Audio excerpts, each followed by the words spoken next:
The manhwa kicks off with a bird's-eye view of a bustling city, setting the stage for our story. The sun is shining, the skies are clear, and it's just another day in this vibrant metropolis. A mysterious figure, draped in a cloak, stands gazing over the city. Who is he? What's he planning? The plot thickens. Down in the streets, life is bustling. People are going about their day, with a majestic statue of a warrior on horseback standing proudly in the square. Among the crowd, someone remarks, "Isn't it so peaceful?" Clearly, they're enjoying the calm vibes of the city. Nearby, two guards aren't convinced. One of them questions the peace, worried about when those pesky revolutionaries might cause trouble again. Laughing it off, the other guard dismisses the threat, calling them country bumpkins. Revolution? Pfft, not on their watch. The guards are chit-chatting about how things have been pretty chill lately. They're thinking maybe the rebels finally got the memo that their uprising was a total flop. Another guard joins the convo, agreeing that it's been peaceful. He's betting the Emperor's knights handled the situation. Cut to a statue, standing tall, a symbol of order. But will this calm last? Someone's hoping it does. Deep underground, a torch flickers, setting the mood for some serious plotting. One word is whispered with intensity: tonight. The atmosphere is tense as a group huddles over a map. They've got big plans, taking down the Emperor and toppling the Empire. Game on? This is the only way to regain the kingdom, declares a determined warrior, clenching his fist with resolve. The dim room adds to the dramatic tension as they discuss their strategy. Two more warriors stand side by side, exuding confidence and readiness. They're clearly on board with the plan, their expressions as solid as their armor. Another pair joins the scene, one of them gritting his teeth in anticipation. The atmosphere is charged. Everyone seems ready to jump into action. The leader turns to address one of the warriors directly, stating, "Your role is the most important." The weight of responsibility hangs in the air. The warrior, revealed to be Logan McLean, stands at the head of the table. The focus is on him as the others look on, awaiting his next move. A close-up of Logan's face shows determination, with a slight hint of ruggedness. He's clearly been through a lot, and he's ready for more. Logan acknowledges the gravity of the situation with a simple, "I'm aware." His confidence is palpable, setting the tone for what's to come. In a dimly lit hallway, a soldier with red hair catches everyone's eye. He seems to be on a mission as other armored comrades walk by. A fellow soldier sneaks up to the red-haired guy, tapping him on the shoulder with curiosity. The comrade spills the beans about a secret text and a mysterious book that people have died to protect. The red-haired soldier clarifies his dedication, while his buddy keeps up the playful banter. A third soldier steps in, warning them to stop the chatter, as it might insult their comrades. The scene opens with a red-haired figure turning his back, his words piercing the silence. And this isn't rooted in patriotism. His motivations run deeper, fueled by something far more personal. As the tension builds, his face, shadowed and intense, reveals the true drive behind his actions. But revenge. Suddenly, we're thrust into a dramatic confrontation outside a castle. Bodies are on the ground, and a fierce battle cry echoes, setting the stage for an epic showdown. A young warrior, Logan, is highlighted as a prodigy. If you only knew, someone muses, there were once 4 years since young Master Logan took off the sword, right? His reputation precedes him. Logan, having trained for a decade, stands resolute. His journey, marked by 10 years of rigorous night training, has prepared him for this moment. In a dimly lit room, a stern-looking figure with fiery red hair stands tall and unwavering. His sharp eyes and formal attire add to the intensity as he firmly demands, "Get out." Oof! The drama is real. The tension escalates as harsh words echo. "You're no longer my son." Talk about cutting ties in the most brutal way possible. A lone figure stands silhouetted against an ornate window, bathed in the soft glow of the outside light, contemplating the weight of those words. Amidst roaring flames, another figure emerges, seemingly trapped in this fiery chaos. The caption teases us with, "but by then," leaving us hanging on the edge. Whispers fill the air as two figures, hidden in shadows, lean in close. One asks, "Did you hear?" "Oh, the rumors are spreading faster than wildfire." All right, folks, picture this. A shadowy figure, hood up, glides through a crowded street.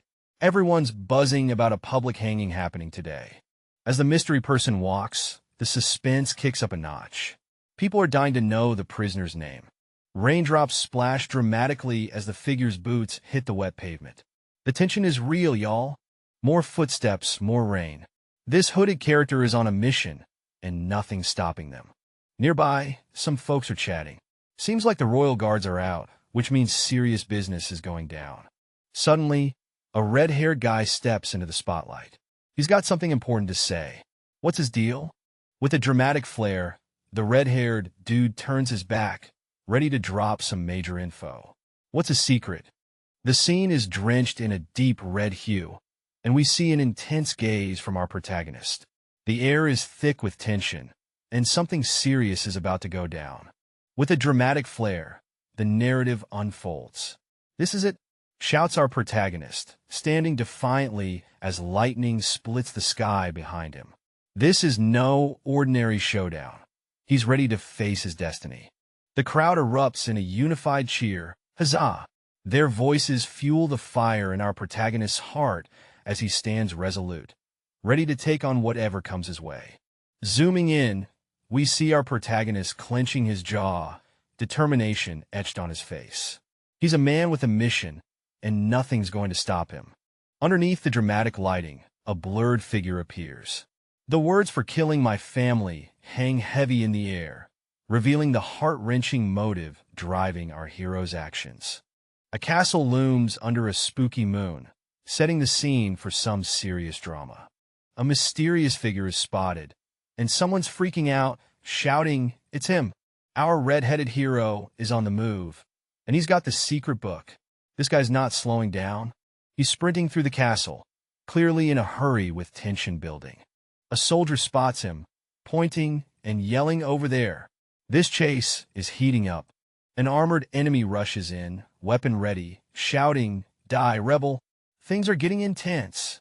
The red-haired warrior charges forward, sword blazing, ready to clash with the armored opponent. Sparks fly as their swords meet in a dance of steel and fury.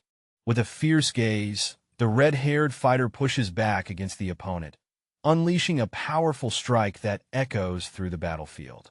The opponent grits his teeth, feeling the impact of the red-haired warrior's relentless assault. He struggles to hold his ground, sweat dripping down his face. Fueled by adrenaline, the red-haired warrior lands a critical hit, causing the opponent to stagger back in shock, blood splattering from the wound. With rage in his eyes, the opponent swings his sword with all his might, aiming to strike back at the red-haired fighter. Unfazed, the red-haired warrior demands more, eyes burning with intensity as he prepares for another strike.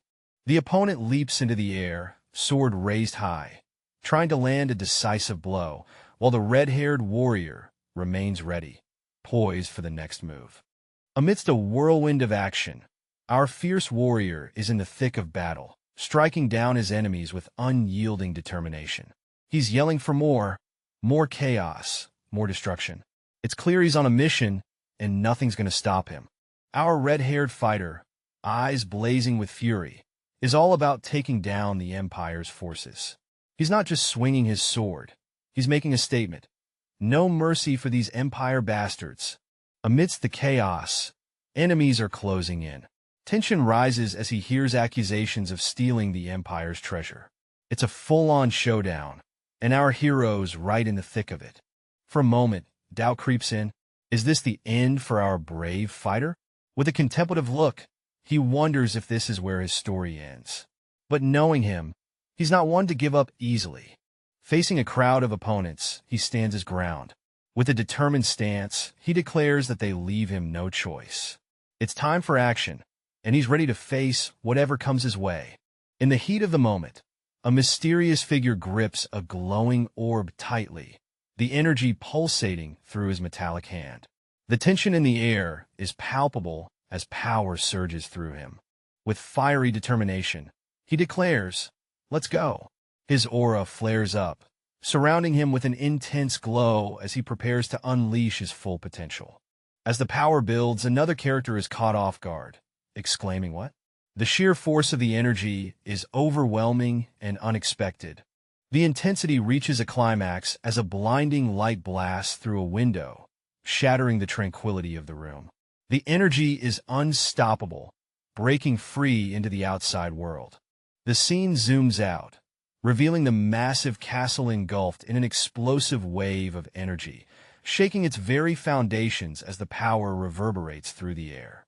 In this cosmic void, a character floats, grappling with the heavy weight of regret. They ponder their past choices, the sacrifices they made, and the cost of their ambitions. But fear not, our hero's journey isn't over just yet. Amidst the swirling galaxy, they can't shake off the feeling of unresolved guilt. They realize they should have sought forgiveness, but alas, hindsight is always 20/20. A gloved hand reaches out, fingers extended as if grasping for something just out of reach. Is it hope, redemption, or just a really cool cosmic snack? Only time will tell. The scene shifts to an ethereal burst of light, as if the universe itself is hitting the reset button. A fresh start, or maybe just an overzealous celestial spotlight. Suddenly, our red-haired protagonist gasps awake, as if jolted back to life. Surprise, surprise. It seems like the universe wasn't done with him just yet. The scene opens with our red-haired protagonist clutching his head, clearly in pain. He's baffled, exclaiming, "A headache. What a way to wake up, right?" Things get even weirder as he questions, "How can it hurt when I'm dead?" Wait, dead? This guy's having a major existential crisis. A servant rushes to his side, asking if the young master is all right. Looks like our guy isn't alone in this mystery. Staring at his servant, the young master is at a loss for words. He's trying to piece together this bizarre puzzle. The servant reveals his name, Rick, and confirms his role as the main servant. The young master seems to be struggling with recognition. Just when you think it can't get stranger, a mysterious shock zaps through Rick, leaving both of them in a state of shock and awe. What on earth is going on? The scene opens with high tension as someone exclaims that the young master has hurt his head badly. There's a call to bring the doctor. As urgency fills the room, our red-haired young master, sporting a bandage, looks bewildered. He's sitting up, taking in the chaos around him, as someone rushes in. Clearly, things are getting intense. He gazes out the window, sweat trickling down his face, as he witnesses some serious action happening outside. The atmosphere is thick with suspense. His eyes catch the family symbol displayed prominently everywhere. It's a shocking revelation, and he's trying to wrap his head around it. Is something big about to go down? His internal monologue reveals his disbelief. Is this a dream? He wonders as the weight of the situation begins to settle in. The door creaks open, and a figure steps in, nervously calling him brother. The mystery thickens, and it seems like family ties are about to get complicated. Ronan's looking a bit shook as someone checks if he's all right. But wait, that voice, it's ringing a bell. Walking down the corridor, Ronan's got his game face on, like he's ready to tackle whatever's coming. Our guy Ronan is sweating it out, lost in some deep thoughts. What's going on in that head of his? His fist clenches tight. This scene, it's like deja vu hitting him hard. And bam! A flashback of Ronan's first duel kicks in, the memory sharp as ever. Out of nowhere, Ronan snapped back with a fierce yell. Flick off. Someone's not in the mood today. Things are getting heated as a red-haired character is accused of something serious. The intensity is off the charts. Whoa! Someone's calling out to Logan, who looks like he's just seen a ghost. Now, we have a new player in the scene, urging that the young master get some rest. Seems like things are really going down. The young master is sitting up, looking. The scene opens with two characters in a room, one looking puzzled and scratching his head while the other stands in the background with a questioning look. One character is apologizing profusely, feeling guilty about a mistake, but the other reassures him, saying it's okay and there's no need for apologies. The red-haired character insists he should have been more careful, showing signs of distress. Suddenly, Logan appears to be in pain, causing his friend to rush over, worriedly asking if he's okay and urging him to rest. Logan stands looking dazed, his shirt slightly undone as he tries to gather himself. A close-up shows Logan's hand clenching tightly, indicating his inner turmoil. The friend places a comforting hand on Logan's shoulders, trying to steady him and offer support. Our scene opens with an intense apology from a red-haired character, who seems to be overwhelmed with guilt. He's practically shouting, "I'm sorry," while gripping onto Logan with all the sincerity he can muster. We zoom in, and the apology becomes even more personal. "I'm so sorry," he repeats, his face a mix of regret and earnestness. You can feel the weight of his words hanging in the air. Logan, our second character, is caught off guard by this emotional outburst, tears streaming down his face. "Why are you crying?" the red-haired character asks, clearly distressed by Logan's reaction. A close-up of Logan reveals his troubled expression, his eyes glistening with unshed tears. It's a vulnerable moment, and the tension is palpable. The room, softly lit by the afternoon sun, frames this poignant hug. The embrace is full of emotion, both characters seeking comfort in each other's presence.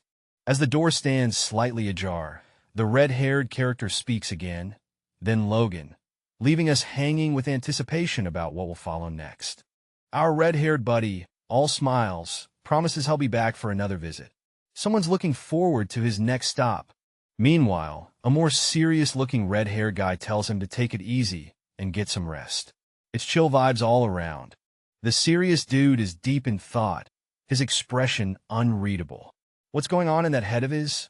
He stares out the window, pondering if he's stuck in some wild dream. Is this reality or just fantasy? Suddenly, it hits him like a ton of bricks. He's back in the past. Time travel vibes? Anyone? With determination etched on his face, he vows to change everything. New beginnings, here we come. Things get spicy as someone gasps and addresses him as young master.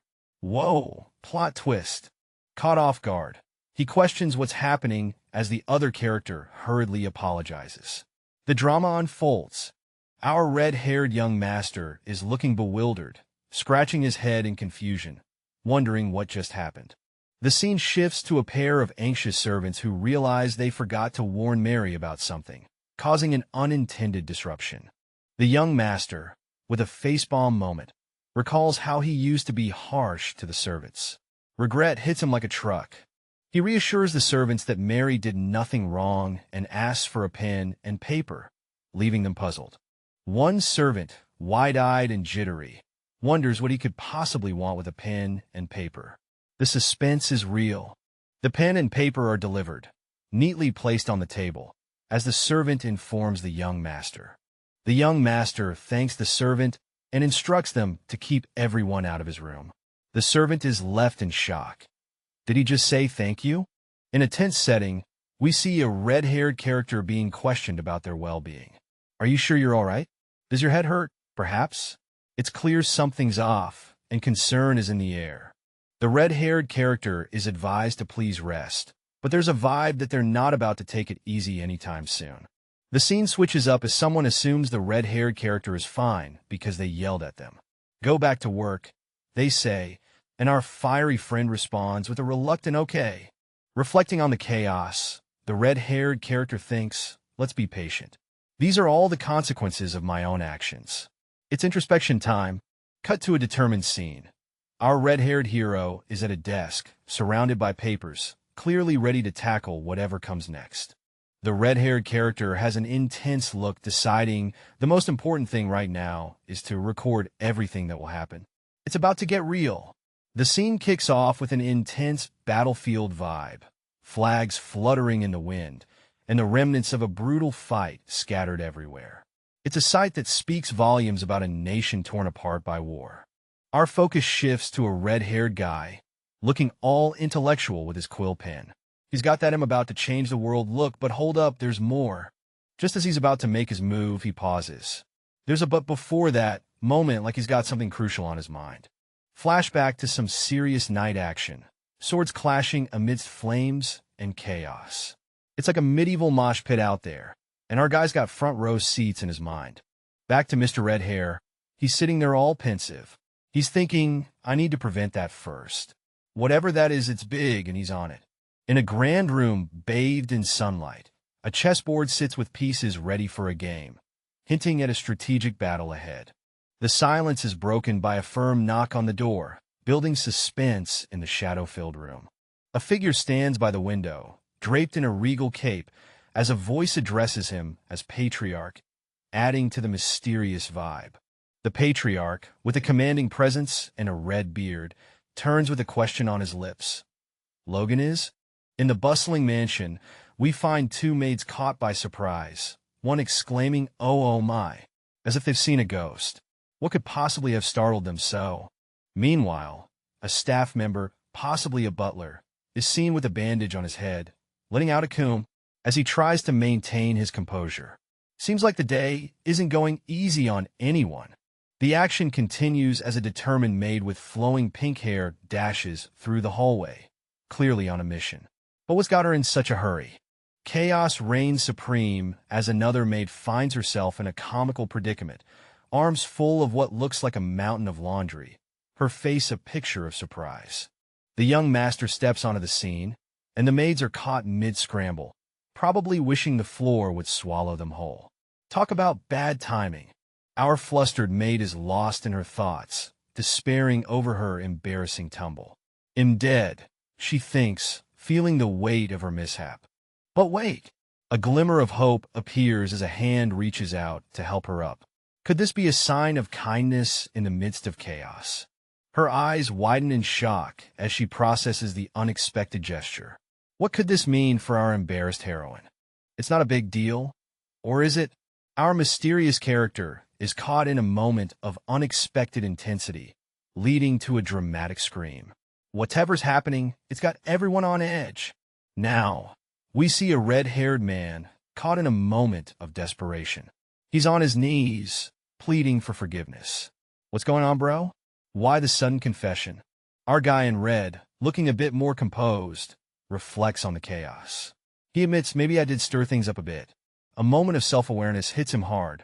Mirror, mirror on the wall, our dude's got some self-reflection going on. He needs to show them how he's changed. But is he really ready for that? Flashing a smile, he wonders if it's his awkward grin that's the issue. Nah, it can't be, right? Or could it? Talk about a crisis of confidence. Wait, hold up. Is it really the smile? The self-doubt is real, folks. He's questioning everything. It can't be, right? The scene shifts as our red-haired friend is being announced. The first young master is here to see you, says the attendant. It's about to get real, y'all. In a dimly lit room, a young man with striking red hair and a formal outfit addresses his father, his voice heavy with emotion. The father stands by a window, his back turned, delivering a harsh blow. You are no longer my child. The father's silhouette is imposing, bathed in the glow of the window, adding to the gravity of his words. The shadowy figure of the father looms large, his presence dominating the room. The young man, his hand clenched tight, conveys his inner turmoil and determination. As the door creaks open, tension fills the air, signaling a pivotal moment in their relationship. The young man reappears, standing resolute, and repeats his call, Father. In a formal yet strained tone, he introduces himself as Logan, seeking acknowledgement. The father, now slightly turned, utters Logan's name. The scene opens with a young man, his face obscured, whispering the word father, with a sense of urgency and gravity. Enter the father, a distinguished man with a commanding presence, asking, So, what is it?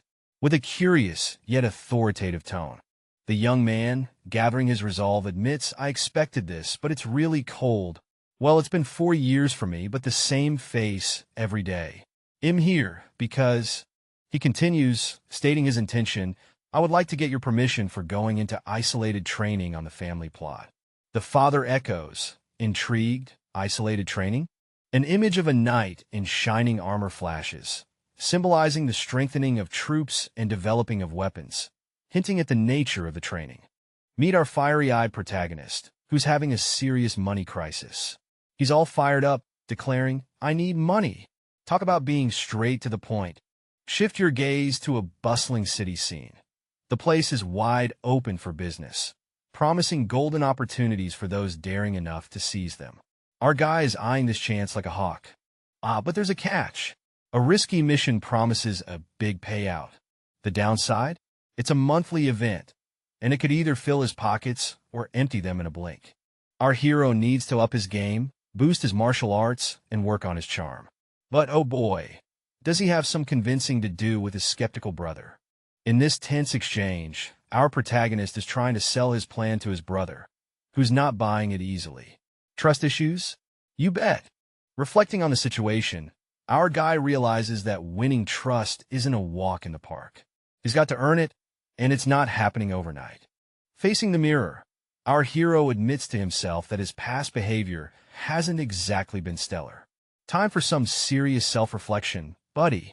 His brother, looking weary and unimpressed, is clearly tired of the same old promises. He's heard it all before, and he's not holding his breath for change. A mysterious character stands in a dimly lit room, reflecting deeply on their past actions. They've realized the consequences of being immature and reckless. With a close-up on their eyes, they admit to being extremely foolish and immature.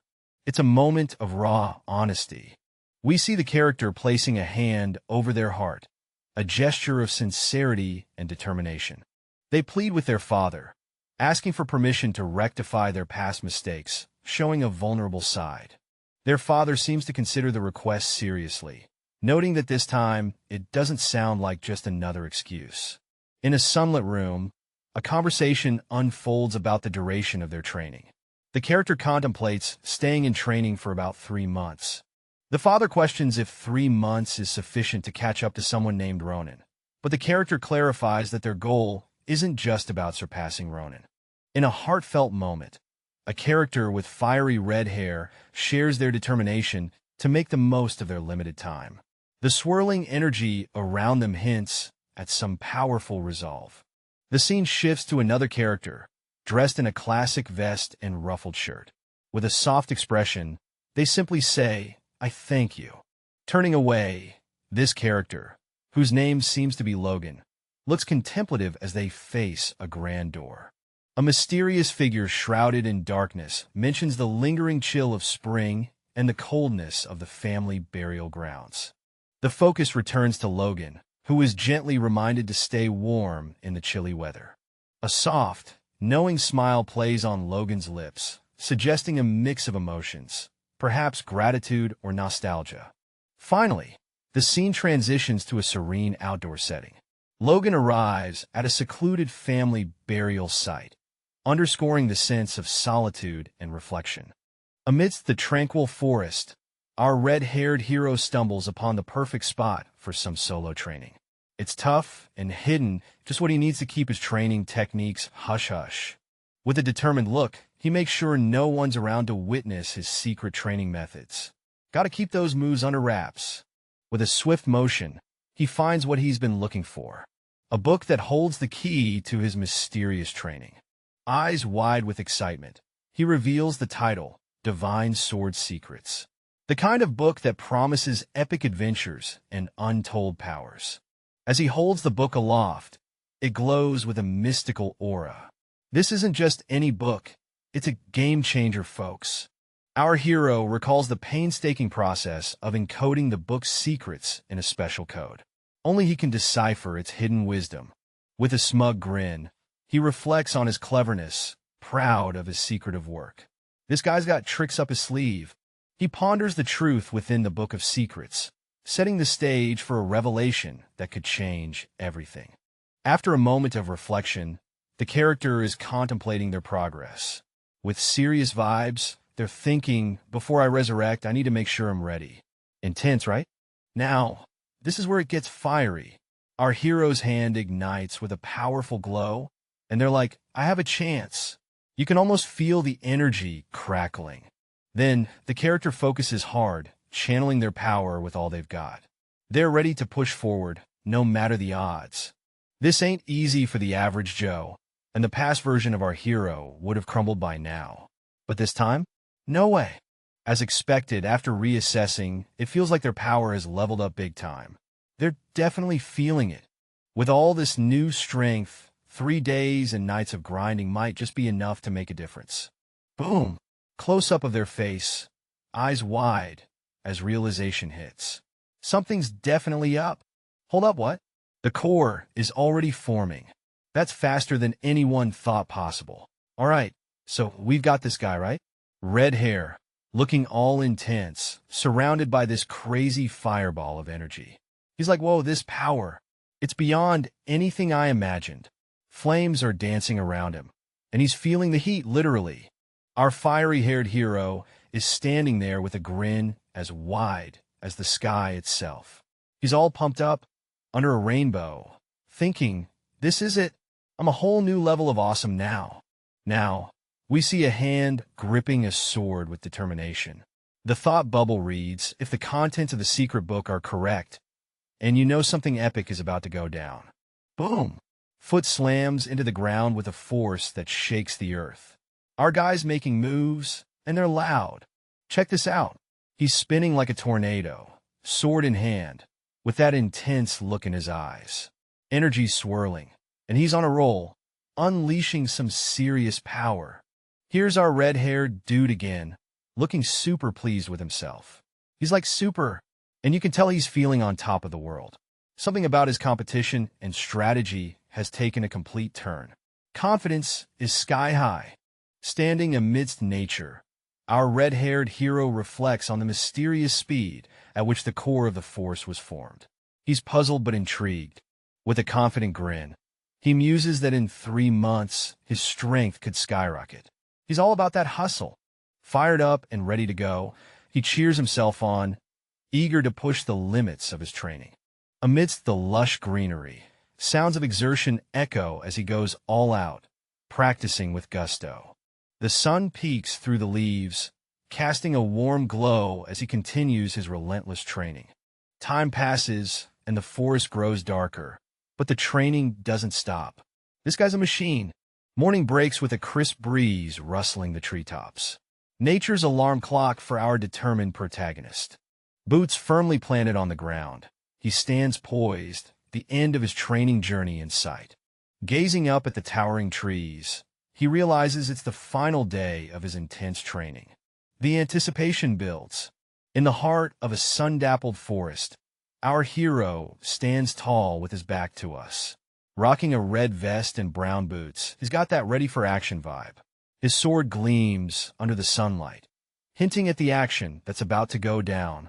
Zooming on that grip, our hero's hand clenches the sword, and you can almost hear the metallic whisper as he draws it with purpose. The energy is palpable. Flames burst to life around him. He's not just holding a sword. He's wielding a fiery force. With a leap, he's in motion, flames dancing like he's part of some epic action movie. Close up on the sword. It's gripped tight, enveloped in those intense flames. This is not just for show. It's the real deal, and our hero means business. Check out those eyes. Fierce and determined. His gaze is locked on his target. He's got that nothing's gonna stop me look. You can tell he's ready to give it his all. Boom! Our hero's inner voice echoes with determination. He'll succeed at it at all costs. It's like he's making a promise to himself and the universe. And there it is, the epic slashing wave. Our hero lets loose a blazing strike, slicing through the air with a fiery arc. This move is all about power and precision. The energy of the slashing wave continues, cutting through the scene like a comet. The intensity is off the charts, and you can't help but feel the adrenaline. The scene explodes with a burst of energy, sending shockwaves and debris flying everywhere. It's like the universe just dropped a firecracker. The dust clears, and we see a figure heroically landing, one knee on the ground, gripping a sword like they mean business. With a hearty laugh, the character gazes upwards, clearly having the time of their life. Whatever just happened, they're loving it. Our guy's on the ground laughing like he just heard the best joke of his life. He's got a sword in hand and looks like he's just discovered a superpower. He's standing tall, looking all majestic and stuff, thinking about how this power is beyond anything he imagined. It's definitely not something your average Joe could pull off. He raises his hand, feeling the toll of using this new power. Even though one strike wore him out, he knows it's a great trick to keep up his sleeve. Sitting down, he muses about how this power could be the result of intense training. He's determined to master it, but first he needs to clean up his act. Sniffing his clothes, he realizes he probably smells like a battlefield. He decides a wash-up is in order before meeting up with someone important. The scene shifts to a castle with a mysterious flag waving in the wind. A voice echoes, questioning what's just been said, hinting at some serious plot developments on the horizon. The scene opens with a young master being halted by a knight in shining armor. The knight, looking quite serious, tells him, "Kindly take your leave, young master." Our red-haired protagonist, clearly not amused, is stopped in his tracks. The knight lays down the law, explaining that even direct blood relatives can't meet the patriarch without prior notice. He questions if the young master has forgotten about this rule. Not backing down, the young master retorts that those rules are ancient from a few hundred years ago. He asserts that he met the patriarch just 3 months ago, challenging the knight's point. The knight responds with a poker face, suggesting that maybe the previous guard didn't do his job right. Meanwhile, the young master is having a mental note, realizing that the knight is really mad about this. Our protagonist, feeling the heat, thinks to himself how the knight is seriously mad about the whole situation. The tension ramps up with a whispered exchange among armored guards. They acknowledge the situation is tricky, with the knight determined not to let anything slip by unnoticed. With a dramatic flair, one character boldly challenges another to a duel. The atmosphere is charged with intensity as the gauntlet is thrown down. The onlookers are stunned, echoing, "What did he say?" The challenged character seems taken aback, as if questioning their own courage. Amidst the tension, a sneering remark cuts through, questioning the challenged character's bravery. It's a classic "Are you chicken?" moment. Another character, with a green hue to their hair, mocks the bravery of others, suggesting they're past their prime. Ouch! Finally, the green-haired character, with a sense of reluctant determination, agrees to the duel, saying, "I'll do it." The stage is set for an epic clash. With a dramatic flair, a hand clenches tightly, glowing with determination. The words "I accept" echo with a sense of destiny being forged. The tension skyrockets as two fierce opponents lock eyes, their faces inches apart, ready to unleash their power. Spears and swords line the walls, bathed in sunlight, ready for action. A young man with red hair steps forward, facing a knight, while others watch in anticipation. Whispers among armored onlookers question the young master's ability to take on a knight. The red-haired leader smirks, doubting the young master will hold his ground for long. Confidently, the red-haired leader bets the young master won't last even 5 minutes. The young master looks calm and collected, seemingly unfazed by the upcoming duel. The knight, with green hair, advises the young master to take care and avoid injury. A young guy, dressed in red and carrying a weapon, is ready to take on a fight. He's got no fear, but man, people around him are like, "This dude has no guts." In the next scene, our red-haired hero is thinking about how he ended up fighting. A group of folks stands behind him, looking all concerned. Now, we meet another character, this one with white hair, who's freaking out. He's like, "We're screwed," and is seriously stressed. Footsteps echo dramatically, setting the stage for an epic showdown. Announcing the big event, the official duel is about to kick off. You can feel the excitement in the air. For safety's sake, someone declares that only wooden weapons will be used in this duel. Safety first, right? Our red-haired hero is all. The scene opens with our young knight, deep in thought. He's questioning if he should really be doing this. Yet, the eager faces of the younger knights push him forward, making it hard to back down now. The knight reflects on his position. He's not thrilled about what's coming, but he's ready to take on whatever's next. With a swift motion, He's stepping up, ready to dive head first into the duel. A dramatic moment as his hand slices through the air, signaling the start of the duel. The arena is set. The duel begins. Two opponents face off, swords in hand. The tension is palpable as they eye each other, ready to clash. A close-up of a foot stepping onto the sandy arena floor. Every move counts in this intense showdown. With a burst of energy, the knight lunges forward, determination blazing in his eyes. The battle is on. Two armored figures are in a tight spot, stressing over Sir Dominion's potential plan to use force. They're like, whoa, that's a bit hardcore, isn't it? Nearby, some people are catching their breath, worried that the young master might get caught up in whatever Sir Dominion's cooking up. They're pleading for mercy. Enter a dude with blazing red hair, looking totally unfazed by the chaos. He's like, well, if you don't know any better, it might be intimidating. Here comes Sir Dominion, exuding a fiery aura, ready to make his point. He's all like, using force? That's a bit much, don't you think? But he's also ready to show who's boss. Dominion's got some beef to settle, asking if something's ruffled his feathers. He's definitely not thrilled about being called past his prime. Dominion's gripping his sword, fuming about the past my prime comment. Clearly, he's got something to prove. Hey, Race the Kicker. Dominion, at the age of 40, was known as the weakest in the Knight's Order. He was thinking of retiring. Ouch! The scene is heated as a bunch of soldiers in full armor look utterly shocked, sweat trickling down their faces. They're shouting, probably caught off guard by something intense. Meanwhile, in the midst of this chaos, a guy with a blurred face is chilling, pondering his dinner options. Priorities, right? Cut to a shadowy figure with a cocky grin, throwing shade at the soldiers, saying they've passed their prime. Ouch! Things get wild as a character yells out in panic, trying to stop someone. There's a sense of urgency as everything spirals out of control. In the middle of this whirlwind, a character calmly announces, I've decided to retire anyway. The scene opens with a red-haired dude standing tall, casting a shadow over his fallen opponent. It's clear he's just delivered a serious beatdown, and he's not shy about it. A group of guards are freaking out, eyes wide with disbelief. They're probably thinking, did that just happen?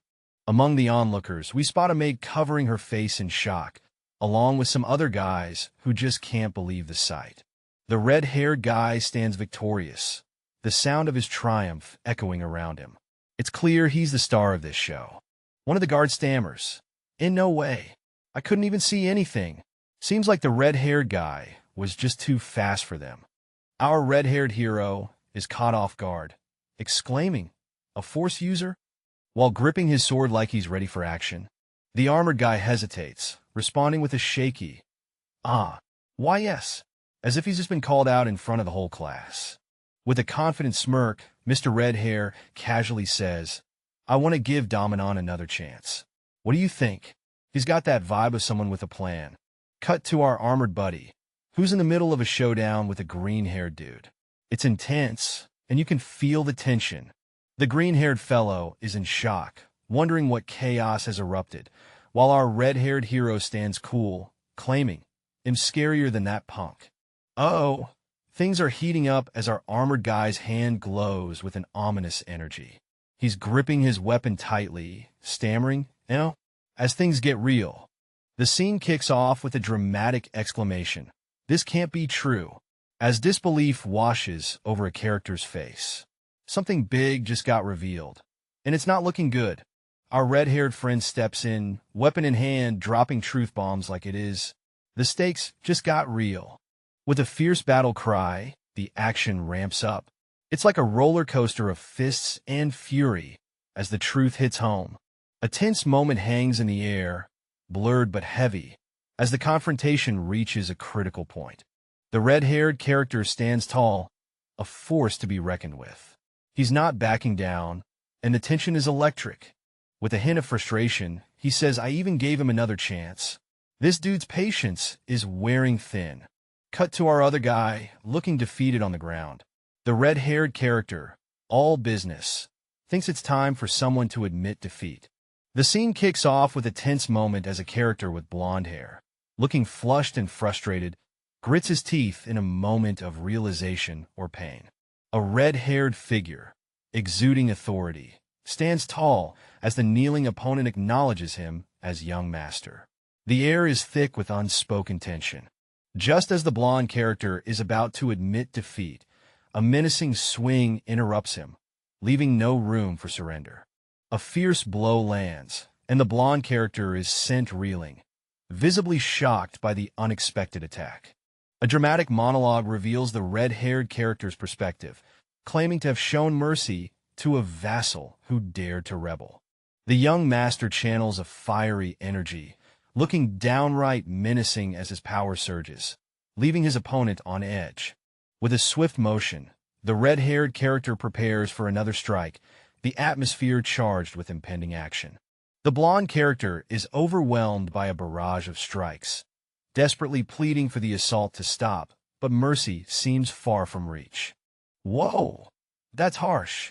A group of onlookers, faces twisted in shock, can't believe what's happening. One of them nervously asks if they should intervene. Two guards, with a mix of admiration and disbelief, question if this is really the young master they know. They're astounded by his progress, especially since he hasn't shown any sign of such prowess before. On a rooftop, a figure stands with determination, holding a sword aloft. The atmosphere is electric, and everyone's wondering if he can really pull it off. As the camera zooms in, we finally catch a glimpse of the young man's face. His name is revealed dramatically, Logan McLean. All right, we find ourselves in a cozy room bathed in sunlight, a chessboard ready for action. Someone just pulled off an impressive move. What's next in this mind game? Now, the conversation kicks off. One dude, rocking a royal cloak, remarks on an awakening and wants the scoop on what went down during training. Meanwhile, our red-haired character is having an internal monologue. Turns out, the cloak guy was watching everything unfold. Spooky, right? The red-haired guy spills the beans. He's let go of his greed and embraced the grind. With intense training, he felt a power surge he couldn't ignore. Only after sacrificing everything to avenge his family did he unlock the ability to become a Force user. Talk about dedication. He reflects on his late awakening, barely hitting the mark after turning 40. It's a bittersweet realization of emptiness. But hold on, there's more to this story. Something's brewing in the air as the red-haired guy trails off. The cloak-wearing dude, with a commanding presence, challenges the red-haired guy's next move, questioning his intentions. Drama alert! In a dimly lit room, a character with red hair and a sharp outfit declares that man deserved it. He's clearly convinced, leaving no room for doubt. He adds, "You heard the whole story from the soldiers too, didn't you?" The scene shifts to a conversation where another character, marked by a commanding presence, acknowledges, "Yeah, I did."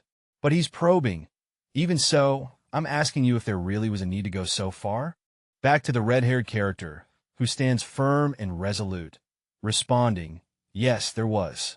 There's a tension in the air, as his conviction is unshakable. The commanding figure, with a robust build and a fierce beard, seems taken aback. "Huh, there was?" he questions, disbelief coloring his voice. Flashback time. A grinning soldier in armor vividly describes the man's threat. That man was trying to take the food out of his people's mouths just to gain some coin. He paints a dire picture of unchecked ambition.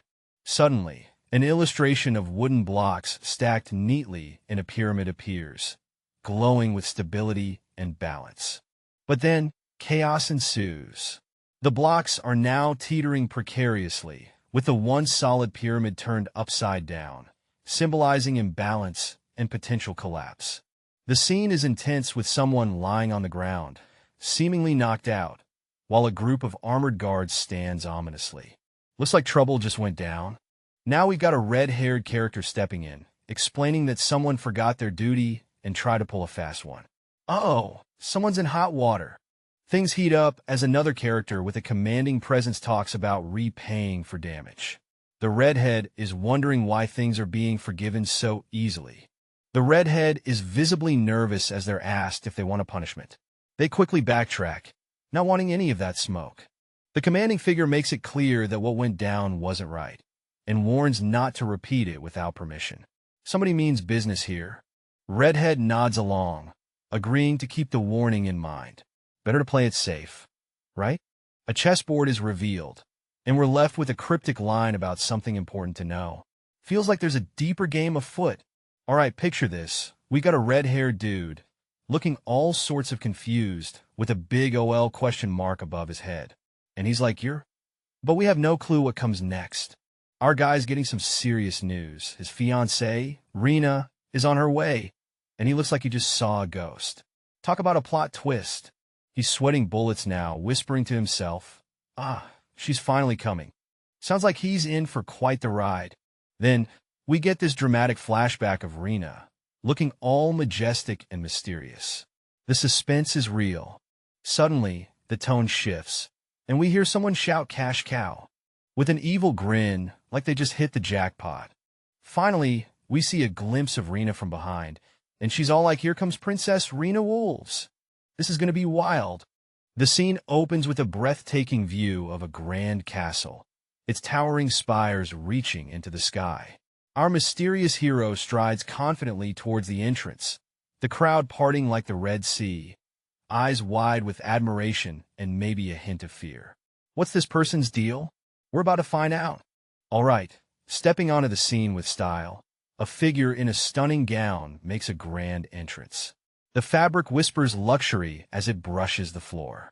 Two guards are caught off guard, eyes wide, as Lady Rena makes her appearance. The floral motifs add a touch of grace to her already mesmerizing presence. Lady Rena, with her flowing white-blue hair and an elegant gown, seems to have been away for a while. Her entrance is both nostalgic and powerful. Her soft voice breaks the silence. "Have you been well?" There's an air of mystery and warmth as she addresses someone important. A hearty laugh echoes as a bearded man compliments her. You've become a true lady, young Lady Rena." His words are filled with respect and a hint of pride. A nearby guest can't help but blush, recalling Lady Rena from her younger days, now marveling at her beauty. But wait, something's stirring in the background. There's more to this gathering than meets the eye. In the shadows, a mysterious figure wonders why the one who should be happiest isn't. What's going on in his mind? The scene shifts to a noble woman, gracefully holding a letter. She's about to reveal what the Count entrusted her with. The suspense is building. She reads it out loud.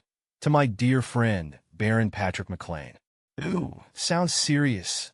Fast forward 30 minutes, and the guards are already snoozing. This letter is taking forever. What's in it? And bam! The letter drops the bombshell. We request to break off the arranged marriage. Courtesy of Kieran Wolves. Talk about drama. With a nonchalant "that's it," the room falls silent. Did everyone just get hit by a plot twist? The scene ends with an intense silence in the grand hall. You could cut the tension with a knife.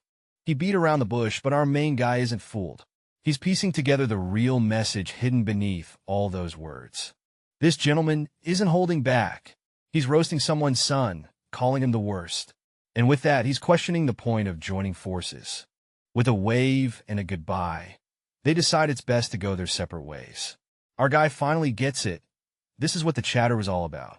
Enter the scene, a dude with a seriously intense vibe. His inner dialogue screams, "I'm not playing around," and you can feel the tension in the air. Now, on to the guards who seem pretty focused. The air is thick with anticipation, and you can almost hear their thoughts. A new player enters, a woman determined to set things straight. She's got history here, and she's ready to clear up any messes. Her eyes are filled with nostalgia as she talks about her childhood days spent here. It's clear this place means a lot to her, and the cherished moments that stayed in my young mind are precious. I have no wish to abandon them. A reflective vibe takes over as we dive into the memories of youth, full of sweet nostalgia and perhaps a hint of longing. But I am bound to my family. I have no choice but to follow their direction. So I firmly resolved I would do my best for my family and won't allow this precious bond to wither away. Our mysterious lady seems tangled in a web of family duties, struggling to keep her heart intact while following the rules. Oh my, her heart is as beautiful as her face. Two maids are totally fangirling over her. They're swooning not just over her looks, but her inner beauty too. Talk about admiration overload. Hey, heads up. Damn it. Our red-haired guy just took a hit, and it seems like a rough day for him. You can almost hear him groan as he rubs his head, wondering how he ended up in this mess. So what exactly is the reason for doing this, young lady Rena? A mysterious voice questions Rena, adding layers of intrigue. What's the plan, Rena? Speed the beans? I'd like to hear about those unfavorable circumstances. Another enigmatic figure steps in, eager to uncover the truth behind the circumstances. Looks like things are getting serious. A new character with flowing silver hair appears, seemingly caught in the middle of the ongoing tension. What role will she play in this unfolding drama? Marion Kairos, my stepmother and Rowan's biological mother. Meet Marion Kairos, the formidable stepmother with a gaze that could pierce through steel. Family dynamics just got a lot more interesting. She's long regarded me as an enemy because of the matter of succession, so I thought she'd stay quiet. The red-haired guy reflects on the complicated family feud over succession. It's not just about blood ties. It's about power plays and alliances. But the family's honor is a different matter. Huh? Is that it? The room is filled with tension as someone challenges the value placed on family honor. The stakes are high, and emotions are even higher. An unknown character, with flowing silver hair and a mysterious demeanor, apologizes. They claim to be unaware of certain reasons, hinting at secrets they cannot disclose. Someone else presses them, questioning their knowledge about the importance of family honor. The scene shifts dramatically. A dark-haired figure arrives, accusing the group of breaking some crucial engagement without reason. Another character, cloaked in mystery, demands an explanation, their presence adding a layer of intensity. As shadows loom, the silver-haired character stands on a balcony, responding to the accusations. Below, two figures exchange knowing glances, adding a sense of intrigue and anticipation to the unfolding drama. And then, the bombshell drops. A character, appearing flustered and shocked, exclaims 3 million. The name Dwayne Filsner is mentioned, adding a twist of financial stakes to the already tense scenario. Alright, so we have this red-haired dude who's absolutely thrilled about grabbing something important. He's got that smug look, like he's just hit the jackpot. And then, BAM, enter a bearded guy, absolutely losing it. He's all like, how dare you? With eyes blazing, ready to throw down. Meanwhile, we've got two armored knights getting tossed around like ragdolls. They're like, he's too strong. Clearly, someone's been hitting the gym. One brave knight steps up, telling a lady to hide behind him. He's got that I got this vibe, ready to protect and serve. Things calm down a bit, and the knight's like, please stay safe while I handle this chaos. He's all about duty and honor, looking out over the battlefield. The bearded dude, now cool as a cucumber, asks the young knight if he's high-ranking. He's impressed, giving off a respect, young blood kind of vibe.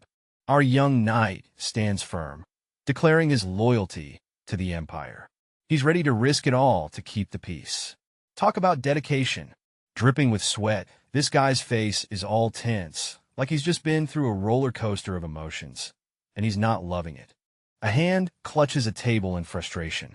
The talk is about a man of honor, Lord McLean, who's expected to act with integrity and not persecute the young or junior members. A woman speaks from behind a man in armor, urging him not to wage war with McLean's house. It's an intense plea for peace and understanding.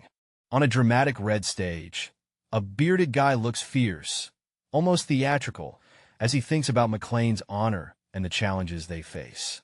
A character asserts that the House of McLean doesn't persecute guests, standing firmly on their principles, with a mysterious figure backing him. The warm light of a grand room sets the stage for a declaration. They won't accept a one-sided offer from the wolves, demanding something in return. The bearded man demands an apology to his son from the envoy, setting the terms to avoid any further drama. It's all about respect here. Decked out in shining armor, A knight eagerly praises their patriarch, marveling at the true nobility on display. It's all admiration and awe in the air. Suddenly, a hand shoots up with urgency. Someone's got something important to say, and they're not about to hold back. A red-haired man steps forward, his face serious. He's got a request related to a broken engagement, and it sounds like a big deal. With a fierce expression, he insists on being heard. The stakes are high, and he's adamant. They must take the money. The argument intensifies. Letting them off with just words? That's madness. 3 million gold is no joke. It's the whole budget for House McLean. A woman is taken aback by the mention of financial support being cut off. Panic is setting in, and questions are flying. The red-haired man is relentless. He declares they must secure those 3 million, no matter what. Desperation is setting in. In a twist, the bearded patriarch calmly states he'll accept the apology. The room is stunned. What just happened? The red-haired man is shouting, clearly angry, and our protagonist looks back with determination. The tension is real. Our guy clutches his chest, glowing with some intense energy. He's shocked, realizing that his problems are bigger than he thought. Face to face with the red-haired dude, who's got a serious kingly vibe. They're definitely not discussing the weather. Bam! The protagonist is hit with the truth bomb. His family is broke. Like really broke. Poor guy can't believe it. Money problems galore. Turns out, House McLean owes a whopping 3 million gold. That's not pocket change. And just when he thought it couldn't get worse, the yearly interest is 150,000 gold. Somebody get this guy a financial advisor. Okay, so we're in the middle of a heated debate, and someone's pointing out that without Kairos support, they'd be totally bankrupt right now. Tough times, huh? Next, we got a dude dramatically declaring they're broke, like broke as heck. The Emperor's biggest family drama unfolds in front of us. Meanwhile, another guy's having a bit of a crisis, thinking about all the chaos, and it's hitting him hard. Now we're talking serious business. The reason they need to accept this 3 million gold offer. The stakes are high. Enter the man with a mane of red hair, talking about honor. He's like, would you have me go back on my word for honor? Deep stuff. Another character chimes in, mentioning that House Wolves has a higher standing, and the count is a big deal in the East. A knight and his pal are discussing how House Wolves isn't their lord, even though they're a major power in the East. Finally, a woman with striking silver hair remarks that House Wolves isn't an irrational family, bringing a bit of calm to the storm. We find young Master Logan confronting a mysterious woman. He's questioning how she can break their engagement so easily, clearly in disbelief. Suddenly, there's a dramatic reveal as someone calls out Princess, suggesting a royal twist in the tale. Logan is meeting this mysterious lady, who thanks him for coming and drops the bombshell that they might have to break up today. Despite the breakup talk, the woman expresses a desire to create a final memory together, adding an emotional twist. Logan, feeling defeated, reflects on his life being ruined as a young master, his expression a mix of resignation and defiance. In a bold move, Logan urges Rena to come with him tonight, suggesting an escape. But then, something unexpected happens. Logan is left in shock, stuttering Rena, as the tension in the room reaches its peak. All right, folks, things are getting heated as our intense red-haired guy is fuming with distrust. His past experiences have him convinced that women are nothing but trouble. Ouch! He's sure that this mysterious woman is up to no good, planning to ditch the engagement like it's yesterday's news. Enter the scene. A striking silver-haired woman who looks like she walked straight out of a fairy tale. She's got a too-bad vibe going on. She's not backing down. With a fierce gaze, she declares that this time, he's not getting away with anything. The showdown is on. In a dimly lit room, tensions are high as a character with long red hair, dressed in elaborate attire, sits surrounded by two others. The atmosphere is thick with anticipation. He recalls a pivotal moment in battle where his foot met the ground, signaling a change in his fate. The decision to stand firm was not just strategic, but deeply personal. Standing alone, he exudes resolve, shards of his past falling around him like a shattered mirror. With a determined grip, he holds onto the railing, ready for what's next, unwavering and full of purpose. Amidst the grandeur of a lavish hall, our reddish-brown-haired observer spots a woman with flowing white hair on stage. It's clear there's some high-stakes drama brewing. The white-haired woman appears shocked, her expression suggesting a twist she didn't see coming. The plot thickens. Enter the noble with an air of authority, shouting Logan, and questioning his audacity to defy him. Oh, snap! Our noble isn't having any of Logan's excuses, demanding more than just words to mend their honor. What's the tea here? Logan, caught in the crossfire, seems to be in a tight spot. Meanwhile, the white-haired woman looks on, her eyes filled with intrigue and perhaps a hint of defiance. A mysterious woman with long silver hair stands confidently in a grand hall, facing a king perched high above. She's got a mission: to clear her father's name. But what's the king's move? Now we get a close-up of this enigmatic woman. Her silver locks cascade down, and she's rocking some serious bling with those earrings. She's here for business, but there's more beneath the surface. Switch to a guy with sharp red hair. He's skeptical, thinking it's all about saving her father's reputation. But there's a hint he's impressed by her determination. The scene shifts to another character, a representative of the McLawn family. He's all about diplomacy, saying he's cool with a genuine apology. Is this the olive branch? 3 armored guards stand ready, but the decision isn't theirs. It's up to Logan, the wild card in this courtroom drama. Logan's in the spotlight now. The question is laid bare. Is the apology genuine? His judgment could change everything. In the midst of a heated debate, Logan stands firm, surrounded by onlookers. The tension is thick enough to cut with a knife as mysterious voices echo around him. Logan, with his fiery red hair and sharp outfit, is urged to think carefully, as if the very fate of his future hangs on his next words. The stakes are laid bare. If Logan accepts money for his projects, it might change everything about his future. His options are weighed heavily as the conversation continues. Enter Logan's father, a man with a presence as commanding as his luxurious fur-lined coat and fierce red beard. His expression is a mix of authority and concern.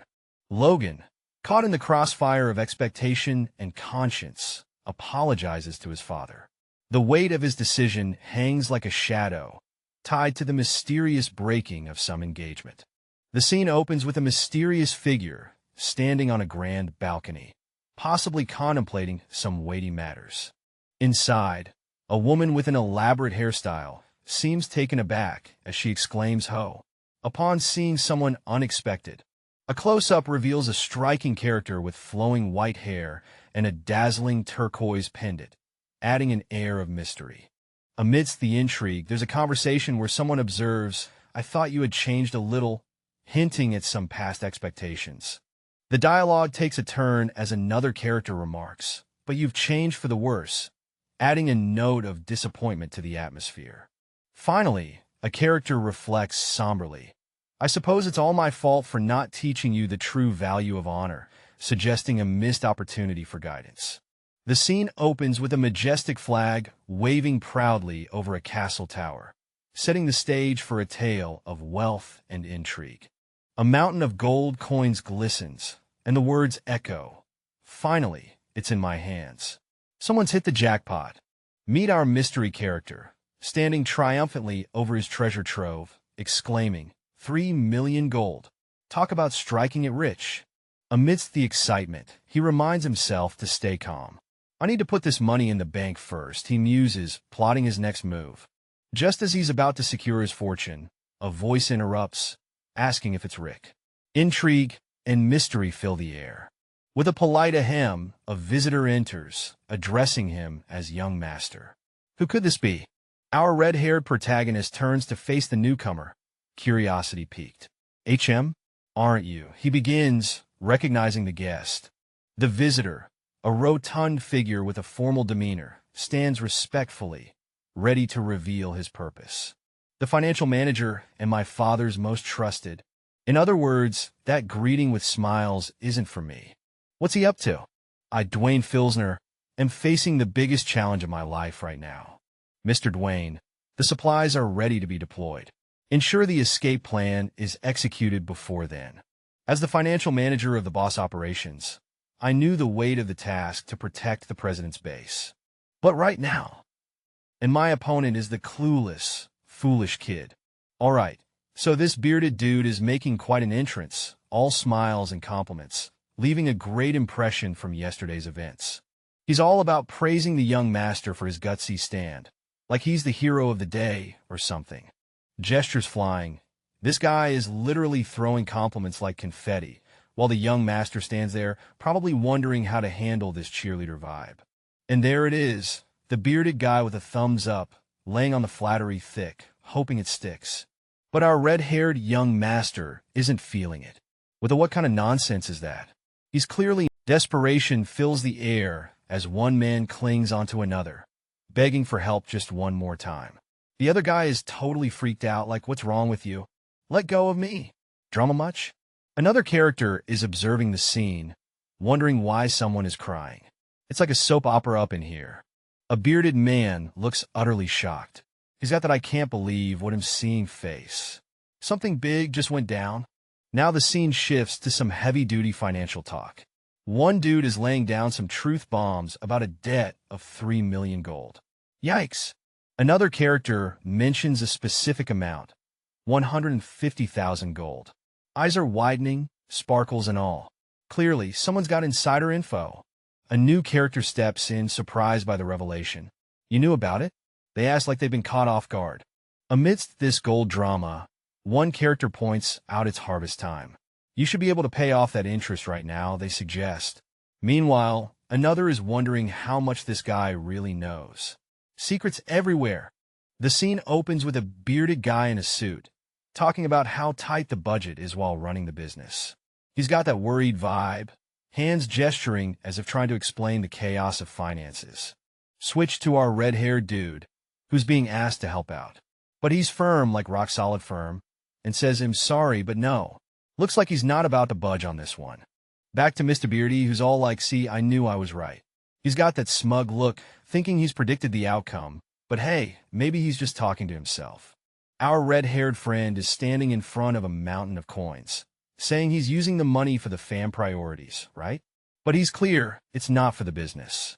Zooming on Mr. Red Hair's face, he's got that intense look thinking about the future. It's all about looking ahead and planning smart. Beardy's getting a bit heated, as if he knows more than he's letting on. He's demanding, just hand it over to me. Drama's heating up? Now we see the coins again, and Red Hair's contemplating using it to pay off family debts. But the big question is, how much would it really change things? Two characters are in a deep conversation about their financial woes. The red-haired guy is all about that big budget life, dreaming of a future where they can finally breathe easy. The bearded fellow seems taken aback, letting out a huh? As he processes what's being said. Red-haired guy is worried about spiraling back into debt, questioning the sustainability of their current practices and calling it a vicious cycle. But wait, he's got a plan. Red-haired dude is determined to use the money wisely, showing a surprising level of responsibility. Bearded guy is in disbelief, questioning if this is the same person he once knew as a carefree hooligan. Red-haired guy stands there, looking unexpectedly mature, and the bearded dude reflects on how much he's changed from the kid who didn't care about family affairs. A young dude with fiery red hair is making a pitch, offering help with family expenses if a favor is granted.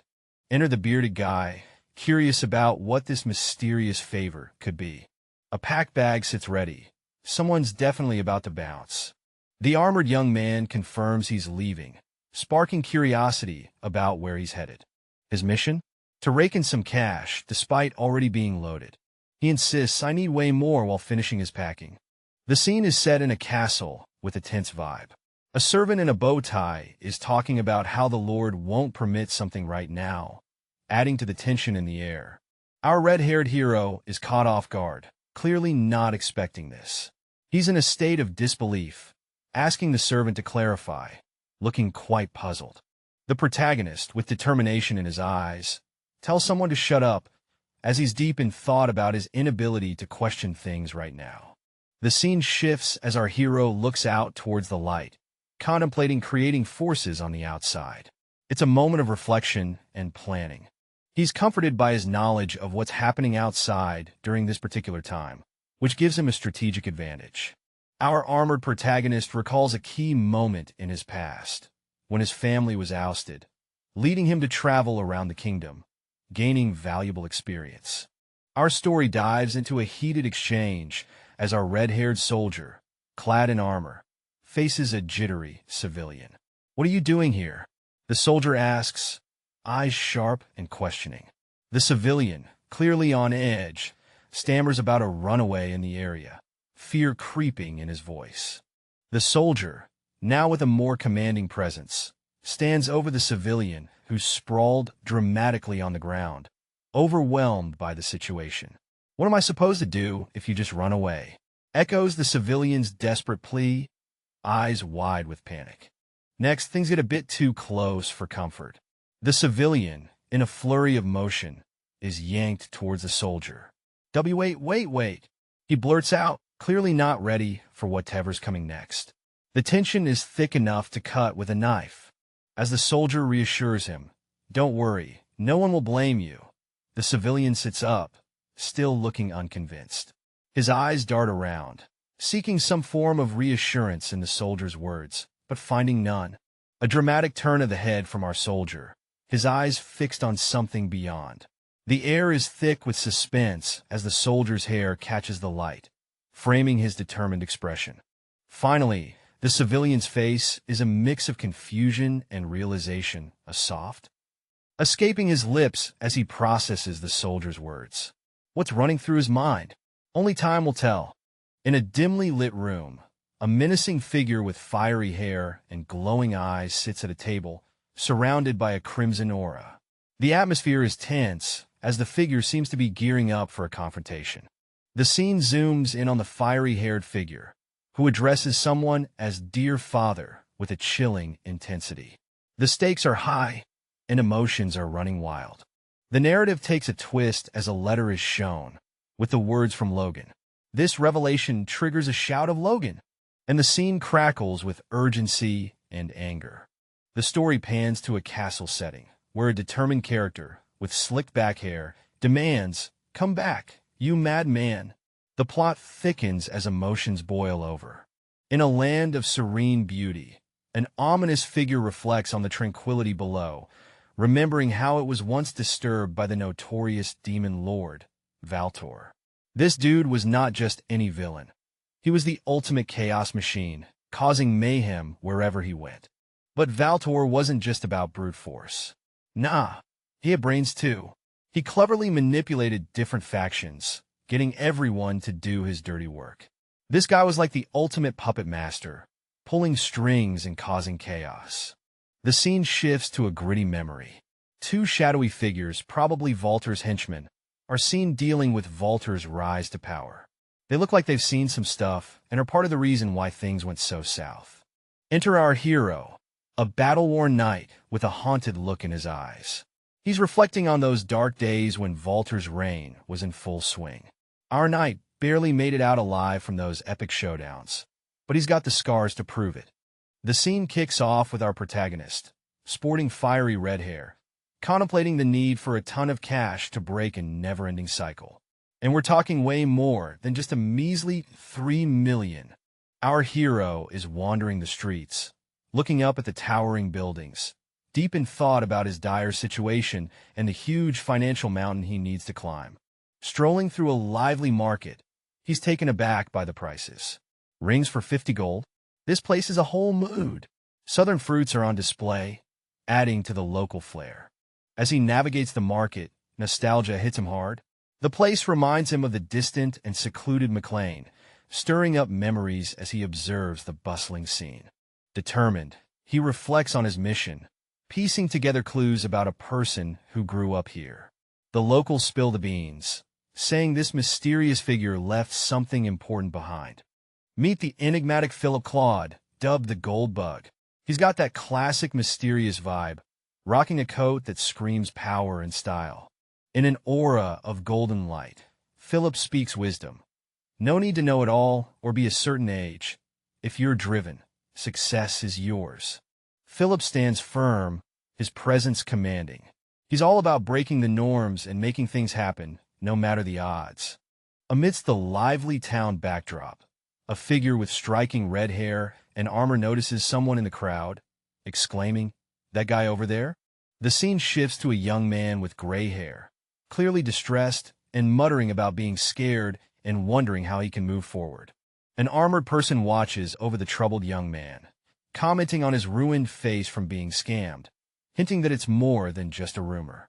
Feeling utterly defeated, the young man crouches on the ground, consumed by thoughts of giving up entirely. Suddenly, as if out of nowhere, someone approaches him with a polite ahem. "Excuse me." The stranger, now standing before him, asks, "Are you Philip Gaudy?" With a curious look. Philip is approached by a mysterious guy with red hair, who asks if he can talk for a moment. Philip is puzzled and wonders who this man is. The mysterious figure walks alongside Philip, asking for a moment of his time. Philip is cautious, but intrigued. As the stranger's curiosity grows, Philip feels a strong emotion in Logan's eyes, an intensity that makes him question how this man knows him. In a sudden twist, the stranger's face is consumed by an overwhelming emotion, greed. His intentions become as clear as day. Philip is struck by a powerful realization. The stranger's greed is a force to be reckoned with, leaving Philip feeling both vulnerable and intrigued. All right, so our story kicks off with this red-haired dude, looking all serious and armored up, demanding answers about some procedure taking 3 days. Meanwhile, our poor clerk is losing it, his eyes wide with panic. Things get weird when the clerk's imagination goes wild, picturing this terrifying monster looming over him. He's practically screaming, "Go away!" like he's in a horror movie. Cut to a scene where the clerk is panting, trying to catch his breath. The red-haired guy just stands there, speechless, wondering what on earth is going on. The clerk's desperation hits a peak as he pleads, "Please go away now." Sweat and fear all over his face. He's clearly not handling this well. Our red-haired hero is still confused, asking, "What did you see?" The clerk, eyes wide, blurts out, "A monster. Did something else come out of me?" Clearly, this day just keeps getting stranger for both of them. In a picturesque scene, someone questions, "In me, you mean?" and gets a straightforward yes. The guy with glasses thinks, so he's not here to receive money. Whoa, plot twist. Then, the image of a blurred, armored character appears.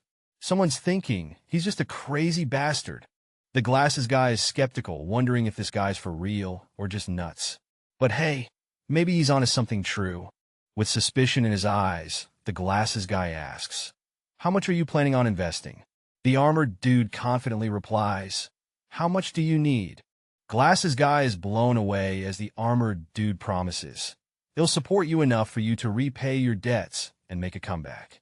Glasses guy's like, "Oh, really?" A close-up of the glasses guy's face shows his shocked expression. This revelation has hit him hard. As the scene unfolds, we see a mysterious figure with a sly smile, and there's dirt all over his armor. Someone's got some travel stories, but not the kind you want to hear at a party. Our suspicious character looks pretty stressed, sweat dripping down his face. This is not a spa day, that's for sure. All right, so here we are with our bespectacled hero getting all up in this guy's face, pointing fingers and throwing some serious shade. He's like, "You picked the wrong dude, buddy." You can almost feel the tension crackling in the air. Our guy's sweating bullets, and he's not done yet. He's got more to say, and it's not sugar-coated. It's like he's saying, "You think you can mess with me? Think again." And bam! Out comes the truth bomb. "I'm really broke," he yells, eyes wild with intensity. Got it. Man, he's laying it all out there. The other dude, with a bead of sweat trickling down, is thinking, even at rock bottom, this guy's got some serious insight. He's got to be wondering what he's gotten himself into. Now the tables have turned a bit. Our redhead's mulling over his next move, thinking, how do I handle him? He's caught in a dilemma, wrestling with the fact that our hero's got nothing to lose. And suddenly, it's like a light bulb goes off. "Ah!" he gasps, as if struck by a sudden realization. What's he going to do next? The suspense is real. Things heat up as our fiery-haired character shows off his flame powers, grabbing everyone's attention. Someone's clearly impressed, but what's the real plan here? The guy with the blurred face is skeptical, questioning the use of force. He's not buying the flashy display just yet. Mr. Flame admits his power is more than just a show. It's about making things right. But there's a twist. He's ready to take on a bigger role. Enter the bespectacled guy with a grin, apologizing for being late and eager to jump into the conversation. He's got a vibe that's hard to ignore. Flame Guy takes a moment, a deep breath, maybe reflecting on what's next. What's going through his mind? The bespectacled dude drops a bombshell. He wants to hire the Flame Guy, not just as a job, but forever. What's the catch in this wild offer? The scene unfolds with a character kneeling, deep in thought about protecting someone important. Meanwhile, another character expresses doubt, questioning if certain people can truly be trusted. The mood shifts as they notice a mysterious light, and surprise hits as they discover a stash of gold. The glowing treasure is hard to miss. An exchange takes place, and the moment is all about the bling. A whopping total of 50,000 gold pieces, all in cash. It's payday. Amidst the transaction, a character's face remains blurred, keeping their identity a mystery. Another character, also with a blurred face, is holding onto the gold, making sure the cash stays secure.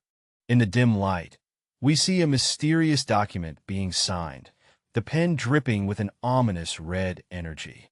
It's like sealing a deal with the devil. Our scene shifts to two characters. One looks determined, the other slightly apprehensive.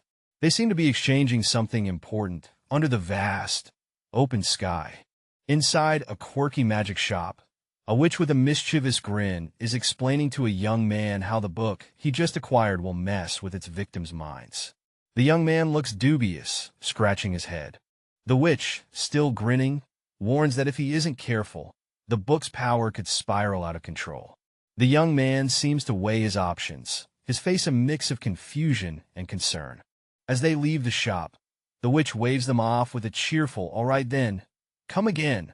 The young man, still processing, is left wondering about the deal he just made.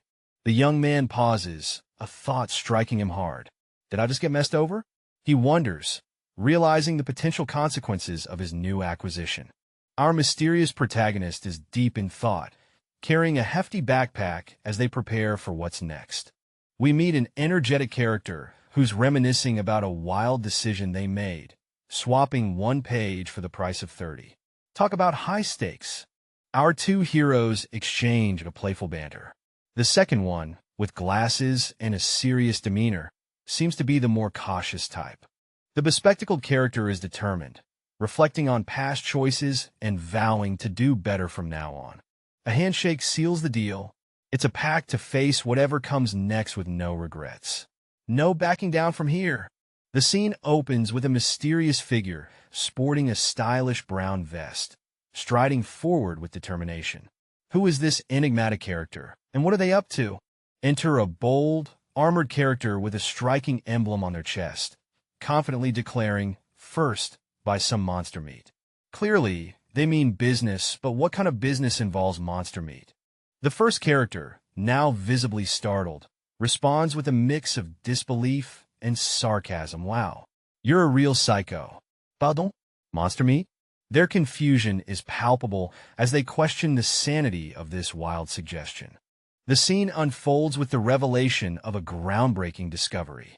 It's been found that you can make a monster bleed with a common ingredient. The crowd around seems to be buzzing with excitement and disbelief. As people digest the news, we zoom in on a couple of individuals gasping in shock, their expressions capturing the weight of this revelation. Whatever they've just learned has clearly shaken them. Meanwhile, the focus shifts to a mysterious figure in a hat. This character is holding a potion that's being hailed as the best Viagra. It's a product that's become famous across the continent, thanks to its impressive effects. Alright, so there's this shady business going on where some species has gone MIA from a research facility. Something about them being good for growth. Suspicious. As we delve deeper, a character with a blurred face hints they know more about the situation. Their words know way more than that. Make you wonder just how deep this rabbit hole goes. Cut to our main guy, rocking glasses and a vest, strutting through what looks like a serene village backdrop. He's clearly on a mission, and those determined strides mean business. Now, zooming in on him, you can see he's got a thoughtful look.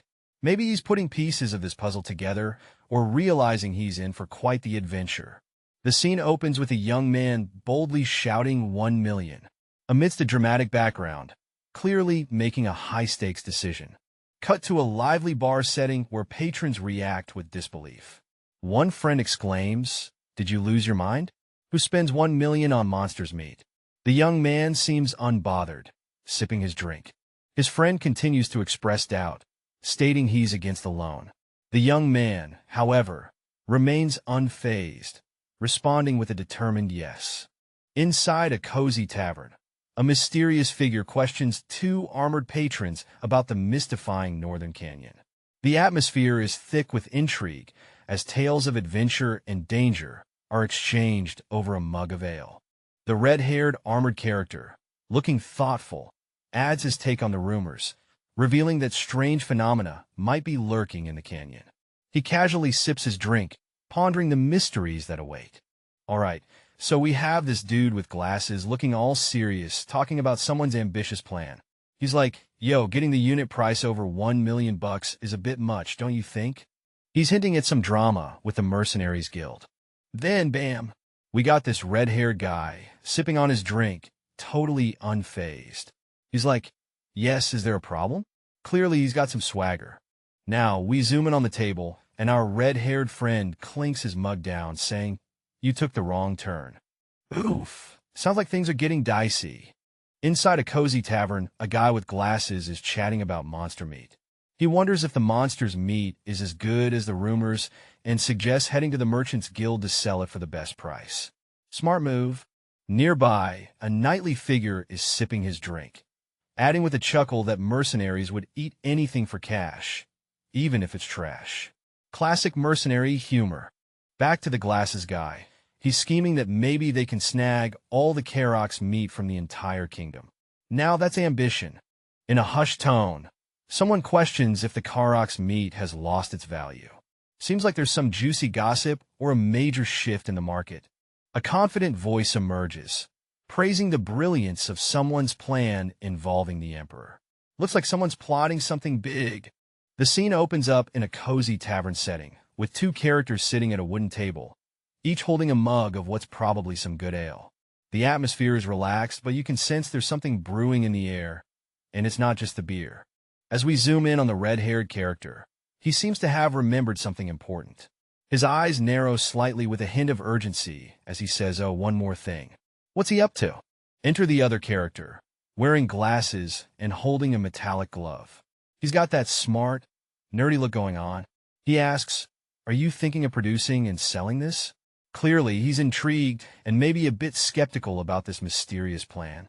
The red-haired guy, with a confident smirk, replies no, but something much better. Ooh, what could be better than a business venture? The plot thickens, my friends. All right, so we have a mysterious character who's keeping secrets about some weapons. They're all hush-hush, thinking, I can't tell him that it's for weapons. Intrigue much? Before jetting off, this character put Dwayne in charge of hiring mercenaries. The plan? Arm them with weapons to snag the upper hand in a regional war. Intense. And the mission begins. Step 1. Hunt down an engineer who can whip up this mysterious weapon. Let the adventure commence. A red-haired character is sipping from a mug, pondering the endless tasks piling up. Seems like the to-do list just doesn't quit. The scene shifts to 2 days later in Heron, the lively city of mercenaries. The sun's shining, and the city's alive with possibilities. Inside, the plot thickens with a direct question. You want to hire me as a trainer? Someone's about to get their skills put to the test. Meet Castellan, a rank ex-mercenary, looking all seasoned and mysterious. He's got that I've seen things vibe going on. A young adventurer approaches Castellan, eager for some hardcore training.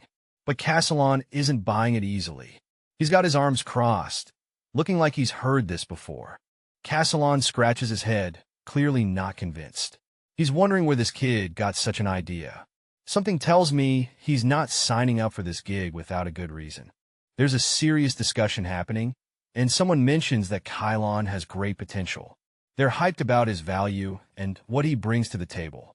As the conversation continues, they emphasize how Kylon's value will skyrocket once he steps into the role of a trainer. The anticipation is real, and everyone's eyes are on him. The air is tense as our protagonist faces off against two shadowy figures. These guys are not here for friendly chat, but our hero isn't backing down. They throw some serious accusations, but he's got his own agenda. With a determined smirk, he realizes it's time to splash some cash. Whatever's coming next, he's ready to make it rain if that's what it takes. A bold offer comes his way. 400 gold a month. It seems like the stakes just got higher, and he's about to make a big decision. Money talks, and our hero is all ears. In a dimly lit room, a mysterious figure clad in armor stands confidently. The air is tense as he prepares to negotiate a lucrative deal. With a stern look, the armored man states, the minimum branch of a bank is equivalent to 3,000 gold monthly. He's clearly a man who knows his worth. But is it enough? Not backing down, the red-haired negotiator grins. No, I don't fall for the same mistake. Let me reframe it as if it were a tanker. He's pushing for more, adding, not enough? What about blood? The armored man looks a bit sweaty under pressure, his eye patch gleaming in the dim light. This deal might be more complicated than he anticipated. All right, here's the deal. Our mysterious character with sleek dark hair and a confident smirk is laying it down straight. They prefer getting their hands dirty with some fighting tasks. No desk jobs for this one. Our red-haired, armored friend seems to be in a bit of a pickle. They're feeling helpless, like there's nothing they can do. Not a great place to be, right? Then, boom, things get intense real quick. A sharp-eyed character, probably not in the mood for small talk, throws out the number 7,000. What could this mean? The plot thickens. And just like that, action erupts. Our dark-haired fighter springs into motion, and it looks like things are about to get wild. Boom! A fist hits the ground with authority, and someone yells out, "Didn't you hear me? Do you think money is everything?" Clearly, tensions are high, and someone's got some strong opinions on finances. What about food? Chimes in another voice, their face hidden in mystery. They're questioning priorities, hinting that maybe there's more to life than cash. Someone's got to eat, right? Enter the armored warrior. With a confident stance and a hopeful heart, they declare, "I hope we'll do great together."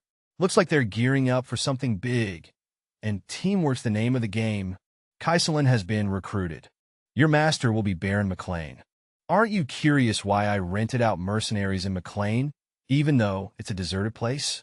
All right, so we've got this grizzled veteran with an eye patch giving off major I've seen it all vibes. Beside him is a younger dude, looking like he's trying to keep up. They're in deep convo, probably about something epic.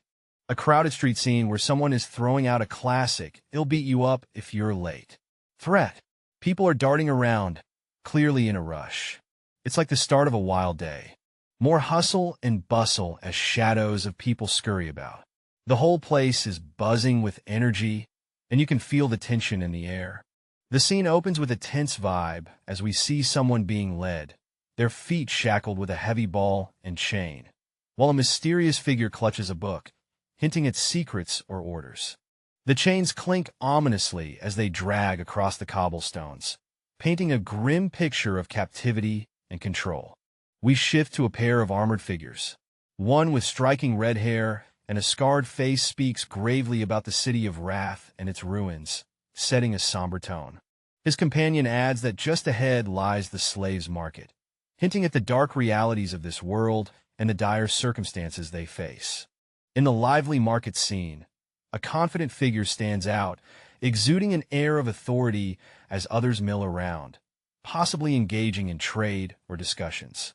A red-haired character, partially obscured, acknowledges something significant with a knowing yes. "I know," hinting at underlying plans or awareness. Two individuals are seen together, one of them contemplating a future transaction involving the purchase of a slave, suggesting deeper plots or plans at play. The sun casts long shadows as our blonde observer stands, taking in the scene before him. He seems deep in thought, while a red-haired companion approaches him with curiosity. The blond man thinks the red-haired youth looks like a country boy, inviting him to come closer and take a look.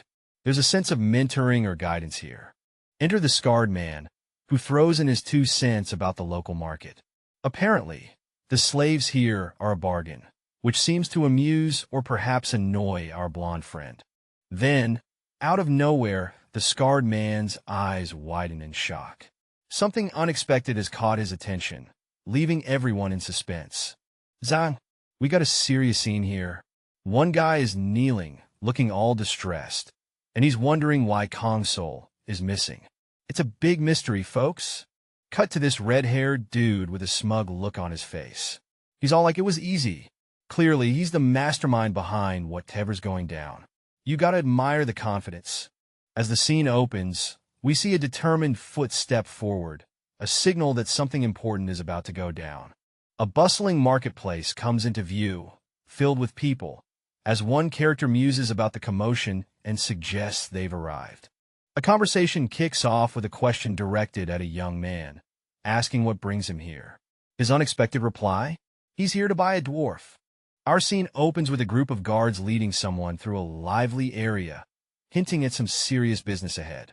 The guards talk about the rarity and special treatment of those involved. Next, we zoom in on a formidable red-haired dude, looking like he's the one calling the shots. His armor gleams, making it clear he's not to be messed with. Cut to a gloomy room where 2 elves are huddled together, their eyes filled with a mix of fear and despair. Clearly, they're not here by choice. Back to our red-haired boss, who remarks on how tough it was to track down these elusive elves. Seems like these captives are quite the catch.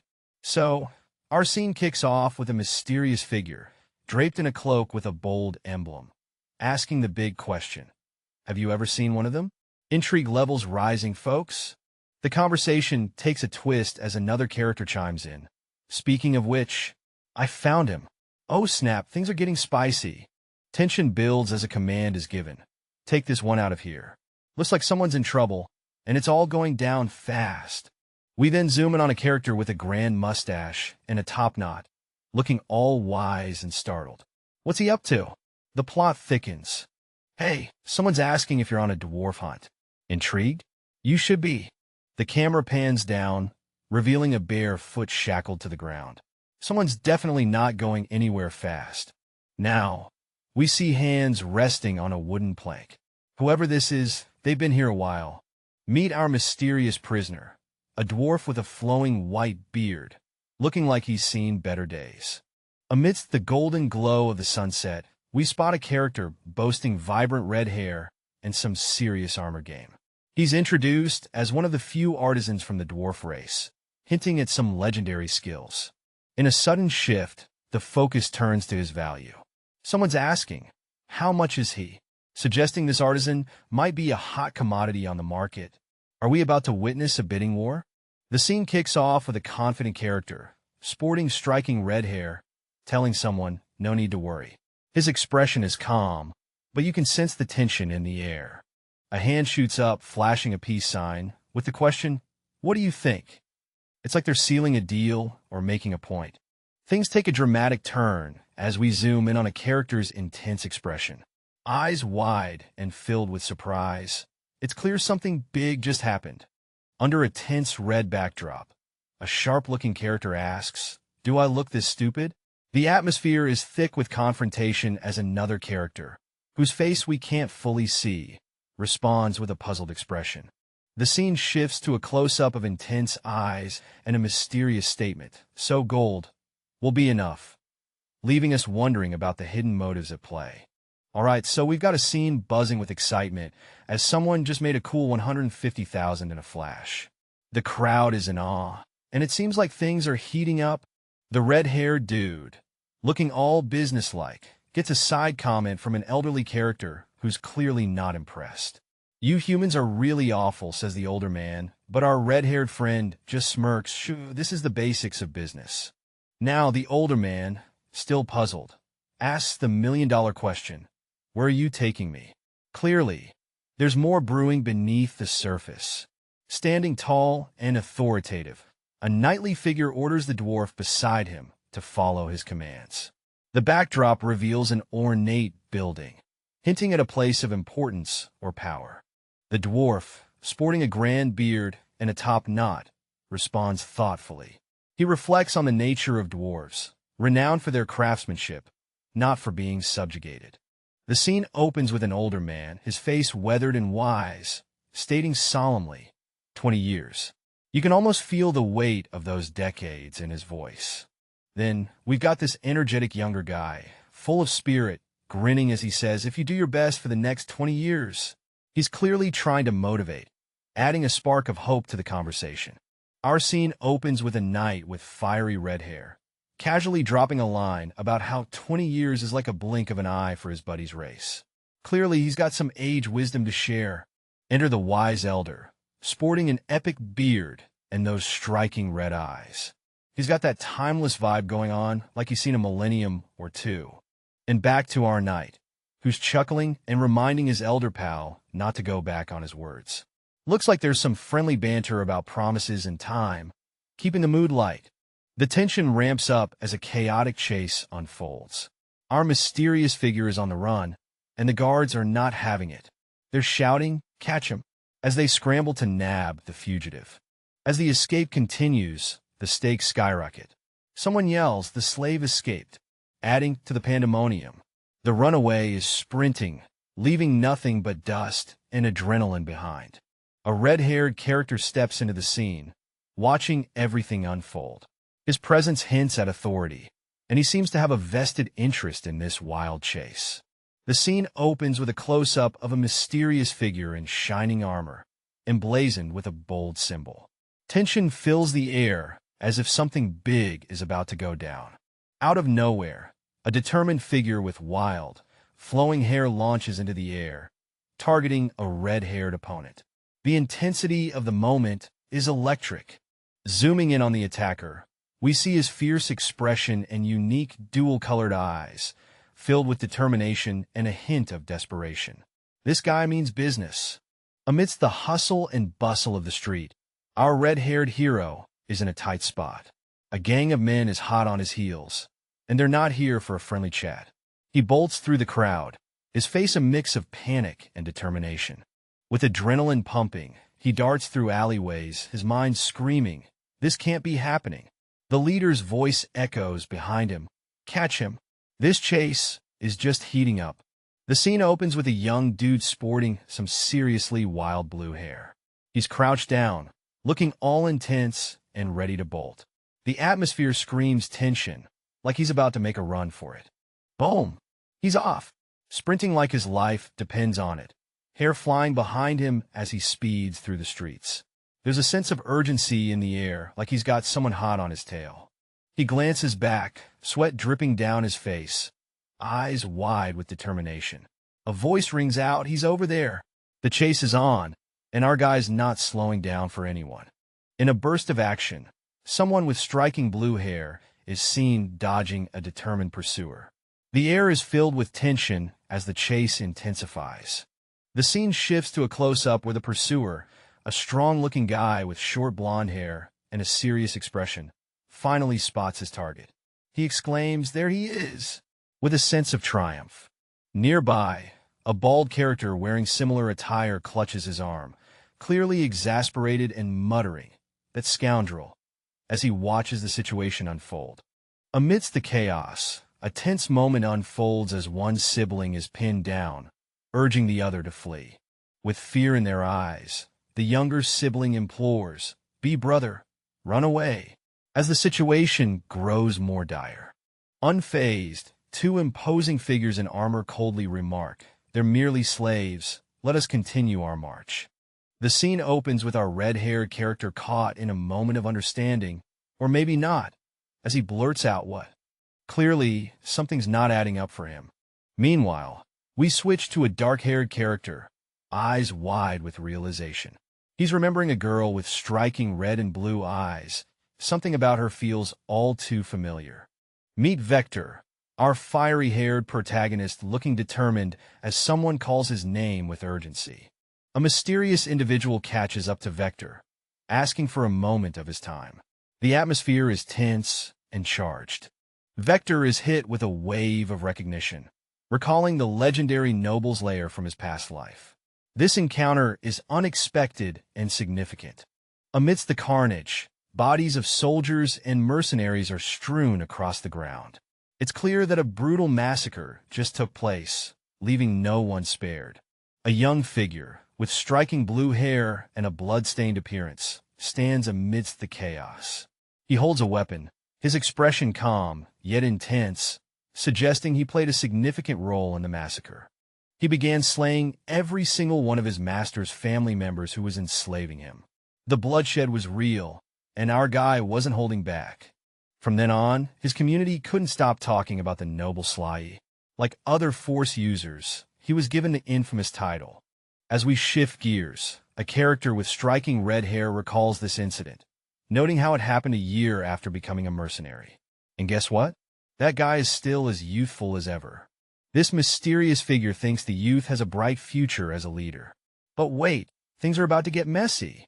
Suddenly, chaos erupts with a splash of blood and a scream. Arg! What's going down? A blue-haired kid is in trouble, getting attacked while someone yells to get rid of him. Talk about a rough day. All right, things are heating up. Our mysterious blue-haired character is in the thick of it, biting down with fierce determination. You can almost feel the adrenaline and desperation in the air. Our red-haired character, looking all composed and strategic, is pondering the idea of using a weapon. He's thinking, maybe a little more firepower wouldn't be such a bad idea after all. But will it break the stalemate? Now, there's this other figure, their face obscured, breathing heavily. Whatever's going down is taking a toll on everyone involved. The tension is palpable, and you know something big is about to unfold. Everything kicks off with a sudden movement, like someone's making a dramatic entrance or exit. It's fast, it's intense, and it's got that something's about to go down vibe. Next up, we see someone with dark hair moving quickly, like they're dodging or getting into position. The tension is real, and it's clear something big is happening. Finally, a bald guy shows up, looking serious and asking about the noise. Around him, a bunch of armored folks are standing tall, ready for action, with determination written all over their faces. All right, so it all begins with a mysterious symbol blazing into view. You know something epic is about to go down when symbols start lighting up, cut to a foot stepping in with style. So you're a visitor, a voice chimes in, setting the stage for a curious confrontation. Now, things get a bit tense as a guard steps forward, apologizing for an earlier mishap. They're just following orders after all. But what do you prefer, sir? All right, so we have someone deep in thought calculating the worth of something called the noble's lair. They're thinking, hey, even 100 grand is chump change for this thing. But this guy has no clue. Now, the plot thickens. Our mystery character is fired up, thinking, ain't no way I'm letting that jerk get away with it so easily. Elsewhere, a shadowy figure is lurking, thinking, looks like one of these folks is going to bite the dust soon. The suspense is real. In an emotional twist, a character with striking blue hair and a look of surprise whispers, "Ah, brother." The reunion vibes are strong with this one.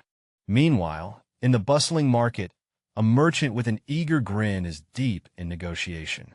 He lays down the facts, 500 gold for each of them. The stakes are high, and the tension is palpable. The merchant, with a smug expression, taunts his client. Well, client, it seems you can't even cover the cost. Looks like someone's pockets aren't as deep as they thought. The scene opens in a lively marketplace where a man, sporting a mustache and a vest, is caught mid-sentence. His hand gestures suggest he's making a passionate argument or plea. Cut to another character, eyes sharp and unwavering. Clutching a book, he fires back with a pointed question, challenging the other man's knowledge about something crucial. A dramatic shift occurs, centering on a blurred face. The atmosphere is thick with intensity, hinting at a revelation or confrontation. The focus drops to the ground, where a booted foot steps forward. The move is decisive, signaling a potential shift in the unfolding drama. In a sunlit room, we find a man with a stern expression and a thick mustache. He's clearly lost in thought, eyebrows furrowed as if the weight of the world is on his shoulders. Nearby, a character with short, silver hair and a pensive look softly murmurs, The tension is real, and you can feel the gears turning in their heads. Amidst a bustling scene, a character is taken aback as they recognize their brother, who they never expected to see. The air is thick with emotion as the sibling connection is rekindled. Things get intriguing as another character, with striking red hair, comments on something truly astonishing. It seems like a discovery or event has captured their attention. The atmosphere shifts to a magical vibe. The red-haired character reflects internally, noting a peculiar force within their hand, glowing with an intense aura. Something mystical is definitely afoot. This will be much better than the holy magic most low-level priests possess. Someone's gearing up to unleash some serious magic, way beyond the usual priestly tricks. The flames are intense, and it seems like we're in for a major power move. But wait, there's a twist. Our mysterious magic wielder is caught off guard. They sense something unexpected and are like, oh, looks like someone else is in the mix. How can a girl of such a young age sense my power? Even Kanglan didn't notice it. This young girl's got some mad skills if she can pick up on that magic. Our magic wielder is seriously puzzled, and honestly, a bit impressed. As the sun sets, casting a dramatic hue, our armored hero stands puzzled, questioning his sanity with a smirk. I must be just hallucinating. Maybe it's the heat, or just a wild daydream. In a sudden twist, another character is caught off guard, eyes wide and adrenaline pumping. What just happened? The tension rises as the surprise takes hold. The blue-haired warrior leaps forward with a fierce battle cry die, aiming a powerful attack at the red-haired opponent, who's unfazed by the sudden aggression. In a swift motion, the red-haired character raises a hand, effortlessly blocking the incoming assault with a calm, yet intense gaze. With the tables turned, the red-haired fighter launches a counterattack, demonstrating remarkable power and speed, leaving the blue-haired fighter at a disadvantage. Our young hero is throwing a punch with all he's got, determination written all over his face. It's a classic underdog moment, folks. Things heat up as he's caught off guard, eyes wide with shock, and his opponent isn't holding back, taunting him with a mocking question. The tension rises as we see another figure, possibly someone dear to him, shout out in alarm. It's chaos, and things are about to get real. With urgency in his eyes, he yells out for someone to run away. It's clear things are getting dangerous, and he wants to protect them at all costs. In the heart of a showdown, our hero stands face-to-face with a towering, menacing figure. The air is thick with tension, and it looks like things are about to get real intense. The smaller character is shown sweating bullets, eyes wide in realization. The big guy's voice booms, offering some sage advice. Having a fighting spirit is great, but picking the right fight? That's the real challenge. The red-haired character issues a grave warning, hinting at a dangerous game. He tells the other person, I hope there will be no hard feelings, Victor.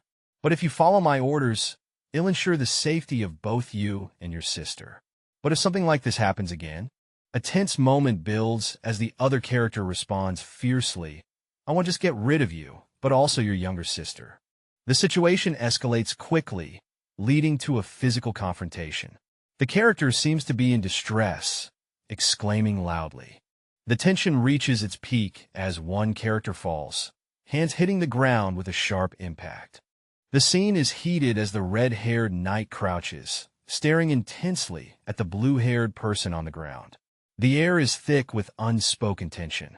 The knight, with a determined look, thinks to himself that the warning he's giving should be enough.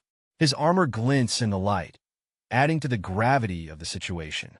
The scene opens with a young boy with striking blue hair, sitting pensively as he reveals his dream to become a knight. His eyes are filled with determination despite the ragged clothes he wears, hinting at a life of hardship. The boy seems startled when a knight, with fiery red hair and clad in shiny armor, acknowledges him.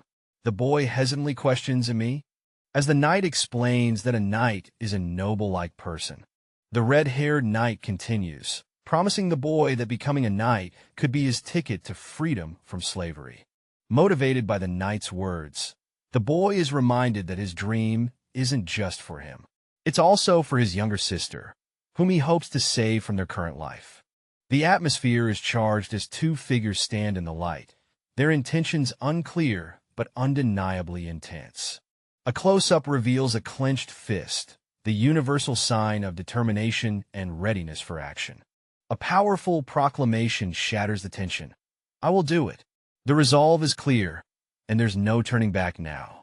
With a confident smirk, a red-haired character watches the scene. Clearly entertained, the scene kicks off with a character muttering "great," like they've just hit an unexpected snag. Next, we find two young folks huddled together, whispering about the younger sister being the key to handling the noble family. Big plans, right? Now, a soldier is told his training will begin once he settles his affairs. Duty calls, y'all. And there's this wise elder asking for a private chat. You know it's serious when the wise ones want to talk. In a scene that screams mystery, we find an elderly man with a majestic white beard, looking a bit confused as he utters, "Me?" What's going on in his mind? We wonder. Switching gears, we see a rugged dude telling two adorable kiddos, "I prepared the contract." Now, what kind of business are these little ones getting into? Finally, we got a muscular guy asking the bearded elder, "Contract?" Seems like everyone's getting curious about this mysterious agreement. It's written that if you work with my lord, you'll get your freedom after returning to the mountains. Are you serious about taking me to the mountains? Will you really send me back to where my back desires? It's hard to believe outsiders' promises. The scene opens with a fiery-haired character, full of determination, declaring, "No, I will definitely sign this contract." Clearly, there's no backing down here. Next up, we've got an elder with a majestic beard, promising, "I will do my utmost to serve you too." He's all in, ready to give it his all. And then a close-up of the elder's beard, a bead of sweat, or maybe a tear, dripping down, showing the weight of this moment. Intense dedication, folks. So, here we have our red-haired warrior, standing tall and proud, basking in the glow of achievement. He's being congratulated by an older gentleman, who's clearly impressed with his efforts. The young guy's all humble, saying, "Nah, thank you." It's a feel-good moment, folks. The elder, stroking his epic mustache, is having a reflective moment. This kid was really spurred on by the contract, he muses, nodding to himself. Seems like his expectations were spot on.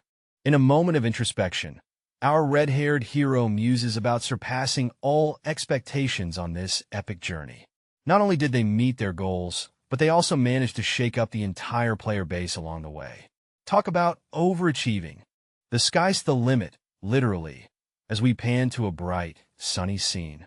Preparations for the regional war are underway, and things are looking bright, both figuratively and literally.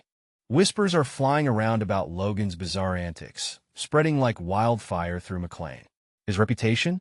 Totally tanked. A mysterious face enters the scene, hinting at more revelations to come. All right, so we have this intense scene where a guy's face is a mix of frustration and pain.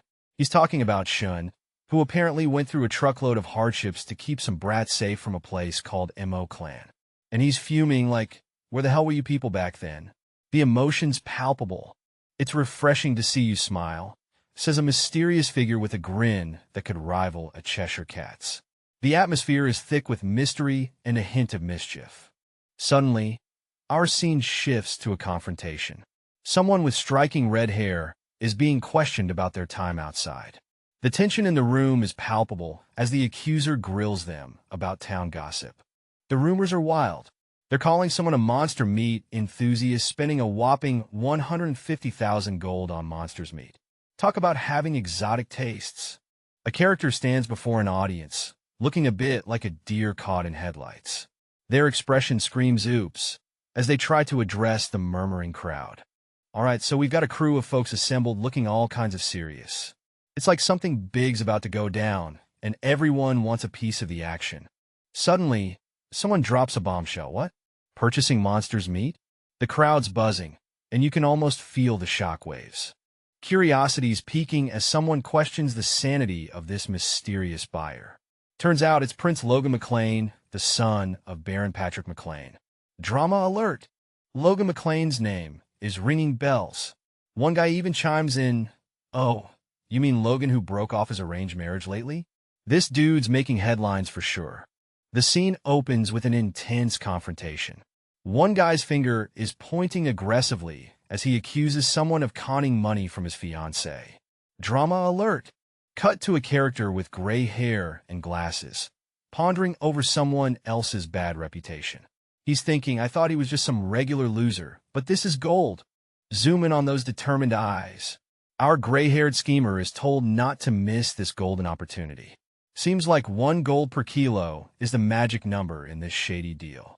The atmosphere is tense as 2 mysterious figures stand side by side, their expressions hidden but clearly engaged in some important or intense conversation. The background is a deep purple, adding to the suspense of the moment. The scene shifts dramatically as a confident character steps up, exuding an aura of power. With a hand raised, they ask a challenging question: "Do you want money?" Their expression is fierce, and it's clear they mean business. The air is charged with energy, and the stakes seem high. With Rick's proclamation, the masses, not only of merchants, start collecting monster meat, but also rumors of chaos spread to estates near Cali. A character laughs, praising Philip for doing a great job. There's a doubt, though. Is this the right time to laugh? In a dimly lit room, a group stands awkwardly while someone mentions complaints overheard during their visit. Tension fills the air as everyone tries to keep their cool. Who knew overhearing could be this intense? A man with an intense aura is fuming, while a woman dressed formally tries to calm the situation. It's like watching a volcano about to erupt, and everyone's waiting to see who gets burned. With a sarcastic edge, the woman asks if someone enjoyed their little escapade. Her expression says she's not buying any excuses. Clearly, someone's in hot water, and it's not the good kind. The scene opens with a mysterious woman standing with poise, her hands gracefully clasped together. It's a vibe. You can feel the tension in the air. A knight with a blurred face, rocking some cool armor with a crest, casually mentions he wasn't escaping, just on a little tour. Sounds fishy, right? A shadowy figure, also with a blurred face, seems amused by the knight's antics, talking about royalty who tour. At least someone's having fun here. The knight, unfazed, turns away and coolly declares that rumors are just rumors.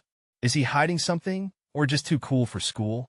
The scene opens with a bold declaration: "I have no shame in any of my actions," setting the stage for some serious family drama.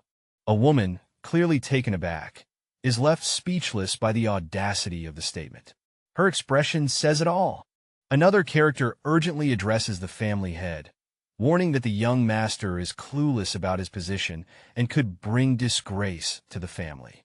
A young man, presumably the source of the drama, brushes off the concerns with a casual remark: "Oh, mother, your words are too severe." Clearly, he's not sweating it. With eyes blazing and tension thick in the air, someone demands, "What?"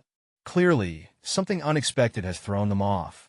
As the scene continues, another character throws down the gauntlet, questioning loyalties with, "You heard it right? Are you going to keep taking his side, even after this?"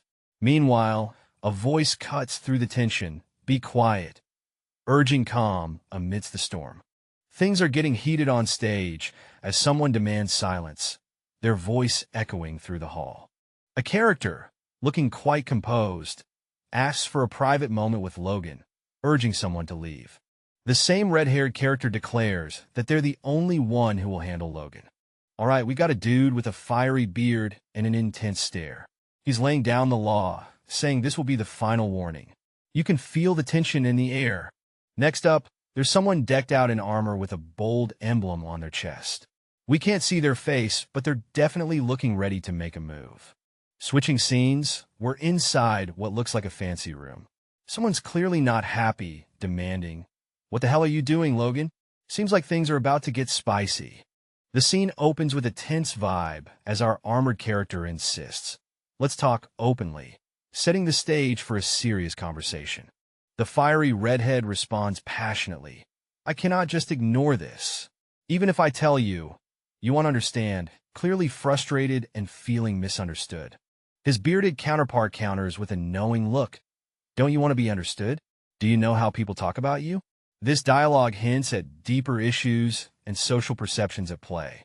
In a dimly lit room, tensions are high as one character, clearly exasperated, points and accuses someone else of completely losing his mind. The room is filled with a sense of urgency and drama. Enter the mysterious figure with vibrant orange hair and a futuristic outfit. His face is blurred, but his presence is commanding, leaving us guessing about his role in this unfolding drama. All right, so our red-haired protagonist is deep in thought, absolutely floored that someone just mentioned his mother. This is a big deal because apparently dear OL dad never brought her up, not even once in his past life. Talk about family secrets, right? The plot thickens as we catch a glimpse of a shadowy figure with a blurred face. The protagonist is piecing things together, realizing that maybe, just maybe, his father hasn't completely thrown in the towel on him yet. Intrigue intensifies. The scene is intense as one character is down, seemingly out of breath, while a shadowy figure looms over. There's a sense of urgency and tension in the air. A character with striking red hair, possibly a warrior, stands determinedly in front of a father figure. There's a plea for a chance, suggesting a deep desire to prove themselves, or perhaps redeem a situation. All right, so we've got someone rocking a fur coat, stepping into the scene with a vibe that screams mystery. The lighting's all dramatic, setting the stage for something big. The room is quiet, doors slightly ajar, and the floor's polished to a shine. You can almost feel the tension in the air. Our mysterious guest sits alone at a table. The room's got this old-school vibe, candles and all. Clearly, it's a place for serious thinking. With a whisper that echoes in the silence, he utters, "Please." Whoa! What could he be pleading for? The suspense is real. It feels so strange for this man and Logan to talk like this, almost like strangers trying to find their footing. There's a weighty decision looming. If Logan doesn't back up his words in a year, something's got to give. Meet the man in charge, not just a father, but the head honcho of the McClane family. He's juggling responsibilities left and right. Holding a locket, he apologizes to Rania, admitting he's clueless about their son's mindset. Family drama? Am I right? He's got that intense look in his eyes, promising to protect and raise someone well, but something's clearly weighing on him. What could it be? Cut to a grand desk, where someone's sitting with a presence that screams boss mode. Who's behind the chair?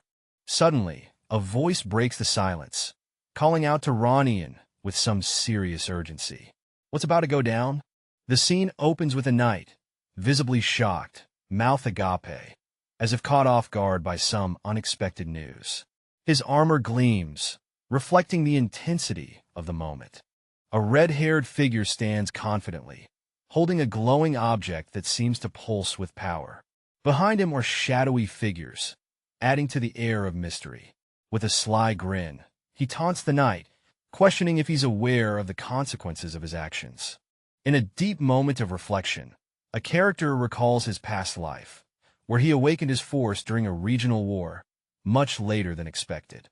It's a scene filled with nostalgia and a hint of regret. The younger character, filled with gratitude, credits his brother for their reunion, expressing thanks.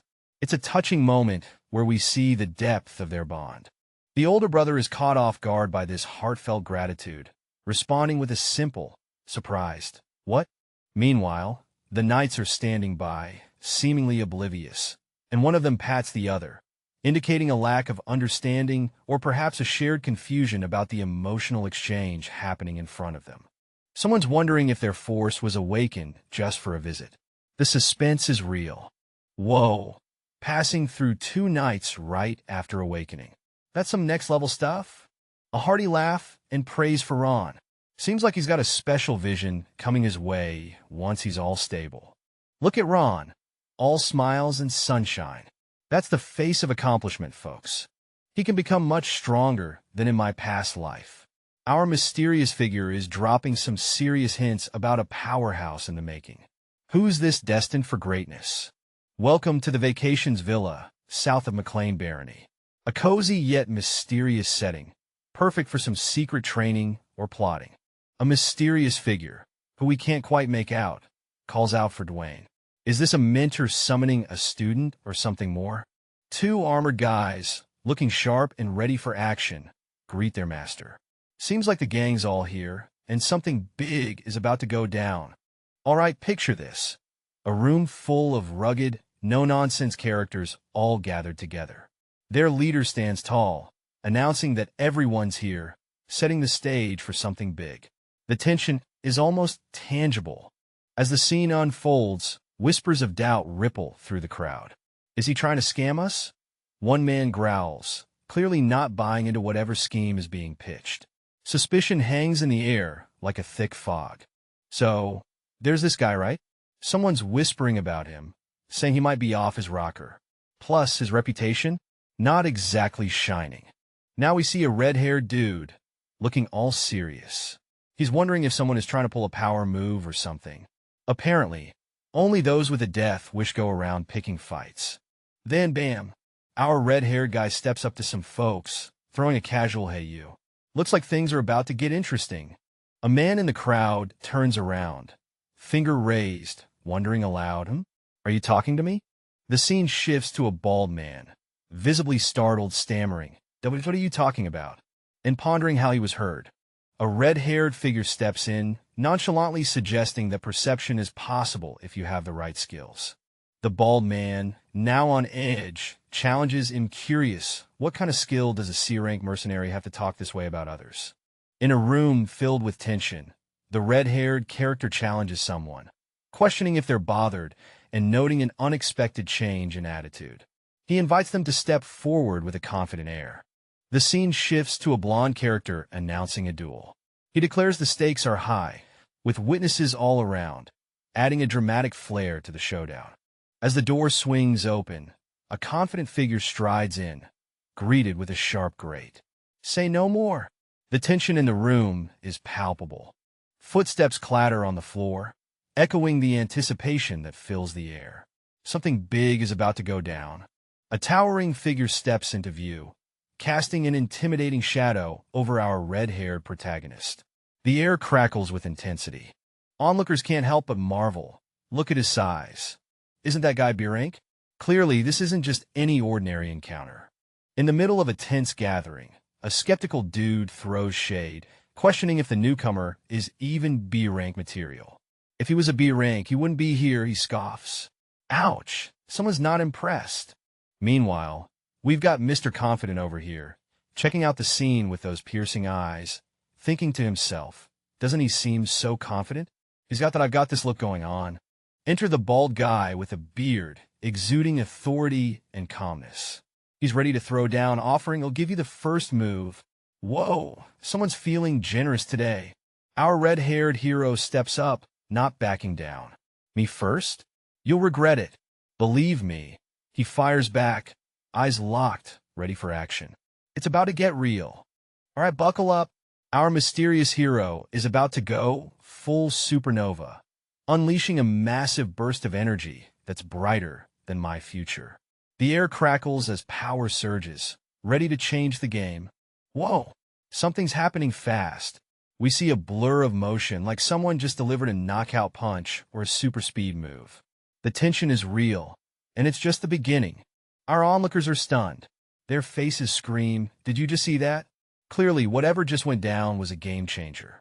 In the heat of battle, our fierce warrior charges forward, their opponent's face twisted in shock and fear. The energy in the air is electric as the clash intensifies. The scene is heating up as a group of intense onlookers, faces twisted in anticipation. Watch closely. There's a buzz in the air as if something big is about to go down. Everyone's on edge, ready for action. Amidst the tension, a cool red-haired character stands unfazed. With a casual flick, they brush off their shoulder, as if to say, "I've got this." The calm before the storm, perhaps? All right, things are heating up, literally. We got a close-up of a character whose hand is blazing with flames. You know something epic is about to go down. Now we see another character, cool as a cucumber, exhaling gently. It's the calm before the storm, and you can almost feel the tension in the air. As the dust settles, our mysterious hero stands tall, fist glowing with power, daring anyone else to come forward. Who's got the guts to face this powerhouse? The scene is heated, with loud voices and intense expressions. A man with an eye patch is clearly not having a good day, surrounded by a crew that looks just as riled up.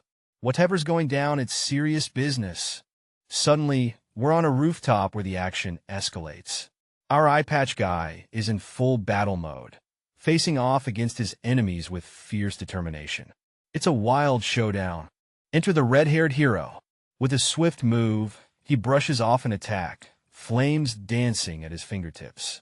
He's calm, collected, and clearly ready to take on whatever comes his way. With a blazing aura and a confident stance, this fiery dude throws down the gauntlet, asking if anyone else wants to run their mouth. Talk about a mic drop moment. Cut to the crowd, where disbelief is the mood of the day. Crazy. How is this possible? One spectator wonders, as they all try to wrap their heads around the fiery spectacle. A closer look at two onlookers, both wearing expressions of shock. Their attention is fixed, and the tension in the air is palpable. One of the spectators, deep in thought, acknowledges the fiery character's talents. I thought he was extraordinary, but not to this extent, they muse, clearly impressed. Our mysterious red-haired character casually notes, it seems like they're gone now. Who's gone? We don't know yet, but this guy sure seems relieved. Enter Logan, the man of the hour. He's the mastermind who brought this group together. Wonder what he has up his sleeve? Close up on our red-haired friend, and it looks like things are getting serious. Logan's got a plan, and it's a bold one. He's ready to turn this crew into crossbow cavalry. You can almost see the sparkle in his eyes. Whoa, hold up. Two other characters seem totally taken aback by Logan's announcement. What could be going through their minds? Amidst a bustling scene, we dive into a lively debate about crossbows. One character scoffs at the idea of using them on horseback, arguing that reloading would be a nightmare. A white-haired figure, known as Lord Logan, agrees that crossbows aren't ideal for cavalry, acknowledging the limitations with a knowing nod. As the conversation continues, we get a breakdown on crossbows, taking a skilled person over a minute to reload. It's no wonder they raise eyebrows. Despite the critique, Lord Logan stands firm. Even if others think he's just spending money on a hobby, he's got confidence to back up his choices. All right, we've got our red-haired warrior laying down the law on training. Train them thoroughly, he says with a smirk that screams, trust me, you'll get it later. The mysterious companion stands silently, pondering the wisdom just dropped. The vibe is all deep stuff. Our red-haired friend confirms the plan with a confident understood. He's got this. Fast forward a few days, and someone's holding a mysterious piece of paper. What's written on it? The plot thickens. Back to our redhead, who's chilling at a desk, tallying up the results. Out of 360 recruits, 312 made the cut. His inner monologue? Nice, that's some solid progress. In a dimly lit room, our red-haired friend clutches a piece of paper, murmuring master, like he's about to drop some serious knowledge. The scene shifts to an elderly, muscular man holding the paper with a skeptical look, asking, what is this? Clearly he's not impressed yet. Our red-haired hero, now behind a desk, asks if the old man has seen it all, revealing it's a blueprint for crossbows. The plot thickens. The elder remains silent, but our red-haired dude reassures him that although the design might seem crude, an expert should have no trouble making it. With a determined glint in his eye, the red-haired character explains he remembered all the basic structures, confident that a top dwarf craftsman can bring this design to life. All right, we're diving into a heated discussion where an elder with slicked back hair and a serious look is talking about a crossbow. Not just any crossbow. This bad boy has automatic reloading and can shoot 3 bolts in rapid succession. Fancy, huh? The elder, clearly not impressed, asks who came up with such an absurd idea. Enter our young inventor behind the counter, owning up to his brainchild.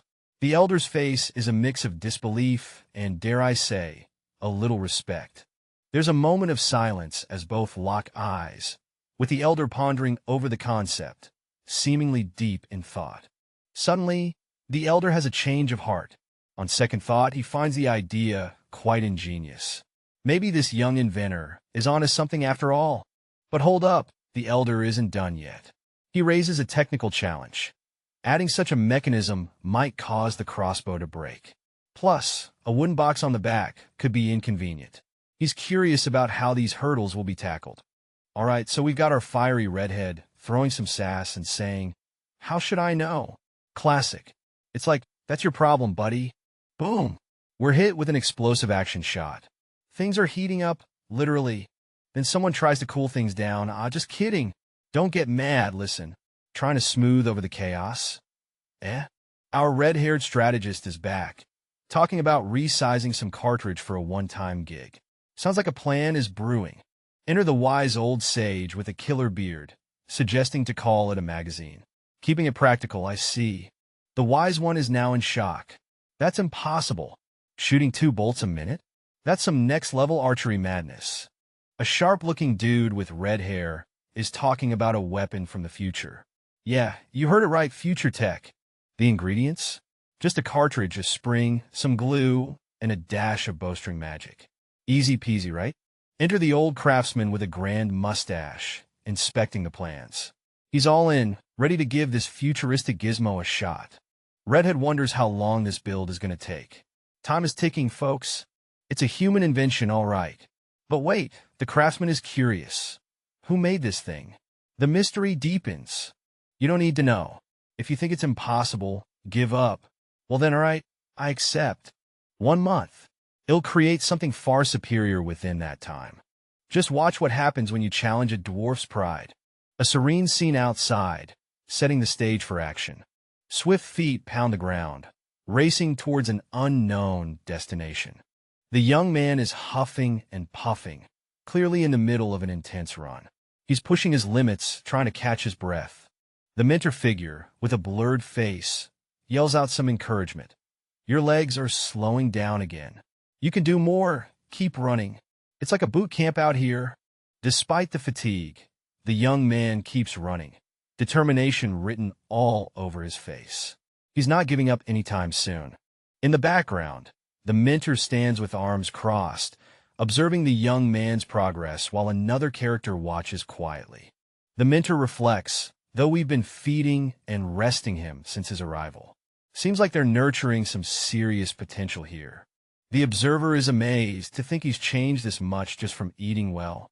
Clearly, this transformation is impressive. A figure is sprinting with fierce determination, feet hitting the ground like a storm brewing.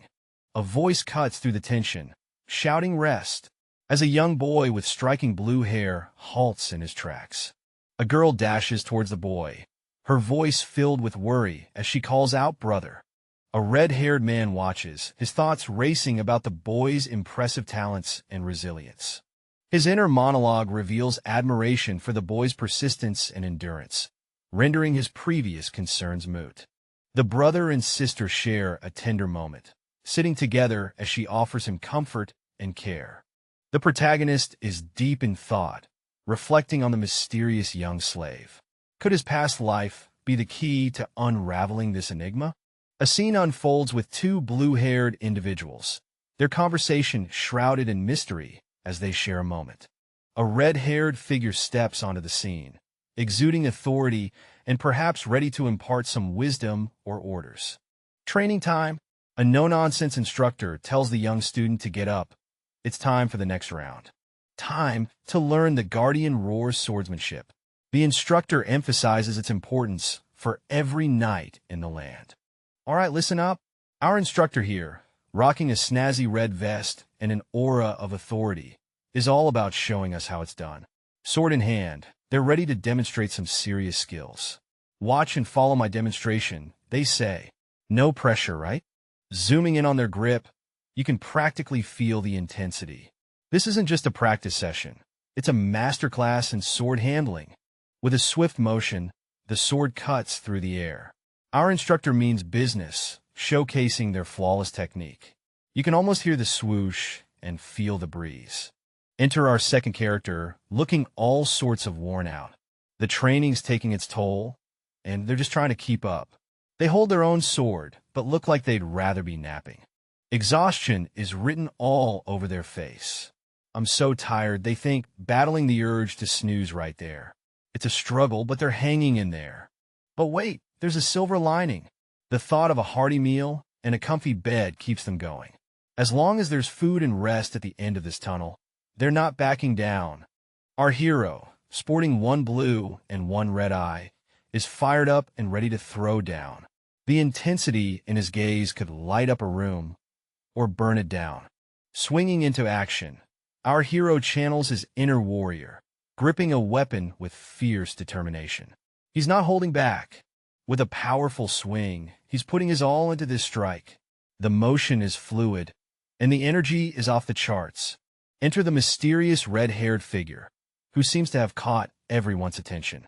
What's his deal? The plot thickens as our hero and the red-haired guy exchange words.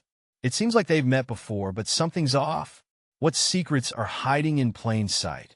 Our red-haired mystery guy makes an entrance, looking all serious and ready to drop some wisdom. He talks to our blue-haired dude, dropping hints about needing something more like a knight for the job. Blue-haired guy seems to have a light bulb moment, realizing the gravity of becoming a knight. Red-haired guy asks if blue-haired dude can handle it, laying down the challenge. Blue-haired dude, sword in hand, gives a confident yes, ready to take on the world. Red-haired guy offers all the help for training, but blue-haired dude's like, nah, I'm good. The scene opens with a character sporting vibrant orange hair, lost in deep contemplation, uttering the word just, as if grappling with a big decision. Switching over, we find another character, clearly worried, asking someone to continue looking after his sister. He emphasizes, that's all I need, showing where his priorities lie. A moment of silence hangs in the air, tension building as the scene blurs out, creating a mysterious vibe. Back to our orange-haired friend, who seems genuinely impressed by something. There's a moment of realization or admiration happening here. As the backdrop shifts to what seems like a fortress, the orange-haired character suggests moving on to the next stage, setting the tone for a new adventure ahead. It's all about playing it safe, but things might not go as planned. Our duo is deep in thought, realizing the girl might not handle the task at hand. Even if she does, the group might fumble it. Talk about pressure. Red-haired dude is not taking any chances. He's mulling over his next move, ready to whip up another plan. Smart thinking. The scene transitions to a serene setting. Words hang in the air as someone begins, so what you're saying is, the suspense is real. Peeking through a slightly open door, we see our red-haired guy stepping into a room. Someone's already there, setting the stage for an important meeting. The scene zooms in on our character, who's rocking a sharp outfit with a vest and collared shirt. He's looking all serious and fired up as he declares, yes, that's right. Something's got him all determined. The scene opens with a beautiful view of the sky, peeking through lush trees, setting a peaceful yet foreboding atmosphere. Suddenly, we're thrust into a commanding presence.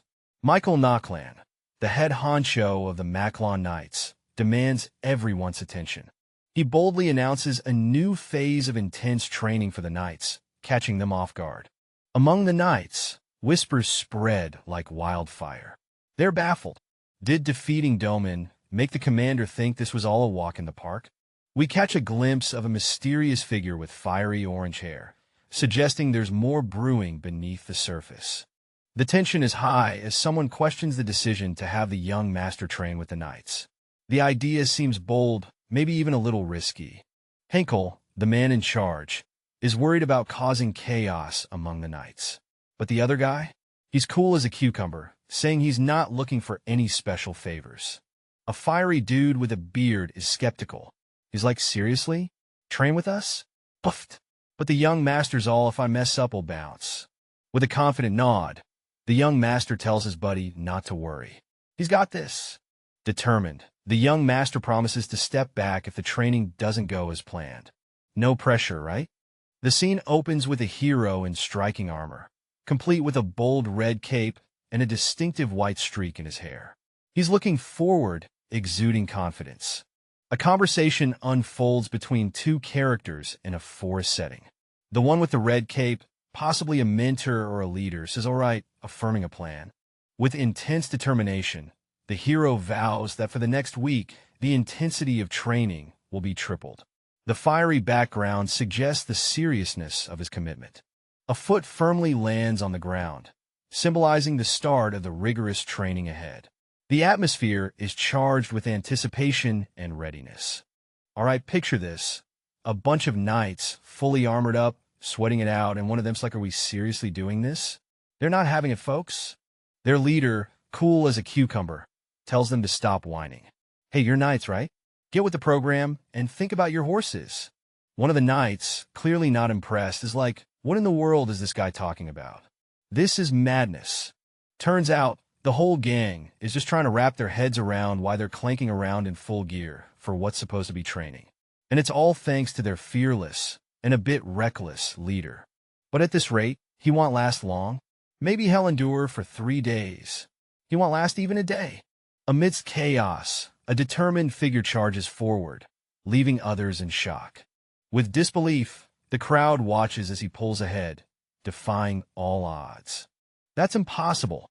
That rascal is leading the pack. And he was even smiling. It's a rough day on the training grounds as knights are dropping like flies. One observer notes that at this pace, it's not the intended trainee but the regular knights who might just tap out. A voice of authority cuts through the chaos, commanding everyone stop, as one knight grapples with the situation, trying to keep things in check. The much-needed call for a 10-minute break echoes around, giving the weary knights a moment to groan and catch their breath on the ground. Amidst the fatigue, a senior figure approaches two knights, their presence commanding as they walk up with a purpose. The senior figure checks on the young master, asking how he's holding up amidst the grueling training session. The scene opens with a confident individual being briefed about a tough training session. They're all like, "It's tough, right?" And the response is a cool and calm, "I can handle it." Then we dive into some serious admiration. Our red-haired mystery person is impressed by the training, considering the knights undergo this regularly. Must be tough cookies. Next up, someone eagerly looks forward to more training, addressing the commander. But there's a twist in the air. Oh, the commander seems to have second thoughts. This isn't what they meant at all. Our red-haired friend is left puzzled, with a big question mark hovering over them.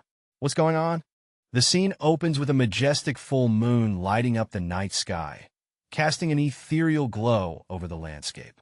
A solitary knight gazes around, realizing that all his fellow knights have left. His expression shows a mix of contemplation and resolve.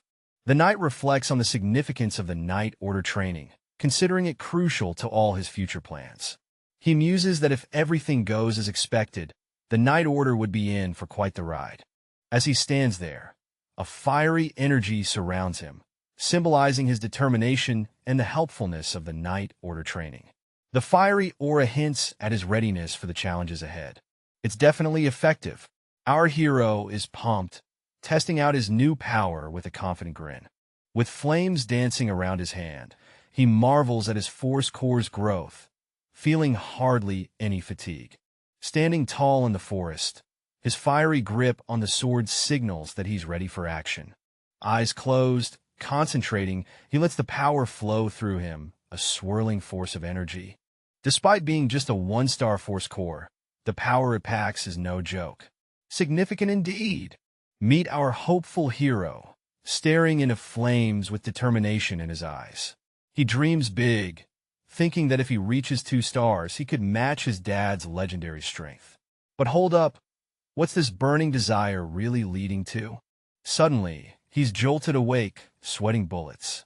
The dream, or maybe nightmare, leaves him rattled. Reality hits hard, and he's left pondering what just happened. The scene shifts to a cozy, sunlit room, filled with a calming ambience. But don't get too comfy. Things are about to get wild. Enter the crossbows, one after another, each met with a resounding rejected. Who's doing the rejecting? It's a mystery, but it's clear someone's not impressed.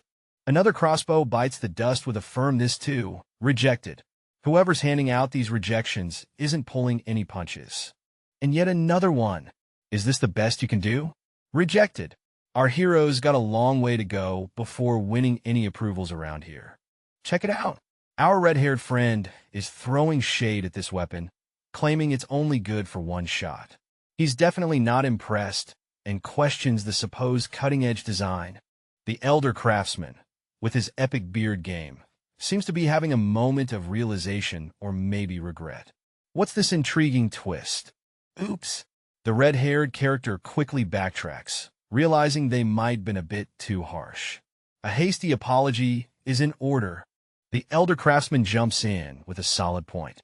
Even if you're the boss, you shouldn't mess with the craftsman's pride. Words of wisdom, indeed. With a stern expression, the elder craftsman lays it down.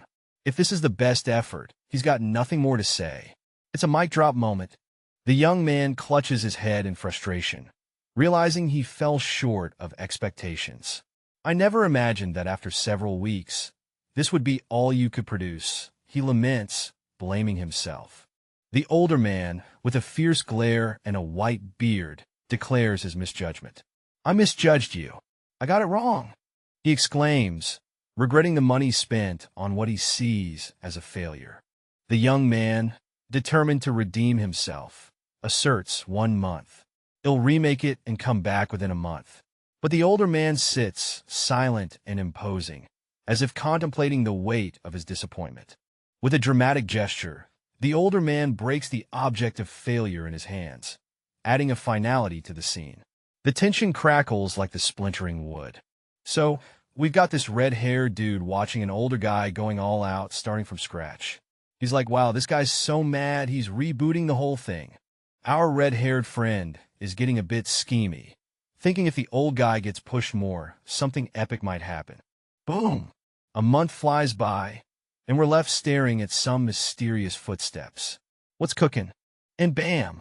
The elderly man is back in action, flinging a wooden block like he's got something to prove. That block isn't just flying. It's slicing through the air with some serious intent. What's the old man up to? High up in the sky, 2 figures launch arrows with pinpoint accuracy, cutting through the air like they own the place. The target? Nailed it, right in the bullseye. A wooden target stands tall, and bam, the arrow hits the bullseye with the precision of a seasoned pro. Talk about hitting the mark. Back on solid ground, one character asks the other, "How is it?" The second character, crouched down, replies that it shoots fewer projectiles than he's used to, but is super easy to handle and reload. The red-haired character is blown away, exclaiming how unbelievable it is that it takes less than 5 seconds to reload and fire. Speedy Gonzalez would be proud. Reflecting, the character thinks about how this weapon, although smaller and with less range than what he's used to from his past life, is perfect for cavalry. Sometimes less is more. The scene opens with our stylish red-haired protagonist soaking in the praise from an elder with a white beard and sharp eyes. The old master is utterly impressed, declaring the young man's performance as outstanding. It's not every day you get that kind of compliment, right? Next, we find out there's still time before the domain war, yet the young man has already achieved remarkable results. Talk about being ahead of the game. Then, our master, a bit exasperated, checks if his words are even reaching the young man's ears. The old man's face, with its fierce eyebrows and pointed ears, shows he's not one to be ignored. Finally, the young man reassures the master with a hearty, "Well done," and a supportive hug, showing that he truly values the master's guidance. There's a sense of camaraderie and respect between them. In the bustling heart of the dwarven realm, Hamar stands tall. Well, as tall as a dwarf can. With a confident grin, he declares, "Long live the dwarves," but quickly shifts to no, "Long live Hamar." Clearly, this guy's got a sense of humor. He's not just any dwarf. He's the dwarf. Then someone calls out Hamar, and the scene shifts. Who could be looking for our hero? Hamar, with his sharp eyes and bushy brows, responds, "Yes, why are you calling me?" He's all ears for what comes next. A shadowy figure asks, "Can you make 400 of these in 2 months?" The stakes just got higher. and Hamar's got some big decisions to make. The scene kicks off with a crossbow bolt slicing through the air with a satisfying thunk as it hits its target. The power behind this shot is no joke. Our view shifts to a couple of folks in awe, watching the bolt fly across the landscape. They're clearly impressed by this beast of a crossbow. One of them exclaims how amazing it is, noting the impressive distance it covers. It's a crossbow that can fire consecutive shots, an absolute game changer. The camera zooms in on a character who's mind-blown by the crossbow's capabilities. A muzzle-loading crossbow with such power and speed is something to behold. Imaginations run wild as another character ponders the impact of an army wielding these crossbows. Just the thought of it sends shivers down their spine. Finally, one character praises the creator of this marvel, realizing this must be what they meant by crossbow cavalry. They're truly amazed. Our red-haired protagonist is casually admitting that Hamar, the craftsman, went through some tough times. But hey, he pulled through like a champ. Turns out, Hamar not only finished the order early, but cranked out an extra 100 crossbows. Talk about overachieving. This guy's on another level. With a cheeky smile, the red-haired guy is already plotting to put those crossbows to good use. This dwarf's skills are clearly top tier. Now, he's deep in thought, pondering about sharing this success with the higher-ups. But nah, he decides to keep it under wraps for now. The plan is set. Starting today, they're sending mercenaries armed with crossbows to clear out the monsters. It's go time. With a confident smirk, he questions if anyone thinks this plan is impossible. Spoiler, he doesn't. The other character seems to be contemplating the plan, maybe a bit surprised. Finally, we see arrows hitting a tree with precision. Our contemplative friend thinks, it might be possible. Looks like the plan's got potential. Alright, so we got some serious stepping action going on here. Someone's making their entrance, and it looks like they're about to drop some wisdom or maybe a challenge. The scene shifts to two characters deep in conversation. One says, make it possible, and the stakes are high, because if they can't, it's all meaningless. Zoom in on the intense face of a character with a scar. He's thinking he wouldn't have made a weapon like this just for monsters. What's the real plan here? Our red-haired character is handing out crossbows like candy at Halloween. Someone's thinking, is he preparing for war? Things are getting real. Title card drop. Regressor of the Fallen Family. Sounds like we're in for a wild ride with some time-bending family drama. A lone dandelion stands resilient in a field. It's a quiet moment, maybe symbolic, or just showing nature's stubbornness. Alright, picture this. Our red-haired hero is in the zone, carrying another guy like he's just a featherweight. Talk about beast mode. This dude's showing off some serious grit and determination. Now, the peanut gallery, our armored spectators, are buzzing. They're like, is this guy for real? Look at that explosive power. The dude's like a human wrecking ball. Then the chatter takes a nostalgic turn. They're reminiscing about some old-school legend, Dominion. And they're like, how can you even compare them? This dude used to lose to his little bro before he leveled up. Meanwhile, one of the onlookers is giving our hero a side-eye, pondering over his transformation. Man, if someone told me he'd be this strong now, I'd have laughed. And off to the side, we've got our rookie duo vibing. They're chatting about how this training is no joke. Running? Huh, that's just the warm-up. They're struggling but loving the hustle. Our hero's rise is just the tip of the iceberg in this intense training saga. Amidst the nightly banter, one of them is dishing out compliments like candy, appreciating a fellow knight for their help. It's all about the camaraderie. Another knight is sitting casually, throwing out a whatever man vibe like he's too cool for school. He's just glad to be part of the action. Up close and personal, one knight reassures another, saying not to sweat the small stuff among comrades. It's all in the brotherhood. A knight is left pondering, scratching his head over what to do when someone throws such unexpected kindness his way. Bonds among these knights are strong, no doubt. Our reflective knight is musing about how he's stuck with the training since the first young master incident. He's in disbelief over how far they've come.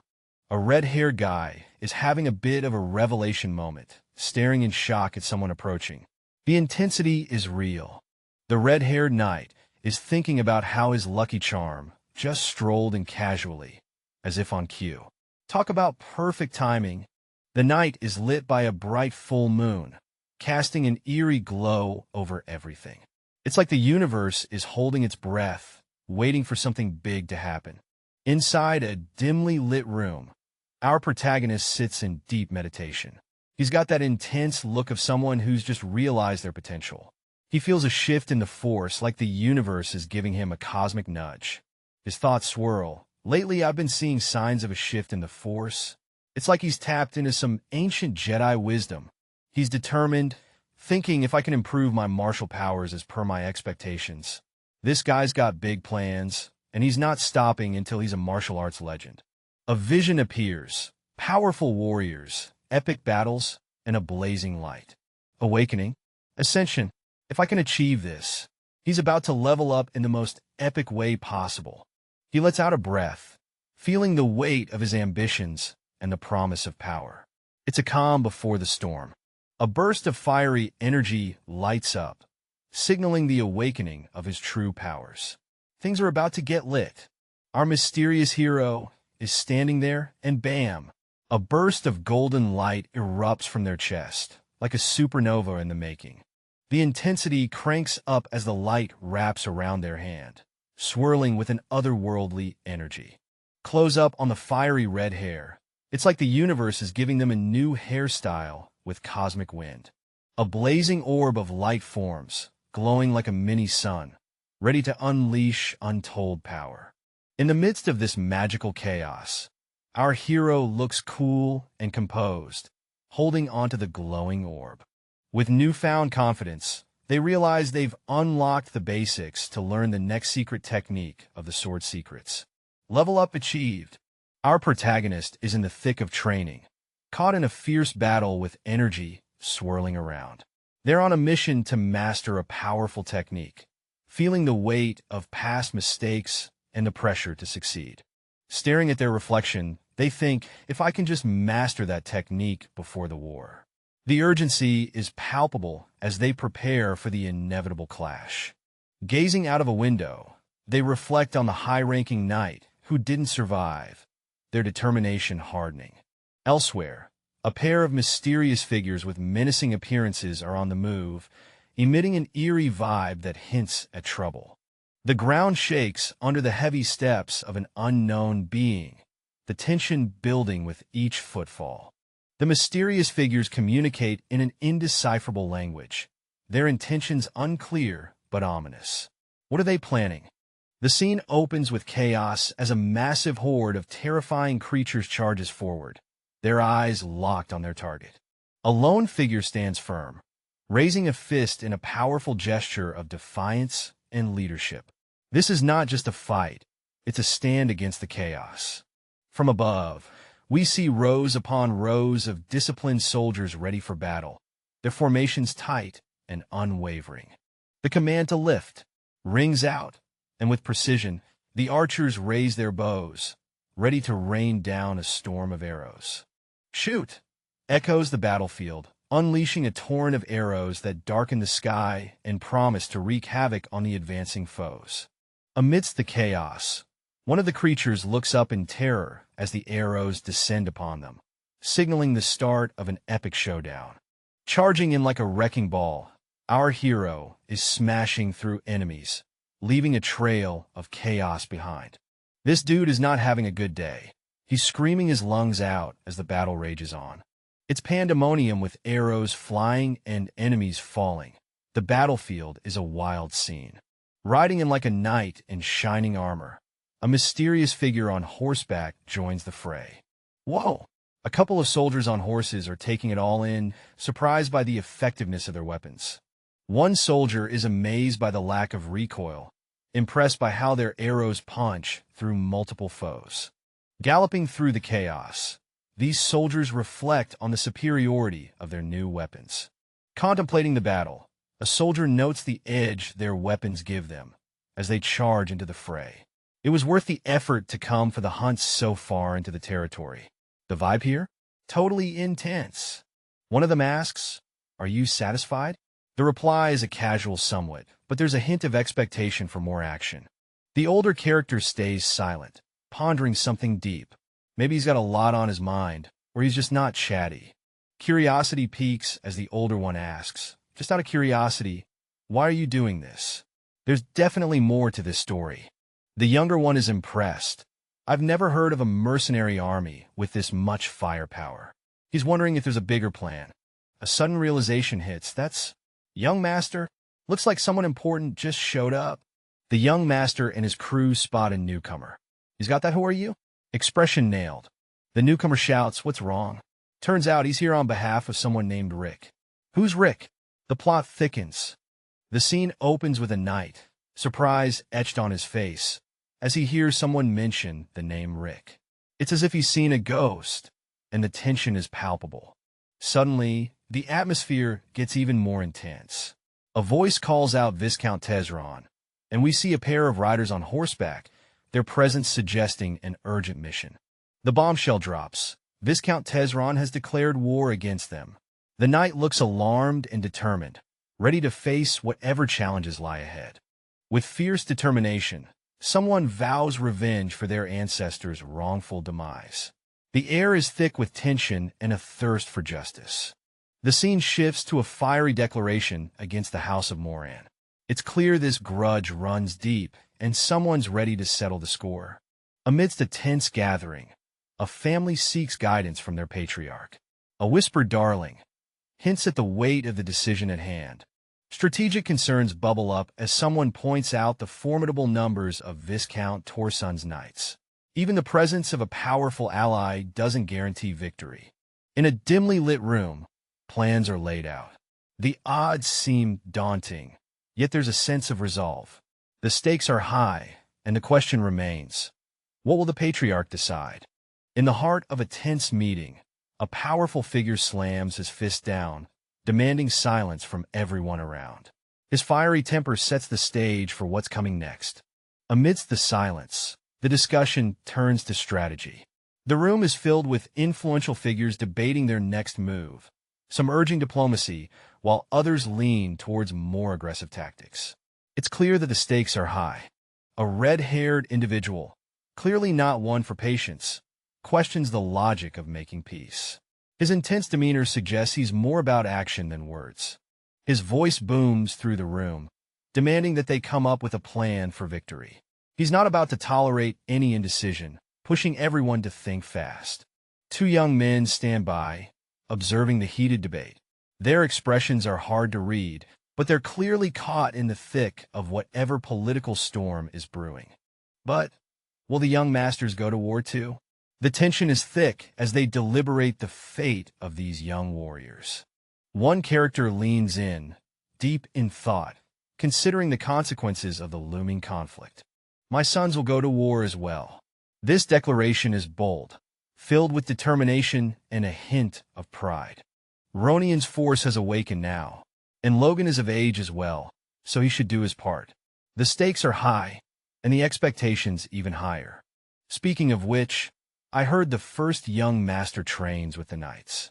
Since they've both force users, they'll be of great help. The conversation shifts to strategy, hinting at hidden strengths. Young master is away right now. The urgency hits hard as the realization dawns that the young master is absent at a crucial moment. I must let him know about this quickly. The scene shifts to a frantic rush, with a sense of urgency echoing down the halls. The red-haired warrior stands in his armor, explaining to another character what just happened. He's got that serious look like he's retelling the plot of a mystery novel. A dramatic close-up of our hero's face, deep in thought. Something's clearly bugging him, and it's not just his helmet hair. He's thinking hard, wondering why the war kicked off earlier than expected. His face says, wait a minute, this isn't how it went down last time. His companion, looking a bit panicked, tells him they're opening customs and jobs after the declaration of war. He urges the hero to get a move on before it's too late. The warrior thinks there's no time to think. As he prepares to spring into action, he knows the clock's ticking and the stakes are high. Our hero stands amidst a crowd, everyone looking worried. The local residents are clearly uneasy, and the tension's so thick you could cut it with a sword.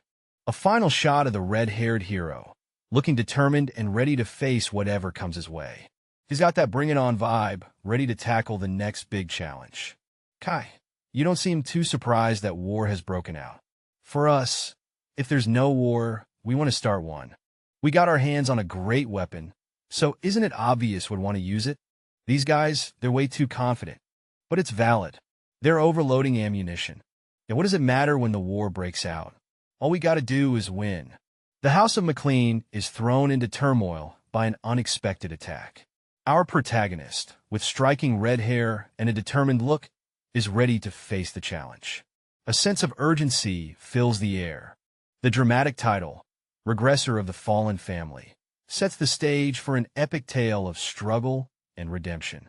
The next day, Terran's forces arrive at the McLean estate, catching everyone off guard with their overwhelming numbers.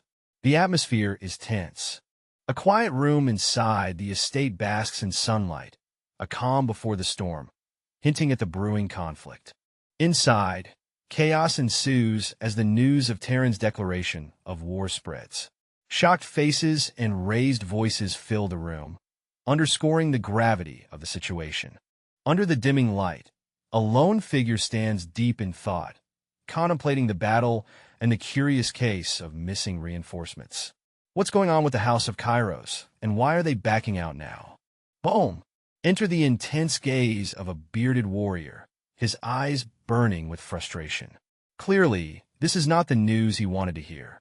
In the war room, tension hangs thick as a soldier hesitantly starts to speak, sensing the gravity of the situation. A woman, with a serious expression, drops a bombshell. The House of Kairos is pulling back their troops. What? Echoes the disbelief. Panic ripples through the room. The red-bearded leader is in disbelief, and the woman insists there must be a mistake. With a determined look, she insists she checked the information herself. This isn't just a misunderstanding. Something bigger is at play. The air is tense as a commander shouts orders to gather all men who can carry weapons.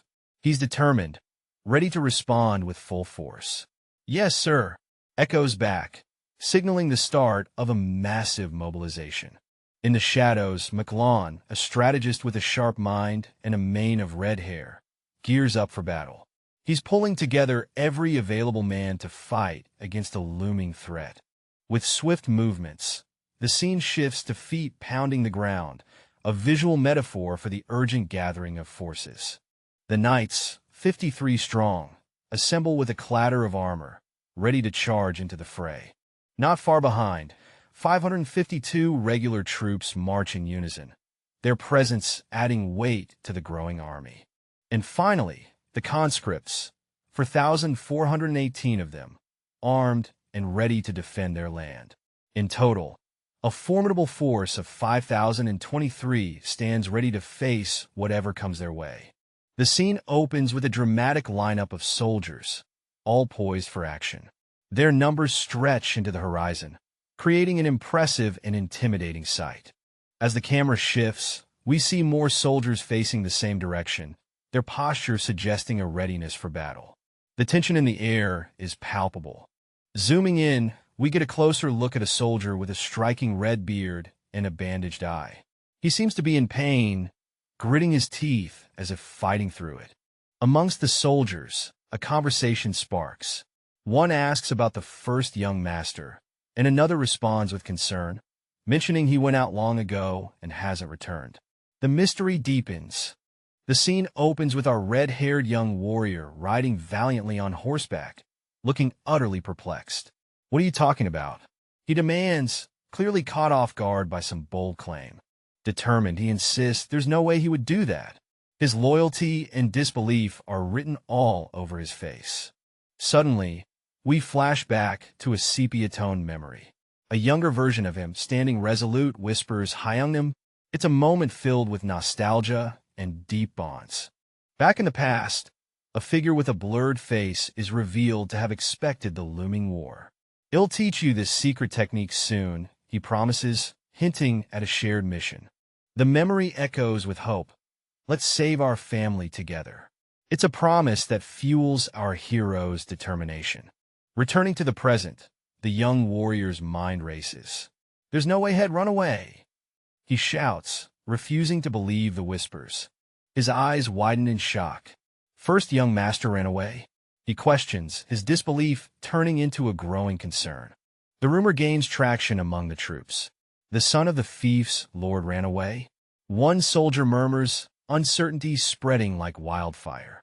Finally, a voice of authority breaks through.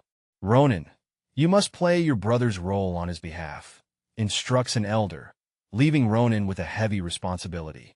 The scene opens with a commanding figure, clearly the leader, with a determined look and fiery red hair, urging his troops, "Don't you waver at any cost." The intensity is palpable as he prepares his warriors for the impending battle. With a powerful declaration, the leader emphasizes the urgency of the moment. "We must win this war." His voice echoes as he commands, "Everyone charge!" The troops are ready to spring into action. Adrenaline is high as the soldiers rally to the leader's call, yelling, "Let's crush those scums." The scene is dynamic, filled with the energy of warriors ready to fight. The troops, clad in armor and wielding shields emblazoned with fiery symbols, surge forward with a battle cry. Their faces are set with grim determination as they charge into the fray. The warrior, exuding confidence, grips his sword tightly, ready to take on the approaching foes. He's not just standing around. He's got a plan, and he's itching to put it into action. As the enemy troops advance, the air is filled with the sound of weapons clashing. The warrior's resolve is unwavering as he charges forward, making it clear that he's not backing down. Charging at full speed, our warrior is a force to be reckoned with. His focus is sharp, and his determination is practically radiating off of him. In a blaze of red energy, the warrior's power surges. He's not just in it to fight, he's in it to win. His eyes are set on the horizon, ready to make his mark. All right, picture this. Our fiery warrior is charging in with a look that says, "I mean business." His hair is practically on fire, and he's about to deliver a mighty blow with his weapon, which is glowing with sheer power.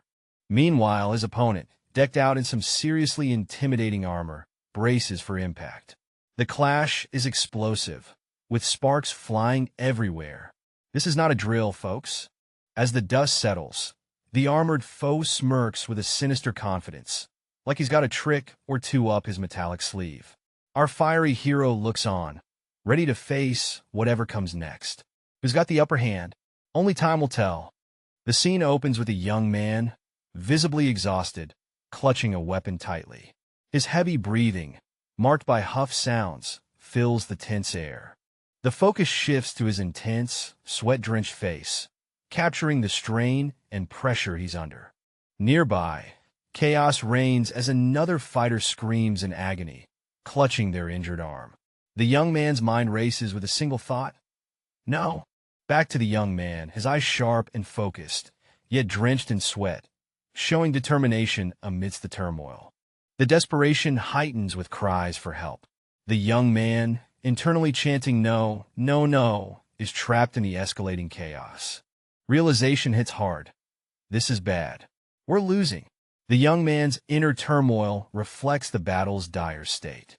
Despite the chaos, the young man steels himself, acknowledging the embarrassment of their situation and resolving to fight harder. Suddenly, he's bloodied, his face showing pain and determination, yet the fight takes its toll on him. Ultimately, the young man collapses, the fight leaving him breathless and sprawled on the ground, a testament to the brutal battle. With a fierce cry of "Die!" a soldier lunges forward, spear aimed to take down his adversary. The intensity of battle is palpable. The clash of steel echoes as the spear is deflected, a narrow escape from what could have been a fatal blow. Our blurred-faced warrior isn't giving up that easily. With a determined "you what," the fight is far from over. "Renforcement arrive." Another soldier shouts, "Get up right now. Ready your spear." The tide might just turn. A sigh of relief washes over our lucky fighter as he realizes he's an ally. Thank God. A heartfelt "thank you" escapes his lips. Relief quickly turns to shock as blood splatters across his face. This battle is relentless. Down on the ground, our protagonist grapples with the chaos. The fallen foe at his feet exclaims NGHH. In pain, an arrow strikes, and another soldier cries out Yua as the battle claims another victim. Amidst the chaos, our guy here is sprinting for his life, thinking he needs to get to the back and away from the enemy. He's got that nope, not today energy. Things aren't looking good as he stumbles and chaos erupts around him. The intensity is through the roof, and he's just trying to find a way out.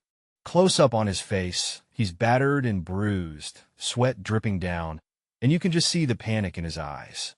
It's like, oh man, this is not what I signed up for. Just when you think it can't get worse, boom, they're surrounded from the back too. Talk about being between a rock and a hard place. Now he's having that existential crisis moment, staring into the abyss and wondering, are we all going to die here? It's the kind of dramatic tension that makes you hold your breath. And there it is, the title card, Regressor of the Fallen Family. Oh yeah, this is going to be one heck of a ride. The scene is electric with energy, as two figures clash in an intense battle. The atmosphere crackles with power as they exchange blows, each trying to overpower the other. Enter the Viscount, a burly figure riding in with an air of authority. His presence is enough to make anyone think twice about crossing him. The ground trembles as swift movements mark the battlefield. The Viscount's opponent is on edge, realizing the challenge they're up against. The opponent coughs, acknowledging the Viscount's reputation. Despite all the strategic moves, they're taken aback by the state they're in. The Viscount's gaze is intense and unyielding, his experience etched into every line of his face. He's not one to be easily shaken. Despite the opponent's forceful attacks, they marvel at how the Viscount withstood them all. It's a testament to his strength and resilience. The opponent is stunned, not expecting the Viscount to hold such a high-ranking knight in his ranks. This battle just got a whole lot tougher. More knights enter the fray, each of them no less than intermediate rank. The battlefield is a stage for a truly epic showdown. Two armored knights stand ready, their confidence radiating as they prepare for something big. A rugged, bearded warrior steps into the spotlight, looking like he means serious business. A mysterious, armored figure inquires about the readiness of their battle plans.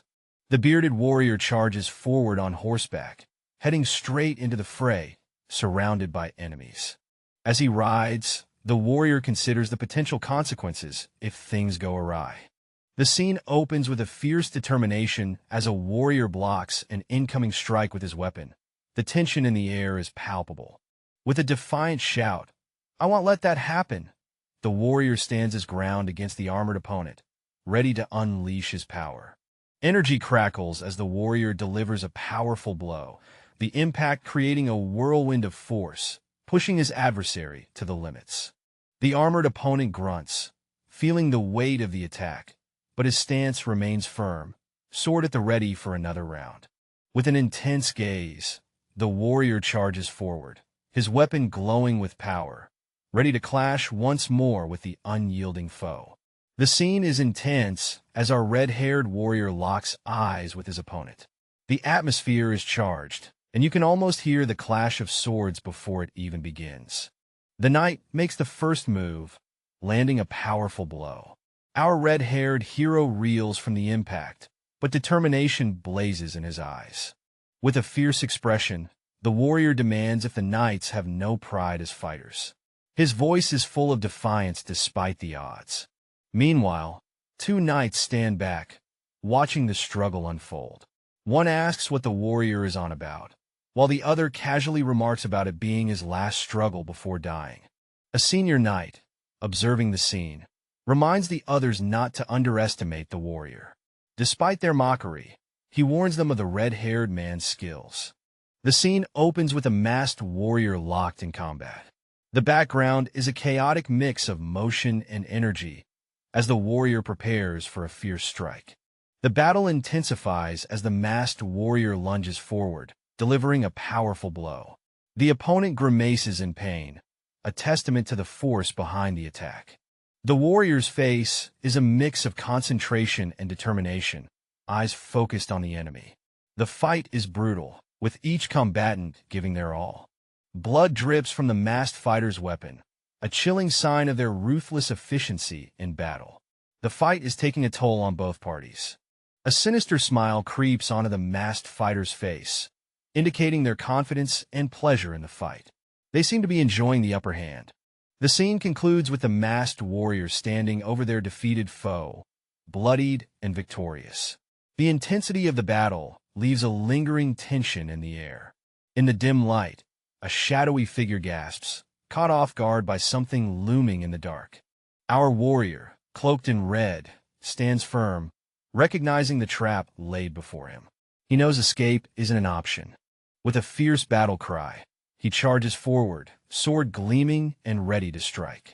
In a moment of introspection, he acknowledges Logan did good running away. His voice carries a mix of pride and sorrow. Facing a line of adversaries, he hopes aloud, "I hope he can at least continue the family's legacy." From a distance, another figure watches the chaos unfold, urgency etched on their face as the clash intensifies. It was good thinking, not letting people know I had a high-ranking knight. Our mysterious armored schemer is feeling pretty smug about his secret weapon. He's got a plan brewing, and it's all about keeping things under wraps. Classic villain move.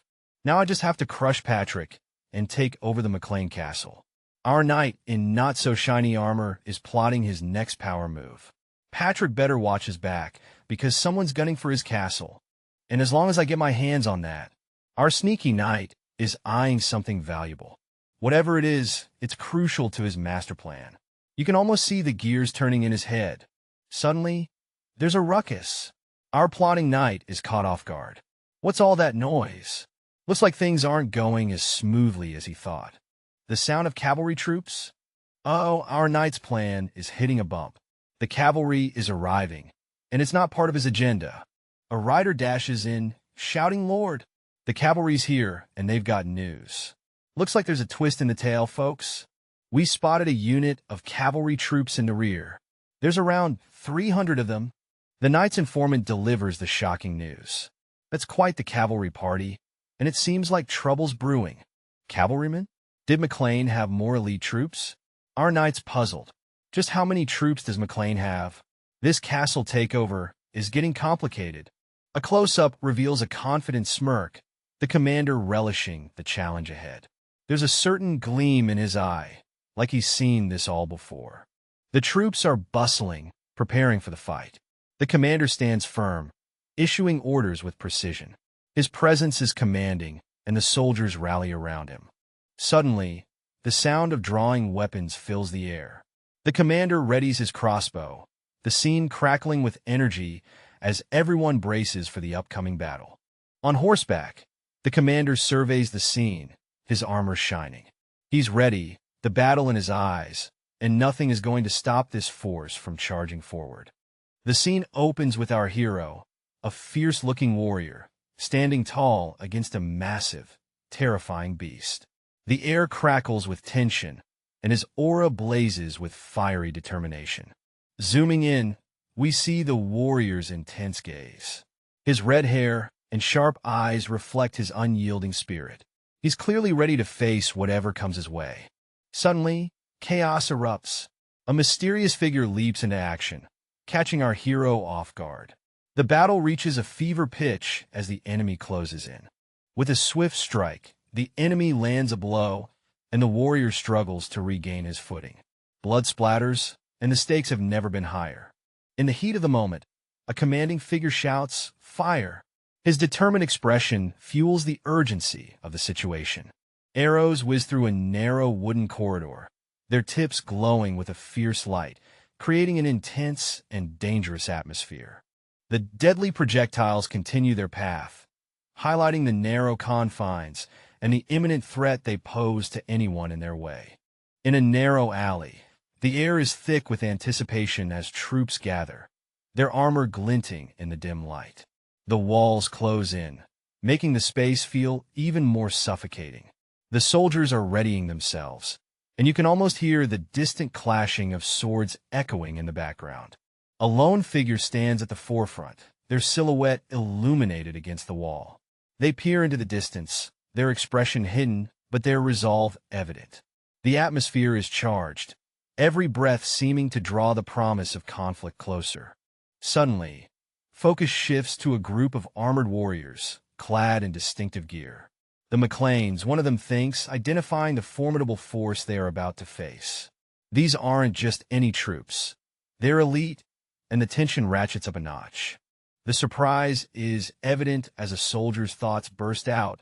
Forces had those kinds of troops? The revelation sends a ripple through the ranks, as the reality of the battle ahead starts to sink in. With swift and agile movements, the soldiers begin advancing, their synchronized steps creating a rhythmic beat. They're on the move, ready to face whatever challenges the McLeans throw their way. The battle is about to erupt, and there's no turning back. In a scene filled with chaos, arrows zip through the air, leaving trails of tension behind. The atmosphere is thick with anticipation. Amongst the chaos, armored warriors stand their ground, shields raised high as they prepare for the incoming assault. A voice warns that those who didn't prepare are already dead. Time is of the essence, and every second counts. The command for a counterattack erupts. The archers, steady and determined, draw their bows, ready to retaliate with force. Focused and unwavering, an archer takes aim, embodying the determination and resilience of the battalion. A mysterious figure looms in the shadows, their presence intense and foreboding. The air is thick with tension, as if something big is about to go down. Suddenly, a massive weapon descends from the sky, crackling with energy. It's like Thor's hammer, but way more dramatic, signaling that things are about to get wild. The city below is in chaos, buildings crumbling as the weapon's impact sends shockwaves through the streets. People scatter, trying to escape the unfolding destruction. The scene unfolds with a dramatic sunset casting an eerie glow over a battlefield. A group stands in shock, unable to comprehend how their situation turned so dire. The air is thick with tension as they ponder what went wrong. The focus shifts to a stern-looking leader clad in armor, his face blurred but his frustration crystal clear. He's baffled by the attack that blindsided them, questioning the kind of weapons used against his team. The armored leader, fueled by anger, commands his soldiers to catch the perpetrators. The troops spring into action, eager to obey the orders and regain control of the situation. Suddenly, chaos erupts as an unseen force strikes the soldiers. They're caught off guard, their expressions shifting from determination to sheer panic as they're taken down. Amidst the confusion, two soldiers exchange a glance, their faces hidden behind helmets. They tremble, clearly unnerved by the invisible threat taking down their comrades. With tension mounting, a powerful leg kicks into action, signaling a mysterious and formidable presence. The sound of HYH echoes, marking the start of an intense confrontation. With a fierce expression, a leader rallies his soldiers, pointing decisively and declaring, "Go!" In them, battle cries fill the air as the troops prepare to charge. A soldier with striking red hair is taken aback by the enemy's audacity. "They're coming here on their own," he exclaims, realizing the gravity of the situation. A massive explosion erupts, a dazzling display of power and chaos. In the heat of battle, our red-haired hero grits his teeth, deflecting a blade with sheer determination. The clash of swords echoes around him as he pushes forward with all his might. His eyes widen in shock, catching a glimpse of the overwhelming force he's up against. This isn't just any fight, it's a test of survival. He ducks just in time, narrowly avoiding a crushing blow. His agility is impressive, and his opponent acknowledges it with a shout, "Great job dodging that, kid." Two more armored figures step into the fray, one of them exclaiming, "We don't have time for this. The battle's starting soon." But the other, more wary, replies, "This kid's no joke." Back and forth they go, until one of them yells, "I'm not playing here. Look behind you." Our hero stands firm, a mix of fear and determination on his face. He realizes the seriousness of the situation, thinking to himself, I get it now. This is real battle, not just sparring. I'm no genius, but I have to hold out and win. His heart pounds as he steals with a fierce grip on his sword. Our hero declares, regardless, I can't lose. His determination is sky high. A shadowy figure taunts him, but he stands his ground, thinking, I can't crumble down here. His resolve is unwavering. A close-up of his face reveals fear mixed with determination. He's in deep, but he's not backing down. Confused by the enemy's retreat, he thinks, what the hell are they doing showing their backs? Suspicion brews. Seeing an opportunity, he charges forward. Whatever the case, this is my opportunity. It's now or never. The scene bursts open with our warrior gripping his sword tightly, slicing through the air with precision. The impact is powerful, and he's caught in the adrenaline rush. With a swift motion, he lands a critical hit on his opponent, his mind racing at the speed of his sword. This is no ordinary fight. His senses are alert as he hears the unmistakable sound of arrows. Arrows? He thinks, realizing he's not alone in this chaos. Feet firmly planted, he braces himself, ready for whatever comes next. The ground beneath him feels like a battlefield dance floor. Our warrior glances at the fallen foe, his mind processing the intensity of the skirmish. Each move is a calculated step in the dance of battle.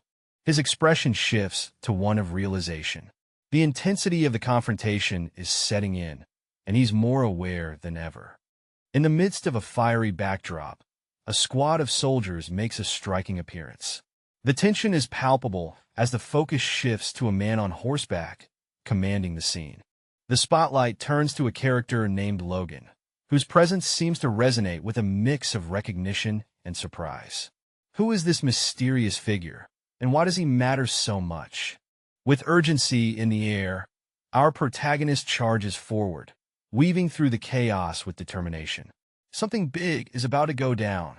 The urgency hits a fever pitch as orders are barked out. This is the Lord's decree, echoes powerfully, setting the stage for a clash of wills. Our hero finally halts, taking in the sea of faces. The standoff is electric, the air thick with anticipation as he faces the crowd, ready for what comes next. The scene opens with a red-haired figure, looking sharp in his armor, admiring a defensive setup called the Kite Shield. He's impressed, giving off a vibe like he's seen it all before. Meanwhile, down below, two soldiers are in a bit of a panic. They're shouting about something being dragged towards the ground, clearly not a good sign. One soldier, looking quite concerned, turns to the red-haired figure, who seems to be the one in charge. There's a sense of urgency and confusion in the air. Suddenly, our red-haired guy flashes a mischievous grin. With a loud ha, he declares it's time for some action. The soldiers below react in shock and a bit of fear, readying themselves for the chaos to come. In the heat of battle, someone shouts fire. As chaos ensues, the dark figure dodges with a sharp ha-ha, ready to strike back with a determined ga. Amidst the barrage, a soldier questions, "Is that all you got?" As bullets rain down, intensifying the scene. A character with striking red hair and a strong build looks on, casually dismissing the chaos with a blunt, "Dumb fucks." Standing amidst the aftermath, he reflects, "Fortunately, I think I was on time to be able to help Ronin." It's clear his intervention made a difference. Our fiery-haired warrior is all fired up, ready to charge into battle with a fierce resolve. He's going all in, yelling about the comrades and the cause. It's like a motivational speech, but with more swords and drama. Meanwhile, Mr. Logan is having a what-the-heck moment as the plan goes sideways. He's a bit flustered, realizing they were supposed to play it safe from a distance. His name echoes in surprise, adding a dash of suspense. Now Mr. Logan's mind is racing. Victory's so close he can taste it, but he's worried about someone getting reckless. It's a mix of strategy and stress as the stakes get higher. Our warriors dashing into the fray, the sunset painting a dramatic backdrop. He might be strong, but if he's up against an intermediate-ranked knight, things could get spicy. It's a full-on sprint into chaos. One of Mr. Logan's allies is fed up with the situation, dropping some colorful language and rallying the troops to cover Mr. Logan. The battlefield's buzzing with action, and everyone's scrambling to keep up. The scene explodes with action as a fiery slash cuts through the air, leaving a trail of energy behind. The stakes are high, and the tension is palpable. Our red-haired warrior charges forward with unmatched ferocity, his weapon slicing through the chaos, aiming straight for his masked foe. A close-up reveals our warrior's intense expression, his eyes burning with rage as he curses the situation, determined to win this clash. The masked opponent stands his ground, voice filled with resolve, declaring he can't afford to lose. His stance is firm, ready to counterattack. The battle reaches a fever pitch as both fighters collide, exchanging blows with incredible speed and power, neither willing to back down. The scene kicks off with an armored warrior taking a heavy blow. He grunts in pain, trying to keep his guard up. This ain't no ordinary skirmish. Our hero stands alone, sword in hand, under a blood-red sky. He's getting some seriously weird vibes from the battlefield. Something's off, and he knows it. Suddenly, he faces off against two shadowy figures. Their intent is clear, and it's definitely not friendly. The tension is rising faster than a cat on a hot tin roof. These foes are relentless, charging like they've got nothing to lose. Our warrior wonders why they're so eager to throw down, even when outmatched. A spectacular clash erupts, swords meeting with a thunderous boom. Sparks fly, and it's a sight to behold. The battle intensifies, with the warrior spinning and slicing through his opponents, his movements a dance of deadly precision. He's like a whirlwind of steel and fury. Amidst the chaos of battle, a character with fiery red hair is visibly frustrated, exclaiming, "Damn it!" The intensity is palpable.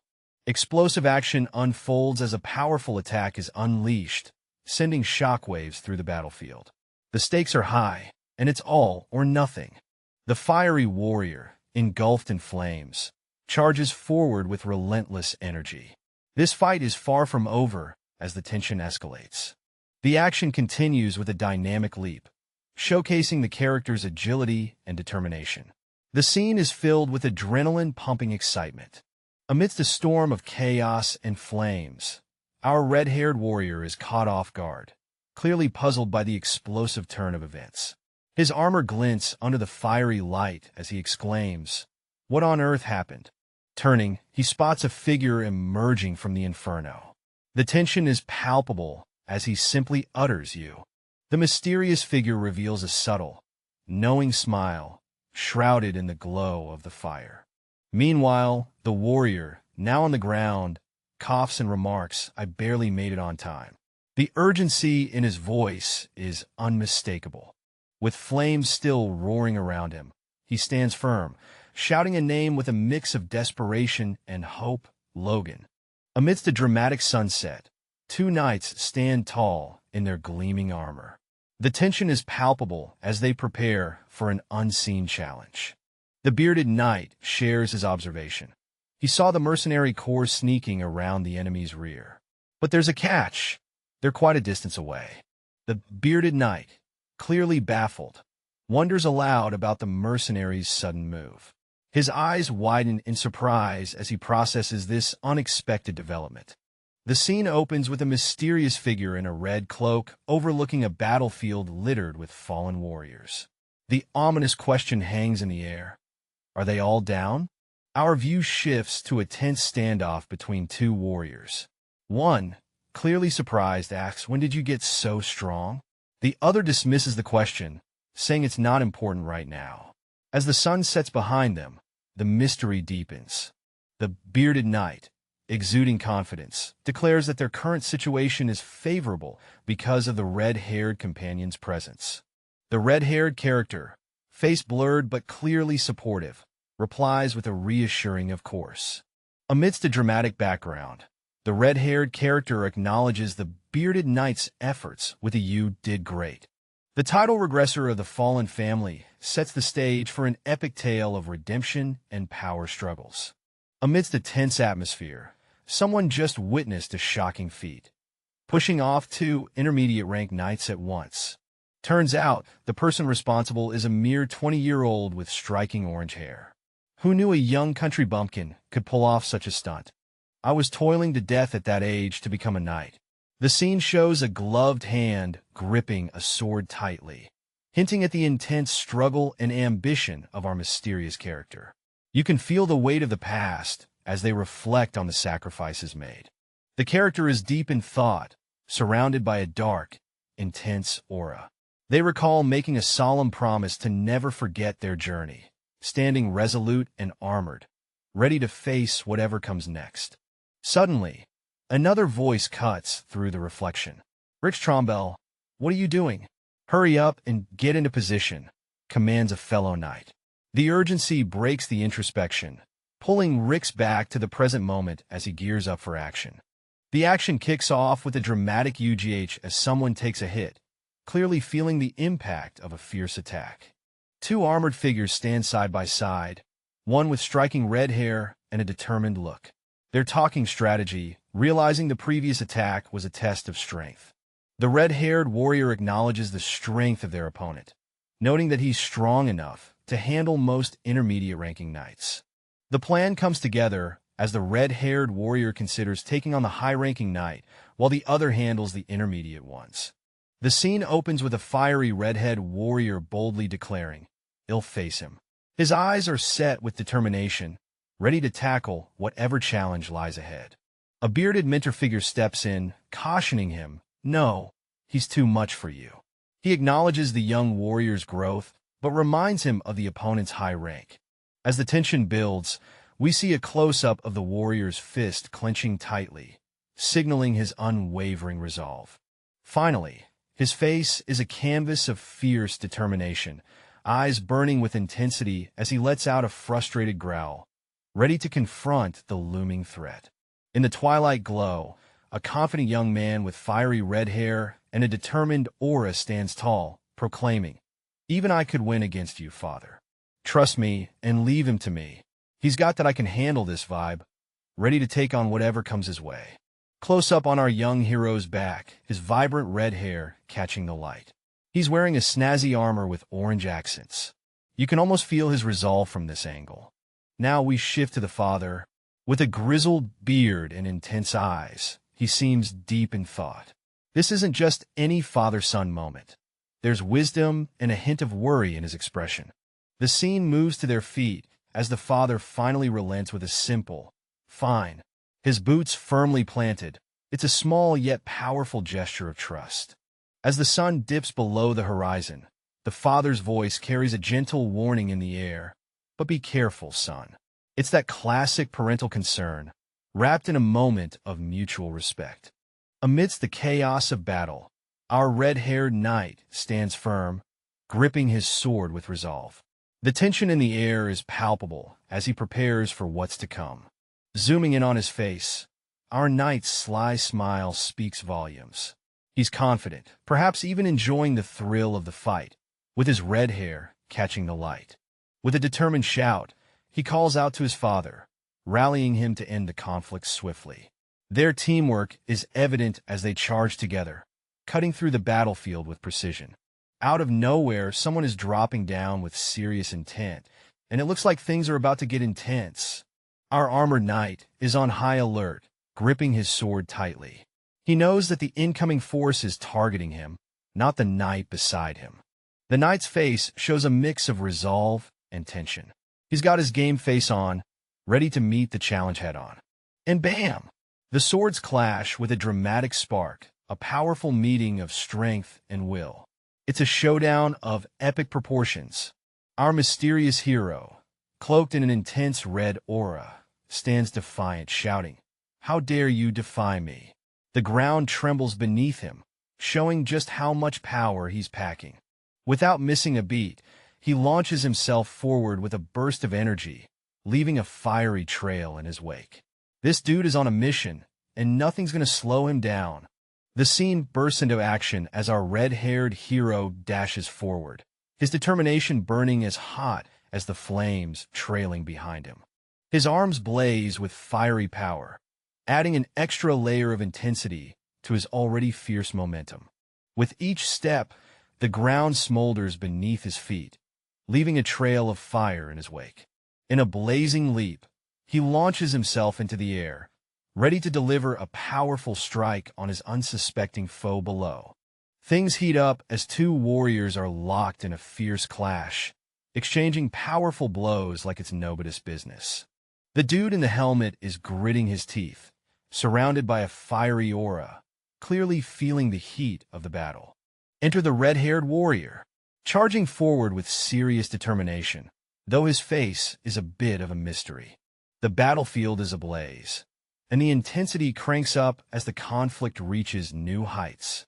Our hero, decked out in some serious armor, is in the thick of it, throwing himself into the fray with no holds barred.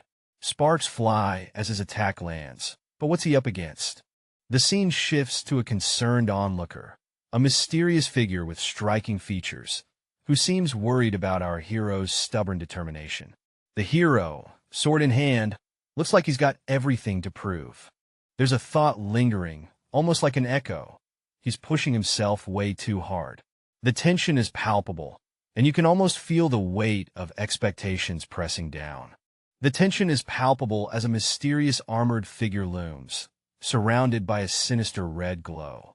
It feels like something epic is about to go down. Boom! An explosive moment, as the armored figure charges with a force that could shatter mountains. Who, or what is on the receiving end of this fury? With a fierce grip, the armored warrior swings their mighty sword, determination etched into every movement. This is going to be one epic showdown. Our story dives straight into the action with a fiery-haired warrior staring down his opponent, his eyes sharp and focused. It's clear this guy means business, and he's not backing down. The intensity cranks up a notch as we switch to a field where the wind is howling, setting the stage for an epic showdown. The skies are painted with a dramatic sunset, adding to the tension. Suddenly, a mysterious figure emerges, launching a swift and powerful attack. The clash is fierce, and the battle is on. The scene bursts into action as our armored warrior, with fiery red hair, charges at his foe. He's swinging his sword with all his might, determined to land a critical blow. The intensity is off the charts. In a whirlwind of chaos, the clash continues. The warrior's sword strikes with explosive power, sending shockwaves through the battlefield. It's a fight to the finish. The tension is sky-high as a powerful blow connects, leaving one fighter gritting their teeth. Through gritted teeth, the wounded warrior laments, "Damn it. If only I wasn't wounded." The struggle is real, folks. Up above, eyes burning with determination, the other warrior unleashes a fiery strike, their intent clear and fierce. The scene kicks off with our armored warrior, looking fierce yet struggling, as flames rage around him. He lets out a pained cry, clearly in the heat of battle. Boom! An explosion lights up the scene, sending shockwaves and debris flying in every direction. It's chaos and adrenaline all around. Amidst the fiery chaos, two figures stand their ground. One, a heavily armored warrior, and the other, a mysterious opponent ready to strike. The armored warrior, bleeding and battered, clutches his shoulder. He grimly observes that there isn't a single opening to exploit against his formidable foe. The masked figure is in the spotlight, his face hidden, but his presence commanding. There's an aura of mystery and danger surrounding him. His grin reveals sharp teeth, a clear sign that he's not to be messed with. Something big is about to go down. The scene shifts to a red-haired warrior, standing tall with his sword ready. So that's an option too, he thinks, weighing his next move amidst a fiery backdrop.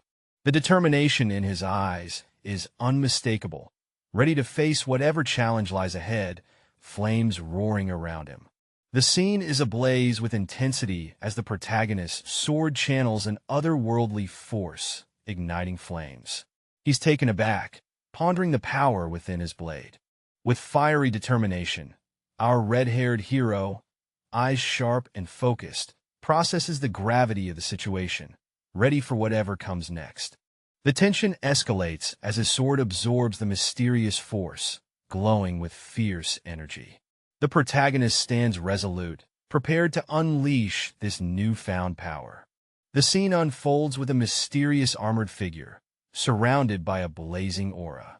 This warrior seems poised for action, the tension almost palpable.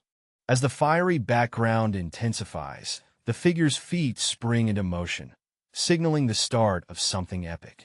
With an intense grip on their sword, the figure's determination cuts through the air, ready to unleash their power. Finally, in a dramatic leap, the figure charges forward, sword at the ready. This is going to be one intense showdown. The scene is set with intense energy, as the atmosphere crackles with power and anticipation. Enter our fiery hero, sporting blazing red hair and a fierce look, dodging and weaving through the chaos. He's throwing himself into the fray with a determined teach. The battle intensifies as the two combatants clash midair, surrounded by a whirlwind of flames and fury. It's a stunning display of power and agility. Amidst the chaos, a smirking fighter spots an opportunity. That's it. He lost his center of gravity. He exclaims, ready to make his move. With determination, he clutches his weapon tightly, feeling the tension rise as the background blazes with intensity. Seeing the perfect opportunity, he charges forward, thinking, now's the perfect time, ready to unleash his attack. A swift and deadly move slices through the air, the scene crackling with intensity. The armored warrior charges forward, enveloped in a menacing red aura, ready to strike. Amidst the chaos, he notices something strange. The hem of his opponent's clothes catches his eye, sparking a revelation. In the midst of swirling flames, a figure steps back with incredible speed, leaving our armored onlooker shocked, thinking, he moved away that fast? The observer, surrounded by a blazing inferno, utters a disheartened no, as he watches the mysterious figure from a distance.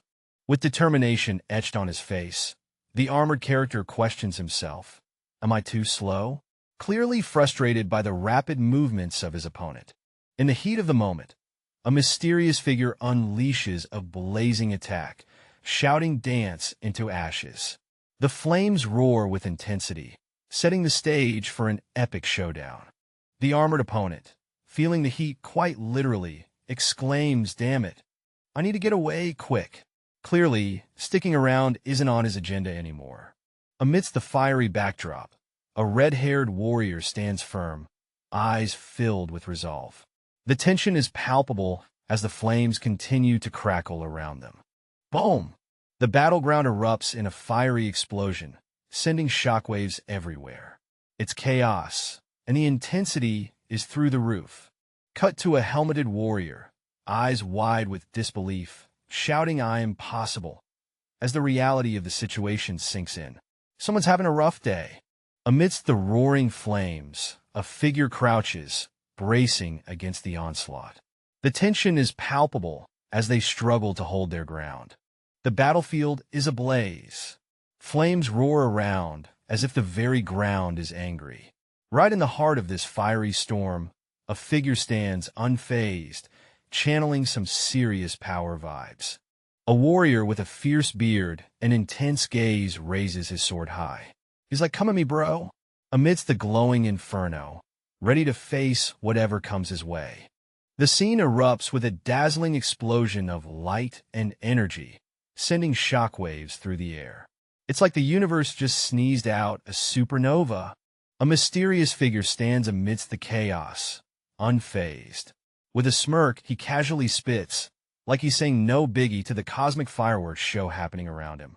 In the heart of a dust storm, a lone warrior stands firm, sword drawn, as if he's just emerged victorious from a fierce battle. A close-up shot reveals his striking red hair and intricate armor, suggesting he's no ordinary fighter. Confronting a defeated opponent, he questions the ethics of using cheap tricks, his voice dripping with disdain. The tension is palpable as a sword is unsheathed with a powerful swoosh, setting the stage for what's to come. Enter Logan McCain, our fierce warrior, raising his sword high and declaring his presence with a battle cry. With a mighty shout, Logan announces his triumph over the enemy general, leaving onlookers in awe. The scene unfolds with two characters in utter disbelief. The merchant's dead? This can't be, one exclaims as they stare at the fallen figure. As they examine the scene, they find an arrow protruding from the merchant. The arrow, they got the merchant too? The other wonders aloud. The mystery deepens as they try to piece together what happened. Suddenly the focus shifts. A booted foot slams down, stopping a sword in its tracks with a dramatic clang. Tensions are rising. Another character enters the fray, looking furious and bewildered. "What are you doing? Are you crazy?" he shouts, clearly upset by the unfolding chaos. In a chaotic battlefield, a panicked character screams about not wanting to die, clinging onto another for dear life as chaos unfolds around them. A tense moment unfolds as one character, drenched in sweat, stares at a spear-wielding figure, bewildered and asking, how can you?" The atmosphere is thick with tension and uncertainty. Amidst the turmoil, a group throws in the towel, yelling, "We surrender." But mercy seems absent as spears continue to rain down, adding to the mayhem. Amidst a backdrop of chaos, a devoted follower shouts, "Long live young Master Logan," signaling the start of an intense allegiance. The chant continues as another voice rises, "Long live the first young master," with fervor and dedication. Joining the chorus, two armored figures echo, "Long live the young master," with smiles, adding to the growing sense of loyalty and unity. The battle ain't over yet, folks. The warriors throw their hands up, swords glinting in the sun, declaring their triumph with a victory yell that could wake the dead. The scene shifts to a calm, moonlit night. The full moon hangs like a ghostly lantern in the sky, cloaked in wispy clouds, setting the mood for something epic. Hoofbeats pound the ground, signaling urgency. Someone's making a getaway, or maybe a dramatic entrance. A figure races under the moonlit sky, their face obscured, but their thoughts are loud and clear. Where the hell did it all go wrong? I prepared a whole 3 years for this battle. I even asked for help from other nobles and gathered 100 knights. That damn ginger, his cavalrymen, and their weapons ruined everything. In a dramatic face-off, we see the strategist looking defeated and sweating, while a shadowy figure, presumably Ginger, stands ominously in the background. In the midst of chaos, our mysterious figure decides it's time to head back to their territory. Pronto, with a quick flick of their cloak, they're off. Galloping fiercely on a horse, they aim for the gates, thinking, that way, they'll make it out alive. The stakes are high, and there's no turning back now. A guard spots our hero sprinting alongside the horse. The urgency is real. It's a daring escape with no room for error. In the dimly lit corridor, a mysterious figure strides in confidently, demanding the gates be opened as they announce their return. The startled guards exchange glances, one of them exclaiming in surprise, "Lord?" With a dramatic flair, the figure salutes, adding to the enigma surrounding their identity. The atmosphere is thick with anticipation. Suddenly, a guard's voice cuts through the tension as he points out, "Oh, look, something's coming." The guards brace themselves for the unknown. In the midst of a chaotic scene, we see a red-haired warrior whose eyes widen in shock as he whispers, "Cavalryman?" A massive, intimidating force looms on the horizon, ready to charge. The focus shifts to a rugged-looking man with long hair, a menacing smirk etched on his face. His presence alone sends chills down anyone's spine, signaling that things are about to get real. Suddenly, the air is pierced by a single word, "Fuck." It's the only thought echoing through the warrior's mind, capturing the intensity of the situation. The battlefield is tense as our character stands beside a horse, staring down a line of soldiers. What's next in this showdown? In the midst of a heavy rain, a lone warrior stands defiantly, staring up at a group of vigilant guards perched atop a formidable stone wall. The atmosphere is thick with tension as the storm rages on. Meanwhile, among the ranks, soldiers are whispering nervously. We lost? One of them asks, puzzled by the Viscount's hasty return. Confusion and uncertainty hang in the air. Suddenly, a commanding voice cuts through the rain. Oi, are you doubting the Viscount's orders? A soldier kneels, his voice trembling as he quickly responds, No, sir. The tension is palpable, as loyalty is questioned. The fortress looms large as a figure scales its walls, confident there's just over 300 enemies. The tension is palpable as they prepare for the challenge ahead. Inside, a character with fiery determination declares that a siege won't take them down. This person is clearly ready to face whatever comes their way. Meanwhile, the guards are left scratching their heads, wondering what on earth this daring individual is up to. Their confusion adds a touch of humor to the tense atmosphere. A boot lands on the ground with authority, flames flickering around it, setting the scene for something intense. The camera zooms out to reveal a massive gate with guards on either side as a gust of wind sweeps through, hinting at the mysterious arrival. One of the guards, eyes wide in shock, exclaims how the figure just vanished in the blink of an eye. He's clearly spooked, wondering what kind of sorcery is at play. High above the ground, a daring figure is seen hurtling through the sky, surrounded by a whirlwind of clouds and chaos. Down below, someone spots him and shouts, He's over there. Clearly, things are about to get wild. Standing under the bright moon, a mysterious armored figure exudes confidence, ready for whatever comes next. In the dark, icy night, a character stands tall, sword in hand, delivering a chilling ultimatum, unless you all want to die. Clearly, things are about to get real intense. The title card flashes, Regressor of the Fallen Family.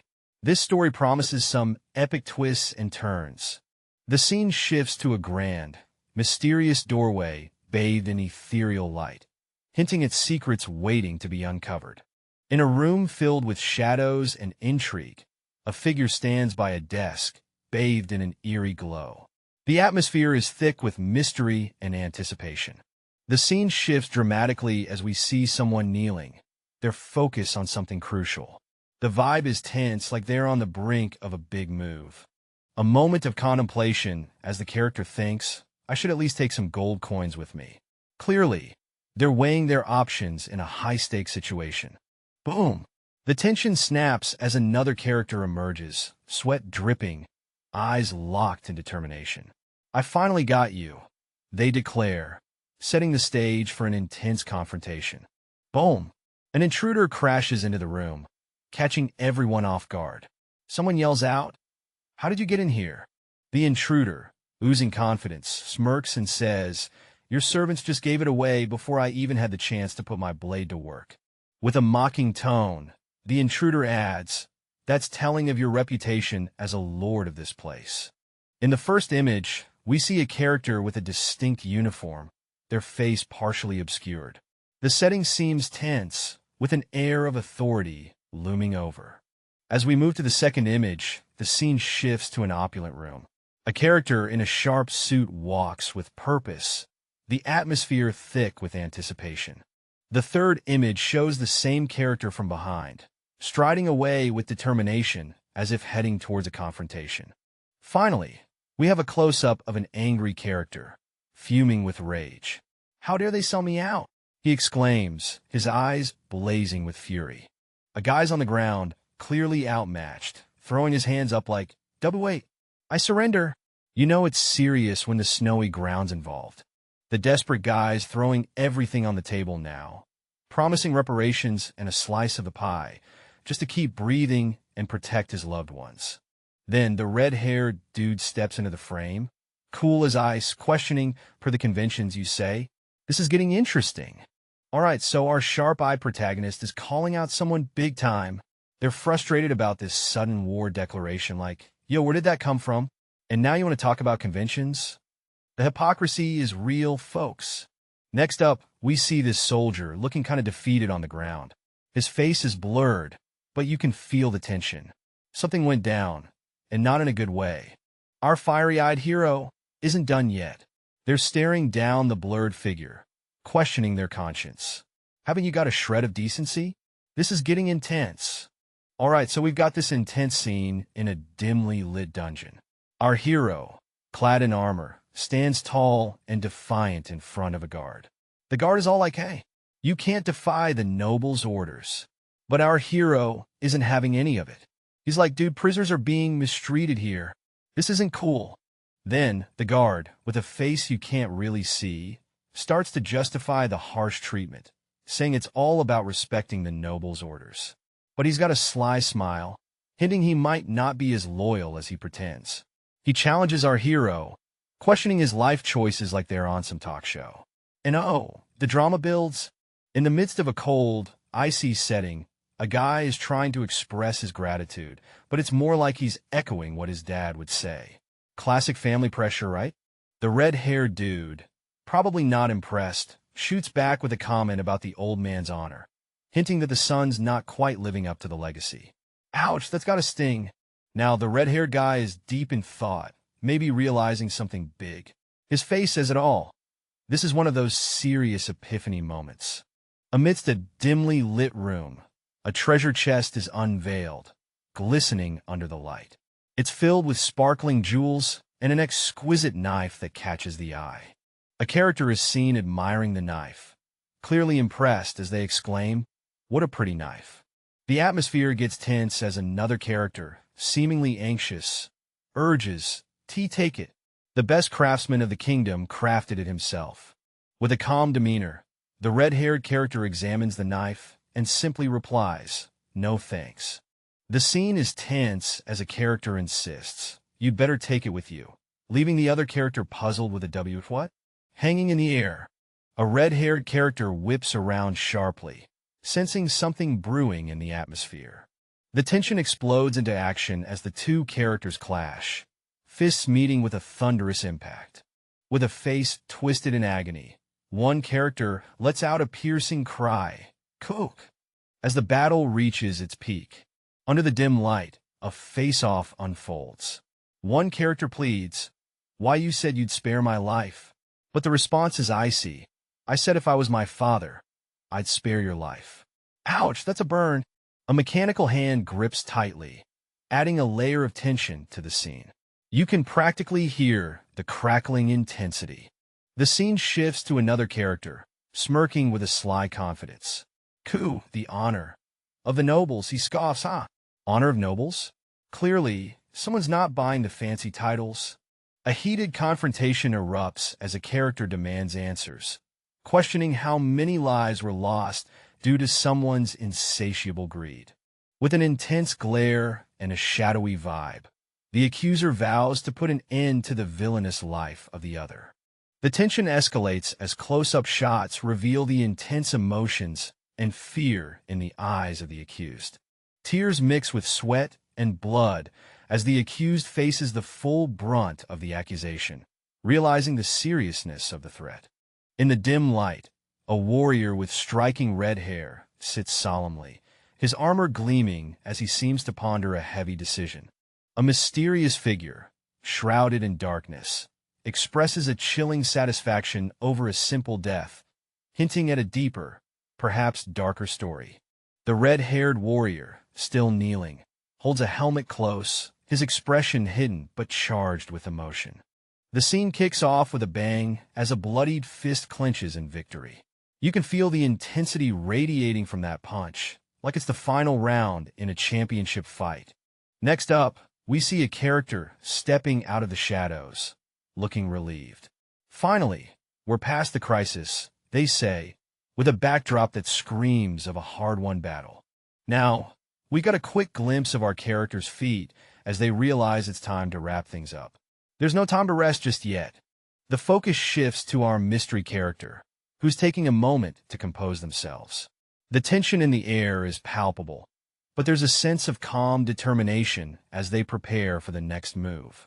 The scene opens with a close-up of our mysterious character, his face partially hidden behind his gloves.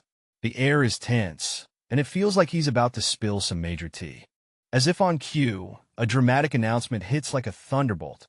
In his own life, the atmosphere is electric and the stakes just skyrocketed. All right, So we have this mysterious figure thinking that should be enough when suddenly someone shouts, "Mr. Logan." Intrigue much? Mr. Logan, looking sharp in his armor, is approached by another character. "What is it?" he asks. The response? "I think you should take a look at the capital's dangerous prisoner." Ominous. The scene shifts to a close-up of their feet, setting the stage for what seems to be an intense conversation. The tension is palpable. Well, something's brewing, and it's about to get real. A few days later, the sky's painted with sunset hues. On the castle wall, two figures chat. One of them mentions they rushed to the Tezron castle as soon as they were able. But wait, what's the news? Shocking revelation time. The person is stunned to hear that Haman has taken his own life. Amidst the fiery hues of the sunset, our red-haired protagonist stands with a serious look, mulling over the deep despair someone must have felt.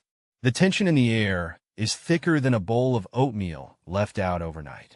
As the scene heats up, another character steps in, demanding answers. "Did you kill him?" they ask, eyes burning with intensity. Our red-haired friend looks like he's caught between a rock and a hard place. The camera zooms in, and we see the red-haired character's face up close. He's sweating bullets, and his eyes are full of unspoken words. Silence screams louder than any words here. Finally, our red-haired hero closes his eyes, a single drop of sweat trailing down his cheek. He seems lost in thought, caught in a whirlwind of emotions. What's going on in that head of his? The scene is set with two figures deep in conversation about reclaiming the Tizron fief.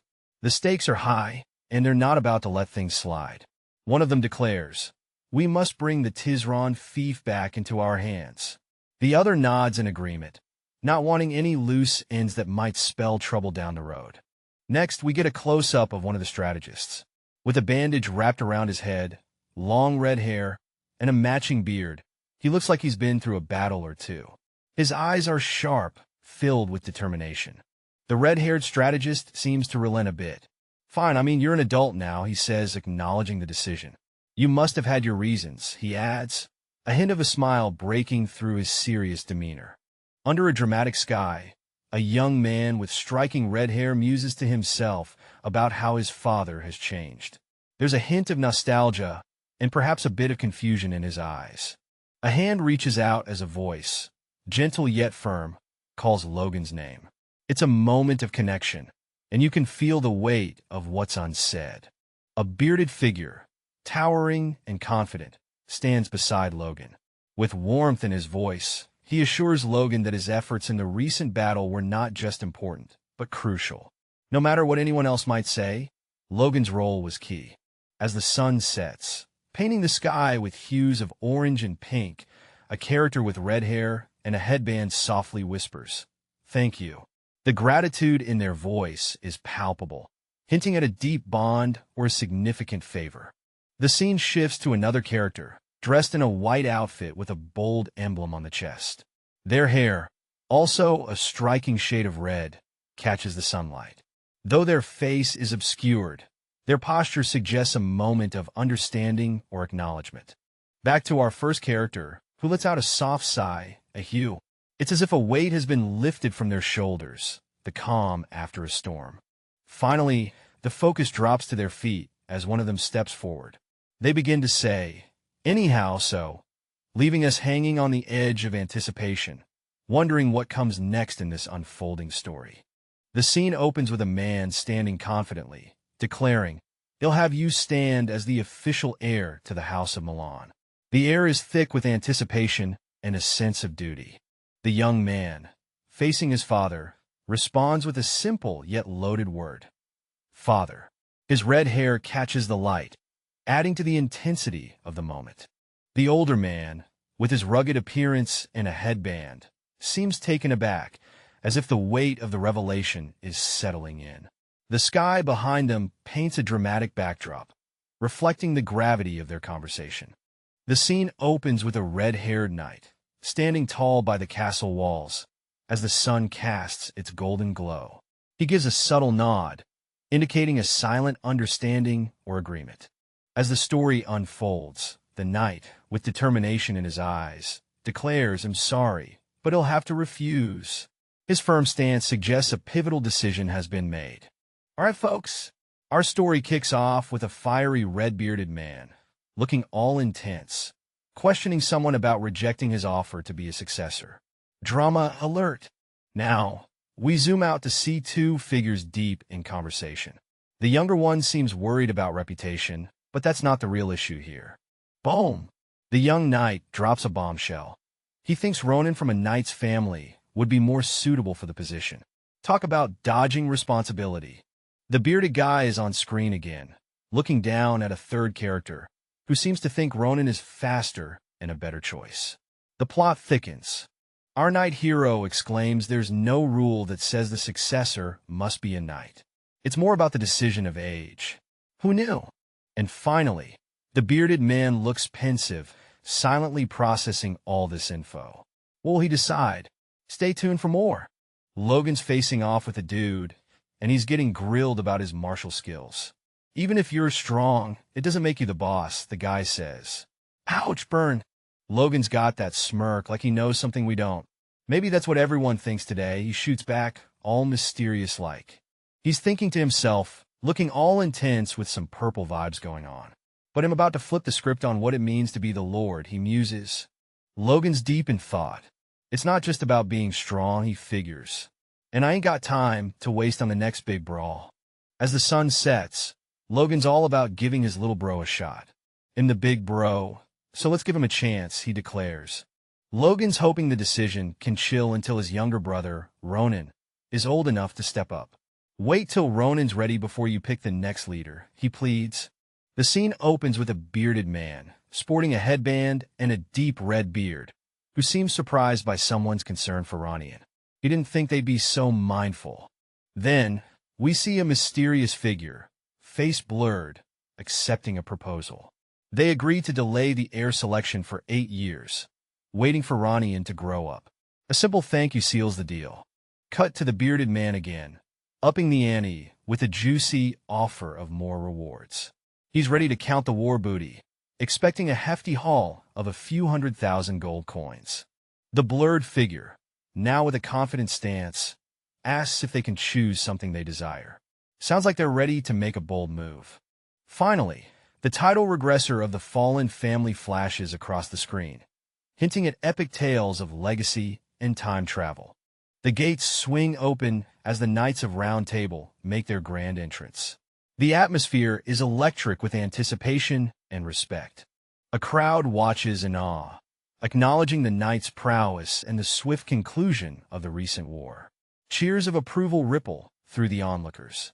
Two blurred figures express amazement, discussing how the knights returned within a week and wrapped up the war in just 1 day.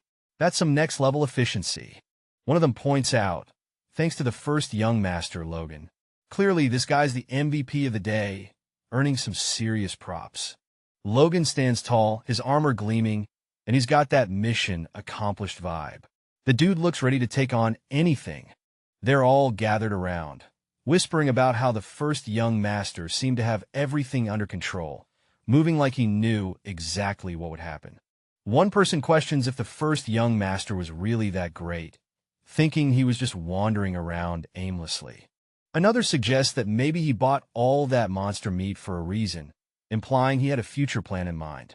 The group is in awe, acknowledging that these prodigies are on another level entirely.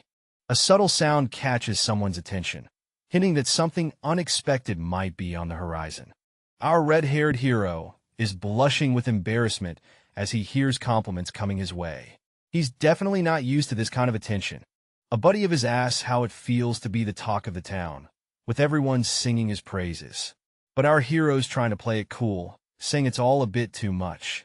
Caught in the spotlight, he admits that he can't help it because, well, it's all true.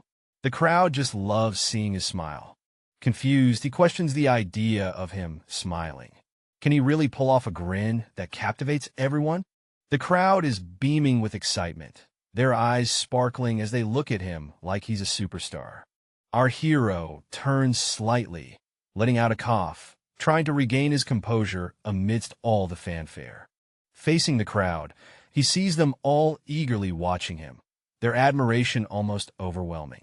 But he's got to keep it together. All right, picture this. A red-haired dude swaggering in on horseback, grinning like he's about to drop the hottest mixtape of the year. He's definitely up to something, and everyone around him knows it. The crowd? Oh, they're not just shocked. They're jaw on the floor stunned. It's like they've just seen a ghost, or maybe their moms caught them sneaking out. And hey race our red-haired hero, breaking the tension with a classic line about losing his head. Yeah, he's scared, but who can resist a little gallows humor? The scene shifts to this badass with a fiery red beard, looking like he's seen it all, and then some. The scene kicks off with a mysterious figure, pondering why they're still up at this ungodly hour. Exhaustion or intrigue? Who knows? Next, we zoom out to a grand castle standing tall against a dramatic, cloudy sky. It's like something straight out of a fairy tale. Now, we spot a red-haired character casually walking through the courtyard. They're clearly unimpressed by the ongoing welcome ceremony. Our red-haired friend seems to have some serious doubts. Logan stands in shock as he sees his mother kneeling on the ground, clearly distressed. He calls out, "Mother," his voice filled with concern. The tension rises when his mother, with a fierce look, accuses him of destroying her succession plans. The intensity in her voice cuts through the air. Logan, trying to calm the situation, pleads with his mother, saying, "Mother, for God's sake." Meanwhile, Ronnie steps in, explaining that the family issues have really hurt her. With a calm demeanor, Logan turns to Ronnie, assuring him, "Ronnie, it's all good." Despite his words, the atmosphere remains tense. Facing his mother and Ronnie, Logan stands firm, his expression unreadable as he takes in the heavy situation before him. In a dramatic setting, a woman dressed in a sleek black outfit is deep in thought. She's contemplating the consequences of someone's actions and how they can no longer be trusted. Amidst a starry backdrop, a voice resolutely declares that as long as it's done right now, there's a chance for redemption. A young man, with a determined look, thinks that if he handles things correctly, his apology might be genuinely accepted. Under the shadow of a grand structure, the young man and the woman stand facing each other. The tension is palpable as they prepare to confront their past issues. The young man, with a sense of urgency, tries to explain himself. A friend jumps in, pointing out that the young man has already admitted his mistakes, pleading for understanding. All right, so we've got this intense face-off happening. Our main guy, with striking red hair, is facing another character who's telling him he deserves the glory. But you can feel the weight of the world on his shoulders. Zoom in on our red-haired dude, and he's deep in thought. He's grappling with regrets and a cowardly nature that's been built up over the years. It's hitting him hard, and he's struggling to overcome it. Now he's standing alone, surrounded by darkness. You can feel the determination as he gears up for the next phase, ready to step up and face whatever comes his way. A woman stands in a dimly lit room, confessing that she used hatred to hide her own shortcomings. It's a raw and honest moment, revealing deep-seated insecurities. Outside, beneath a dramatic sky, a man with a red ponytail confronts another, admitting regret over the past 3 years. He's got that look of someone trying to make things right. Back in the shadows, the man continues, asking to officially apologize, his words hanging in the air like a peace offering. With sincerity, he declares, "I truly am sorry," hoping to mend the rift between them. The other person stands silent, the weight of the apology hitting hard. There's tension in the air, and it's clear this isn't an easy fix. Then a guy with purple hair steps in, pointing out that no amount of good deeds can cover up past misdeeds. It's a harsh truth, but it needed saying. Under the moonlit sky, two figures stand on what looks like castle grounds. The tension is palpable as they face each other, the air thick with unspoken words. One of them, with reddish-brown hair and wearing a sweater vest, clutches his chest, declaring that despite the cold distance, he always believed the brother he knew would return. The atmosphere softens for a moment, as the reddish-brown-haired character smiles warmly, a glint of hope lighting up his eyes. Meanwhile, The other character is caught in a whirlwind of emotions, questioning whether all their efforts were truly worth it. The weight of their decisions hangs heavy in the night air. In a quiet moment, a young man addresses his mother, the word mother carrying a weight of emotion. Her face is blurred, but her elegant attire and poised demeanor suggest a figure of authority and care. Meanwhile, a scene of camaraderie unfolds. A young man shares a heartfelt moment with a companion, expressing his genuine care for Ronan. It's clear he values this bond deeply. The heartfelt wishes continue as he hopes Ronan will become the successor. The camaraderie is highlighted by a gentle, affectionate gesture, underscoring the depth of his feelings. Under the moonlit sky, the young man, feeling vulnerable yet sincere, admits the difficulty of asking for trust. He requests patience, urging to just keep watching. His earnestness shines through. Back to the mother, her face turned away, contemplating the exchange. Her silence speaks volumes, perhaps pondering the sincerity and weight of her son's words.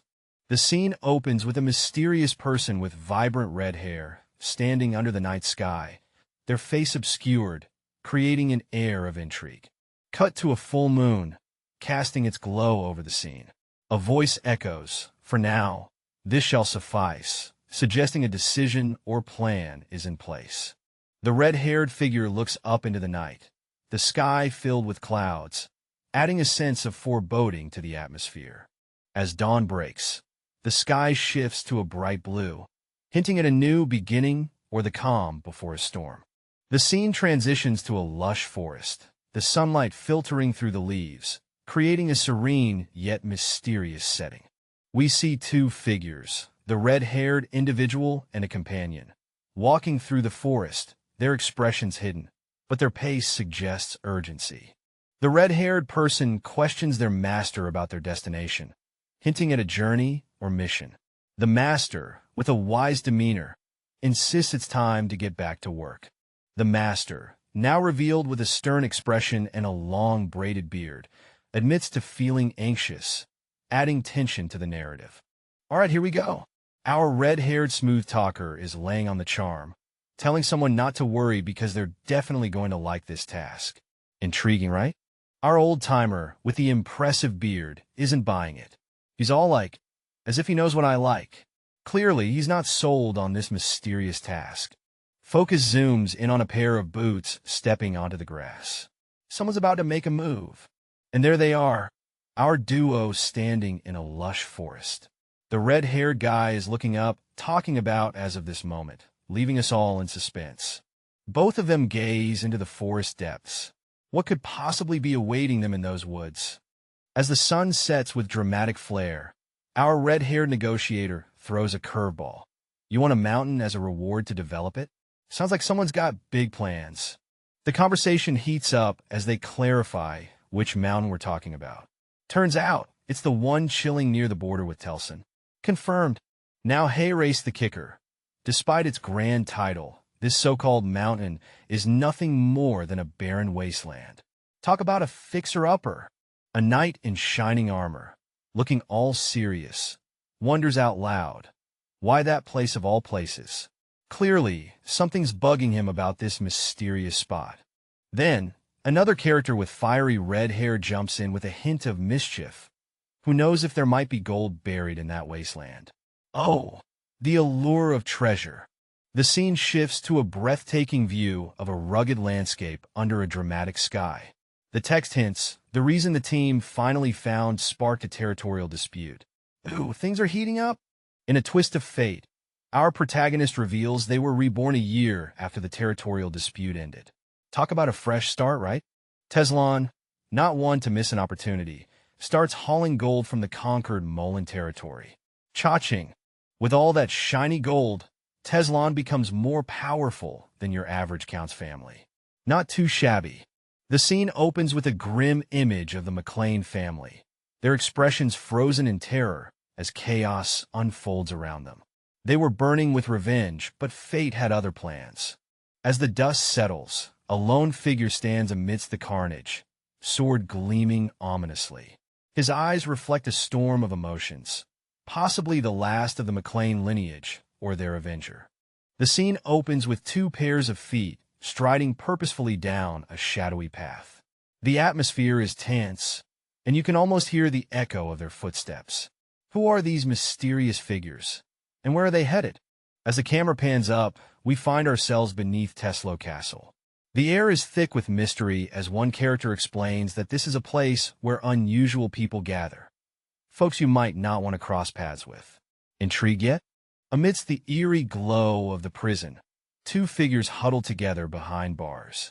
One of them, an older man, is desperately trying to get someone's attention. Gripping the cold metal, he shouts, "We are innocent," his eyes wide with desperation, hoping to be heard. The man continues, "We only extracted the ore because Mr. Tesla asked us to.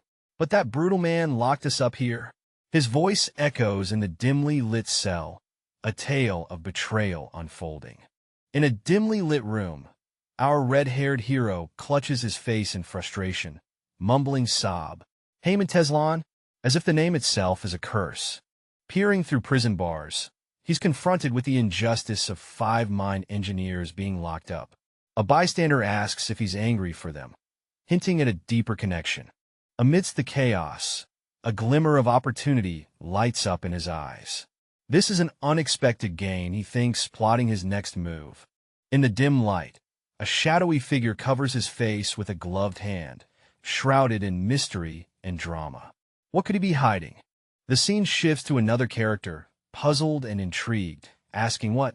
Who is this person? The air is thick with suspense. And boom!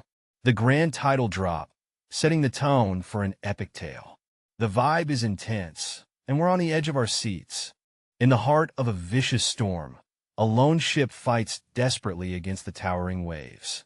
It's a small vessel, almost swallowed by the monstrous sea, but it's holding on tight. The ship sails amidst the storm, looking like a tiny speck against the vast, raging ocean. The rain pours down relentlessly, but the ship continues its brave journey. A dark and stormy vibe sets the stage as a mysterious force threatens to bring an empire to its knees. The tension is thick as we ponder the weight of this looming invasion. Fast forward a year later, and we're on a ship battling fierce waves. The seas roar hints at adventure and danger, leaving us eager to see what's next on this turbulent journey. As the cosmic storm brews, our mysterious figure becomes the epicenter of something big and ominous. The energy crackles around them, hinting at a powerful transformation. Suddenly, a majestic figure appears, crowned with authority. This regal presence exudes an air of wisdom and power, as if the universe itself has acknowledged their reign. The scene reveals 3 figures shrouded in shadows. The text hints at their association with an organization known for its mysterious reputation. Each character exudes a sense of authority and enigma, making it clear they're not just any ordinary group. Who are they, and what secrets do they hold? The tension is palpable, and the stakes seem high. This is just the beginning of their story. In a grand hall, a mysterious figure clad in ornate armor sits regally on a throne, casting a dominating presence over the room. The atmosphere is tense as someone approaches him with a sense of urgency. We zoom in on another character, deep in thought with a hand on his chin. He's contemplating a monumental task, ending a civil war, and maybe even more. The stakes are high, and you can almost feel his brain working overtime. The contemplative figure, sporting striking red hair and a serious expression, seems to have a plan forming. You can sense his determination as he mulls over the daunting task ahead.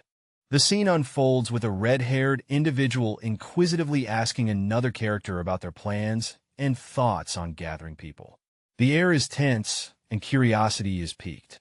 In the next scene, we see a group gathered around, with a wise elder leading the charge. His long white beard and satisfied grin suggest he knows more than he's letting on. The group seems ready for a mission. The conversation continues as the elder reflects, urging the group to snap out of their thoughts and focus. They've just barely overcome the first hurdle, and it's time to get serious.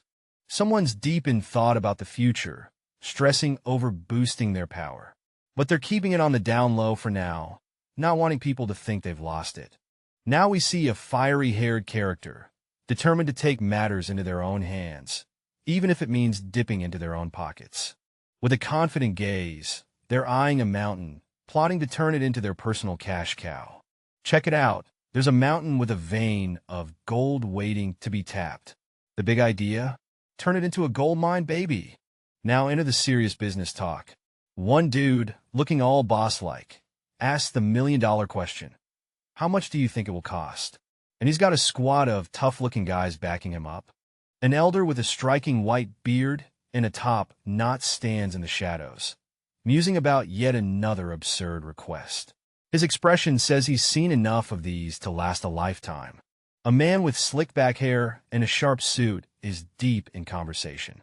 He's grumbling about a contract he signed because it outbid Tilson, but now the demand is to dig up a gold mine? That's a twist. Enter the red-haired guy, looking all confident. He's asked if there's really a vein of gold, and with a smirk, he drops a solid absolutely. This guy sure got some swagger. The red-haired character stands firm, asserting, I saw it myself. Whatever they've witnessed seems to hold some weight, and the tension is palpable. The scene shifts as an older character, looking utterly shocked, demands to know how the red-haired character saw it. Clearly, this revelation has thrown a wrench in their plans.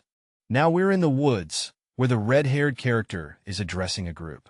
They emphasize the secrecy of the operation and question, are you trying to kill someone? Clearly, things are getting dangerous.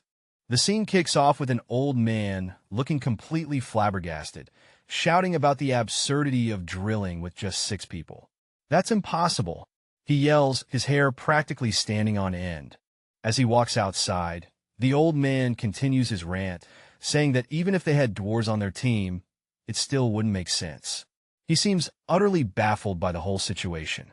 In a moment of desperation, he pleads for someone to say that it's too much, clearly overwhelmed, and hoping for some sanity to return to the conversation. The scene zooms in on an old man with a long, braided beard and pointed ears, looking serious as he contemplates something important. With a grim expression, he says, well, it's not impossible if you're prepared to die. His words hang heavy in the air, hinting at a dire situation. Suddenly, his demeanor shifts to urgency as he advises to sleep less and give up on living like a human for a while. Then, in a dramatic flair, he declares we're doomed. A red-haired character stands amidst a lush backdrop, deep in thought. He's reflecting on the typical worker's mindset, but senses something different, a spark of attitude. The scene shifts to a majestic mountain. Our thinker is now considering motivation and is keen to hear about some estimates, perhaps for a grand plan. A wise-looking man with a mustache appears, speaking pragmatically. He's detailing the uncertain gold yield from drilling, but mentions a hefty initial investment of around 5 million gold. An older gentleman with wild white hair and a rugged outfit is deep in conversation, explaining the lengthy process required for stable development.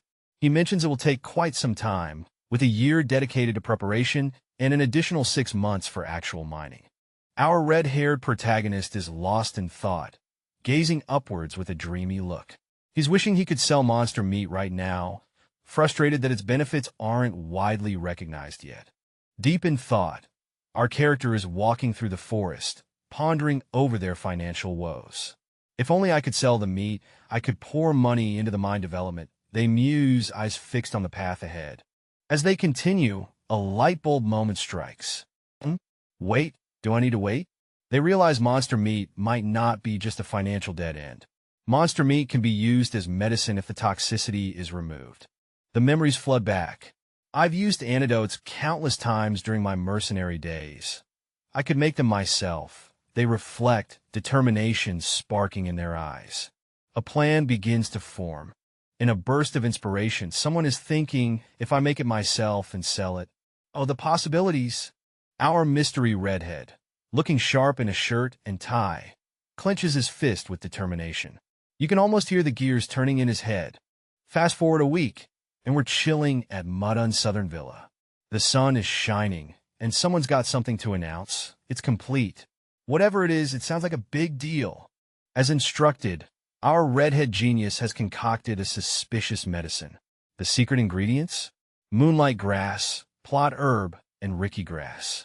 Sounds like a potion for adventure. A mysterious figure stands amidst rows of barrels in a shadowy warehouse, inspecting something with keen interest. The atmosphere is tense, as if secrets are hidden within those barrels. Outside, two characters engage in a conversation. One assures the other that the medicine is an antidote, not something suspicious. There's a sense of urgency in their exchange. The scene returns to the warehouse, where the duo discusses logistics. One inquires about the monster meat, and it's confirmed to be stored safely in the villa's warehouse, hinting at some larger plan. A character, looking a bit bewildered, here's the plan to head over to the warehouse. There's talk about using something on monster meat, and this guy isn't too thrilled. He's like, wait, do I gotta go too? His companion, with a confident vibe, confirms that he has to join. But our reluctant friend is not having it. He's like, I don't wanna. I really don't. Now, we zoom in on the determined face of the other character, red hair blazing, as he seems ready to take on whatever's next. This brat, suddenly acting so high and mighty. Someone's clearly annoyed, feeling like they can't grasp control over this situation. The tension is building up. Our red-haired friend seems to be feeling uneasy. Maybe the pressure is getting to him, or is something else at play? What is this smell? Clearly, something's gone seriously wrong as our red-haired guy is hit by an overpowering stench. This day just keeps getting weirder for him. All right, our guy here is pinching his nose, struggling with some serious stench. He thought he was ready, but this smell is next-level nasty. Whoa, hold up. Flames are swirling around his neck. This scene's heating up, literally. With a determined look, he says, okay, let's get started. Whatever he's planning, it's about to go down. Amidst a tense atmosphere, someone shouts, demanding to know why one person seems unfazed while everyone else is struggling. The unfazed character casually reveals he used the force to numb his sense of smell. He cheekily advises the others to awaken their own powers if they're feeling envious. With a mysterious air, a hand is shown holding an antidote powder, instructing to apply it on meat until it turns white. Seems like there's more to this than meets the eye. Two mysterious figures are hard at work, ensuring that a strange substance is coated until it turns white. The red-haired one warns about the black parts being toxic, so they've got to be cautious. The smell? Yeah, it's pretty gnarly. Next up, they're grinding this weird stuff with some serious dedication. Gotta make sure it's just right. One of them cheekily asks if it looks like medicine. Yeah, that's one way to put it. An intense moment unfolds as a hand is extended, offering something small and mysterious. The recipient, looking quite serious, simply responds with a hesitant yes. Good. Well, sell it as medicine. The atmosphere is tense as the taller character lays out the plan, expecting compliance. But the smaller character isn't having it. What? No. I absolutely refuse. He protests, clearly not on the same page. The taller character seems to be mulling over the situation, crossing his arms with a sly smile. Then while he trails off plotting his next move, a humorous twist emerges as the smaller character's inner monologue reveals his disbelief. I thought you could be made to work for free. His expression a mix of annoyance and determination. All right, folks, we're diving into a mysterious convo between two dudes. One of them's holding up a vial, saying they gotta test this medicine. But hold up, what's this medicine really for? The masked dude drops a bombshell, saying it's good for men. Our guy's like, what does that even mean? Suspense is in the air, y'all. And just when you thought it couldn't get weirder, bam, we got two adorable rabbits pounding something in a barrel. What's their deal? Who knows, but they're cute. The scene is set with intense anticipation as someone prepares for a dramatic moment, gripping tightly. A powerful figure bursts onto the scene, wielding a massive club, as a shout echoes, signaling imminent action. The scene kicks off with a hearty laugh as one character finds something amusing. The vibe's light, and it seems like they're onto something interesting. The focus shifts to the red-haired character, who's got a plan. He's hinting at knowing just the right person for whatever task they're discussing. Enter the character with the towel over his face, striking a pose of confidence. He's got that "I got an idea" look, ready to spill the beans. All right, so we have this mysterious dude with a blurred face, holding what looks like an important document. He's dressed in a slick suit, and the vibe here is serious business. What's he up to? Who knows? Suddenly, there's this thought bubble. Why do my ears feel ticklish? Which is totally random and hilarious. What kind of ticklish ear situation is happening here? In a sunlit corridor, we see Dwayne, a loyal servant on a mission, knocking on a door. He's here to meet the first young master. What's cooking behind those doors, you ask? Dwayne steps inside, announcing his presence. He's got this air of calm, but you know something's about to go down. The room's ambience is all mysterious as Dwayne wanders, calling for the first young master. Are those footsteps I hear? Bam! A shadowy figure reveals itself. The first young master was waiting all along, and Dwayne didn't even see it coming. A loud "Yua" shatters the silence. Talk about a jump scare. Even Dwayne's cool demeanor can't hide his surprise. The first young master, with an eyebrow raised, questions Dwayne's sneaky entrance. That's one way to make an entrance, huh? In a twist, Dwayne offers to massage the young master's shoulders, showing he's got a softer side. This bromance is getting real. Our red-haired friend is trying to lift his buddy's spirits. Come on, I know you've been having a hard time, he says, giving a reassuring pat on the back. It's like he's saying, chin up, mate. With a mischievous grin, he talks about past escapades. Remember that wild last time at the war? He seems to hint at some epic adventure, and oh, the drama about the administrators being after him again. The bearded guy, looking all emotional and sparkly-eyed, responds with a heartfelt, "Young master." Clearly, he's touched by the gesture. Is that a blush I see? Things get personal when the redhead casually mentions, "Is that why you're having trouble in bed?" Oh boy, that escalated quickly. But our bearded friend is not fazed, striking a confident pose, looking like he just came up with the greatest idea ever. What's cooking in that brain of his? The redhead, looking a bit flustered now, tries to leave but not before throwing a classic, "Excuse me." His buddy protests, "Wait, at least listen to all of it. Drama alert." As a parting gesture, the redhead offers something mysterious. "I'd like to give this to you," he says, handing over what looks like a small, mysterious object. The bearded guy is left wondering, what is this? It's a perfect product from the pill refinery. A confident red-haired man is showing off some mysterious pill. He assures us of guaranteed results from just one pill. But hey, race the kicker. He's never actually tried it himself. Talk about a leap of faith. Though I've never tried it, our red-haired dude is really selling this pill hard. But he's dropping the truth bomb. He's never popped one himself. Classic. Now we've got a new player in the game. A burly, well-dressed man with a beard holding a similar pill. What's his game plan with this mysterious concoction? Regressor of the Fallen Family. Sounds like we're diving into some epic drama with this title. Families, pasts, and probably a whole lot of action. Someone's in a hurry. We see a figure dashing through a grand corridor, clearly causing a bit of a scene. Who's this speedster, and what's the rush? Young master. A man dressed like a butler urgently calls out to our red-haired protagonist. He's got some news. Someone important has arrived. "Mr. Dwayne, how can an administrator run in the corridor?" Our burly friend is confronting Mr. Dwayne about his sprint down the hall. Looks like there's some tension in the air, and possibly a brewing conflict. A hand tightly grips a wooden box, setting the stage for some serious business. In a sunlit hall, after a successful trial, there's a moment of victory and more experiments to come. Heinkel is in the hot seat, facing rumors about his nightly squabbles. Who's spreading this gossip? Things get spicy as Heinkel is told to try something new. His face says it all. With determination burning bright, Heinkel's not backing down from this challenge. Someone stepping up, addressing the young master with a sense of urgency. The big advice lands.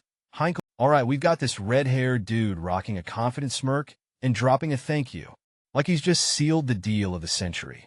Zoom in on that smile. This guy knows he's got something to be thankful for. Enter the scene, a strong figure with a cape, standing firm. It's Patrick, the third experiment, looking like he's just conquered a kingdom. Patrick's back is to us, soaking in the light. He's got this reflective vibe going on, acknowledging that it was good.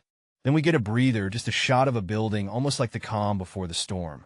Back to our red-haired friend, walking away. He drops a bombshell.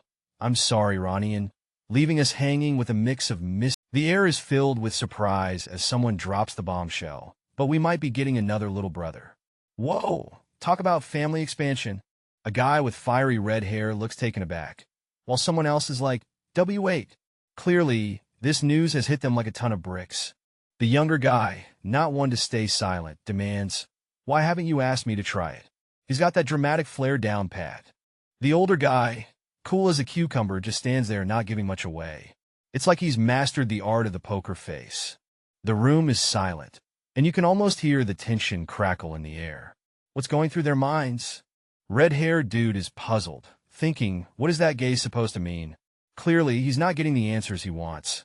The younger guy watches the older one walk away, a mix of confusion and frustration on his face. What's the deal with this family drama? In a dim-lit room, the redhead mumbles to himself.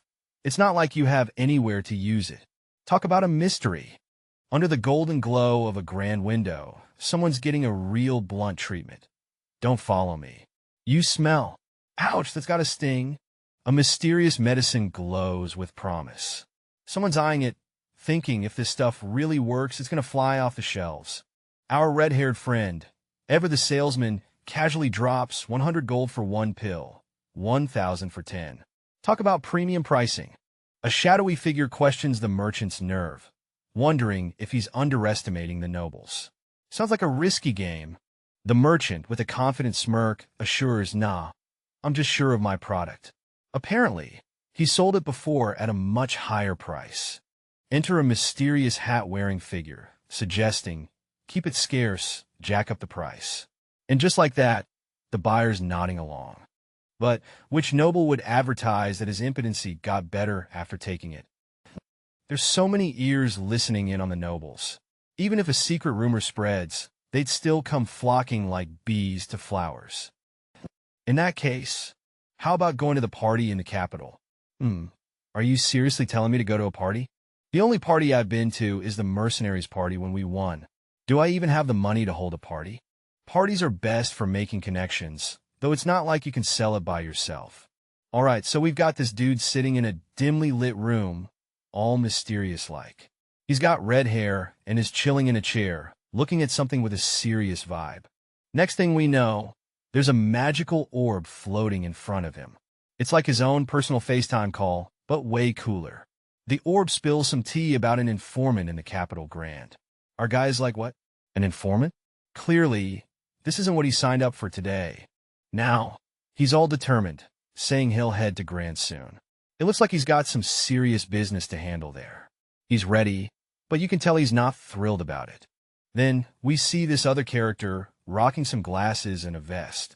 He's not feeling too great about this whole situation either. Bad vibes all around. Fast forward to the capital of Grand. It's popping with activity.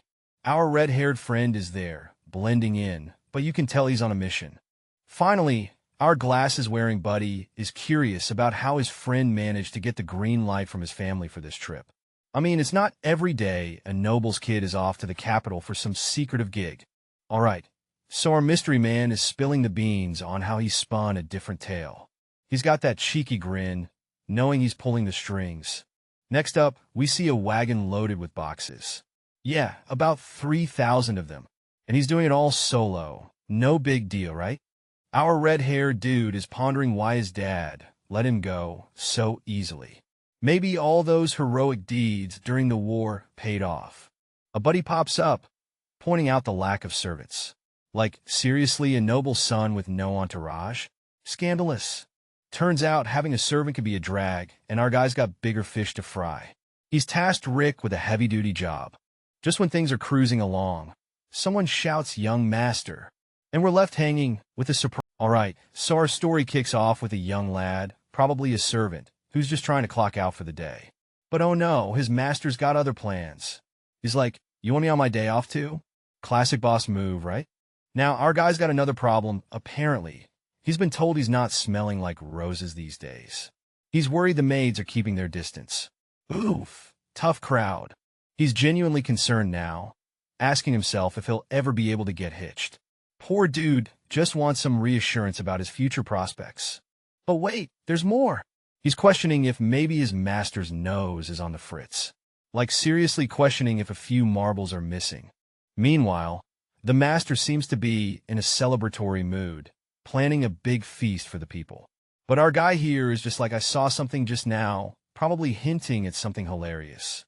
And boom, out of nowhere, another character jumps into the scene with an epic yell of Impo Rick. Like it's the most exciting thing ever. Our servant boy is left stunned, his mind probably doing somersaults trying to process the chaos. His expression says it all. After a long journey, our mysterious traveler is told to unwind at a bar, because, hey, nothing beats fatigue like a drink, right? Two figures are perched on a balcony, contemplating the wisdom of discussing sensitive matters where eavesdroppers might lurk. A room would be better for this chat, don't you think? Our blurred-out friend mentions visiting an informant to gather some intel. Secrets, secrets, everywhere. Red-haired character raises an eyebrow at the cost of 900 gold per document. That's some pricey paperwork.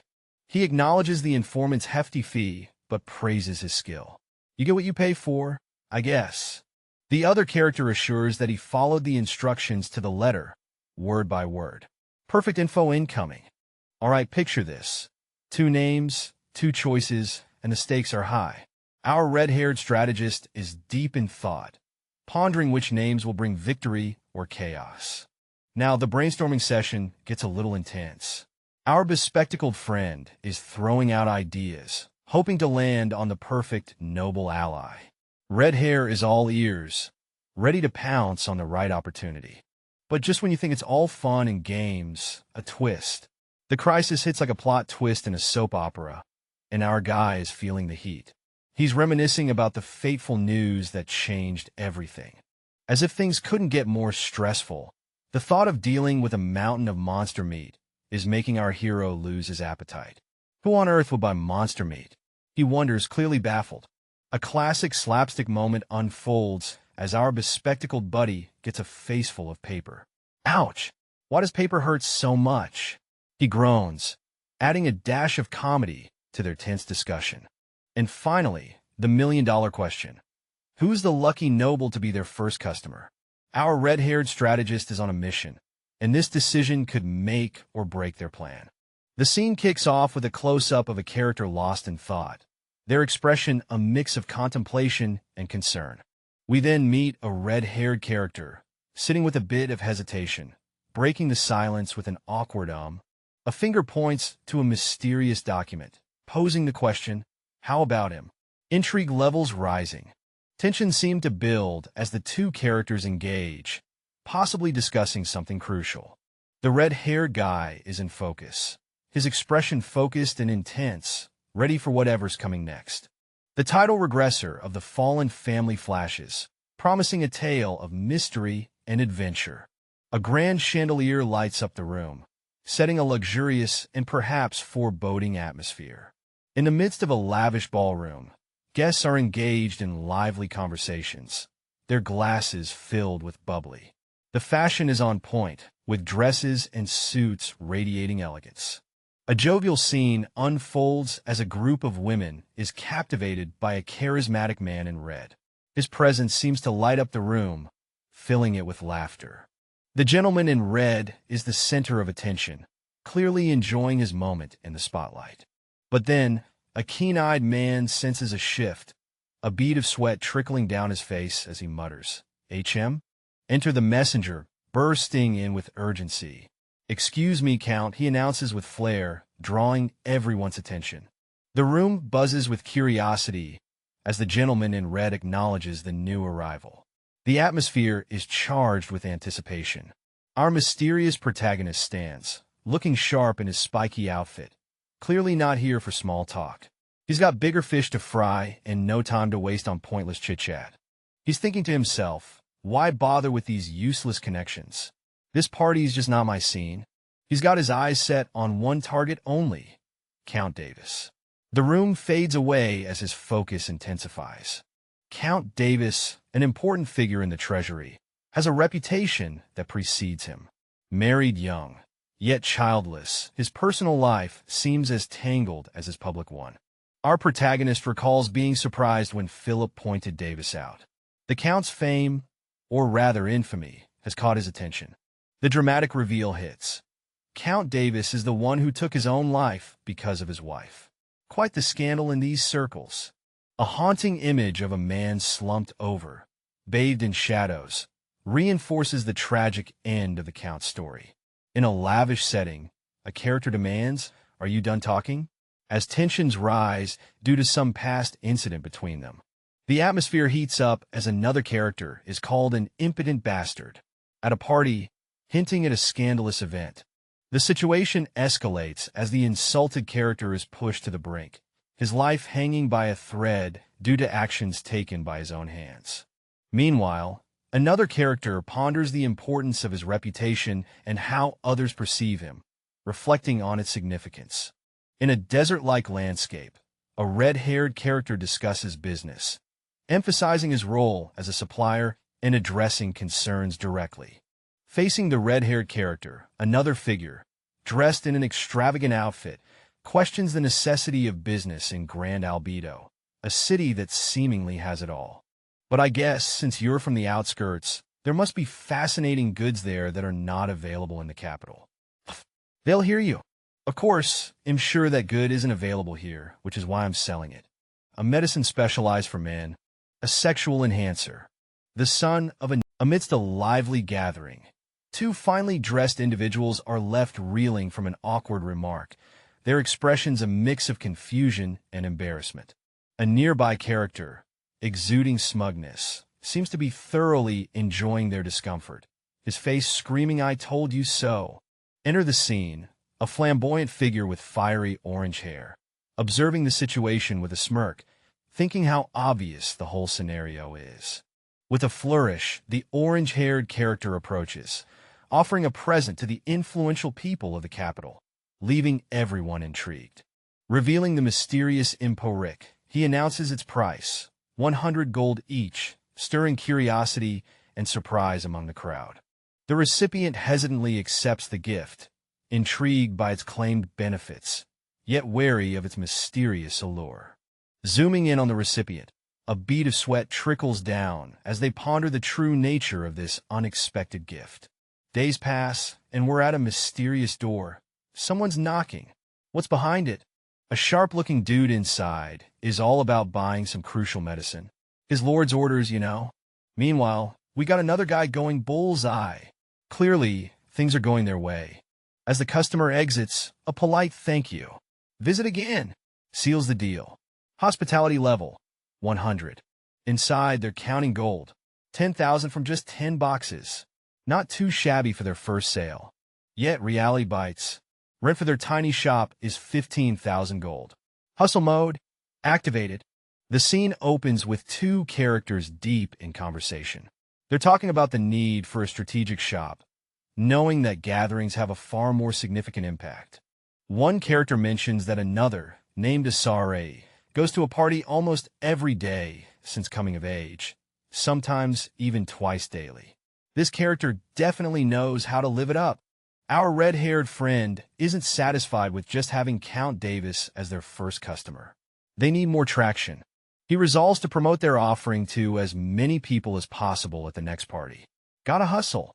Fast forward a week later, and we're outside on a cobblestone path. A man is on the move. He muses about how the Count asked for that medicine again. Apparently, in the past, no healthy foods worked on him. As he's strolling, something makes him pause. What could it be? Our story throws us into a bustling town where a mysterious man in a dapper suit suddenly finds himself pausing. His eyes lock onto two shadowy figures, and his mind races. Turns out, the figures are none other than the Chancellor of Browntown and Count Hare's butler. The plot thickens as our sharp-dressed man pieces together their identities. Feeling the weight of potential rumors, our protagonist decides it's time to make a swift exit. He plans to grab his medicine and bounce before things get messy. Unfortunately, The medicine man is after is out of stock. With a shocked expression, he realizes today's supply has been completely wiped out. All right, we got a dude in a serious bind, begging for some goods. He's sweating bullets, worried that if he goes back without the goods, his lord's going to give him a one-way ticket to the afterlife. Meanwhile, a sharp-dressed guy with a beard spots the action and tells his psychic to go snoop around. The psychic's all yes, sir, and off he goes. Now we see a sly character peeking out, clearly loving the chaos. He's like, yep, everything's going just as I planned. This guy is definitely up to something sneaky. And then, boom, the seller breaks the news that today's stock is all sold out. But hey, there's always tomorrow, right? Come back then, folks. Imagine the chaos when something you really want is sold out. Our guy here is on the phone shocked, never sold out this fast. He says, gripping his head like he just lost a lottery ticket. Another dude, clearly in disbelief, echoes, sold out? His face says it all. How many times has this happened already? A doorbell chimes in the background, ringing into success. Someone's shouting, this is amazing. And you can just feel the energy buzzing. Our first guy is back, still in awe. We even sold out today, as soon as we opened. He boasts while his red-haired buddy sips a drink, cool as a cucumber. The duo chats about the price hike. We increased the price 3 times. Yet people are still scrambling to buy it. They're pumped, thinking about the bright future ahead. A burst of laughter fills the scene as a man with bright orange hair stands confidently. It's clear he's in a celebratory mood, his face lit up with excitement. The grin widens, and you can almost hear the mischievous chuckle. What's got him so amused? The laughter echoes through the streets, painting a picture of pure joy and success. Someone's having a good time. The orange-haired man ruffles the young man's hair, exclaiming, "You did it, Philip. You admirable brat." Philip, with his round glasses, humbly coughs and acknowledges, "Thanks to your efforts, too." The orange-haired man, still beaming, promises Philip a slice of the pie. "Great, so starting next month, you'll get 1% of the total sale profits." Talk about a sweet deal. Philip's eyes widen in surprise and delight. It's a good day for him, no doubt. Outside, the laughter continues to ring out, with the orange-haired man exclaiming, "Haha, I'll be all mine. Just you wait. Seems like he's got plans brewing."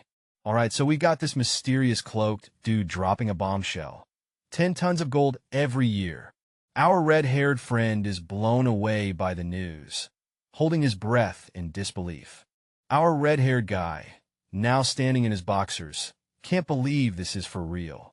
Like, seriously, who talks about gold in their undies? Enter the wise elder, rocking a Gandalf-level beard. He's explaining that the miners think the gold is buried deeper down. The red-haired man is lost in thought, his eyes glinting with potential profit. But can he handle the mining expenses? The elder raises a valid point. Mining costs aren't cheap. But our red-haired hero? He's got this. Means? Oh, our fiery-haired friend is all fired up, promising riches and success in no time. Just you wait. Meanwhile, a wise-looking elder with a magnificent beard is like, "Could you not make it too hard on us?" Under a sky full of stars, the quaint town stands silent, as if holding its breath for what's coming next. The fiery-haired character is scheming, eyeing the sweet deal at the auction house. If he plays his cards right, he's rolling in dough. With a confident swagger, he thinks, even if I chill for a while, I'll still be loaded.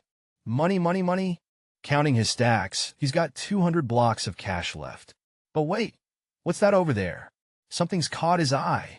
Under the eerie glow of the night, our protagonist senses something off about a building nearby. The place seems empty, yet he feels a presence lurking inside. Why can't I sense someone's in there? He wonders, his instincts tingling. A close-up shot reveals his intense gaze. Don't tell me, he thinks, piecing together a troubling realization. His suspicions confirmed, he bolts into action, thinking, thieves? His body moves with urgency, ready to confront the unseen threat. With determination, he bursts through the entrance, his coat billowing behind him. He's braced for action, eyes scanning for any sign of the intruders. The atmosphere shifts as he steps into a dimly lit room. The air is thick with anticipation as he surveys the scene. prepared for whatever might come his way. All right, our red-haired protagonist is on high alert. He's got this intense vibe going on, sensing danger in the air. You know something's about to go down when someone says he's still inside. Zoom in on those sharp eyes. He's scanning the surroundings, ready to catch a glimpse of whatever or whoever's lurking. The suspense is real. Suddenly, he bursts into action with a dramatic pose, demanding, "Who are you?" But wait, there's no one in sight. Talk about a mystery. He swings his sword with precision, aiming at, well, nothing. It's like he's fighting shadows here. What's going on? Finally, he stands there puzzled, sword in hand, in front of an empty street. He's sure he felt someone's presence. Is this a ghost, or just mind games? The scene opens with our mysterious red-haired character engulfed in a swirling dark aura, eyes wide open and intense. Something's definitely not right here, and he's onto it. Suddenly, he snaps his head to the side, a look of surprise and urgency plastered on his face. What could possibly be happening? Outside, he gazes up, his eyes fixating on the rooftop as he questions, is he on top of the roof? The suspense is building. In a flash, he's off the ground, moving with impressive speed and agility, clearly on a mission to confront whatever or whoever is lurking up there. Perched at the peak of the roof, a cloaked figure stands, exuding an aura of mystery and danger. Who could this be? Our red-haired hero is determined, closing the distance between them with unwavering focus. It's about to go down. Under the eerie glow of the moon, two figures stand on a rooftop. One, a red-haired individual, grips a sword, facing off against a cloaked stranger. The red-haired character demands, "Who are you?"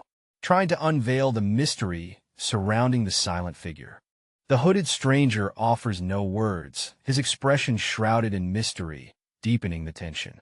Suddenly, the air crackles with intensity as the red-haired character senses a shift, his stance becoming more defensive. Alarm bells ring in his mind. The red-haired individual is visibly startled, his eyes wide with surprise. Looking around frantically, he realizes there's no sign of any presence at all. But he was right in front of me just now. His eyes narrow, filled with suspicion and determination, as he tries to make sense of the vanishing act. A mysterious hand appears, dropping a knife with precision. The action is swift, hinting at something ominous. A character, confused and startled, wonders aloud about the strange event that just occurred. The title reveals itself, Regressor of the Fallen Family, setting the stage for the unfolding saga. The sky is calm, a brief pause before the storm of events to follow. A character, shocked and alarmed, declares an aura user thief has sneaked in, raising the stakes. In a dimly lit room, two characters engage in a serious discussion. One speculates about the intruder's advanced force skills. The red-haired character reflects on the feeling of encountering someone of high rank, acknowledging the immense power at play. So here we have a couple of characters in a deep convo. The guy in the vest is baffled, wondering why an aura user would bother with petty theft when they could be living the high life. I mean, aura users turning into nobles? That's the real glow-up. Now Mr. Red Hair over here is all ears, eager to know what was stolen. He's like, don't tell me it's the end. Our vest-wearing detective is like, yep, exactly what you're thinking. Cue the dramatic reveal. It's a mysterious red box. The suspense is real, folks. Vest guy pulls out the contents, just 2 pills. He muses that the thief wasn't after cash, but probably wanted the pills for personal use. Intriguing, right? Red Hair scratches his head, pondering if aura users can be, well, impotent too. That's a twist. They both remember a list from before. Red Hair asks if there was an aura user on it, but Vest Guy confirms there was no such info. Mystery deepens. Meet our thoughtful young man, deep in contemplation. He's just remembered someone crucial, exclaiming, ah. Come to think of it, there is one person. Our young thinker spills the beans. There's an aura user in the capital who doesn't have a descendant. Intriguing, right? Excitement bursts forth as he spots his parents. He shouts, "Mom, Dad," while rushing towards them. Here's Dad, a robust figure with a golden beard and a ponytail. He looks like he's got stories to tell. Mom and Dad are caught off guard. Dad, ever the curious one, asks, "What are you looking at?" Dad laughs it off, claiming he was just appreciating the scenery. Classic dad move. Mom and Dad stand together, a picture of elegance and strength. They've got that aura of mystery, don't they? Under the soft glow of light, a family strolls together, exuding an air of love and unity. The scene feels like a cherished memory captured in time. A shift in scenery brings us to a hallway, where someone insists they were just enjoying the scenery. It's a classic move to dodge deeper thoughts. A figure with a determined ponytail turns and says, "Come on now, let's go back. It's time to head home, folks." Heartwarming alert. Someone's feeling the love, declaring, "Honey, I'm really happy I met you." Ah, relationship goals right there. Enter Felix Esperanza, the kingdom's best swordsman. He's got that legendary vibe going on, but wait, there's more to his story. Plot twist. While fighting for his country, Felix suffered an injury in the most unexpected place. Ouch! Talk about a tough break. What's the point of having the title of a duke and being known as the strongest in the whole nation? Without a child to take over after me, it's all in vain. In the warm glow of the library, someone responds with understanding, "I see." A gentle touch is shared, a comforting gesture in a moment of vulnerability. The blurred figure acknowledges the other's pain with empathy. "You must have been in such agony." With sincerity, the character beside him offers, "If it's okay with you, please let me serve you by your side." A close-up reveals the determined expression of the woman offering her support. The scene opens with two mysterious figures walking side by side, heading to a family meeting. One of them is clearly not thrilled about the pressure of having an heir and seems in no rush to get there. The conversation continues with the other character, who remains silent, possibly pondering the weight of responsibility. Now, the focus shifts to their feet as they tread carefully, discussing something rather intriguing. A new medicine is making waves in the capital, and our cautious friend is being very discreet about it. A close-up reveals a look of concern, or perhaps interest, as the information about the mysterious medicine sinks in. Turning the page, one of them confirms the intriguing details with a simple, "Is that so?" The conversation wraps up as they reveal the medicine can even heal physical wounds. With a heavy sigh, our blonde character expresses doubt about a mysterious medicine, noting that despite the buzz, its effects are questionable. The scene is set with them looking out over a cityscape. Next, we see a close-up of the character's face, blurred but clearly irked, as they reveal the medicine was acquired through some less-than-honest means. As they stroll through the city, the character reflects on the numerous claims surrounding the medicine, confessing that their attempts to use it have been fruitless. Frustration mounts as the character clenches their fist, lamenting that even after taking the medicine, nothing changed. Changing gears, the other character advises, "Luis, you should take rumors with a grain of salt," prompting an apology from Luis. Finally, as they walk away, the resolve to let go of the rumors is clear, with a shadowed figure contemplating giving up the chase. The scene unfolds at an imposing gate, with someone firmly stating, "I've already told you." Clearly, there's a bit of a standoff happening. Facing off against the gatekeeper, the character is told, "You can't just see him without prior appointment." Seems like bureaucracy strikes again. With a sly grin, our character calmly explains, "That's why I told you to just tell His Grace my name." Confidence is key, folks. Assuredly, the character declares he'll definitely meet me once he hears it. Looks like they got some clout. Glasses Boy is losing it. "You're planning to confront the Sword Master directly?" He blurts out, clearly thinking this is a one-way ticket to Disaster Town. Then Mr. Confident, lounging with that cool vibe, just drops a casual yes. He's all about taking the direct route, even if it means facing one of the kingdom's big shots. "Glasses dude can't handle it? Are you crazy?" he yells, probably wishing for a saner strategy. The scene opens with a fiery confrontation. Our bespectacled friend, looking sharp with his glasses and vest, is fuming. "Are you trying to get yourself killed?" he yells, clearly not impressed by the red-haired guy's antics. The response? Pure sass. Is that supposed to be an imitation of me? Oh boy, it's on. Our bespectacled hero isn't backing down. He warns, that's just asking for trouble. Just pretend you don't know. It's advice wrapped in a bow tie and a whole lot of worry. Things are getting tense, and the stakes are high. If things go south, we'll be screwed, echoes the ominous warning. Looks like this isn't just idle chatter. Chilling in a dimly lit hallway, our red-haired guy is deep in thought. He's pondering over Philip's words, realizing that missing out on meeting a sword master yesterday might be a big oopsie. As he stews over the mischance, a door creaks open. A mysterious man with slick white hair steps out, giving off serious boss vibes. The white-haired gentleman gestures invitingly, saying, "Please come in," and you know things are about to get interesting. Our scene opens in a lavish room, where a young man with fiery red hair confidently walks up a flight of steps, his eyes set on a mysterious figure ahead. The mysterious figure stands with his back turned, hands clasped behind him, his long hair tied neatly. The atmosphere is tense and expectant. Logan McLean, the fiery-haired young man, declares his purpose: to meet the sword master. He introduces himself as the eldest son of the McLean family, clearly someone important and determined. Check out those fierce red eyes. Someone's clearly not here to play games. The intensity is real. In a sunlit room, a discussion unfolds. The buzz is about the sword master, rumored to be as old as a century, but looking surprisingly youthful.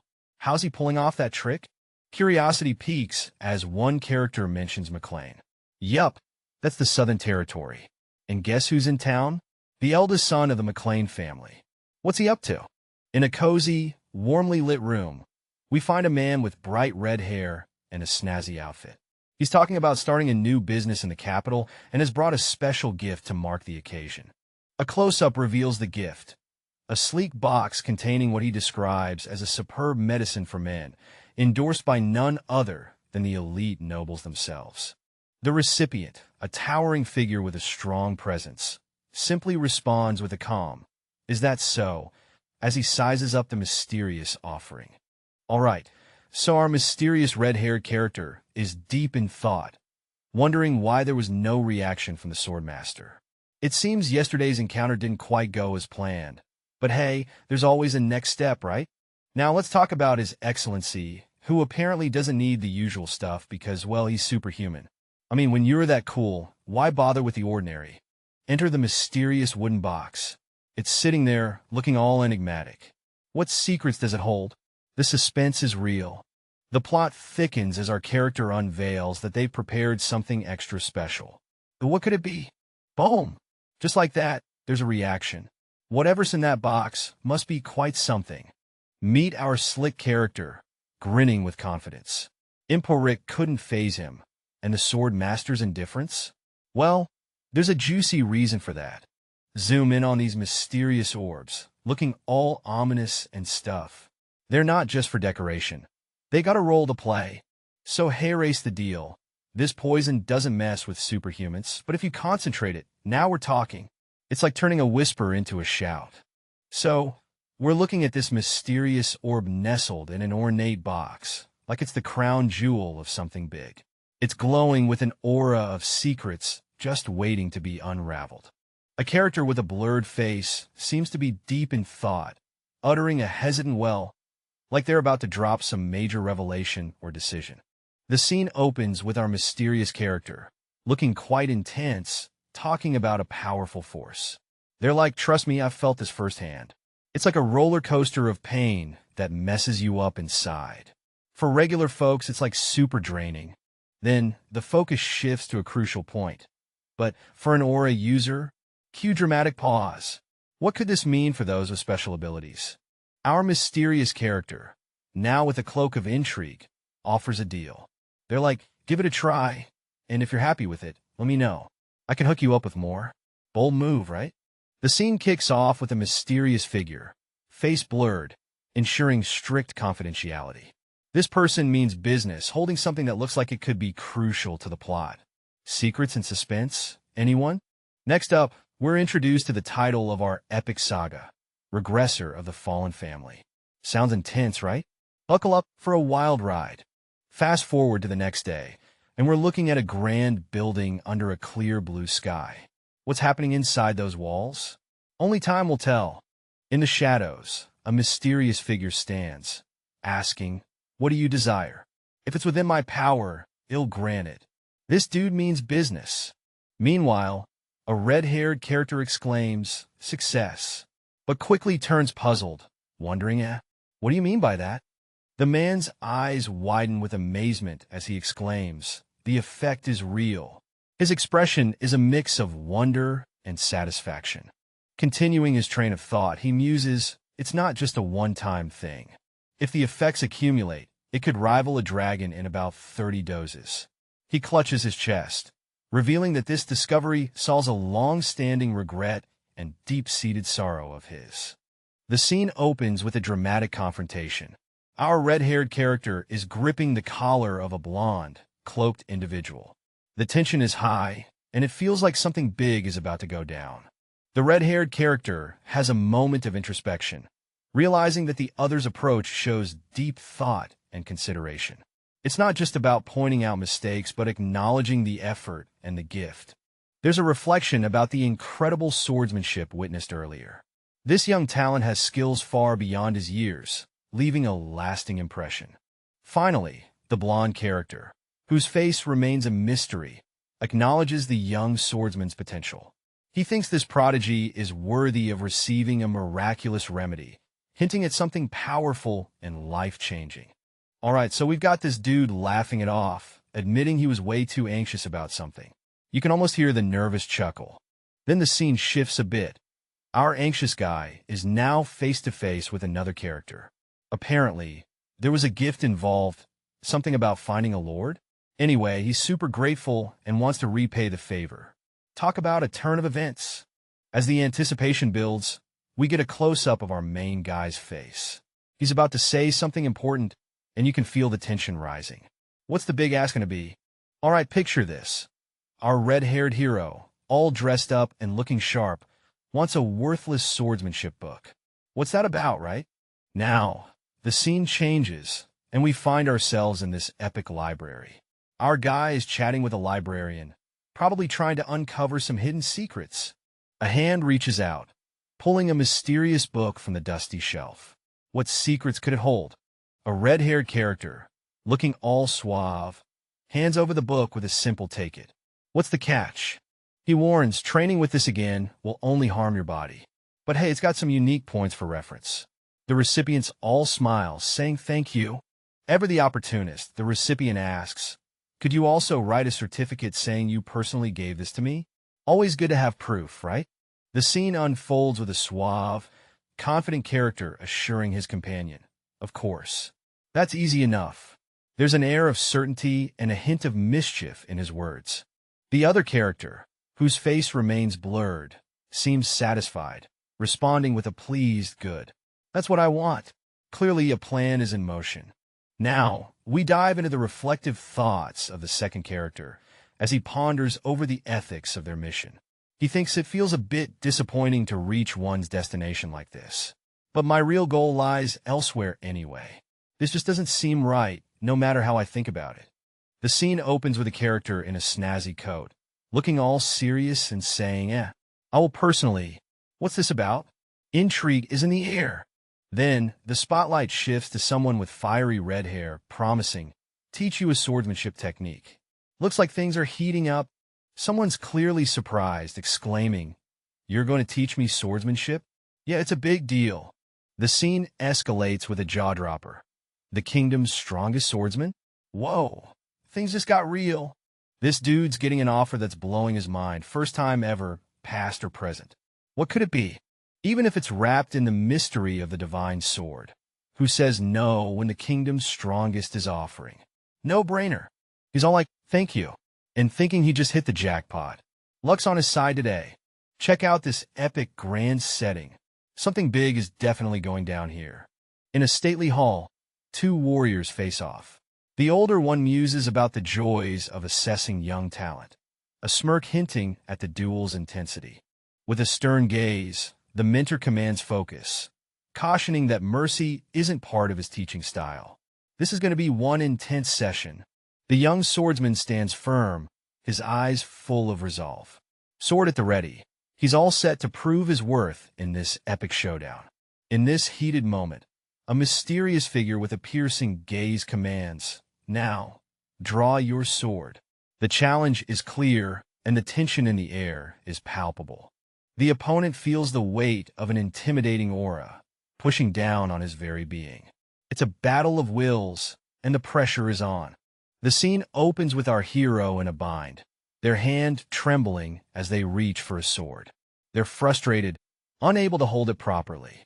The tension is palpable, and you can almost hear their thoughts racing. A towering figure stands before them, casting a shadow of dread.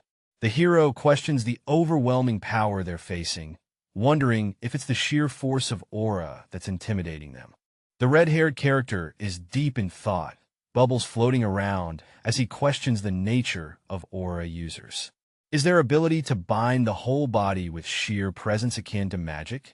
His mind races as he imagines a world where aura users dominate the battlefield, pondering how wars would solely consist of their mighty clashes.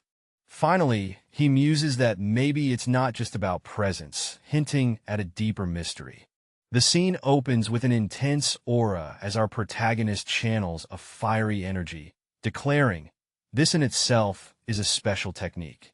The power is practically bursting from his hands. A mysterious figure stands in the background, partially obscured, yet clearly captivated by the unfolding spectacle. Who could this be? Their poised stance suggests they're no stranger to battle.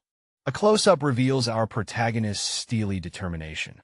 Sweat drips down his face, the fiery glow reflecting in his eyes. The tension is palpable. Every time our hero tries to make a move, the sword master's aura resets him back to the starting point, keeping him stuck like a scratched record. This mysterious aura disperses all the force he was about to unleash, leaving him frustrated and perplexed. But hold up, despite the confusion, our hero sees a glimmer of hope, a way to counter this seemingly invincible aura. The gears in his mind start turning. In the heat of an intense training session, our determined hero is pushing themselves to move half a beat faster. The urgency in their grip shows they're not messing around. With fierce concentration, they leap into action, determined to shave off precious seconds.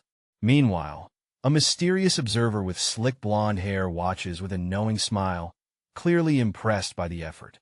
In the shadows, a mysterious figure with a sinister smile acknowledges, "You do have talent." The tension in the air is palpable as the atmosphere turns crimson. Our red-haired hero, eyes sharp and filled with resolve, braces himself for the challenge ahead. Sweat trickles down as he readies for the unknown. In a dimly lit training hall, the air is thick with intensity. A sword slices through the darkness, its motion a blur of red. "Good. Pay attention," commands a voice, sharp as the blade itself. With precision, the sword swings again, its edge tracing arcs of red energy through the air. The ground quivers under the force, marking each strike with a resounding impact. The instructor, cloaked in shadows, watches the trainees' every move. The force that will reverberate is the difference in the way of the sword. They declare their presence is formidable as the weapon.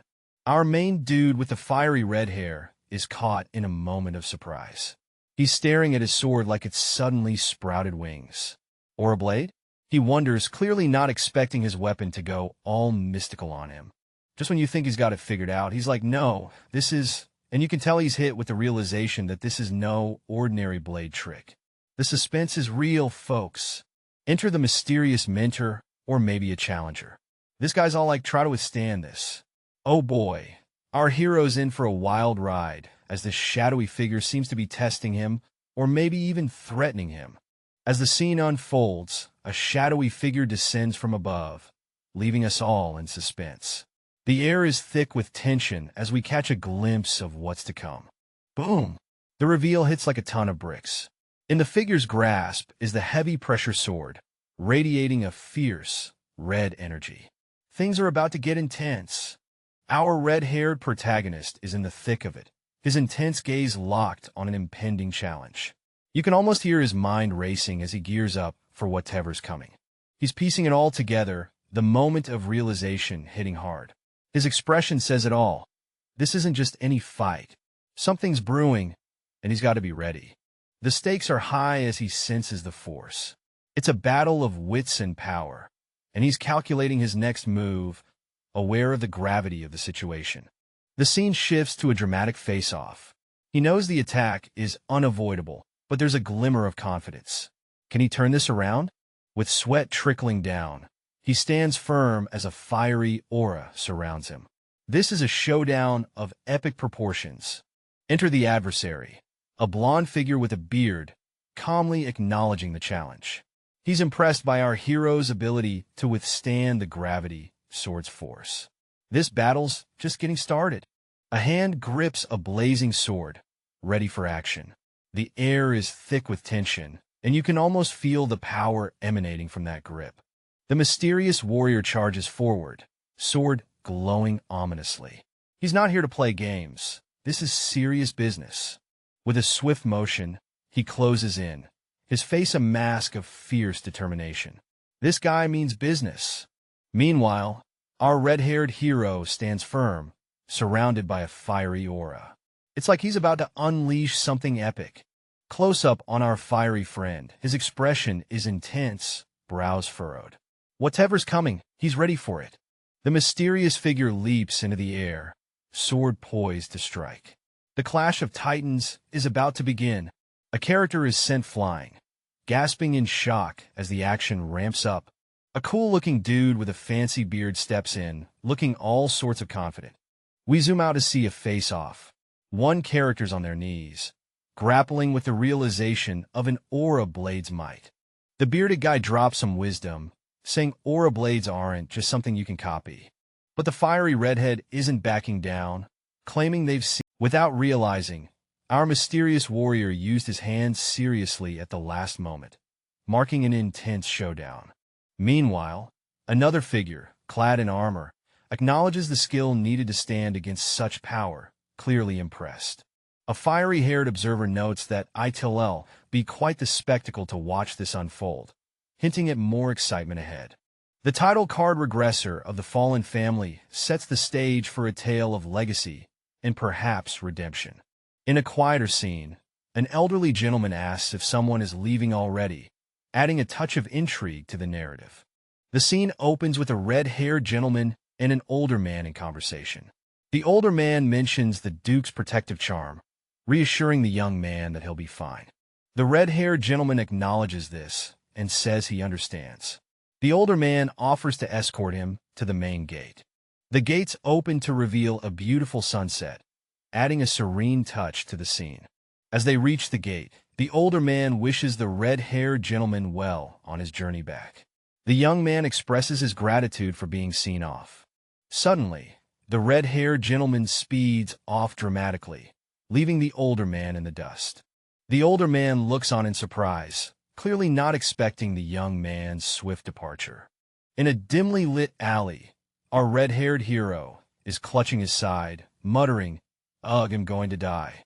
Clearly, things aren't looking great for him right now. But wait, he's got a potion in hand. Yet he hesitates, thinking, can't use such an expensive potion for this level of injury. Top-grade stuff isn't for just anyone, you know.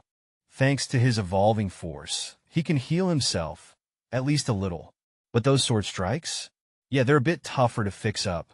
Despite all this, he seems pretty optimistic, pondering that what he's gained is much greater than his injuries.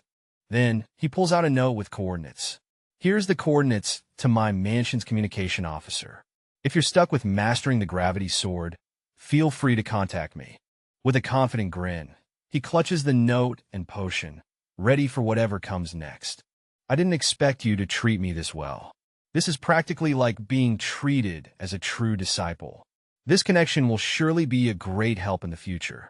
Out of nowhere, we see a red-haired guy sprinting like he's late for the last bus, and someone shouts, "Lord Logan." Philip, the concerned friend, catches up, asking why Logan looks so pale. Philip admits he waited for Logan to come out, hinting at some serious business. Logan, looking like he's seen a ghost, brushes off Philip's concerns. But Philip isn't buying it, mentioning something about the schoolmaster and a flea plan. Logan freaks out, yelling about preparing the flea plan and getting the fastest horses. It's shouting out to the heavens. Lord Logan echoes with urgency and drama, setting the stage for something big. A week zooms by, and a notice tells us that all the ICKs are gone. Better luck next time, folks. The sales figures are in, and they're no joke. 4.1 million gold in the bag. With this trend rolling, a cool 4.5 million a month could be their new normal. Our sharp-dressed duo shares a confident moment, buzzing with excitement over their success. Outside, someone is blown away by the sight of the bustling building, adding to the hype. In a dimly lit room, a red-haired guy is teasing his buddy about being happy even without a performance bonus this month. The buddy playfully retorts, asking not to disrupt his imagination. The scene zooms in on the buddy, who proudly mentions setting up monster meat purchases in Kyle to run smoothly. The red-haired guy acknowledges the good job. They switch gears to discuss buying a house in the capital, considering it might be a smart move due to accommodation expenses. The red-haired guy suggests focusing on selling rocks for now, hinting that they might have to move eventually whether they like it or not. Alright, so we've got Lord Loger being reminded to chill out a bit more after a freaky episode where he was coughing up blood. Yeah, not a fun time. His buddy's like, dude, you were holed up for a week. Now, the friend's throwing some shade, asking if Loger was actually recovering or just playing workaholic in his room. Seems like our guy Loger has a thing for multitasking. Loger's thinking it's kinda nice his friend doesn't dig too deep into his business. Apparently, Rick would have been all up in his grill for answers. Time for business talk. Loger's asked if he's heading back to his domain. He's got a plan. Keep the customers happy while he sorts out some business over there. And then, Loger's got something else on his mind, gearing up to drop another nugget of wisdom or orders. What's it gonna be? Lord Logan's jaw drops as someone suggests sending a whopping 1 million gold worth of food to the Teslon and McLean castles each month. That's a whole lot of dough, or gold. One of Logan's aides questions if Logan plans to feed his entire domain by himself. Logan, looking a bit frazzled, decides to lock in a supplier to keep the food coming for at least a year. Logan is deep in thought, realizing he can't afford to slack on feeding his domain. It's a mission and not an option at this point. The ongoing food shortage in McLean is a tough nut to crack and won't be fixed until next year at the earliest. Yikes! Even with the Teslon plan in hand, Logan sees deficits looming. He needs the people's strength for his grand plans, and nobody's going hungry on his watch. Our story kicks off with a mysterious character who's got some secretive business to attend to. The companion, curious but resigned, suspects it's just another secret mission. In a shadowy corner of the world, we see a cloaked figure chilling with some crates, while another person, hidden in the shadows, seems to be assessing the situation. In yet another part of this intriguing tale, a hooded figure sits quietly, while someone with striking orange hair seems to be pondering their next move. Back to the man on a mission, he's been handed a task to find some people. The catch? He's got nothing but a name and a couple of physical traits to work with. Our hooded mystery man has a challenge ahead. With barely any info and an entire continent to search, it's like finding a needle in a haystack. The red-haired guy, looking all determined, asks, can you do it or not? He's ready to pay up if money's the issue. Talk about business vibes. The hooded figure stays silent, just listening. Mysterious much? Footsteps echo as the red-haired guy takes a step, deep in thought. He muses, realizing it's going to be tough to track them down. Even the name he knows might be a fake. Oh boy, this is getting tricky. With resolve, he declares they must recruit these independent superhumans. No matter where they are, he's on a mission. Under the eerie glow of the moon, a hooded figure stands amidst a foreboding scene, contemplating the power each ally will bring to the looming war against the Empire. The tension is palpable as they single out a notable mercenary, hinting at their importance in the unfolding conflict.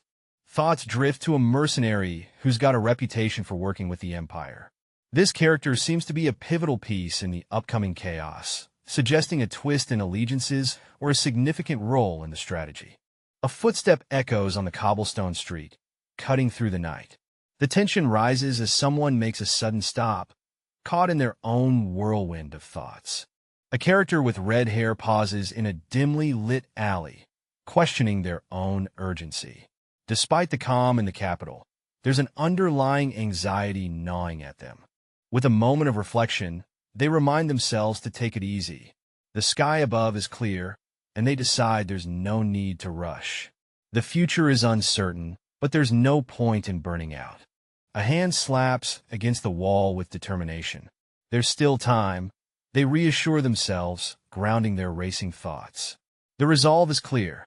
They won't be rushed by the impending storm. Things are getting heated as someone scoffs about having 3 useless disciples. They're not impressed and are clearly out for some better talent. One of the characters tries to cool things down, saying they're just the messenger. It's all very cloak and dagger. A mysterious figure pops up, curious about why their disciple was called. There's definitely some intrigue brewing here. The plot thickens as the mission is revealed. A journey to the remote countryside. And it's not just any countryside. It's the McLean territory. Sounds like it's going to be quite the adventure. The cherry on top? This mission is going to last a whole 6 months. Buckle up, it's going to be a long ride. This Tower Master, though, it's not going to work, says one character, frustration bubbling as they clench their collar. In the dim light, another figure stands tall, determined to settle the matter once and for all. A close-up captures the grit and resolve etched on their face, as they prepare for whatever comes next. The scene opens with a majestic tower reaching towards the sky, its stone walls bathed in the morning light. Inside, we hear the unmistakable sound of footsteps as someone walks towards a dimly lit room. A young man lies slumped on the table, barely conscious, as a hand gently reaches out to him with a soft hello.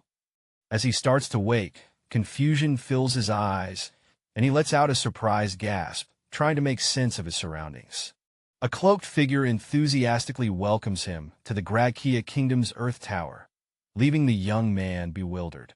The young man, still trying to gather his thoughts, silently wonders, what's with this person? He enters the scene like he owns the place, but wait, our guy's attire screams, I'm on a budget. He's here for magic scrolls, not for mingling with mages. Exactly what you'd expect. He's not here for magical tete-a-tete, just some scroll shopping. And what's on his list? Just a casual 150 collapsed magic scrolls. Our seller's eyebrows are practically in the stratosphere. What? Says the seller, as he sighs, clearly questioning life choices. A hand slams down on the paper. This deal is about to get real. Our skeptical seller starts counting. 1, 2, 3, is this guy for real or bluffing? The scene kicks off with a guy shouting, 7 million gold. His face is a mix of shock and excitement, like he's just hit the jackpot or lost it all in a bet. What's the deal with the gold, though? Next, we see a pair of characters in a serious exchange. One character, with his face blurred, coolly says, up, leaving us in suspense. What's cooking here? The focus now shifts to a mysterious character with striking red hair and a fancy outfit. He's got that I've got a secret vibe, and we're itching to know more. Boom! The title Regressor of the Fallen Family appears, setting the stage for some epic drama and family intrigues. Are we ready for this wild ride? Now things get intense with a 4th circle Earth elemental spell in action. It's like watching a natural disaster unfold, crumbling cliffs like it's nothing. Who's behind this powerful magic? And what's the endgame? And it doesn't affect materials other than earth and dirt. Is that trembling? Must be collapse magic. Let's go around. It was also a spell seldom used in wars, but it's the best for construction. With this, you can accelerate the development of mines and take care of other problems seamlessly. So, you're going to buy 150 scrolls of collapse? Yes. That's right. It's been a while since we've had such a generous client. I'm a bit nervous. Radio's crate, Earth Tower Master. I never thought the Tower Master himself would come running. You usually have an agent. Being the master of one of the 5 great towers, and just for 150 million coins. Is there a serious situation at hand? Alright, so in this dimly lit room, we've got 2 guys talking strategy. The one with the white hair, is all about exploiting opponents' weaknesses, saying their little domain in the southwest is kind of a secret weapon. Then, we switch to the red-haired dude, who's all smiles and apologies over some apprentice's blunder. But he's like no biggie, really. Meanwhile, another dude with fierce eyes is fuming over almost losing to that apprentice's mistake. Not a happy camper. Back to our red-haired fellow. He's pondering the boring uses of earth magic nowadays. Like, come on, who's wasting scrolls on farming? And finally, the white-haired guy's having a little internal drama, worried about how the tower's been going downhill on his watch. And oh, he's been splurging a bit too much lately. Alright, this old dude is scheming big time. He's got a sucker lined up, and he's ready to rake in some cash. But hold up, there's a hitch in his plan. Enter Mr. Fancy Red Hair. The old man's spilling the tea about needing a 5th circle mage for those fancy 4th circle scrolls. And guess what? They ain't got any in their crib. The old guy's brooding over their lack of high-level personnel. Talk about a major roadblock. Red Hair isn't impressed. He's like, so? With a side of sass. This guy's not easily shaken. Our old schemer's caught off guard. He didn't see this reaction coming and is now pondering his next move. Gotta test those waters, buddy. Back in the book-filled room, Red Hair reminds us that scrolls are pricey and can't just be whipped up. Looks like money's gonna be tight. The scene opens with a confident individual, sharply dressed, planning to send 900 scrolls in 6 months. He's laying down the terms, but there's tension in the air. Another character with striking white hair seems overwhelmed by the demand, calculating the logistics and feeling the pressure. The negotiator is unfazed, pushing for commitment. Whitehair's anxiety hits a peak, fearing the delay of even the first 150 scrolls. It's a lot to handle, and the stress is real. Despite the panic, as the negotiator strides away with determination, the overwhelmed character concedes, agreeing to the daunting task. The scene opens with an old man, his eyes wide with excitement, as he clutches a piece of paper. He's asking if it's truly possible. Of course it's possible. The old man starts calculating, mentioning that 4th circle scrolls cost a whopping 10,000 gold each. His eyes glimmer with anticipation. Now he's doing the math, realizing that 150 scrolls would set someone back a hefty 1.5 million gold. His face lights up, imagining the gold pile. He's in shock, eyes bulging at the sheer amount. It's like he struck gold, literally. With a sly grin, he declares, "That's a very nice sum." Clearly, he's thrilled at the thought of all that cash. In a sparkly moment of genius, someone suggests ditching scrolls and just hiring a mage. Bold move, right? The red-haired guy isn't buying it. He's all like, mages are too proud to get their hands dirty and way more expensive than scrolls. Crunching numbers in his head, he muses that a 4th circle mage could churn out the equivalent of 300 scrolls a month. But he questions if they'd work at a humble construction site. There's a bit of a chuckle as he admits, even I can't just summon a 4th circle mage like it's no big deal. Figures, right? The wise old dude steps in with a plan. Instead of high-ranking mages, he'll send in some 2nd circle mages and 1/3 circle mage. They've been around the block together, working on construction sites. The scene opens with a character suggesting a reduction in scrolls could be beneficial. They're discussing a long-term construction project, hinting at using powerful mages instead of traditional methods. The conversation takes a twist with the character mulling over mages being specialized for construction. It's an unusual but intriguing concept. Next, we see a mysterious group of figures in cloaks. One introduces himself as Grek, a 3rd circle mage, and welcomes them warmly.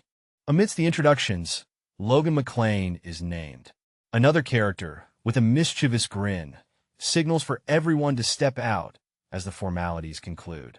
Finally, the group exits the room, leaving us with a sense of anticipation. What could these mages be planning? They look like they could collapse any moment. But hold up, our red-haired hero is getting the lowdown that these folks are actually top-tier construction specialists. Who would have thought? Even at first glance, these dudes seem totally capable. They're rocking the 3rd circle level, which is like expert mode. Plus, they're in their 20s, prime time. Our red-haired friend is raising an eyebrow, wondering why such talented disciples are being sent to the provinces. He's like, hey, maybe I should give it a whirl. As much as it is, the debate gets spicy. Reducing the number of fourth circle scrolls for second circle mages doesn't seem fair, right? But hey, 10 of them should be plenty. Check out that grin. Our red-haired hero is up to something, and it's bound to be interesting. What's he plotting? In a dimly lit room, a negotiation is taking place. A mysterious figure proposes a hefty sum of 1.2 million gold per month. Talk about high stakes. The elderly negotiator, with a magnificent white beard, is visibly electrified by the proposal, almost as if he's ready to conjure some magic. The red-haired man, looking sharp in his attire, is puzzled. He's thinking, normally, you wouldn't send such talents for this price. Suspicion is in the air. He mulls it over, and, with a hint of resignation, he says, all right, guess he's going with the flow. The elderly man, seizing the moment, eagerly suggests, let's sign the contract right now. He's not wasting any time. The red-haired man is shocked by the speed of it all. You're agreeing to this? And so, hastily, his mind races, wondering when this contract was actually written. Something's brewing as our mysterious hero senses something fishy. Confronting the Tower Master, they're ready to spill some serious tea. We need to have a talk, they declare, setting the stage for some juicy drama. Enter Clayton, the powerhouse, stepping in with a booming voice. Master, you don't have to do this, he exclaims, adding a layer of suspense to the unfolding saga. With a fierce look, the mysterious hero seems ready for action. The air is thick with tension, and you can almost hear the gears turning in their head. Boom! Clayton reveals his ace in the hole, the fifth circle. Are you trying to destroy the tower? He challenges, raising the stakes to a whole new level. An elder enters the scene, questioning why only certain disciples are chosen for tough tasks. Is there anyone else who can work as well as your disciples? He asks, hinting at deeper schemes. Amidst the hustle and bustle of returning workers, there's talk of dedication to the tower and the kids. It's the same old story. Young folks should embrace challenges, right? Enter the red-haired elder, cool as a cucumber, calling out the harassment he's been facing since becoming an elder. He's like, do you really think I wouldn't notice? And there it is, the realization. So that's it. Our red-haired friend is piecing things together. Turns out, this young elder's meteoric rise has people talking. Hitting the fifth circle so quickly is no small feat, and it's got him into the elder club. The Tower Master? Not a fan of this young hotshot. Feeling threatened, he can't touch the elder directly, so he's picking on his disciples instead. Classic move, right? In a dimly lit room, a sharp-dressed man grins slyly, contemplating how the internal strife within the tower works to his advantage. He seems thrilled about a favorable contract he's just made. What could it be? Whatever it is, he's clearly feeling like a boss. Elsewhere, a tense conversation unfolds between a grizzled old man and a burly figure. The old man, with his wise eyes and flowing beard, lays down the law, telling the other that if he doesn't like following the tower's orders, he and his disciples can just bounce. The burly figure isn't having it. He grits his teeth, clearly irked by the old man's words. You can almost hear the gears grinding in his head as he prepares to respond. The tension escalates as the burly figure clenches his fist, ready to throw down. The air is thick with suspense. What's his next move? The scene erupts into chaos as the burly figure bursts forward with fury. Flames seem to ignite around him as he charges, a whirlwind of power and defiance. As the dust settles, the question hangs in the air. Is that a challenge, Clayton? The old man's challenge is met with intensity, setting the stage for an epic showdown. Things are about to get real. In the dimly lit room, a shadowy figure swiftly moves across the floor, setting the scene for something intense. The atmosphere is thick with suspense as the viewer is drawn into the mystery. We shift to a dramatic exterior, the building almost vibrating with tension. Something big is about to go down. Inside, the air is electric with urgency. One character, eyes wide with realization, knows they have to act fast. Things are about to get serious. And then bam, two powerful figures face off, their expressions fierce. One lets out a growl, The other just glares back, ready for whatever comes next. A close-up shows a fist clenched with determination. Someone's about to make a move, and it's going to be epic. Finally, the camera pulls back to reveal a grand room filled with anticipation. Characters stand poised, ready for the showdown. You can almost hear the crackle of energy in the air. The scene opens with two mysterious figures in robes, engaged in what looks like a secretive ritual. The room is dimly lit, adding to the eerie atmosphere as they chant in unison. A young man, standing nearby, looks on with a mix of shock and curiosity. His eyes are wide open, clearly taken aback by what he's witnessing. A charismatic figure with fiery red hair appears, holding a parchment and grinning widely. He declares with a flourish, the contract is established, sealing a deal shrouded in mystery and intrigue. All right, folks, the atmosphere is thick with tension as a formal contract gets sealed. Our main guy, looking sharp, announces, "Now with this, the contract is established." Dramatic much? Next up, he's got a list and some orders. The 10 of you follow me. But wait, there's a twist. He spots two other characters and seems to have something special for them. Now we cut to these two old-timers. One says, "Well, do as you please." But there's a catch. The other one is all like, "Even if the tower master changes, the contract remains valid." Right? Gotta keep it solid. Things are heating up. The discussion continues. Embarrassing ourselves in front of the guests, one remarks, trying to keep it classy. But hey, one guy's not done talking yet. "I haven't finished speaking, Tower Master," he insists. Finally, the tension is palpable. One of the elders snaps, "What? Are you trying to force your way into an officially recognized contract of the Earth Tower? Be aware of your status." Oh snap, this is getting spicy. Clad in a mysterious aura, a character clenches their fist, conceding to the Tower Master's will. "Very well," they say, accepting the command with a hint of reluctance. With a booming voice and a determined heart, an elder proclaims his decision to stand by his disciples. "I too will follow my disciples," he declares, his loyalty unwavering. Inside a library, an older man and a red-haired individual stand in deep conversation. The older man exudes wisdom, while the red-haired person listens intently, a wooden tool in hand. The red-haired individual is flustered, exclaiming about the exorbitant cost of a fifth circle mage. The older man seems equally exasperated, challenging the notion with fiery determination. Resolute in his intentions, the elder states he seeks no payment and only wishes to aid his disciples swiftly. The red-haired person, now more at ease, promises to host him with utmost respect. In a bustling scene, someone calls out to a master, suggesting a meeting at the Grand Western Gate tomorrow at noon. It's all about plotting and planning, and you can feel the anticipation in the air. The title drops like a bomb. Regressor of the Fallen Family. You just know some epic drama is about to unfold. The next day, a wagon rolls out through a massive gate, setting the stage for whatever grand adventure or scheme is about to kick off. In a shadowy corner, whispers about a contract that hit the jackpot float around. Hiring a fifth circle?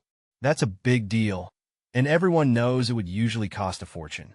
Someone is daydreaming about their estate, eager to return. They got plans lined up already.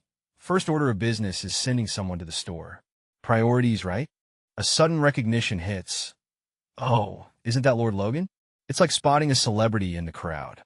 Things are about to get interesting. Through a mirror, a mysterious woman with white hair and a fan greets a man, saying, "Long time no see." Their history seems complicated. The man, with a smirk, questions their familiarity, calling her Lady Wolves. There's a playful tension as he notes her rudeness. The woman accuses him of embarrassing trades, suggesting financial woes. Her eyes peek over the fan, sharp and probing. With a confident grin, the man admits to greed but dismisses her concerns. He tells her to mind her business and move on. She counters, mentioning the hefty sum she paid him. Her gaze remains steady, acknowledging the harshness of their world. All right, so our red-headed protagonist is clearly avoiding something dirty. Could be gossip, could be something else. But hey, Rumors are flying around, and they're not staying silent. Now, someone's throwing out compliments like confetti about a past battle with a unique weapon. Sounds like our hero made quite the splash. The mystery character with the icy hair is curious and drops the question. Got any thoughts on selling that weapon? Our red-haired hero? Not impressed. They're all like, nah, it's not that grand and would rather skip the embarrassment. Talk about being humble. Boom. Our hero zips out of there faster than a caffeine-fueled squirrel, leaving the other character watching them dash away. With a classic TSK, the blue-haired character is left less than thrilled. Guess they didn't get what they wanted this time. Even though our mysterious hero got famous for selling mop brick in the capital, they're bummed that no nobles are interested in the frontier's turf wars. Bummer, right? But wait, there's more. Rem is mentioned, and there's a warning about wolves sniffing around. Not looking good, even with connections. The protagonist is worried about a crossbow design getting leaked. It's simple, but can it be reused? Enter Lord Logan, interrupting the deep thoughts. Lord Logan, with a fierce presence, questions why the meeting isn't where it's supposed to be. Oh, someone's not where they should be. Our hero plays it cool, saying they just ran into someone convenient. No biggie though. Everyone's here, so it's time to roll out. Rolling through a dense, green forest, we spot a convoy of 3 spacious carriages, cruising smoothly on a winding path. These rides are fancy enough to fit a whole squad.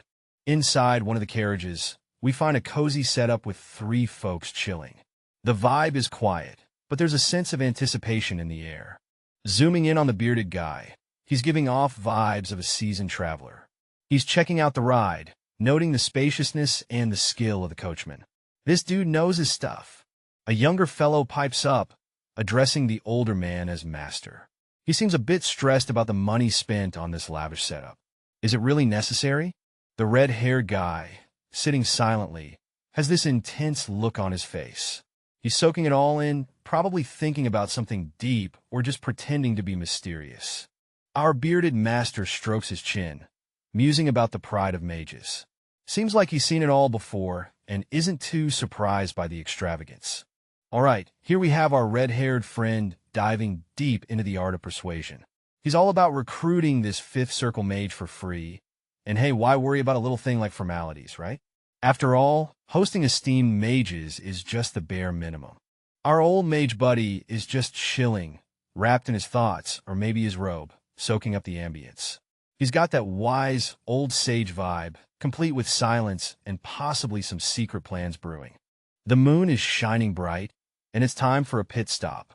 The crew decides to camp out in the forest because, hey, who doesn't love a good outdoor slumber party under the stars? There's a campfire crackling away, adding a cozy glow to the night scene. But wait, what's this? Our mysterious figure is busy sharpening a blade. And let's be honest, that can only mean one thing. Something's about to go down. All right, so there's this mysterious figure in some serious armor, just chilling by the campfire with that deep-in-thought vibe. But hold up. Something catches their attention. They spring into action with a sharp "Who's there?" Out of the shadows, footsteps approach, and a voice compliments the armored figure's dodging skills. Whoever's out there knows a thing or two about them, calling them a young lord. Intrigue much? Now the plot thickens.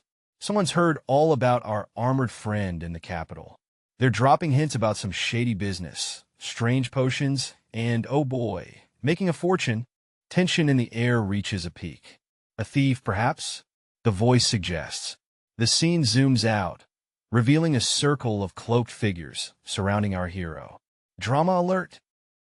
Our mysterious hero, chilling in a shadowy forest, just wants to relax and mull over his past lessons. Seems like a pretty chill day, right? Well, not so fast. He's interrupted and decides to switch gears. Sort out, things are about to heat up. Our guy is ready to rumble. He declares the intruders will now serve as his practice targets. Talk about a plot twist. Chaos erupts as he moves with lightning speed, leaving one of the attackers utterly shocked, wondering what's happening. The confusion deepens as another foe questions how he got there so fast. The air is filled with gasps and a desperate shout of "You bastard," echoes through the trees. In the dimly lit forest, a hooded figure launches a vicious attack, screaming die, with a dagger in hand, aiming straight for the opponent. The opponent, with pink hair, skillfully dodges and counters with a swift sword move, showcasing some serious combat skills. The hooded attacker seems taken aback, eyes wide with rage and shock, as the tables turn unexpectedly. With a swift and powerful strike, the pink-haired warrior sends the hooded figure flying through the air. The force of the blow is immense, and the hooded figure crashes down into the forest floor with a resounding impact. A new group of shadowy figures appears on the scene, watching the aftermath with keen interest, their intentions unclear. Amidst the chaos, a blurred figure is seen on the ground, hinting at a fierce battle that just took place. Several characters are scattered around, defeated, creating a tense and uncertain atmosphere. A masked man with brown hair shouts in panic, realizing the madness of the situation and calls for a retreat. Panic escalates as the masked man finds himself unable to move, his body betraying him in the moment of crisis. A mysterious figure with a sword approaches, their presence ominous and charged with power. A golden aura surrounds the mysterious figure as they loom over the masked man, hinting at their immense power. A blazing trail cuts through the sky as our mysterious warrior dives like a meteor, leaving flames in his wake. With a fierce impact, he collides with his target, sending shockwaves and sparks flying everywhere. The burly opponent staggers back, an agonized yell escaping his lips as the force of the blow lands. Enter our red-haired hero, looking sharp and focused. He turns with a questioning "huh?" as he assesses the situation. Amidst the glowing embers, he contemplates the power he just witnessed, realizing maintaining such force might be beyond reach for now. All right, check this out. Our guy is in the zone, holding his sword with a focused vibe.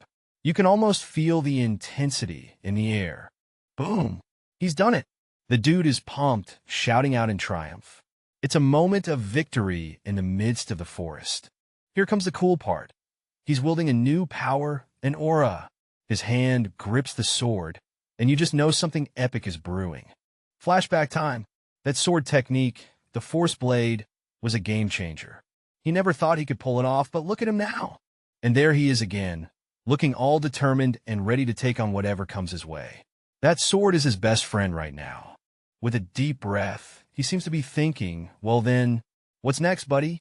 Zoom out to the forest. Our hero stands tall, sword at the ready.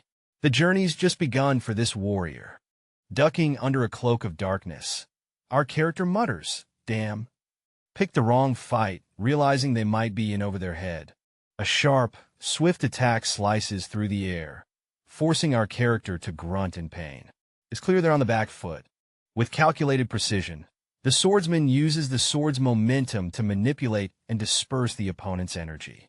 The oppressive force leaves the opponent gasping, ugh. My body.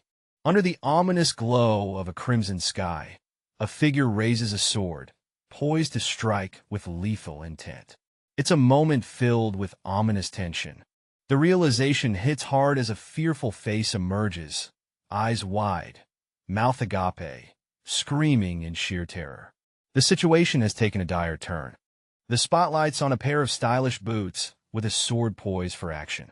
Someone means business here, folks. Our mysterious figure surveys the aftermath, casualties scattered around. Reflecting on their handiwork, they murmur, maybe that was too much. Just a bit of overkill, perhaps? A red-haired character, clearly a loyal observer, exclaims, I saw everything. Young master. Seems like someone's got an audience. As the tension builds, a hulking figure strides into view, the atmosphere thick with impending drama. With a close-up of this new arrival, the intensity ramps up. Who could this be, and what do they want? In the eerie forest, our young protagonist spots a mysterious figure and calls out, Mr. Clayton? The atmosphere is tense, like a showdown in a spaghetti western. Mr. Clayton, with his intense gaze and fierce red hair, internally debates the young man's capabilities. He's thinking, should I push this kid further? Mr. Clayton breaks the silence, complimenting the young man's skills, calling him a young master. It's a rare nod of approval from the grizzled veteran. The young man, slightly taken aback, reacts with a simple his curiosity piqued by Mr. Clayton's unexpected praise. Mr. Clayton admits he doesn't know much about Force users, but recognizes talent when he sees it. He acknowledges the young man's skills are beyond his years. The young man, ever humble and a bit cheeky, dismisses the flattery, saying Mr. Clayton isn't really angry. It's just his resting face. All right, so we're strolling through the shadowy forest, and we catch a glimpse of some mysterious footsteps. Who are these night walkers, and what's their game plan? Our two characters come into view, a red-haired lad and a rugged, bearded dude. They're on some serious mission, stepping through the woods like they own the joint. Red-haired guy's deep in thought, questioning why he strayed so far from camp. He's worried about causing trouble for someone who's not even his ally. The suspense is real. Bearded guy's got his own thoughts swirling. He's all about teaching his disciples, wanting to be the best mentor around. The forest is his dojo, folks. Bearded guy's laying down the wisdom, telling Red that he's already doing a good job. But why spill the beans then? What's the catch? Suddenly, there's a shift. Someone's stepping up with purpose. What's about to go down? Bearded dude's laying out a plan, wanting to split duties and give training a real shot. It's all about teamwork, even in the deep woods. Red-haired guy is nodding along, ready to put in the extra hours. He's all in, understanding the mission. No issues here, just dedication. The scene opens with a sharp-eyed character noticing something unusual. Echoes his curiosity peaks. A mystical flow of energy is spotted emerging from the ground, sparking questions about its destination. Where is it going?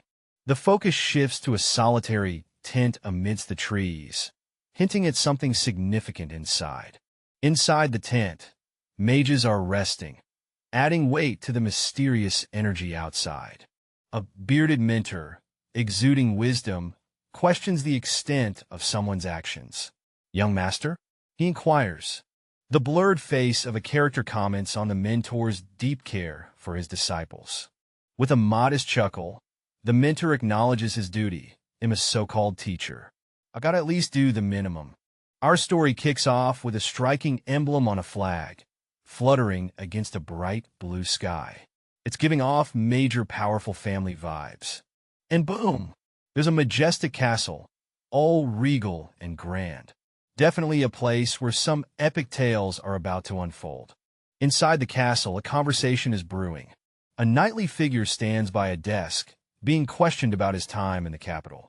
Our knight confirms the capital was a treasure trove of experience. But wait, there's a hint of something more, a secret yet to be revealed. As the knight continues, he teases us with the promise of deeper truths, building up the suspense. The scene kicks off with a businessman who's all hyped up about how their business is booming in the capital, raking in profits. Someone nearby echoes, profits, with a mix of surprise and intrigue. Now, the curious cat asks what kind of business this is. Our businessman proudly reveals it's about selling a special medicine he created. Who knew selling small remedies could be this exciting? With a raised eyebrow, the questioner asks, "Wait, you went all the way to the capital to sell small medicines?" This businessman is full of surprises. Switching gears, another character named Logan enters the chat. He's reminding the businessman that though he promised not to meddle, some boundaries might need a little respect. Logan goes on, advising that next time, the businessman should consider the family's reputation and dignity. A little pep talk never hurt anyone. In a funny twist, someone's inner thoughts pop up. He's taking that better than I thought. Seems like our businessman is handling the critique like a champ. Our businessman stands upright, responding with a firm yes, sir. Looks like someone's been practicing their military discipline. Finally, the businessman shares a cherry on top. He's formed a great connection with someone called the Sword Saint. This news sparks a curious question. Are you talking about the great Felix Esperanto? Connections and profits. This guy's on a roll. The scene kicks off with a rugged, bearded man in full-on panic mode, questioning someone about selling some mysterious medicine to a particular person. Ooh, secrets.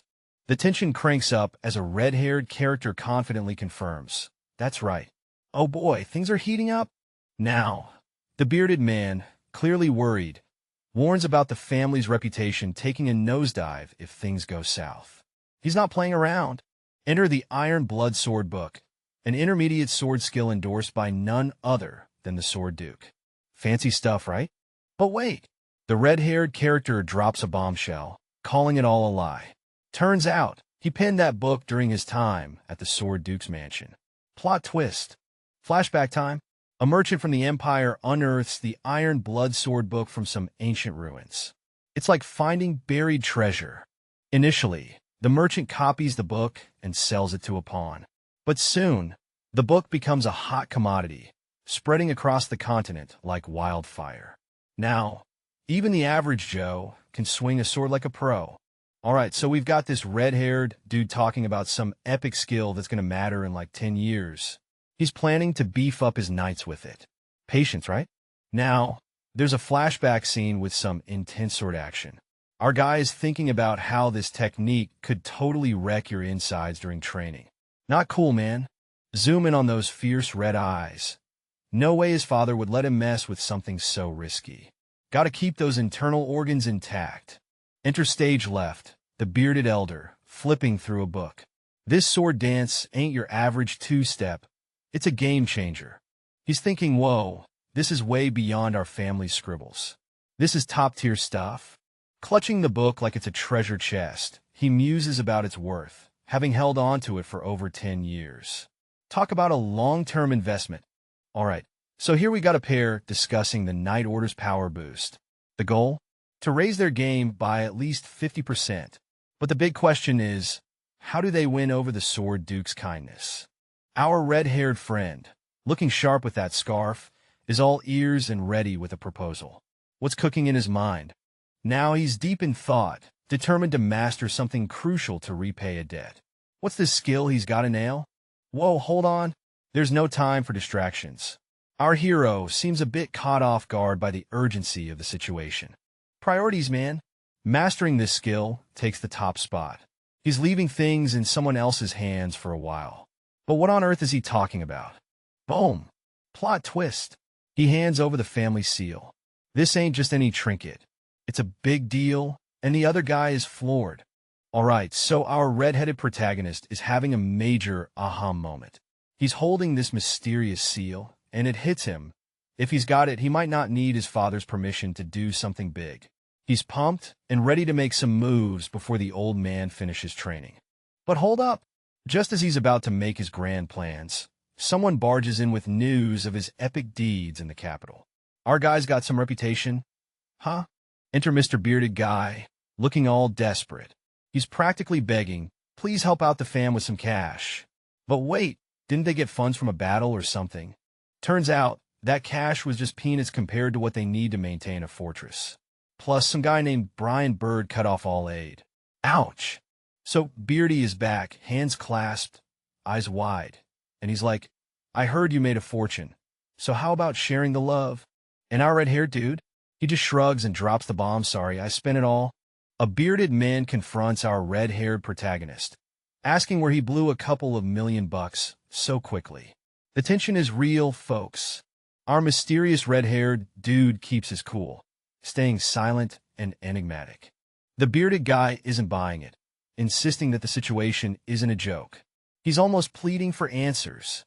Still, our red-haired mystery man stands his ground, not giving in to the pressure. The bearded guy's expression turns from serious to downright bewildered as he waits for an explanation.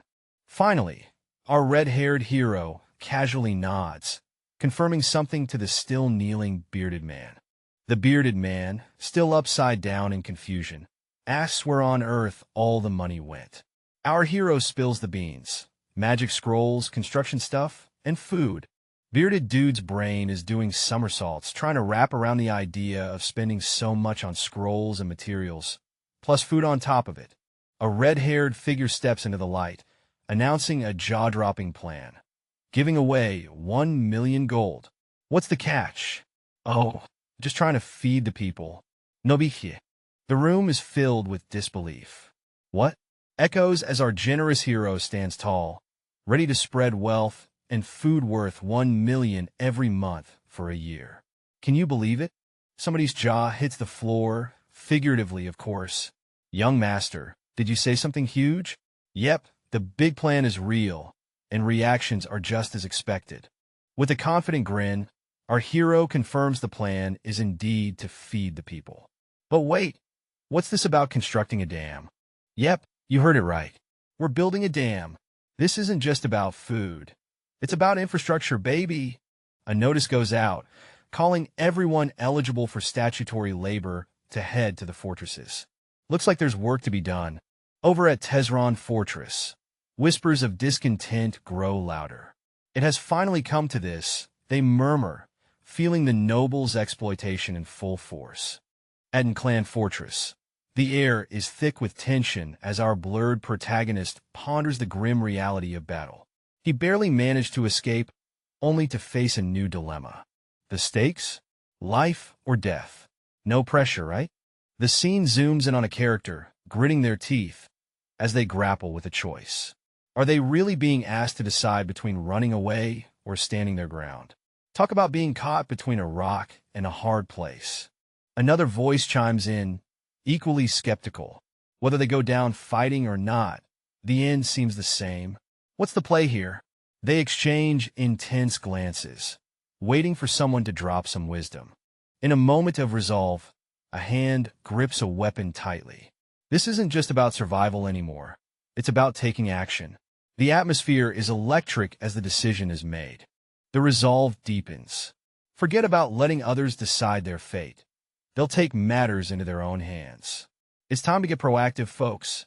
With weapons raised and spirits high, the declaration is made loud and clear. They're going to attack the feudal lord.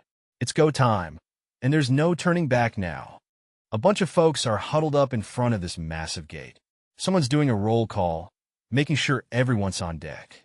One guy, looking a bit jittery, asks if they're seriously going through with whatever's about to happen. You can feel the nerves kicking in. They work us like dogs while they live the good life. It's a classic case of the haves versus the have-nots, and our protagonist isn't having it anymore. Scanning the crowd, they muse about strength in numbers. With all these people on their side, maybe it's time to shake things up a bit. Is a rebellion on the horizon? Under the clear blue sky, an intense conversation unfolds. An older man with a sharp, gray beard listens closely to the younger person, whose face is hidden from us. The air is thick with anticipation, as if something crucial is about to be revealed. All right, things are getting intense. We see a firm grip on a weapon, like someone's ready for action. You can almost feel the tension building up. Then bam! Alarms go off like crazy. Someone's shouting. The castle doors are opening. It's about to go down. As shadows loom under a crimson glow, a group strides toward a mysterious, radiant entrance. The tension is thick, and you can almost hear the ominous music playing in the background. Suddenly, a commanding voice cuts through the suspense. A knight, full of authority and urgency, shouts, "All knights, prepare to distribute." The scene is charged with anticipation as the knights gather, ready for what's ahead. The scene opens with a masked rider dashing through the streets, hoofbeats echoing as they weave through the bustling crowd. The urgency in their movement suggests something big is unfolding. Cut to a group of onlookers, their faces marked with confusion. One of them questions what they just heard, pondering whether someone mentioned distribution.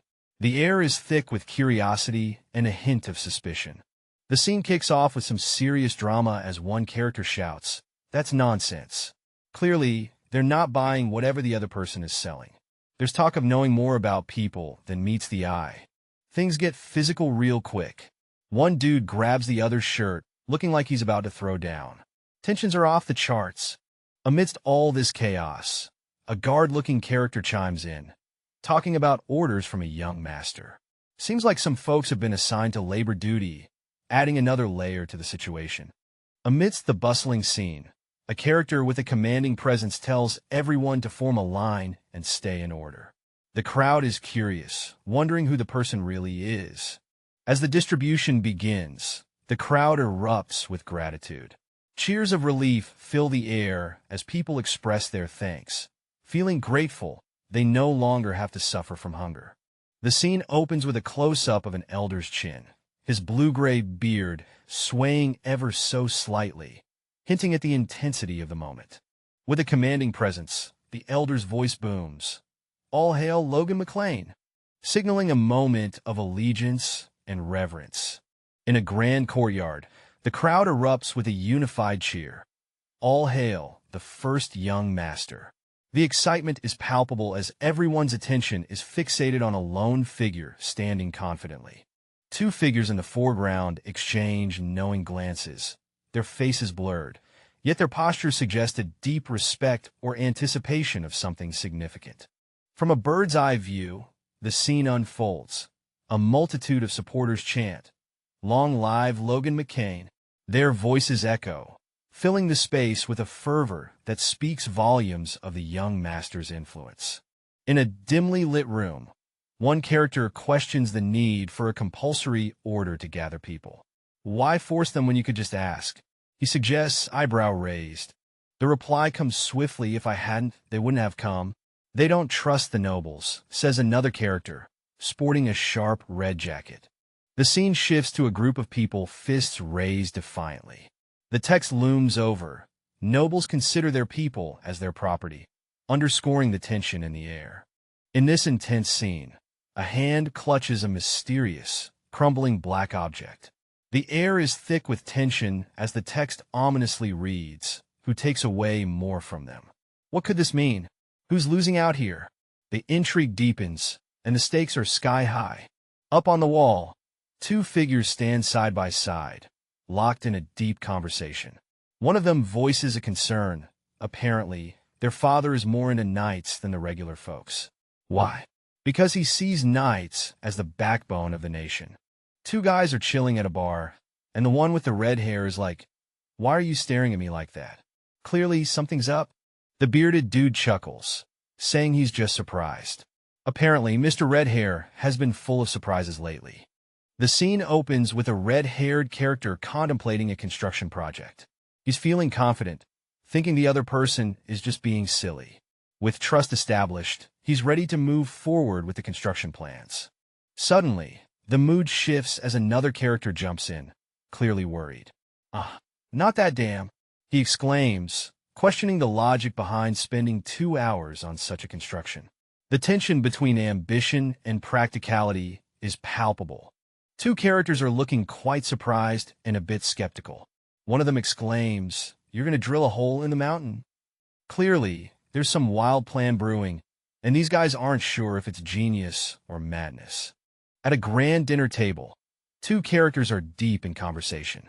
One of them proposes an ambitious plan to divert river water and even build a floodgate. This isn't your average dinner talk. The conversation shifts focus to McLean's territory, which is surrounded by dense mountains. Looks like they've got quite the geographical puzzle to solve. The story serves us a dish as we dive into a conversation about barren lands, surrounded by wastelands on all sides. Yikes, sounds like a tough spot. But wait, those shallow northern mountains are stepping in, blocking the Luther River from turning south. Nature's got its own plans, huh? Here we are at the table, where two serious-looking dudes, one older and one bearded, are in deep discussion. Looks like this convo is as heavy as the steak. The scene opens with a mouth-watering spread of perfectly cooked steak, veggies, and some crispy-looking side dishes. It's the kind of meal that makes your stomach rumble just looking at it. Meanwhile, a conversation about bringing river water through is underway, setting the stage for some serious planning. Next, we zoom in on a young guy with striking red hair, clearly in the middle of a debate with an elderly, wise-looking man. The young man, with a bit of sass, suggests that maybe telling them to push down a mountain would be more convincing. The old man, with a face full of wisdom and perhaps a pinch of annoyance, listens to this cheeky suggestion. In the shadow of towering mountains, our crew's deep in chat about this thing they call a dam, a construction method from the western side of the continent. Sounds fancy, right? The red-haired dude jumps in, spilling the beans on how this flood control method will be all the rage 20 years from now. But hair-ace the kicker. He doesn't actually know how it's built. Classic. Luckily, They've got a master-level dwarf in their corner to handle the nitty-gritty. Talk about having an ace up your sleeve. At a fancy dinner setting, we've got a rugged dude enjoying his wine next to a knightly companion. They're all about discussing the presence of a fifth circle wizard, adding a sprinkle of magic to their meal. The scene cuts to a flag fluttering proudly on a lush field. They're plotting to transform this mysterious place into the next big thing, with whispers of intrigue and plans of grandeur. Our rugged hero, deep in thought, is contemplating a serious situation. He's all about preventing a collapse and ensuring connections are strong. It's clear he's got a plan brewing, but it's not going to be easy. Suddenly, he's caught off guard, turning to a dwarf with a mix of surprise and skepticism. "Wait, dwarf, is it really possible?" he asks, as if the dwarf just dropped a major bombshell. "Oh," our mysterious character just blurted something out loud. "Oops, didn't mean for everyone to hear that."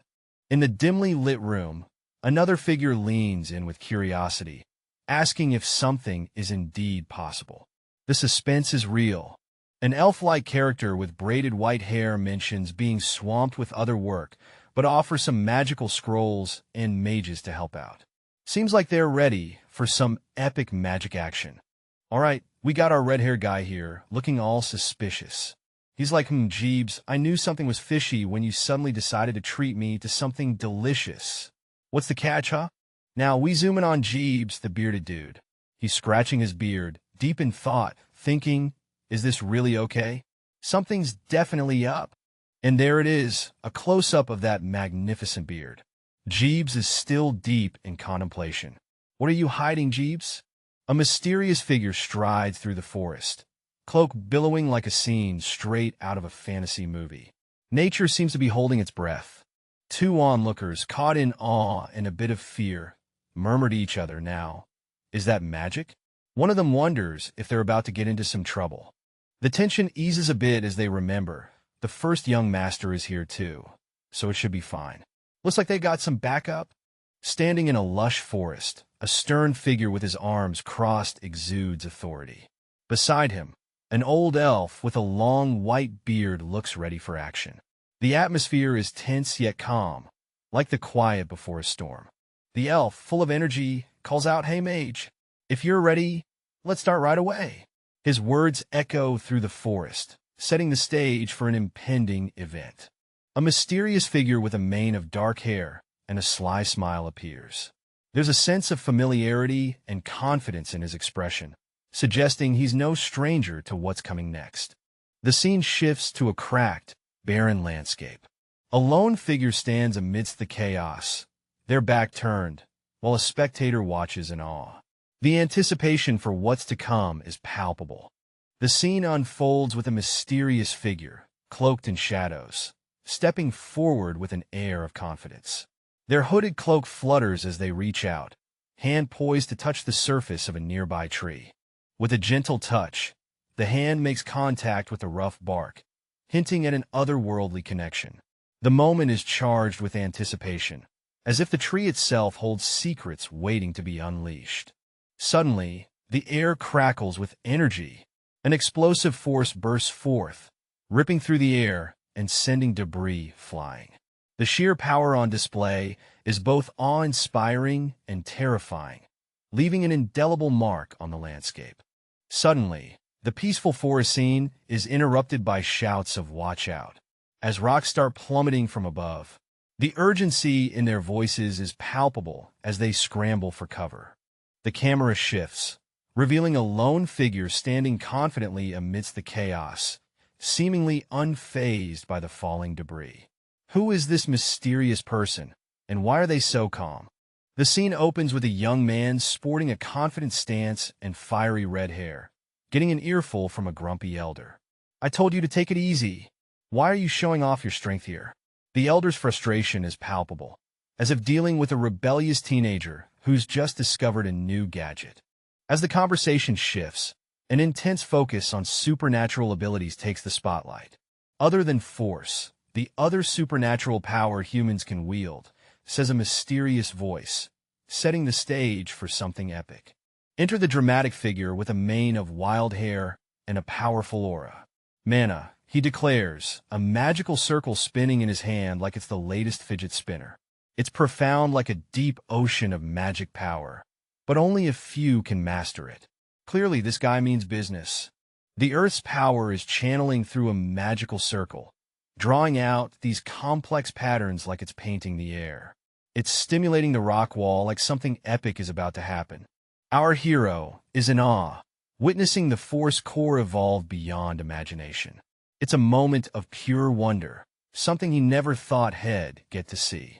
Amidst the rustling leaves, a rugged mentor with a wild beard is seen instructing his young master. "Watch carefully, young master," he says, his voice echoing through the forest.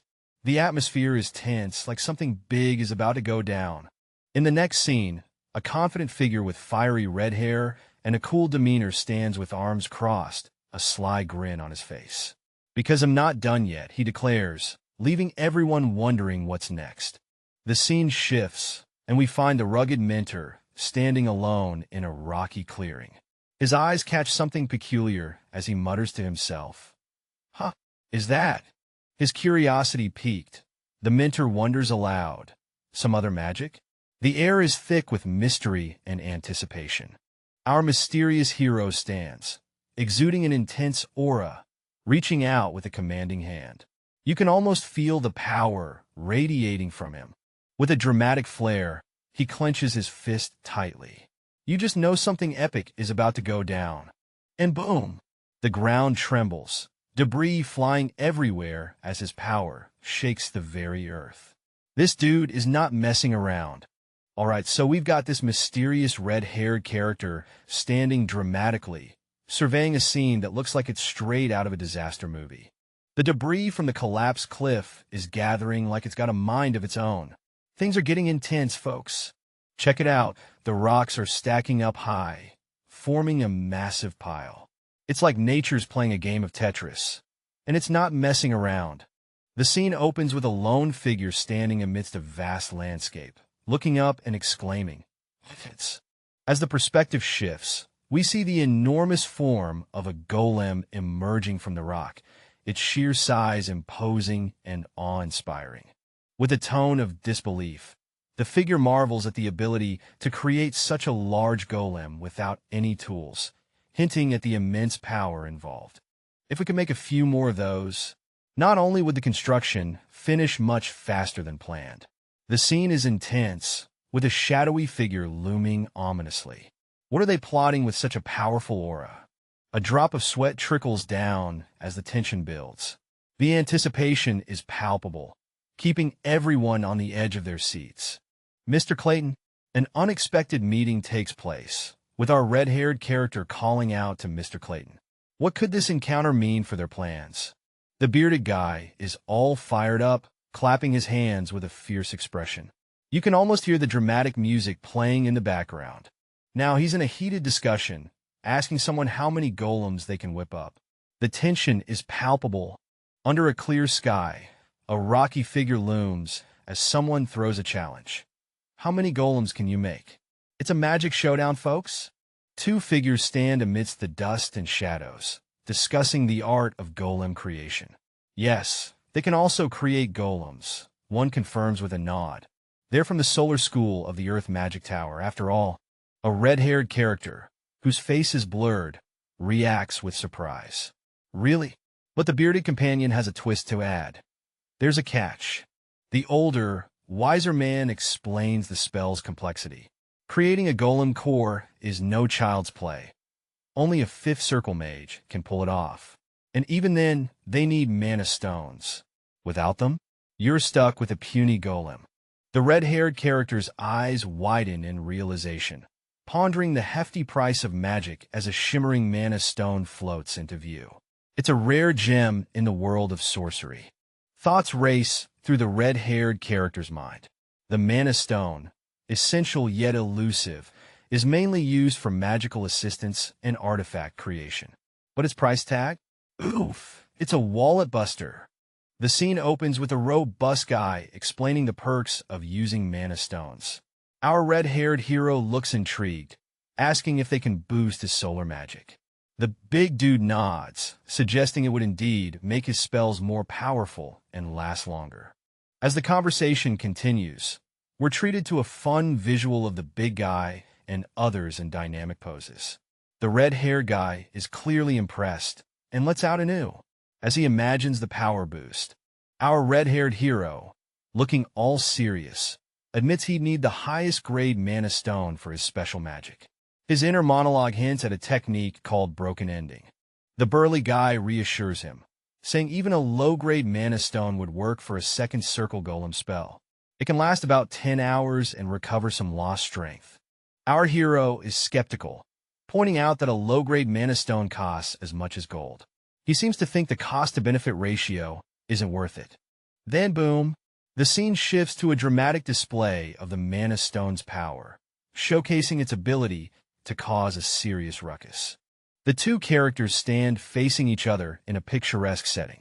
The red-haired hero shushes the big guy, a playful exchange that hints at their camaraderie. Under a peaceful sky, someone muses about the magic tower, but quickly brushes it off, saying, "Oh, it's nothing." Meanwhile, the ominous title Regressor of the fallen family looms, hinting at the drama ahead. A terrified figure stammers about a monster, eyes wide with fear. The tension is building.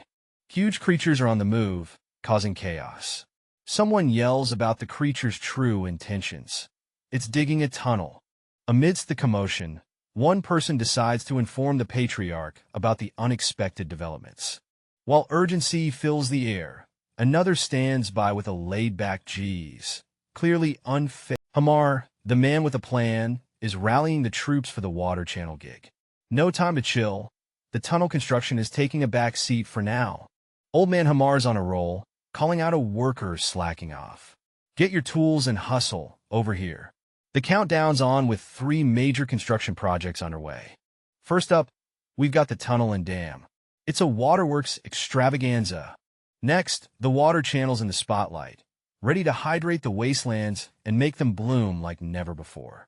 Finally, there's the mine. Hamar's got the lowdown from the drillings and already sent workers in. Efficiency is the name of the game. Our red-haired leader's been juggling a million things after his trip to the capital. With the dam work keeping him on his toes, the mine's been a bit neglected. Tomorrow's the day for a little inspection mission. The next day dawns, and the scene's buzzing with activity. Workers are geared up, ready to tackle the day with pickaxes in hand. Let's see what unfolds. Our story kicks off with a scene where an elderly gentleman is being told to report progress. He's a bit puzzled and blurts out, "What?" The elder realizes the sneaky plan. Someone's trying to dump all the chores on him. With a grumpy expression, he admits, "T-Sit, you caught me." Suddenly, a mysterious hand appears, ready to make a promise. But what's this promise about? A voice reassures, when the construction ends, they'll let you have all the rest you need. Sounds like a fair deal, right? We see a confident figure, finger raised in a classic pinky promise stance. Who could this smooth operator be? But wait, the elder is freaking out. "What? No, I'm not doing that. Get that away from me," he exclaims in panic. And there it is, a pinky promise is made, albeit a bit painfully. "Ack, you're gonna break my finger," the elder protests. The cheeky character stands tall, amused by the whole ordeal.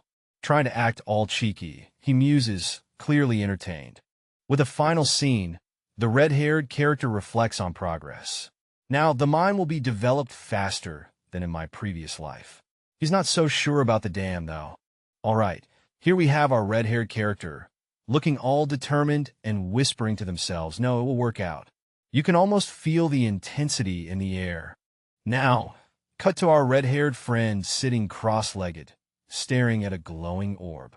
They're saying it has to.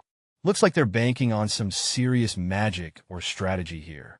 Switching gears, we've got this cheerful guy with glasses, beaming with excitement.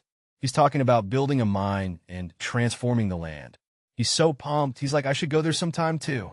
Back to our red-haired hero, who's still deep in thought, staring at the orb with a big OL. Seems like they're piecing together a plan, or maybe just having a dramatic pause. And here it is, the plot thickens. Our red-haired character mentions a juicy rumor about the royal family. Drama alert! What's going down with the royals? We wonder. Yo, we've got our guy here, deep in thought, trying to figure out this problem he's heard about. Something's brewing with the Demon King's forces, and it's sounding like a pretty big deal. He's scratching his head, diving into his past memories. He's not sure what went down, but he knows it's something we can't just brush off. It's getting intense, and he's realizing that the stakes are high. The situation could change everything if they don't get a grip on it. He's all like, we gotta know what's up, so we can start prepping the right way. Serious business, folks. Then, boom, he's holding something, and it's called the McLean family.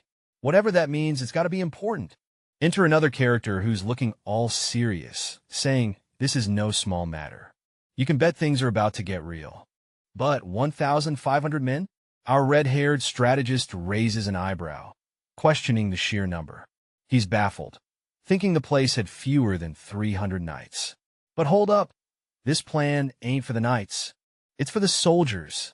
Our suited-up friend loses his cool, asking if the red-haired guy's gone bananas. Nobody usually arms regular soldiers for war. Our red-haired mastermind rubs his chin, acknowledging it might sound strange. Too many lives were lost in the last war. He reflects, eyes distant. The economy took a nosedive and they gotta fix it. We gotta boost confidence, he insists, showing a vision of soldiers training. Arming the weakest to fight is just part of the master plan. Have I ever led us astray before? The question hangs, and the suited guy reluctantly admits, no, never. Then let's roll with it, right?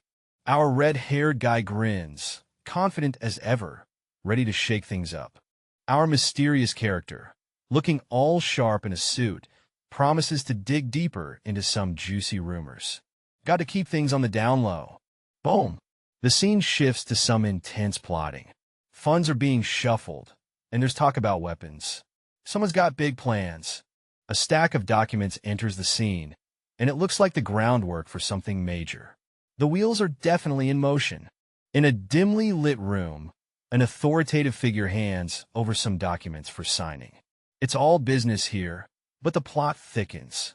Oh, someone messed up. An annoyed superior scolds a young man for his carelessness. Looks like someone forgot to double-check the paperwork. The person in charge, looking thoughtful, mentions it's almost been a month. Time is ticking, and patience is running thin. Our red-haired hero is drowning in paperwork and not happy about it. He's grilling the bearded guy, asking if he thought being the Lord was just a 2-day job. With a smirk, the red-haired dude confidently declares that he handles most of it anyway. Frustrated, he slams the desk, questioning why all the burden falls on him, especially since he's not the successor. He insists he's not the successor, but the bearded man challenges if anyone would agree with that. Just when things heat up, a white-haired guy bursts in, announcing an urgent issue. The white-haired guy reveals that Hamar is in trouble. Dramatically, it's revealed that Hamar is trapped in a collapsed mine. The scene opens with tension as a character exclaims, Hamar is trapped in a tunnel. Another figure confirms that a tunnel has collapsed. Confusion reigns as one character questions the mine. When did our territory have a mine? They're eager to know if Hamar has been located. Another character echoes the confusion, pondering when a mine appeared. They're told that over 50 meters of the tunnel have collapsed, making it hard to pinpoint the exact location. Urgency spikes as someone shouts, we don't have any time to waste. We're heading to the mine right now. Amidst the chaos, a character is bewildered, exclaiming, where the hell did a mine come from? Title card. Regressor of the Fallen Family marks the beginning of this intense tale. The scene kicks off with a muscular dude, sporting some serious arm bandages and messy black hair, striding purposefully toward what looks like a mysterious tunnel. He's got that I know where I'm going vibe as a couple of guys follow behind him. Suddenly, a horse rider appears out of nowhere, looking all urgent and stuff. The young master is here. The young master has arrived. The rider exclaims. Our bandaged friend nods, pointing the way and asking, where's the collapsed tunnel? With a quick exchange, the mysterious guy explains, when you go in, it's the middle one of the 3 paths. The deepest one. He gestures with confidence, like he's been down this road before. As the rider moves forward, a warning echoes behind him. But it's going to be pretty dark inside. The path ahead looks ominous, with shadows dancing off the walls. Inside, it's all about the eerie atmosphere.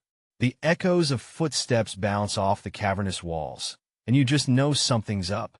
Then, the red-haired rider steps cautiously, each footfall echoing like a heartbeat in the stillness. He's on high alert, eyes sharp, and senses tingling. Suddenly, the scene shifts to focus on the rider's face.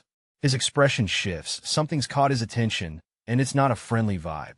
Close-up on the rider's face reveals a mix of surprise and determination. His eyes are sharp, and you can almost hear the internal monologue as he braces for whatever's lurking in the shadows. A colossal boulder stands in the way, and our crew is just staring at it like it's the boss level they weren't ready for. An elder figure, clearly concerned, calls out to the young master, hoping for a solution. The young master, with a cool demeanor, tells everyone to step back. It's about to get interesting. Approaching the boulder, the young master places his hand on it, ready to work some magic. With focused intensity, he channels energy, his expression showing he's in full control. His hand glows with power, and the boulder begins to tremble under his touch. Boom! The boulder is levitating, breaking apart like it's made of crackers. The young master is definitely packing some serious power. All right, so we've got red-haired dude and the wise old guy in a bit of a pickle. They're talking about some workers trapped under a cave-in. Red-haired guy's like, "How do you know about this?" All suspicious and stuff. Old dude drops the bomb. "It'll take 3 days to clear the rocks, and that's if they're lucky." Red-haired guy's thinking, even the toughest dwarf can't chill under rocks with injuries for too long. Time's ticking, and red-haired dude's stressing. The longer it takes, the slimmer their chances. They gotta hustle and save those guys. Footsteps echo dramatically. Old man seems like, well, guess we have no choice but him. Suddenly, we shift to a peaceful scene with rustling leaves. The calm before the storm, maybe? Red-haired dude pops up outside, curious and a bit skeptical, asking. The scene unfolds with a rugged-looking man, accompanied by a bunch of hooded figures, giving off some serious, mysterious vibes. Who are these folks, and what's their deal? Our red-haired hero isn't messing around. He's straight to business. No small talk, just let's save some lives. He pleads with the mysterious man to rescue Hamar and the workers stuck in the mine. The stakes are high, folks. Mystery man's like, wait, there's a mine? And people are trapped? He's intrigued and ready to roll, especially with the promise of some sweet compensation. Meanwhile, the scene shifts to the mine entrance. A little backstory unfolds about a busy dwarf hustling between the mine and a dam. No wonder things are going down. The red-haired hero makes his case, and the rugged man agrees to help because, saving people is kind of important. As the older man reflects, he's puzzled about why a destructive mage would keep a mine secret. What's the story here? Contemplating the secrecy and value, he wonders why this red-haired dude is spilling the beans now. The plot thickens. Amidst the chaos, a bold question echoes. To save a slave and some workers? It's a moment of intense decision-making. A red-haired guy, looking all determined, is in the spotlight. He's got this intense vibe like he's ready to take on the world. Boom! Things are getting real as the tunnel starts collapsing. It's an all-out struggle to keep things under control. A burly, bearded dude steps up, shouting orders to hold up the tunnel and use golems to clear the rocks. Talk about taking charge. In the dim light, a group of hooded figures catches the eye of our red-haired hero. There's something peculiar about them. Suddenly, a hand grips something glowing, a mana stone. This discovery could change everything. The hooded figures are talking among themselves, clutching the mana stones. What could they be planning with these powerful gems? In this chaotic scene, we see a bunch of glowing blue orbs bouncing around a rocky terrain. It's like a wild light show, but something's definitely brewing here. Standing firm, we spot a red-haired dude, looking all serious with his squad. They're witnessing the madness unfold. And boom! The rocks decide to get all magical on us and morph into golems. Our red-haired hero is like, what the heck? He's still processing the magic rock show, thinking how insane it is that mere rocks turned into these massive golem dudes. He's urging his crew to step on it. The golems are on the move, rolling out like they're on a mission. It's go time, folks. Our red-haired hero is on the run, making sure he stays ahead of the rock squad. It's all about keeping the pace. Enter the scene, a rugged-looking guy with a wild mane and fierce eyes. He's got the vibe of someone ready to throw down. A noble is casually carrying rocks like they're pebbles, making the onlookers think he's got superpowers. I mean, who wouldn't be impressed? One observer even wonders if this guy has the potential to do something big. The focus shifts to a stern-looking elder with an epic mustache, pondering if this noble could be the real deal. He's got that intense look, like he's about to make a big decision. Suddenly, a panicked guy bursts onto the scene, yelling that he's found something. He's got that wild-eyed, I just saw a ghost vibe. Turns out, there are people trapped under a pile of rocks. The tension ramps up as we see someone stuck, groaning and trying to move. Our red-haired hero doesn't waste a second, rushing over to help. He's all business, calling out to someone named Amar. It's action time. The elder examines the scene, relieved to find that the trapped folks only fainted from shock. Luckily, their injuries are just scratches. Crisis averted, for now. The scene opens with our red-haired hero looking relieved as he mutters thank goodness against a stunning sunset backdrop. What's got him so thankful? We're about to find out. Enter the wise old man with a beard and ears that could pick up satellite signals. He's calling out our hero for dozing off while using something called the Destruction Scroll. Seems like someone's been hitting the magical books a little too hard. Our red-haired friend looks a bit sheepish, but reassures the old man that the construction can resume soon. He's got that determined look in his eyes, ready to get back in action. The elder insists our hero should rest until he's fully recovered. But the hero, ever the workaholic, believes he can push through in a day. Someone give this guy a break already. Suddenly, the old man seems confused. It's almost like he can't believe the suggestion to rest. Did someone hit pause on his comprehension skills? Finally, the two are in a cozy room, and our hero questions if he should really rest. He's skeptical if the old man will be fine without him resting. It's a back and forth of stubbornness and concern. An old man, muscles bulging, is fired up, vowing to fight at all costs. This guy means business, and he's not backing down. Switching scenes, a young red-haired dude is walking down a hallway, marveling at how awesome magic is. He's blown away that it completed a difficult operation in just 2 hours. Our red-haired friend is about to express a thought when he's suddenly blocked by a mysterious guy in a cloak. Whoa, didn't see that coming. The cloak guy leans in, complimenting the young man's mind. The red-haired guy is all, huh? What's happening here? We see the mysterious figure from behind, his identity still cloaked in mystery. What's his deal? The red-haired guy is in deep thought, wondering if his secret is as valuable as a gold mine. He's sweating over what could happen if this info leaks. The big question looms. Will Clayton keep the secret? The cloaked guy asks why he went so far to seek the woman's help. Oh man, the plot thickens. Our mysterious red-haired protagonist is puzzled, mulling over the significance of Hamar. Apparently, there's no one who can fill Hamar's shoes right now. In a close-up, he thinks about the risks involved in keeping Hamar around. Without him, their plans could be totally derailed. Flash to a scene of chaos, with armored figures clashing. This must be part of the risks he mentioned. Back to the red-haired guy. He's deep in thought, realizing that without Hamar, he'd be utterly alone. Enter the bearded man with a shock on his face, clearly up to something. He speaks to Lauren, offering a magic tower for his territory. That's a game changer. Lauren's mind is blown. What? A magic tower? That's a twist he didn't see coming. The scene opens with a bold declaration. It's time for someone to do their own thing.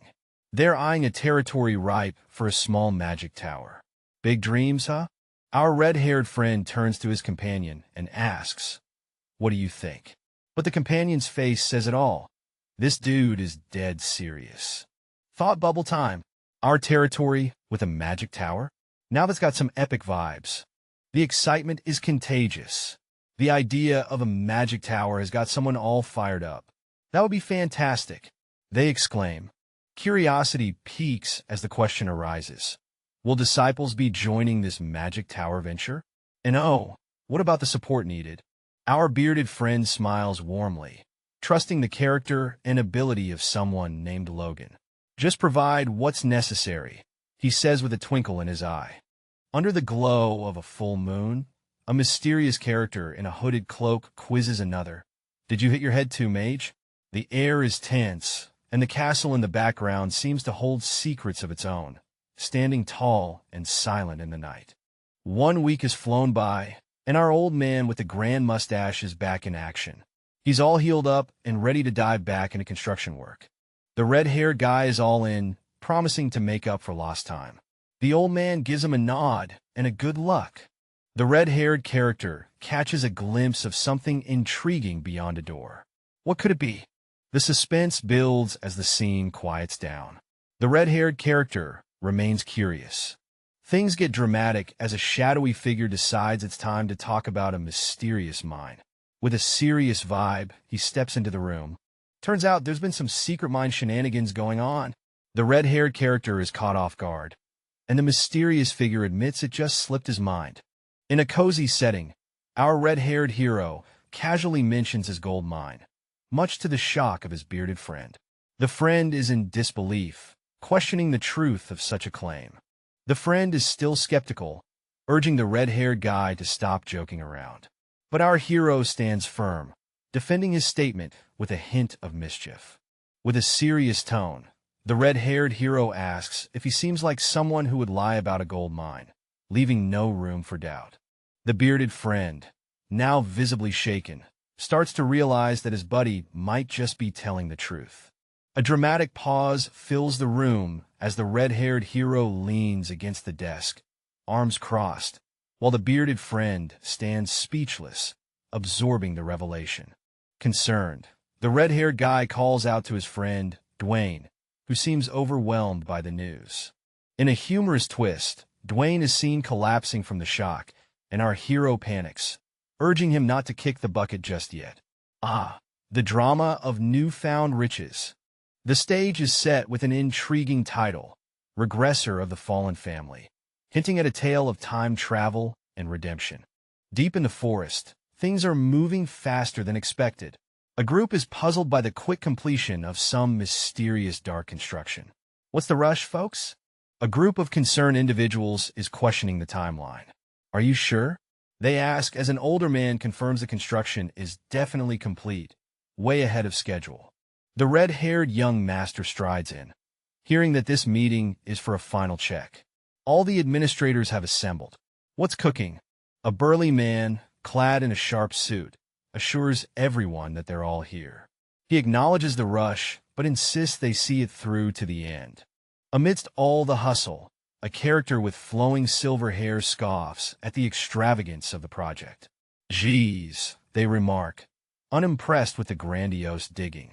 Amidst a stunning futuristic cityscape, a character is deep in thought, pondering the monumental effort that went into this creation.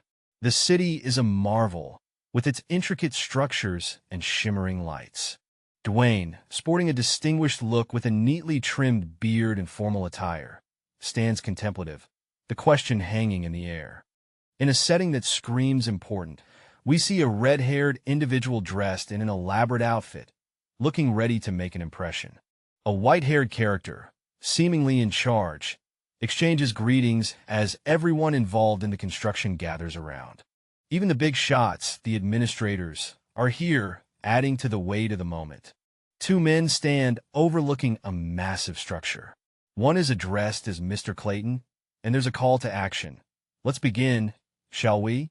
With some hesitation, they're contemplating the necessity of their actions, wondering if there's an easier way to achieve their goal. Our red-haired friend is back, emphasizing the need for a grand, memorable first impression to showcase their creation.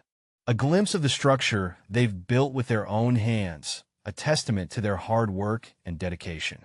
Gasp! What is that? Our group is in utter shock as they witness something unexpected. The air is filled with tension as they try to comprehend what they're seeing. Look, a monster! Panic sets in as the realization hits. This isn't just any ordinary situation. It's a monstrous one. What's going to happen next? I've seen that magic quite a lot. One of our characters, trying to play it cool, admits to recognizing the magic, though it comes with a side of embarrassment. Open the gate. A rugged, bearded man steps up with authority, demanding action. Things are about to get serious. A gigantic stone creature appears, looming over everything. It's massive and imposing, a true force to be reckoned with. The giant's hands crash down with a thunderous impact, making the ground shake. The stakes just got higher. The scene is filled with tension as the stone giant continues its rampage, causing destruction in its path. A new character enters the scene, seemingly unfazed by the chaos. What's their deal, and how will they handle this? Our initial group watches on, their expressions a mix of awe and concern. The plot thickens as they prepare for what's next. The scene opens with a group of men, their faces blurred, standing in the woods. One of them mutters, "Oh," as if he's just realized something crucial. Meanwhile, inside a building, 3 guards peer out the windows, puzzled. Why are they just standing there? One questions, clearly baffled by the inaction. Cut to a close-up of a rugged man's face, partially obscured, as he emits a low, thoughtful sound. Something's definitely brewing in his mind. The focus shifts to a large man, his presence imposing, speaking with authority. I definitely told them to open it. I don't know what's... He trails off as another character appears deep in thought. Now, meet the red-haired guy, looking sharp and a bit stressed. Damn it. He thinks, clearly not thrilled with how things are going. Flashback time. The red-haired guy recalls a conversation with the big bearded man who explained, actually, the elder's strength is purely for show. In reality, there's 100 guards standing ready to open the floodgates.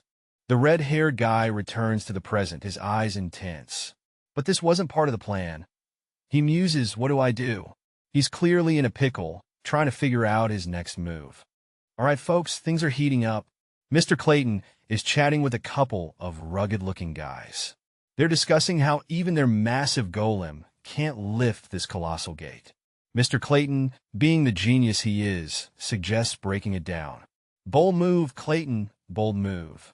Cut to Mr. Clayton, looking fierce and determined. He's all, break it down. You know he means business when he's got that look in his eyes. The crew is absolutely shook. The older guy with the epic mustache is like, what? As if he can't believe what he just heard. Clayton doubles down on his idea, saying they can always rebuild the gate. He's really committed to the cause, and the bearded fellow next to him seems to be buying it. Now we get a close-up of the bearded man, probably contemplating life choices or just thinking, is this really happening? Finally, the golem gets the go-ahead. With an authoritative, as you command, it's time to smash some gates. Boom! The golem smashes through the gate, debris flying everywhere. Mission accomplished, folks. The squad stands in shock, eyes wide, as one of them exclaims, are they really breaking the gate? The air is tense, anticipation crackling like electricity around them. Boom! A gigantic fist crashes down with earth-shattering force, sending shockwaves through the ground. The sheer power is enough to make anyone's jaw drop. The ground trembles, cracks spreading like wildfire beneath the impact.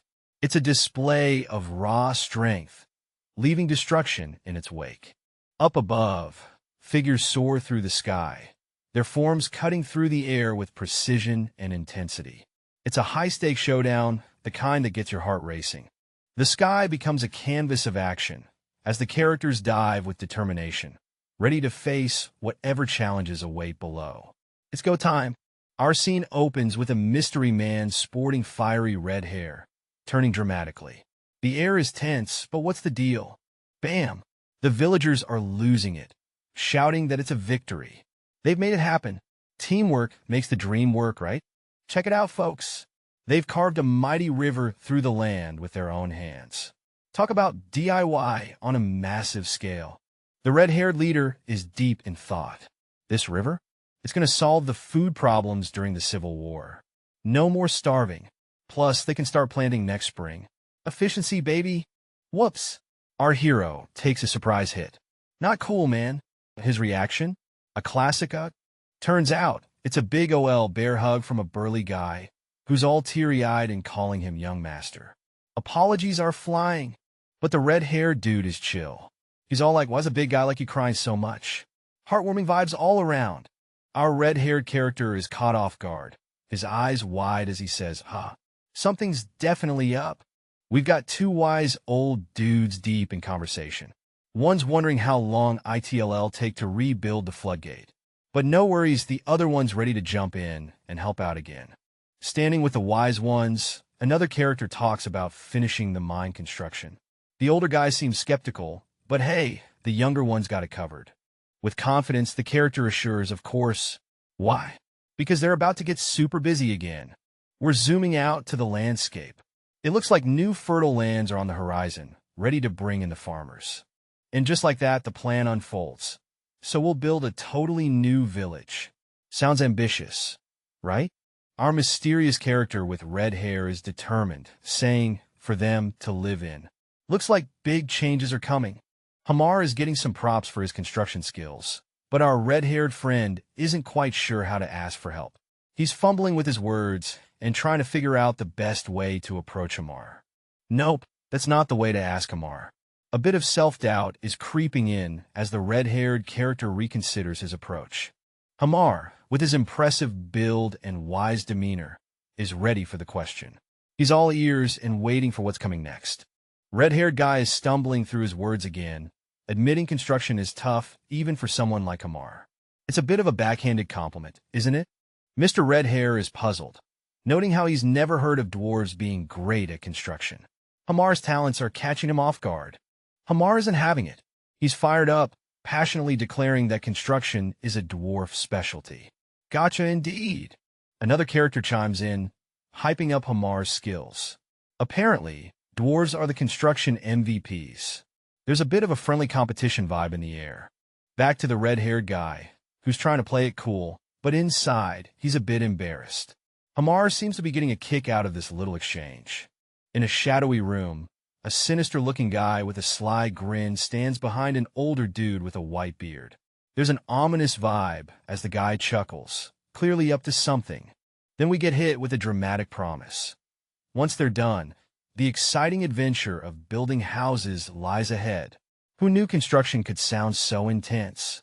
All right, folks, gather round. Our red-haired leader is calling for attention with some serious vibes. Our guy's laying down the law. Promises are being made. The new McLawn plains are up for grabs for anyone wanting to cultivate. Sweet deal alert. Workers will get tenant rights matching their labor, and taxes are just 30%. Not too shabby. Close-up of our fiery-haired speaker, still commanding the room with that determined look. In the crowd, whispers fly. A river? Is our territory really changing? They wonder. But our guy's got it all figured out. Fast forward 4 weeks, and the landscape is popping with autumn colors. Someone's shouting out props to Hamar for the amazing progress. Inside a cozy room, a pleased supporter praises our red-haired leader for transforming the village in record time. Talk about efficiency. Our story kicks off with a character reflecting on how a mysterious newcomer took a job they never expected him to. This guy was hesitant at first, but now he's rocking it. Next up, we dive into some serious planning vibes. The talk is all about laying out houses, building wells, and setting up the perfect town vibe. They're going all out, even thinking about sewage systems. The plot thickens with a dream of transforming this place into a bustling town. It's all about that growth mindset, folks. But hold up, the goal right now is a bit more modest. They're aiming to get half the territory's population. Ambitious, right? And just when things were getting all serious, a funky smell enters the chat. Someone is not too pleased and blames the stinky situation on someone else. Classic. In a twist of humor, we get a bit of chaos as someone questions why things smell so bad. The young master is involved, and it's smelling like trouble. You don't even knock anymore? Huh? The red-haired guy at the desk is clearly not impressed. But the other dude, Hamar, brushes it off. He's got more pressing matters, like something about a dwarf named Hamar. Intriguing, right? Boom! Hamar drops the bombshell. They can start mining the gold mine. The excitement is real, folks. Title card. Regressor of the Fallen Family. Sounds epic, doesn't it? We get a close-up of a hand holding some shiny gold nuggets. Someone's impressed, but the other person is all chill, like been there, done that. Great job, echoes in the room. One character, totally in awe, asks how they got so lucky. Meanwhile, a different character, bursting with energy, just wants to jump into a fight already. Alright, so we have our red-haired guy chatting with an elf-looking dude about their gold mining prospects. Turns out, they can pull in about a ton of gold per month. Talk about striking it rich. Elf guy thinks that's enough to chill for a decade. But can he kick back just yet? Not so fast. Our red-haired friend reminds him that they're just getting started on some massive construction. They need more crossbows, and the knights are looking for new weapons. Is all this even possible? Big dreams, big questions. Whoa, hold up. Elf dude suddenly gets a shock, like he's just remembered he left the oven on or something. His face says it all. What's going on here? Now it's red-haired guy's turn to freak out. There's a whole lot of work left, and he's wondering if they should call for backup. Elf dude seems to be in a trance, and our guy's trying to figure out if he should worry. Boom! Out of nowhere, there's a loud noise. Red-haired guy is on edge, and someone tells him not to freak out over a little loud sound. But he's not convinced. Red-haired guy is scratching his head, wondering if elf dude just awakened some hidden power or something. Meanwhile, there's chaos in the background, and he's left standing there, trying to piece it all together. Alright, picture this. A guy's losing it over a jaw-dropping 100 million gold. He's wailing, questioning how on earth he's going to cough up that kind of dough each month. Meanwhile, a cool-headed dude enters the scene, assuring him that their territory is safe. But wait, he's thinking, this guy's more worked up than when the ore was lost. Then, the calm guy lays it down. You do know that gold mine is mine, right? Talk about a power move. Panicking, the first guy stammers, promising to hand over 30% as tax to keep things kosher. The atmosphere eases a bit as the cool dude expresses trust in handling things well, praising past decisions. But hey, the tension's not gone yet. Our calm dude's in thought. He's just accepting this so readily. Suspicion's creeping in. Finally, the scene zooms out to the mine. They gotta keep things hush-hush, or the bosses and the marshals might stir up some serious trouble. Amidst a tense atmosphere, our red-haired protagonist decides to take charge, even though he's really not feeling it. An inner monologue reveals a brewing problem with his father, who's been away training. Deep in thought, the red-haired guy is like, father is a problem, but hey, I've been making moves while he's been gone. Fast forward a week, and we're by a scenic river. Our guy is waiting, and you can feel the anticipation in the air. The moment arrives. Father appears, and our protagonist's all like, father, with a mix of respect and challenge in his voice. Father turns, acknowledging his son's growth. So you've become an advanced in light, he says, with a hint of pride. Our protagonist reflects on the intense training his father underwent, marveling at the dedication required to master such incredible skills. Logan stands with his back to us, and someone tells him, Logan, you've done a lot while I was away. The vibe is all about recognition and surprise. Well, if you hear my plans, Logan replies, while another character kneels by a fountain. It's getting mysterious and a bit suspenseful. Someone dips their hand into the water, marveling at it flowing through a wasteland. This is truly. They start appreciating nature's little miracles. With a dramatic pause, the character continues truly, while holding a handful of water, deep in thought. The scene zooms out to show the water and some vegetation, as the character talks about reaching a higher level and transforming the wasteland. Logan is praised again. It's all thanks to you, Logan. You are far better than I am, the character admits, showing respect and gratitude. Logan's face is hidden, but there's a sense of humility in the air. The conversation wraps up with a laugh. That's only based on recent achievements, though. It's revealed that Logan's accomplishments in 3 months are more than what the other character achieved in 30 years. Talk about a fast-track success. I'm blessed to have such a son. Thank you, Father.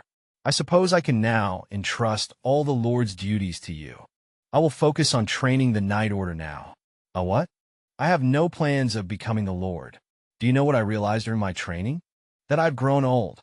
Even though I managed to grasp the basics of the iron bloodsword techniques you gave me, I couldn't master the secret techniques at all. If I had learned the secret techniques when I was younger, when my force had just awakened, it might have been possible. The scene opens with a seasoned warrior lamenting his struggles. Creating a core seems like an impossible task for him, and there's a sense of resignation in his words. As the backdrop of mountains looms, the mentor talks about stepping back and letting the young ones like Ronin take charge. He's ready to be the guide, not the hero. The red-haired character, filled with gratitude, admits that the guidance helped him break through a long-standing barrier. There's a sense of newfound freedom.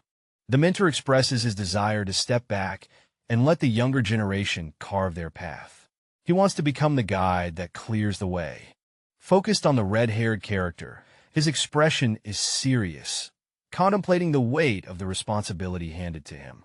A moment of resolve washes over him, and he agrees with a simple, "All right." He's ready for what's to come. An inner thought bubble appears.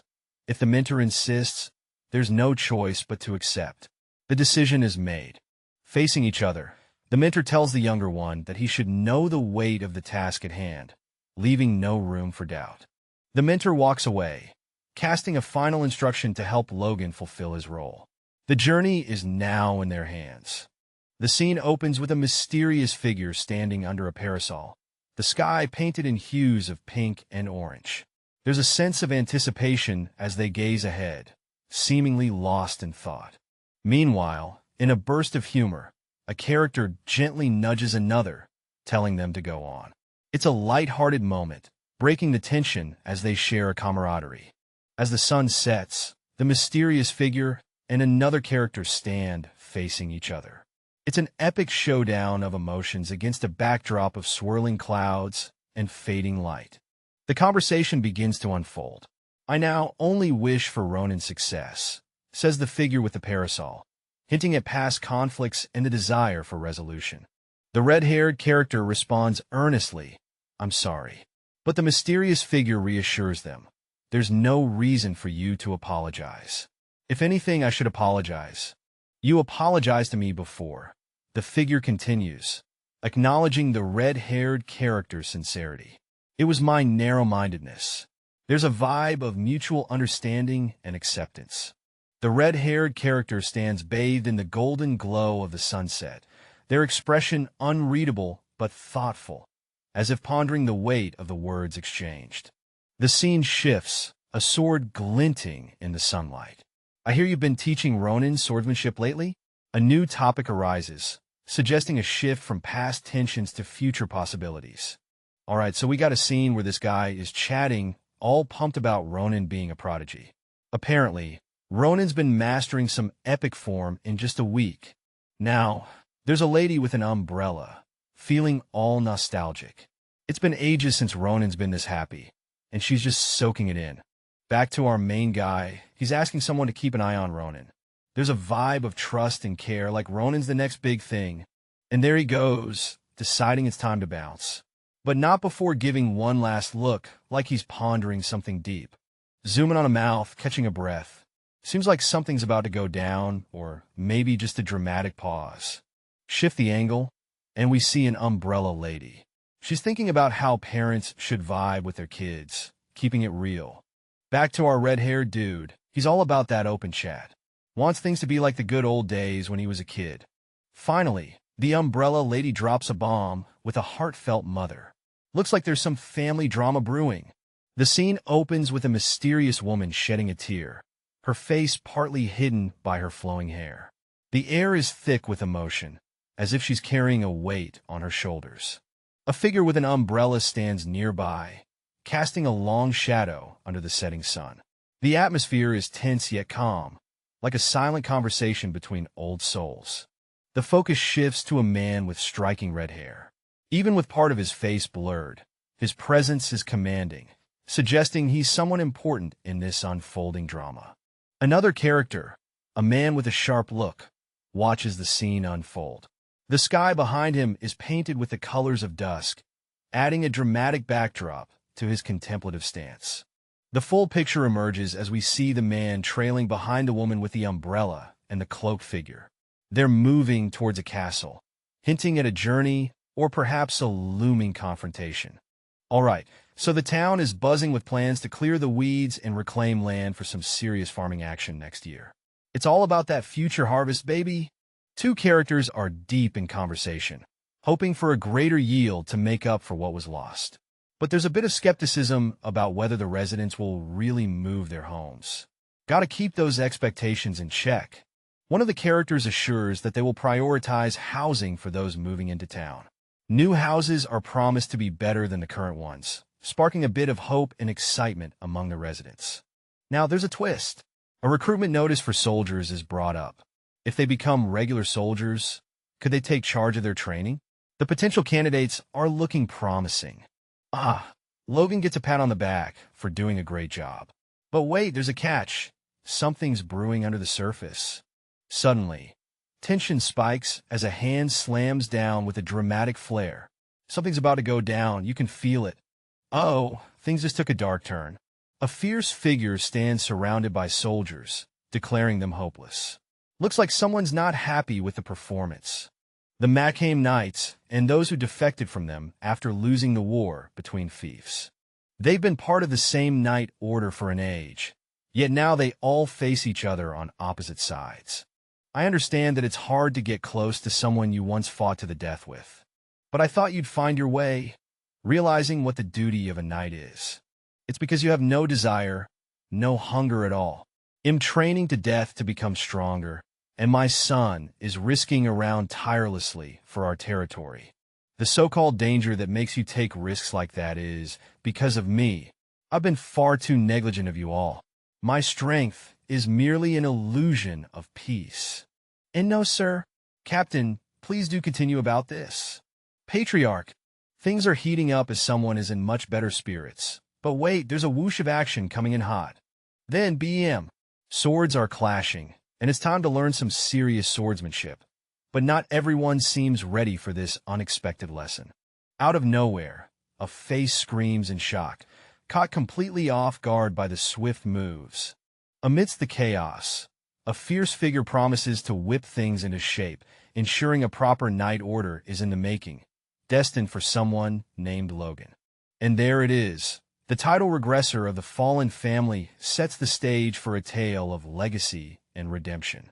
Finally, we see a hand gracefully writing, perhaps plotting the next big move or reflecting on past events. In a dimly lit room, our man sits at a desk, pondering the young master's mysterious intentions. He's clearly caught in a whirlwind of thoughts, pen in hand, and papers scattered around. Elsewhere, two figures are in a heated discussion. One is baffled by the young master's budget moves, while the other seems to defend him, believing there's a bigger picture they're not seeing. The tension rises as the first figure questions why they're even doubting the young master. The increased budget seems to have blinded some, but not everyone is buying it. Our skeptical friend is flipping through documents, trying to make sense of the expenses. There's a lot of money involved, and he wants to know the source. His companion is unbothered, confidently suggesting they just follow the young master's orders. It's clear that not everyone is on the same page. Back at the desk, another character is taken aback by something unexpected in the papers. What could it be? The discovery hits hard. A 10 million gold deficit.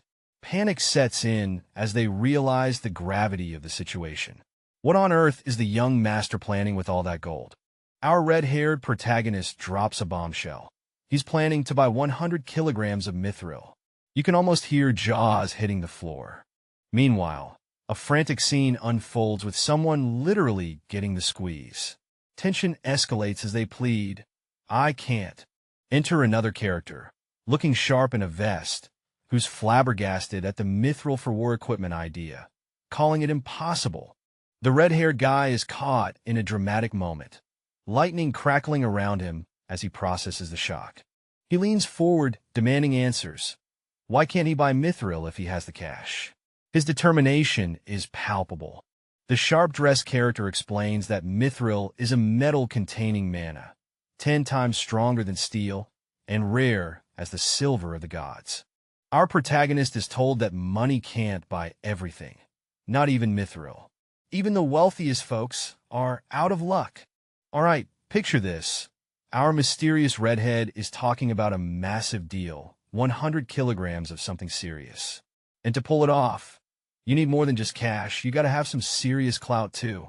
Now we got a glimpse of our enigmatic character, with sharp red hair and a dapper suit. Who is this person? The suspense is real. In a lavish room, we spot a pink crystal ball on a table. Someone is puzzled, saying, huh? Looks like something unexpected just popped up. A guy with blonde hair is staring at the orb, wondering what's up. Apparently, there's a message from somewhere called McLean. But seriously, where's that? Our blonde-haired friend decides to pass the message to the Duke. Seems like the Duke's got a busy schedule, but important messages can't wait. Fast forward 30 minutes, and someone's making a quick dash. Things are heating up. With urgency, someone bursts in, announcing a message from McLean to the Duke, calling him Your Grace. The drama is real. The room's thick with suspense as someone realizes if the Duke is here already. There's a hint of mystery. Is there someone important in those records? A commanding figure, possibly the Duke, sits with an air of familiarity. It's been too long, Logan. Clearly there's history here. A smooth-talking Logan engages with the Duke, who's got an air of authority. How's my favorite Duke doing? The Duke replies with a sly comment. The Duke, with his enigmatic presence, responds, still a smooth talker. Huh? There's a hint of playfulness. Well, you called it good timing. A new character, puzzled and maybe a bit uneasy, ponders. Thanks? Thoughts race. Did I do something for him unknowingly? Or is this a threat disguised as thanks? A close-up of a mysterious man's mouth, hinting at a secretive or mischievous nature. The scene opens with a character revealing, my wife is pregnant, and the excitement is off the charts. A red-haired character stutters, see congratulations. Your Grace, clearly taken aback by the news. As they settle into the conversation, the red-haired guy wonders how he deserves such news, while the other graciously thanks him. The expectant father chuckles, calling it a blessing from the heavens, and the red-haired guy jokes about him being as cheeky as ever. Our blonde friend seems to be basking in the glow of impending fatherhood, looking quite pleased with himself. Finally, the red-haired character mentions that when the child is born, he should come back to the realm, as his wife also wants to thank him personally. All right, so we've got this mysterious mentor figure who's all like, hey, since you're here, let's level you up with a new technique. Our hero is caught off guard like, whoa, what now? Then, in a classic move of gratitude, the student bows deeply, saying no. Thank you very much, sir. You can feel the respect in the air. Next up, the mentor, looking wise and a bit cheeky, is like, what can I do for you? Our hero seems to be eyeing some intriguing purple orb. The hero, not missing a beat, asks for some mithril. Yep, mithril. I'm looking to craft some night gear, he says as casually as asking for a cup of sugar. The mentor is taken aback. Not 10 kilograms, but 100 kilograms? He repeats, probably wondering if his ears are playing tricks on him. Our hero, with a knowing smile, nods and thinks, so you need someone with power. The plot thickens, folks. But have you made that much money? That medicine must really be something. Ah, yes, that's right. Ha! I don't even invest that much in my nights. I underestimated your generosity. Ha! You are quite extraordinary. I feel like the misunderstanding is getting bigger and bigger. All right, I'll take care of it personally. Thank you, Your Grace. Well, it's not a difficult task, but make sure to attend the party when the child is born. And around that time, I'd like you to call me teacher instead of those distant-feeling titles. Ahem. Then, let me know once things are underway on your side. Whoosh! An intense sound fills the corridor, and someone seems to be rushing through. What's the hurry? Oh yeah, our red-haired hero is pumped about becoming the disciple of the Sword Quest. Talk about leveling up. He's all set to chat with Hamar about some mystical gear. But wait, he pauses. Maybe Hamar needs a break? With a thoughtful smirk, he decides to let Hamar have a vacation. Not everyone has his foresight, right? Ah, what a generous boss. He's really patting himself on the back for being so kind. You're blessed, Hamar. Our hero is feeling pretty good about his decision. But poor Hamar is not feeling the same. Trapped in a nightmare, The word blessed echoes ominously. Looks like Amar might need more than a vacation. In a bustling crowd, a group of fresh recruits stand ready, having passed a simple test. They're all set for the next chapter in their lives, and the anticipation is palpable. Meanwhile, two figures engage in a strategic discussion. One questions the need to recruit so many, while the other is all about sticking to the traditional methods. It's all about numbers, folks. The red-haired leader, looking all serious and determined, emphasizes the need to expand their forces. He's ready to personally handpick the best, even if it means facing some challenges. Talk about dedication. Now, picture this, a powerful elite force ready to support the recruits. They're armored up and looking fierce. You can almost hear the clank of armor and the thud of hooves. And hey, race the deal. Only those with top-notch physical abilities make the cut as soldiers. It's survival of the fittest, and this training ground is no joke. All right, folks, we're diving into a world where only the best of the best make it. Those with real talent survive the hardcore training that tests human limits. It's like a medieval boot camp on steroids. A mysterious sage appears, dropping some wisdom bombs. Apparently, it's not just about being a beefcake. It's about awakening the force. And what's the secret sauce? Yep, it's all about the senses. Now, hey, race the kicker. An epic force of 52,000 knights emerges, ready to smash neighboring countries. Talk about a power move. Our red-haired protagonist enters the scene, deep in thought. He's contemplating the heavy-duty responsibilities and realizes there's more to this force than just raw power. What's the missing piece? We'll have to find out. Our scene opens with a sharp-dressed individual, telling someone to pipe down because the young master is in the vicinity. The tension's real, folks. Switching gears, we got a red-haired dude reminiscing about soldier selection. His buddy with white hair mentions they used to have a foot race. It's all strategy and nostalgia here. Our red-haired friend isn't done yet. He adds that the key is picking those with killer eyesight and ninja-like reflexes. Sounds like an intense job interview. Silver-haired guy is bewildered, questioning if noticing things is really the test. He's like, is that it? Enter the first test. Be on your toes and spot the thing the moment it appears. It's like a game of extreme I Spy. And we wrap up with some young chaps commenting on a weird picture. But hey, they're also throwing compliments at the young master. Ego boost, anyone?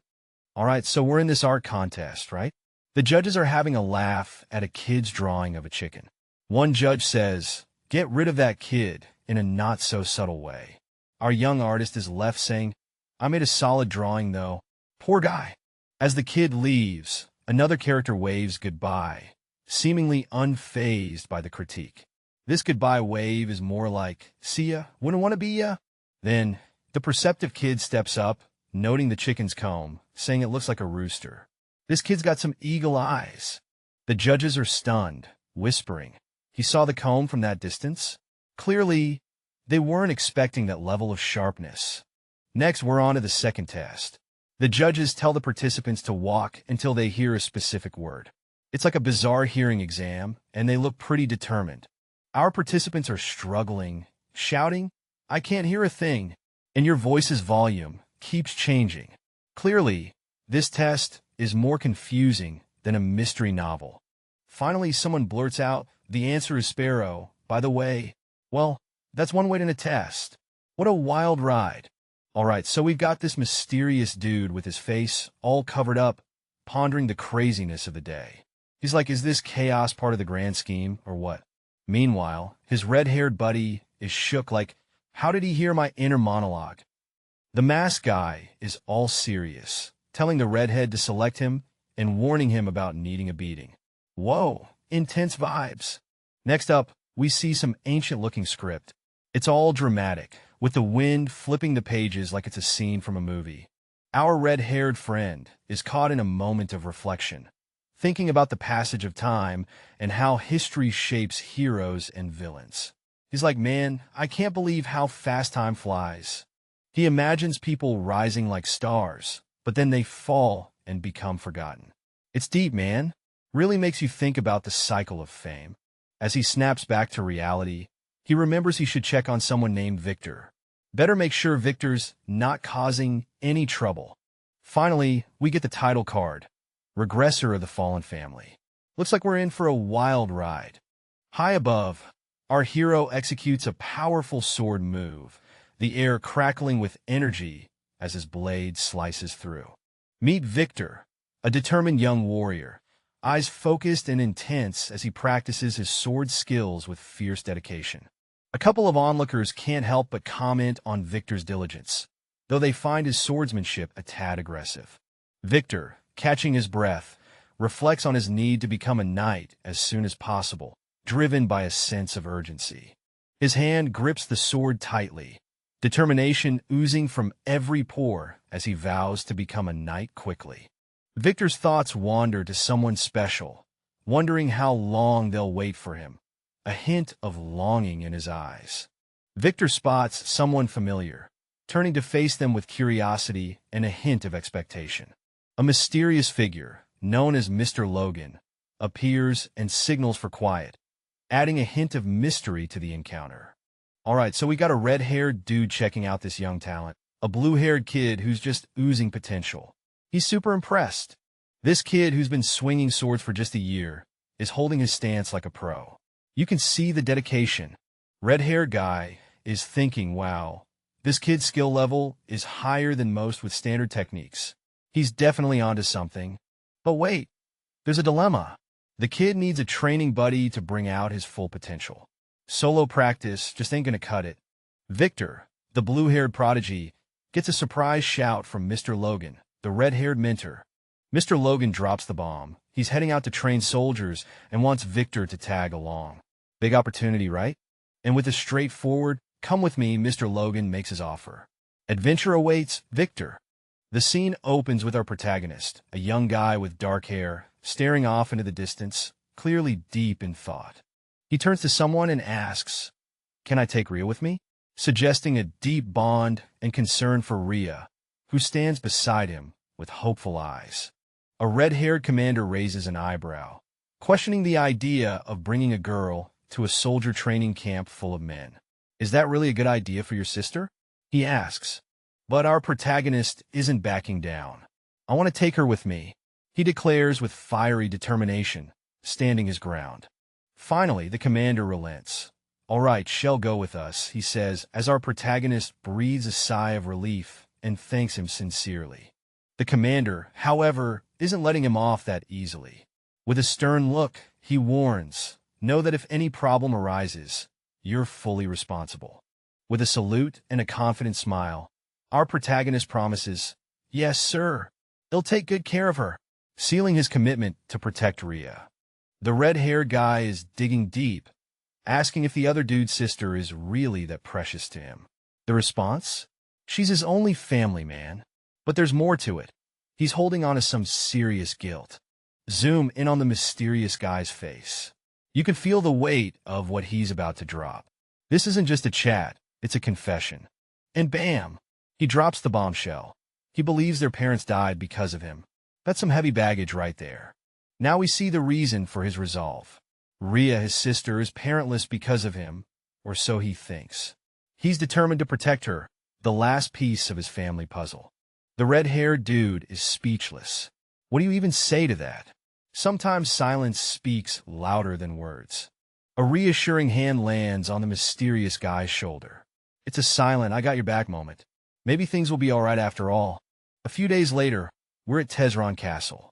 The wind's howling. The scene has shifted, and you know something big is about to go down. All right, the drill's on. Our stern sergeant barks out orders for the recruits. 5 laps around the inner castle wall. And if you're last, guess what? 2 more laps. Talk about tough love. Our recruits are not exactly thrilled. They're standing there, looking a bit like deer caught in headlights. One of them manages to mutter a confused, "What?" Sergeant's not playing games. With a fiery passion, he yells at them to get moving. "Start running!" Echoes through the air like a battle cry. The recruits take off, sprinting across the landscape as the sergeant watches with a satisfied humph. He knows how to get them moving. Switching gears, we see the sergeant chatting with a red-haired fellow. Turns out this sergeant's not just a hard case. He's got a sense of humor. They're bantering about renewing contracts and how well he fits the role. The red-haired character seems surprised that the sergeant is renewing contracts for the other mercenaries too. But hey, the sergeant doesn't want talented folks just walking out the door. Ending on a mysterious note, the sergeant whispers to his red-haired friend, "You're not planning to start a fire within 2 years, are you?" Intrigue much? A red-haired guy smirks, confidently claiming, "I'm not a warmonger." But hey, sometimes war just can't be avoided, right? Next, someone gasps, "He's a monster," as they watch in shock.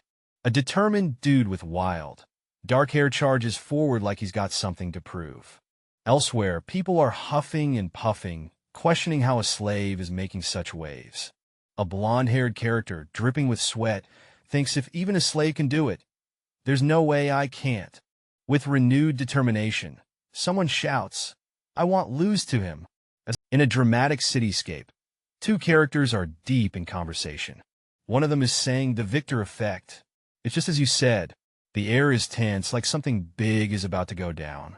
The other responds, "I don't think they'll have any choice but to fight." You can almost feel the suspense crackling in the air. Now the focus shifts to our red-haired character, who passionately declares, "The will to not give up." It's like a motivational poster come to life. He adds, "That alone is enough." Clearly, this dude is all about grit and determination. Cut to a new character, who's looking super intense. He's got this glow about him, literally sparkling with energy. The text ominously reads, "Victor is definitely absorbing force. It won't be long now. Things are heating up and fast. Our red-haired hero is back, and he's making a bold prediction. If Victor awakens, he'll become the Academy's strongest protector. But there's a catch, and he's not too thrilled about it. But contrary to what I hoped for, sounds like trouble in paradise." The scene takes a dark turn with a close-up of a clenched fist, blood dripping dramatically. It's like a movie moment where you know things are about to get seriously intense. Someone's ready to throw down, no doubt about it. And finally, the spotlight's on the blue-haired character. He's on his knees, looking like he's been through the ringer. His fist is still clenched, and he's exuding this raw, almost feral energy. This showdown is just getting started. Welcome to Tehran Castle Barracks, where the day is closing with a stunning sunset over the battlements. It's chow time, and you can almost smell the fresh bread and hearty soup wafting through the air. Check out this spread. The bread looks crispy, the soup steaming hot. It's a feast fit for warriors who've been through the grinder all day. The dining hall buzzes with hungry soldiers. They shout out their thanks for the meal as they dive into the delicious spread. Two soldiers sit together, eyeing their meal eagerly. One of them, rocking some brown hair, can't help but comment on the mouth-watering feast. The red-haired soldier, in between bites, jokes about putting on some pounds with all the good eating they've been doing lately. Training's tough, but the food's a real perk. He's really digging in, cheeks puffed out like a chipmunk hoarding nuts for winter. That bowl doesn't stand a chance. A blue-haired chef stands nearby, looking pleased as punch. He's got that nailed-it vibe, telling the soldiers to enjoy the meal. Our two soldiers, with full bellies and happy hearts, express their thanks. It's a moment of camaraderie and appreciation in the barracks. All right, picture this. Two buddies sitting in a cozy cafe, and they're totally smitten by the waitress. She's cute as always, and they've dubbed her an angel, no less. Our red-haired friend is debating whether he should make a move and talk to her later.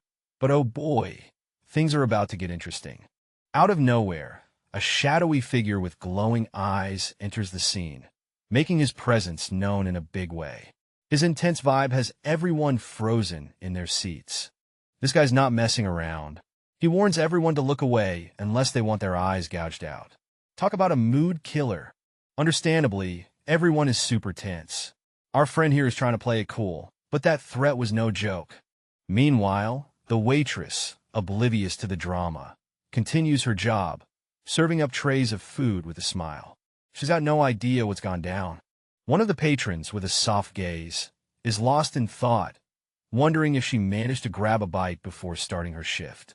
While the tension still lingers in the air, The scene opens with a close-up of a young man's eye, filled with determination and intensity. The atmosphere is tense, hinting at an impending challenge. A smirk appears on the lips of another character, adding a layer of mystery and perhaps a hint of menace to the unfolding story. The title Regressor of the Fallen Family flashes across the screen, promising a tale of intrigue and adventure. We see the young man sprinting down a foggy alley, his footsteps echoing in the silence. He's on a mission, urgency in every step. He stops to ask about Victoria, learning she went out alone late at night. His concern is palpable, a mix of worry and responsibility. A look of shock crosses his face, and he bolts away, clearly motivated by the news he's just received. Peering into the shadows, he listens intently, trying to catch any sound or sign of what he's seeking. He finally calls out Ria. "What are you?" Meet Victor, with his striking two-tone eyes and a look that says he's ready to face whatever's coming. The tension's thick in the air. Things get heated as Victor faces off against a mysterious figure. There's a sense of urgency, and the stakes are high. A startled character calls out to Victor, clearly shaken by the unfolding events. What could be happening here? In a surprising twist, bread rolls are tossed into the air. Who knew carbs could be so dramatic? Caught in the act, one character tries to explain, but things aren't looking good as someone else lunges forward. Bam! A fierce strike lands, and the intensity of the moment is off the charts. Victor's not holding back. With a loud crash, the dust settles. A female character stands by, taking in the aftermath of the chaos. A sound echoes through the air as feet hit the ground with purpose. Something's about to go down. Ack! Someone's nose just got a serious whack, and he's not taking it well. We see a character clutching his face, furious and calling out the attacker as a bastard. Another character, with a bold stance, spits venomous words, calling the other a slave and telling him to know his place. The tension peaks as an enraged character warns his opponent that hitting him won't end well. Things are heating up, and one of the fighters is ready to strike back with determination. With lightning speed, the character launches a powerful attack, catching his foe off guard. Pain is evident as one character takes a heavy blow, his face twisted in agony. The atmosphere is heavy with tension as a mysterious figure looms over a girl, her expression a mix of fear and resignation. Something ominous is about to go down. A desperate struggle ensues as a character is held forcefully, his face contorted in pain. The sound of his plea echoes in the air. Help me." The plea is met with a chilling response as another character, eyes wild with fury, screams die. The intensity of the moment is palpable. In the midst of this chaos, a young boy peeks from behind a wall, his face etched with fear. He witnesses the danger and realizes the gravity of the situation. Quick on his feet, the boy takes off running, his thoughts a whirlwind of panic. This is bad, he thinks as he races away from the threat. Echoing the urgency, another character shouts, "Run now!" Echoing through the darkness, someone desperately calls out for Victor, urging him to wake up. The tension is thick as the cries become more frantic. In a strange, dreamlike freefall, Victor plummets through an endless void. Just as he starts to wonder what's happening, a voice pierces through, reminding him of his sister. With a jolt, Victor snaps back to reality. His eyes wide, heart pounding, he struggles to grasp the chaos unfolding around him. Someone shouts at Victor to get a grip. A burst of light surrounds him, and reality hits like a freight train. It's go time. Victor's on the ground, holding onto an unconscious man. Panic sets in as he tries to piece together what just went down. A mysterious figure, Mr. Logan, stands tall and imposing. His presence commands attention, leaving Victor with a mix of fear and curiosity. Victor turns, his face a mix of shock and confusion. The weight of the situation starts to sink in. A woman steps forward, guiding a girl named Ria. There's a sense of urgency and protection in her actions. All right, folks, we're diving into the action as someone suggests letting Victoria rest because, let's be real, she seems super shocked. The blue-haired character is all about following orders, giving a solid yes, sir. Then we see this character with a blurred face, looking all kinds of serious, responding with another yes, sir. Clearly, the stakes are high. Next up, we've got a moody shot of the ground, with what looks like some significant objects lying there. You can almost feel the tension in the air. Now, we catch a glimpse of two characters walking away in the dim light, deep in conversation. What's brewing between them? Back to our mysterious character, who's all battered and bruised, apologizing to Mr. Logan. What's he sorry about? Mr. Logan, the dude with the red hair, hits back with a question, do you regret it? Oof, the plot thickens. Our blurred friend confidently shoots back, absolutely not. But Mr. Logan's not letting up, asking, then why are you apologizing? The drama is real. All right, we've got our edgy black-haired dude smirking, like he's just heard the juiciest gossip. He's throwing shade at the red-haired guy, saying he's just a pawn in this whole game. Our red-haired buddy looks like he's having a rough day, processing all this info like he's stuck in a bad dream. Next up, we've got the black-haired guy in full villain mode, talking about bringing the sister into the mix. It's getting serious, folks. He's laying down some ominous vibes, like he's got some master plan up his sleeve. Now, we see the black-haired character with a shadowy figure lurking behind, looking all mysterious. He's questioning the wisdom of bringing the sister here, almost like he's got some twisted lesson to teach. Then, we have a new scene with a guy, possibly the brother, covered in battle scars. He's questioning his own decisions, like he's in some deep existential crisis. It's getting emotional.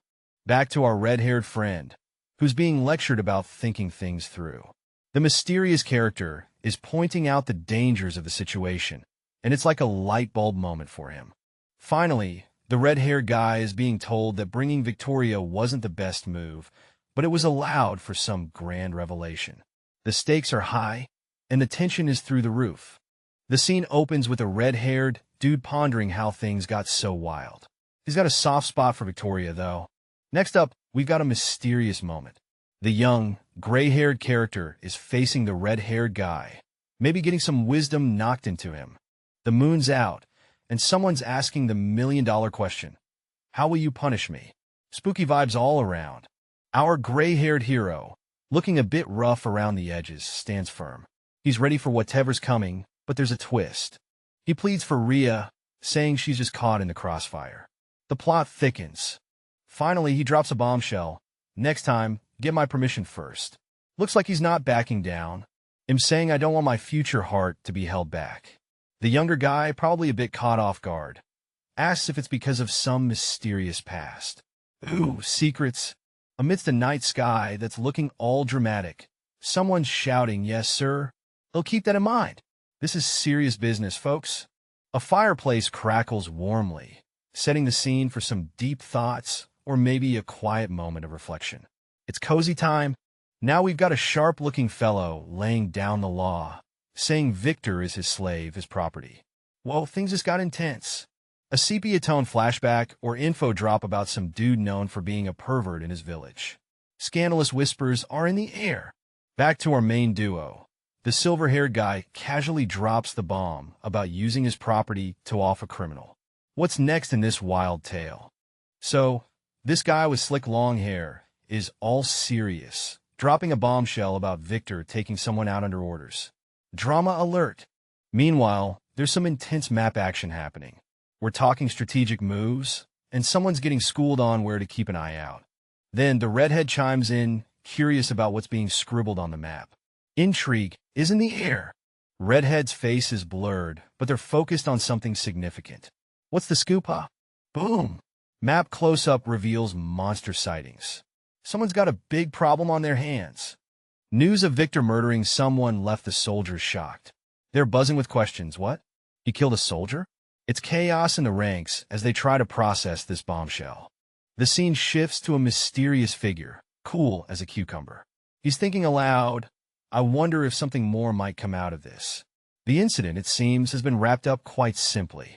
Time flew by quickly, and 3 months later, seasons shift, and we're greeted by the rustling of leaves on bare branches. As the new year rolls in, two characters are having a reflective moment. Time flies, doesn't it? One says, They're reminiscing about how it's already been 2 years since they first met. Nostalgia is in the air, folks. Amidst the chaos of the training ground, a commanding voice shouts one, as trainees push their limits with fervor. The stakes are high as they strive to meet the expectations set before them. With every swing and dodge, the trainees give it their all. Yet, as time ticks on, the numbers dwindle. From 1,000 hopefuls, only a handful remain standing, their faces etched with determination. The scene shifts to two instructors watching over the training. They note with relief that no more trainees are dropping out, a sign that their efforts are finally paying off. One instructor, with a confident grin, explains that only those with the heart of a captain and the skills of a seasoned warrior can prevail. Their eyes are set on the horizon, dreaming of a stronger force. The internal monologue reveals a concern about resources. It's not enough to arm every soldier, but there's hope that the essentials are covered. A confident red-haired instructor concludes with a smile. Enough to conduct joint combat training, right? The air is thick with anticipation as they plan for the next phase. All right, picture this. A rugged father, with a mane of fiery red hair, stands confidently with his equally crimson-haired son. The son addresses him, "Father," as they gaze over a snowy landscape. The father's got a plan. Training at the base of the mountain should be perfect for their warriors. As they chat, the father notes it's high time their warriors get some practical training. The son, sharp and eager, mentions something about the 10 blood group, hinting at some serious business. The father, with a wise nod, agrees that while they've learned the basics, true mastery only comes with real combat. Like leveling up in a game, but with more epic battles and less button mashing. The son, grinning with determination, echoes his father's sentiment. Improvement? Oh yeah, that comes with actual combat. These two are totally on the same wavelength, ready for whatever comes their way. And there it is, the classic warrior handshake. The father and son, bonded by training and trust, are ready to take on the world.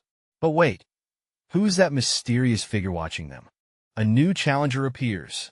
With slick silver hair and a cool demeanor, he predicts tough times ahead. This guy seems like he's got some stories to tell. The logo pops up, Regressor of the Fallen Family. It's about to get real with a title like that. Buckle up for some family drama and epic battles. A few days later, in the forest below the southern mountain range of McLean, our scene opens with a fierce-looking commander rallying the troops. He's like, "Everyone, draw your swords," and you can just feel the tension in the air. Zoom in on the soldiers, and you can hear the call to steady your breath. Everyone's holding their nerve, getting ready for whatever's about to go down. We catch a glimpse of two soldiers, their faces steely with determination. They're like, but they're ready to roll. Boom! The command rings out, and strike. And it's like an explosion of action. Swords clash, and the battle's on. One warrior charges down a path of pure energy, slicing through the air with ferocity. It's a wild ride. The scene shifts, showing the aftermath of the attack. Debris litters the ground as the soldiers press forward, a testament to the chaos unleashed. Our tale begins with two armored knights, their faces lit up with disbelief and excitement. One of them exclaims, "It worked," as they marvel at their handiwork. Did they just slice down that huge tree in one swing? Looks like it. Now we're introduced to two red-headed warriors. One is pondering, is this the true power of the Iron Blood Sword? This sword must be packing some serious heat. Meanwhile, some other folks are in awe. Wow. The knights are on another level. One says, amazed at the sheer power on display. Cutting down trees like it's nothing? Wild. But hold up. The big boss steps in, shouting, "Don't let your guard down." These knights might be powerful, but complacency is not an option here. Our red-haired leader emphasizes, because this is no ordinary forest. Clearly, there's more danger lurking than just falling trees. And bam! The tension peaks as goblins burst from the shadows.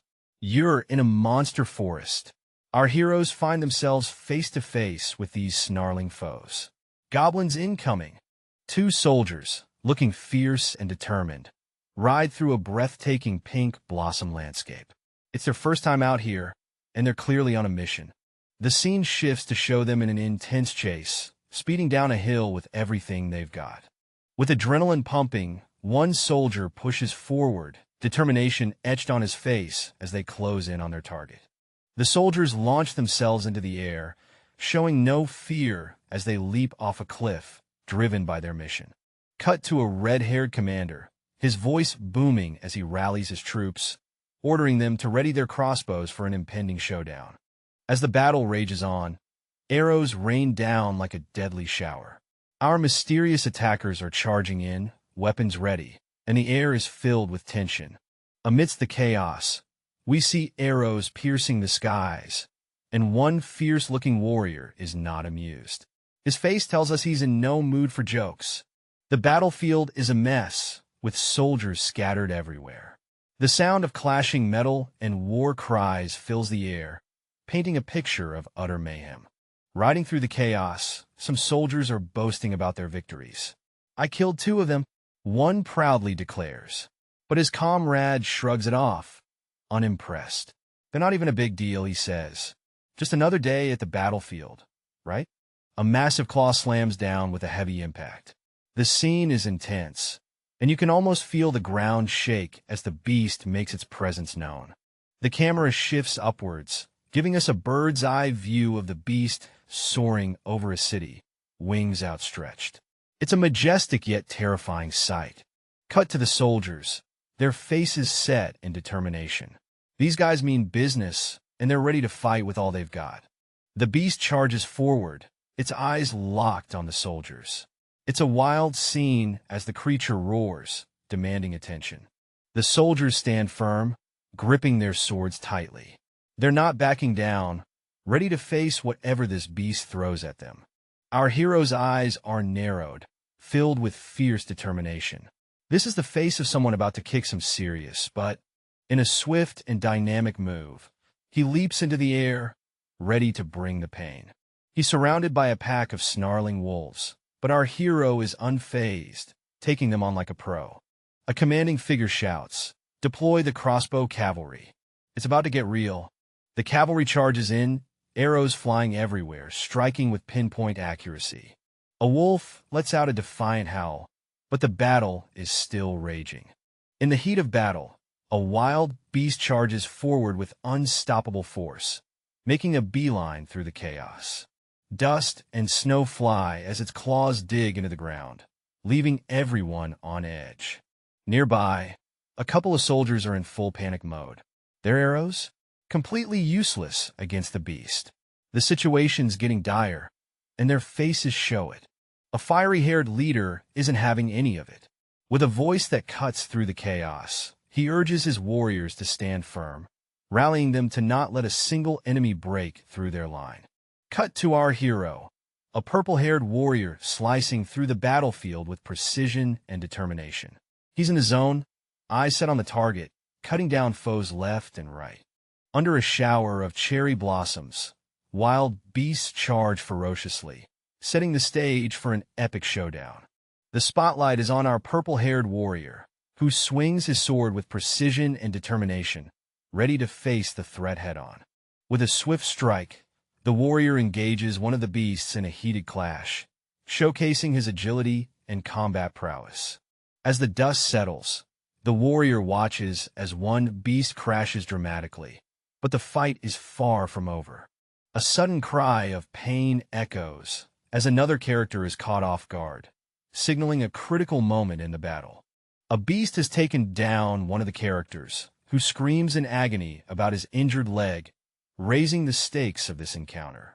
Amidst the chaos, another character steps into the fray, his face obscured but his resolve clear, sword drawn and ready for action. A blaze of action erupts as our warrior dives into the battlefield, swinging his weapon with fiery determination. The scene cuts to a loyal soldier, worry etched on his face, calling out to his young master for guidance in the chaos. Amidst the tension, the young master, with his striking red hair, commands his troop to evacuate the injured, showing leadership under pressure. As he assesses the battlefield, he muses over the inexperience of his forces, a hint of frustration in his thoughts. Yet, he can't ignore the formidable opponents, ranked among the top in past evaluations, a challenging adversary indeed. Amidst the icy landscape, our hero is locked in a fierce battle with a beast. The tension is palpable. He's moving with agility, trying to outmaneuver his opponent. His eyes widen in realization. Damn it, two of them at once? He exclaims, feeling the pressure as another beast emerges. With a roar, the second beast lunges at him. The hero, unfazed, readies his blade for the oncoming attack. In a flash, he swings his sword, blood splattering against the snow as he fends off the attack with a determined strike. Standing tall amidst the aftermath, he surveys the scene, the snowy battlefield now a testament to his skill and resolve. All right, brace yourselves. Our guy here, with eyes blazing and a sword ready, is in the heat of the moment. He's not just holding a sword. He's clutching onto his destiny, folks. As the dust settles, two warriors lock eyes, ready to throw down. The vibe is electric, and the stakes are high. Someone's noticing a change. Yup, Victor's breaking free from his shell. It's like watching a caterpillar go full butterfly mode. There's this mysterious vibe in the air. Looks like something big's about to pop off real soon. Amidst the snowy backdrop, our main dude is deep in thought, sword in hand. It's a calm before the storm kind of moment. The tension builds as the words echo. Victor's about to step into the realm of an aura user. Big things are coming. The battle rages with a beast lunging fiercely, its roar echoing through the battlefield. It's chaos, but there's no backing down now. The dust settles as a knight wipes his brow, asking if this was the last of them. Phew, looks like this part of the battlefield is clear. Another knight joins, reflecting on the arduous fight. Turns out they stumbled upon 3 times the expected number of monsters. Surveying the battlefield, they imagine the horror of these creatures storming the castle. Thank goodness they stopped them early. One warrior muses if the first young master saw this coming. Maybe, but there's something else on his mind. A call to arms echoes as a leader urges everyone to hang in there. The battle's not over yet, and every hand is needed. They strategize, ensuring the defenses are strong. It's all about keeping the enemy at bay and those barricades in place. Our brave soldiers are out here, slicing through monsters like it's a full-time job, and one of them is seriously questioning life choices. This isn't what I signed up for, he thinks. The struggle is real, folks. Meanwhile, our red-haired leader is pondering the forest situation. All these trees going to waste because of monsters? He wonders. Seems like he's got plans to change that. He's got a cunning plan. Train the soldiers and snag some timber for the town. 2 birds, 1 stone. But wait, is he just after the trees? Turns out, the monster count was higher than expected. But hey, more monsters, more intel. Our leader is looking on the bright side. A blue-haired strategist is deep in thought, assessing the enemy. They're weak, but there's potential.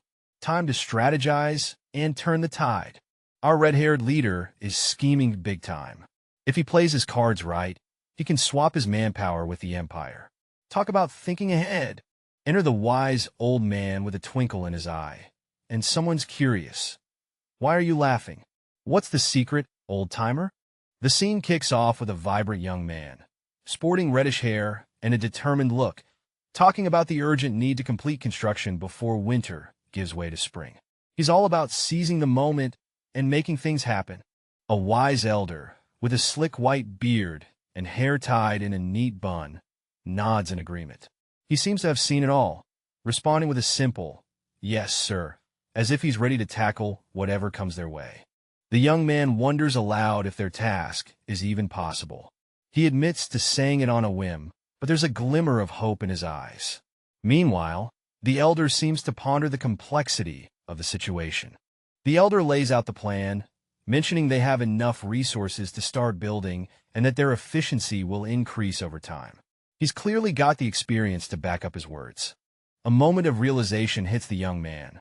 The elder's calm confidence suggests he's got some history with this kind of challenge. It's like he's channeling the wisdom of the ages. The title Regressor of the Fallen Family appears, hinting at a story rich with history, family ties, and maybe a dash of time-twisting intrigue. A wild flurry of motion kicks off as our hero summons an earth wall just in time to deflect an incoming attack. Things are getting real. A mysterious figure, draped in a cloak, reaches out to touch a shimmering magical barrier. There's tension in the air, folks. Whoa! Hold on to your seats. The ground is shifting, and our character looks like they're on a roller coaster ride they didn't sign up for. The dust settles, and we shift gears into a conversation. "Thank you for accommodating my unreasonable conditions," says Sir Logan, ever so politely. A new character chimes in. "It must not have been pleasant to build a magic tower in a new town, not a city." Sir Logan seems to be buttering them up. But it's all about the gold." A character with a hearty laugh reminds us of a promised support fund. Whether it's a city or a town, as long as the gold flows, they're good. All right, so we've got our red-haired noble dude, all pumped about this massive town that's growing bigger than a city. He's got that excited twinkle in his eye. Next to him, his older buddy is like, if everything goes as planned, this town will be the center of everything. He's got high hopes, even comparing it to some top-tier cities. Our noble guy chuckles. Do we really need all that? But hey, as long as folks can train and live comfy, he's cool with it. They're both aware, though, big towns mean lots of people, and with that comes a higher risk of them rebelling. Oh, better watch out. But our noble guy's not fazed. He's like, won't happen if we don't exploit the people. He's got that confident glow going on. The older dude is floored. A noble who doesn't exploit? Mind blown. He's practically sparkling with admiration. And now, with a sniffle, he's all, "No matter what, I'll vote for you." But our red-haired hero is just confused. "What are you talking about?"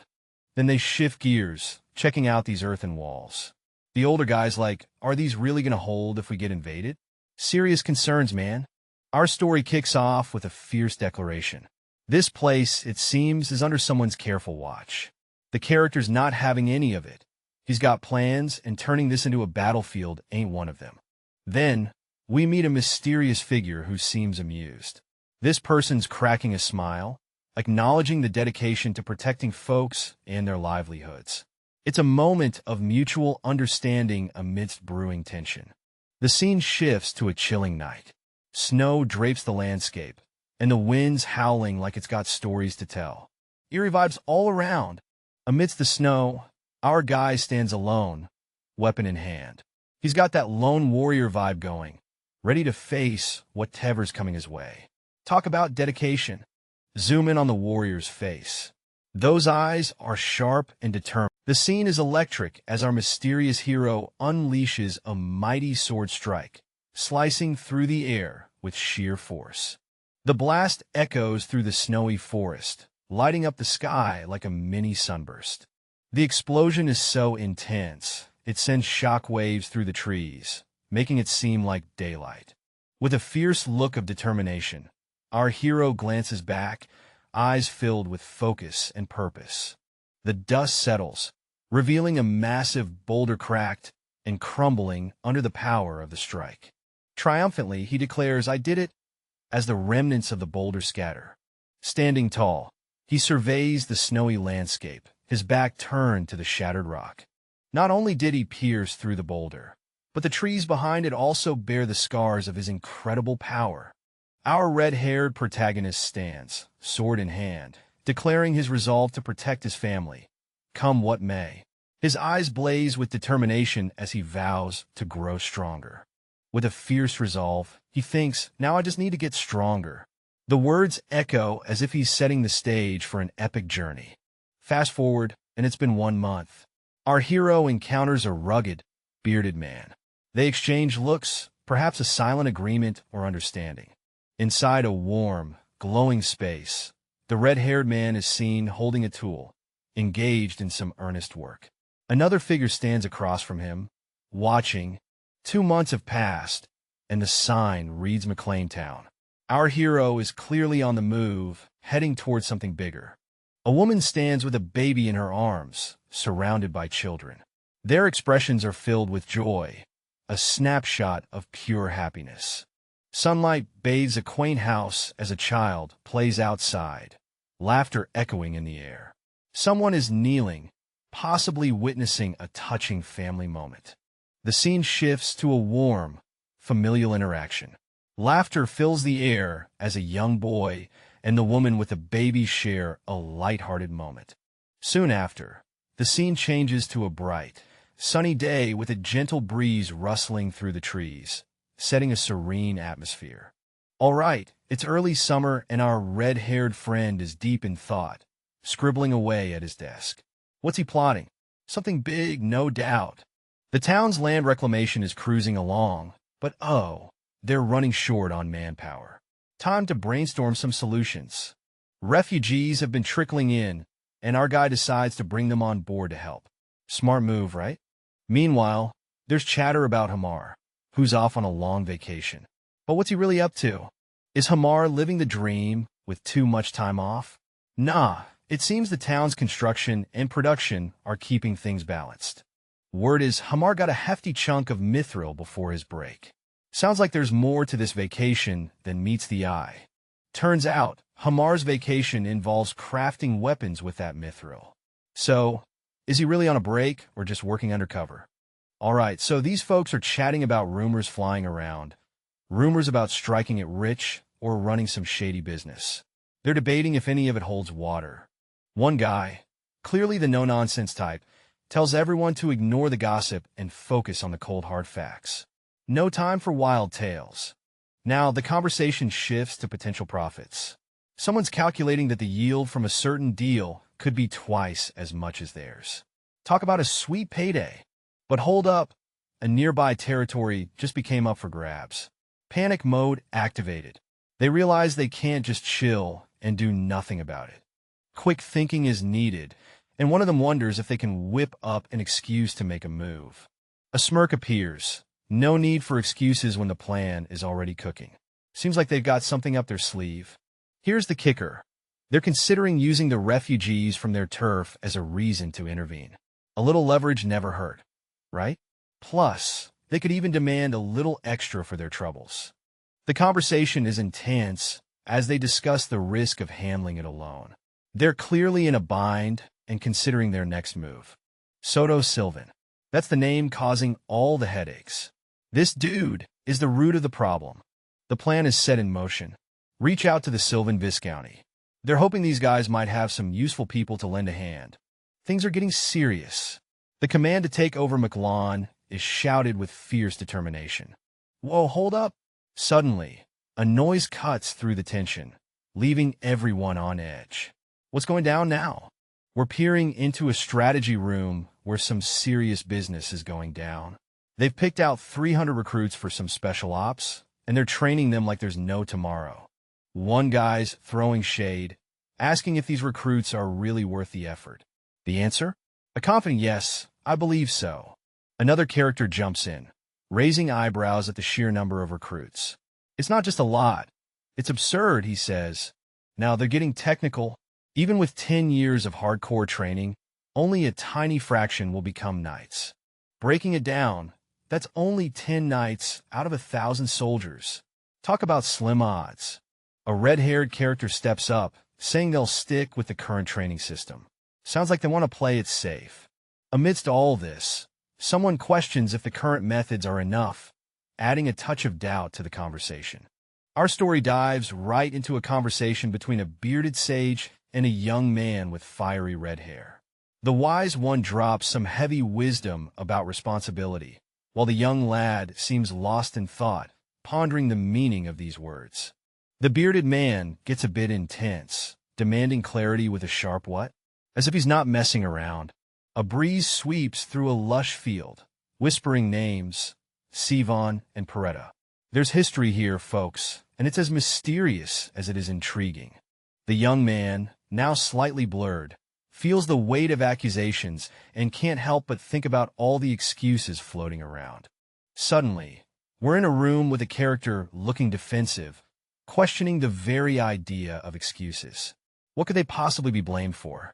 The focus sharpens on the red-haired man, who seems to be connecting the dots, asking if the refugee situation is the root of all this chaos. Our bearded friend, looking a bit stressed, isn't having any of the refugee excuses.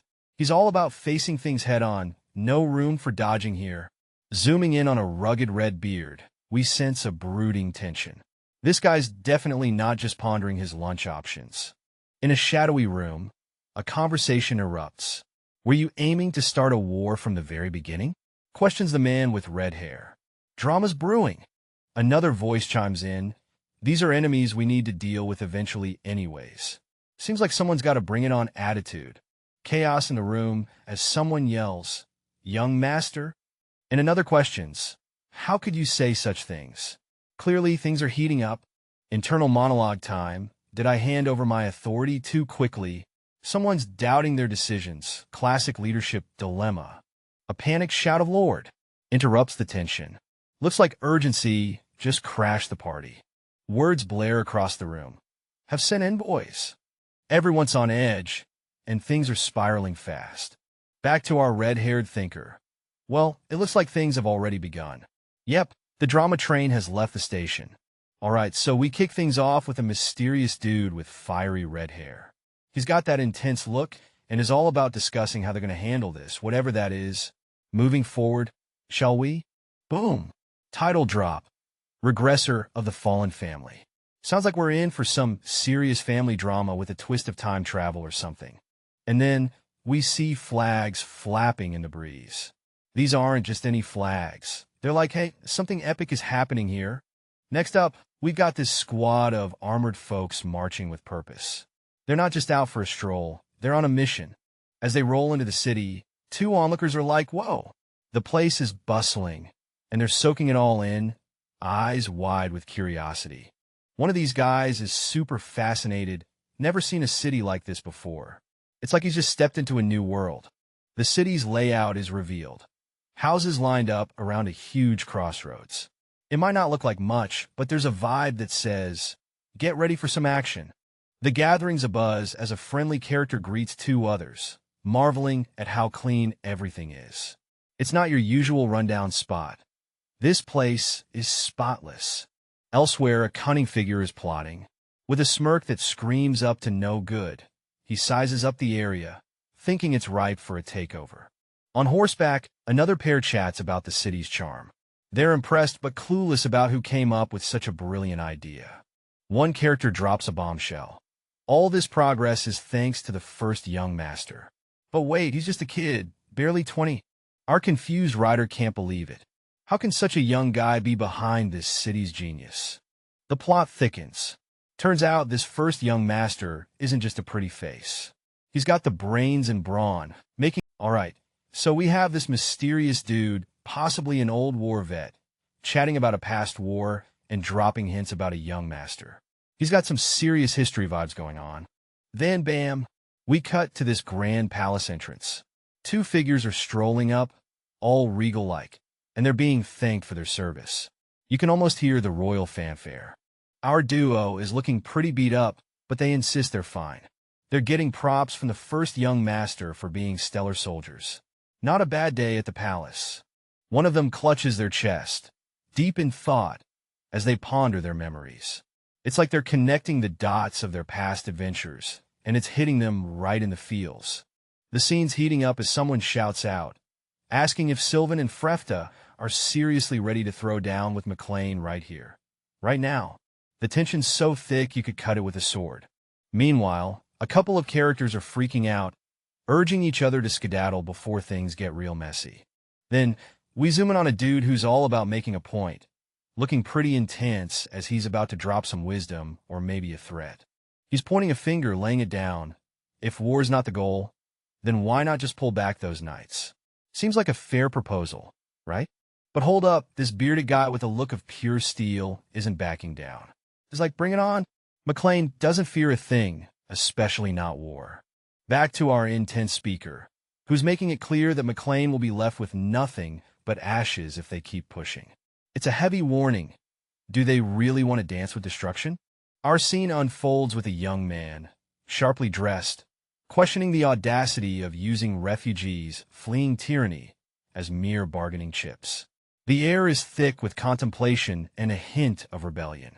He turns to his father, a robust man with a commanding presence and a beard that could house a family of birds. Father, he says, they have forgotten their obligations as nobles.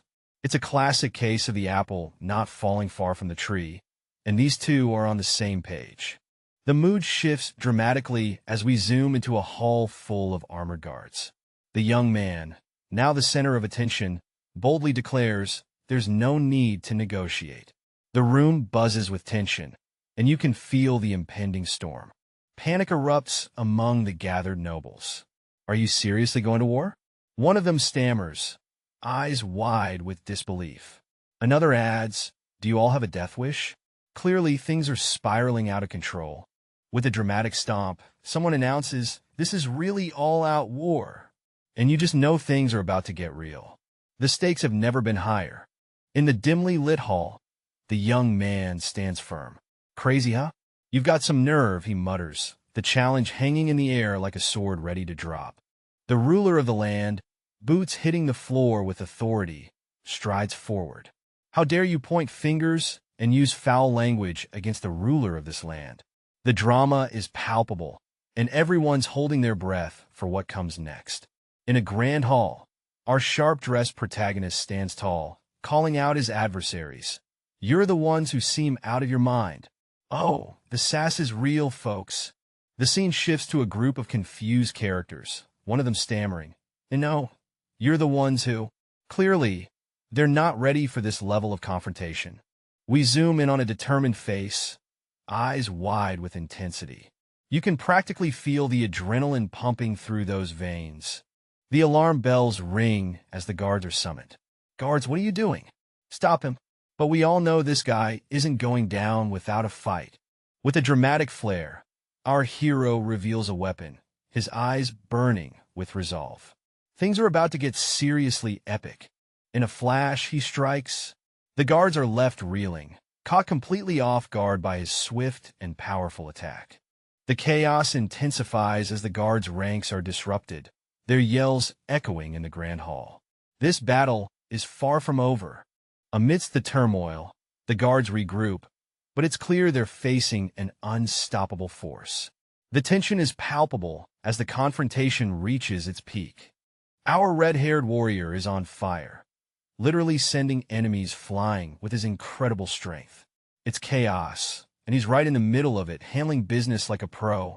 As the dust settles, one of the armored guys looks up, eyes wide, probably thinking, what have we gotten ourselves into? The scene shifts to a tall, authoritative figure in the arena, warning everyone to keep their distance. This guy means business. Back to the action, and we've got our hero taunting, asking if their boss will be safe after messing with him. The confidence is real. One of the other guys is shouting about being an envoy, but let's be real, our hero isn't fazed. He's got this. The power of our red-haired hero is off the charts, tearing through walls like they're made of paper. In a shadowy room, someone is on their knees, facing a figure standing over them, who ominously mentions betrayal. The tension is palpable, and things are definitely getting spicy. Enter Viscount Soto Sylvan, looking like he's about to pop a vein. He's questioning if everyone in Marin has lost their marbles. Clearly, he's not having a good day. The mood shifts to a serious discussion. They're talking about demands for compensation due to some envoy's rudeness.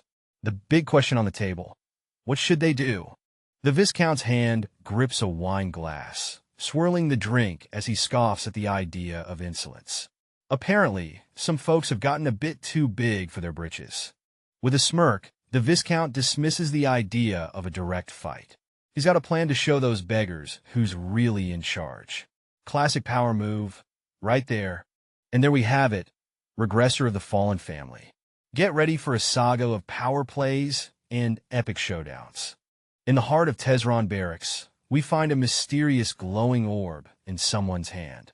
It's all about Sylvan's demands, and things are heating up. Two shadowy figures are deep in conversation. They're talking about returning runaway seers and some serious competition for the top spot. Are they plotting? Oh, you bet they are. These guys have been waiting 2 whole days for a reply. One of them seems a bit impatient, wondering why they had to rush over to Tezron after sending the message. Our bearded friend is pondering aloud if there was a reason for this mad dash. He's confident, though, mentioning they could easily crush a Viscounty. Bold words. The red-haired one is all about speed. We need to occupy Sylvan pronto. He insists, believing that showing overwhelming force now means fewer headaches later. They're talking strategy now, with plans to mobilize the composite soldiers quickly. It's all about acting fast and keeping Parita from making any rash moves. The focus shifts to a sturdy boot. The key is all about how fast they can capture Sylvan. The response? A solid that's right. These guys mean business. Knock knock. Kaiselin's at the door, announcing himself to Mr. Logan. The plot thickens as the door opens to reveal a serious meeting about to unfold. Kaiselin steps inside, excusing himself as he enters. The room is set for business, with two figures seated, ready for the discussion. With a formal stance, Kaiselin reports that everything is standing by as ordered. The tension in the air is palpable as plans are about to be set in motion. Mr. Logan acknowledges the update, asking about the state of their supplies and armaments. Kaiselin assures him that armor and weapons have been supplied, and confidence is strong. The conversation continues, highlighting the strength of their forces. There's a mention of the crossbowmen's involvement in a previous war and the enhancement of their skills. The focus shifts to potential adversaries, Sylvan and Parita. There's a strategic decision to avoid engaging both simultaneously, even though confidence in victory is high. A glance at some maps reveals plans to merge territories, aiming for a strategic advantage comparable to the Marquises. Ambitions are high, and the stakes are even higher. Two mysterious figures, masked and serious, are plotting something big.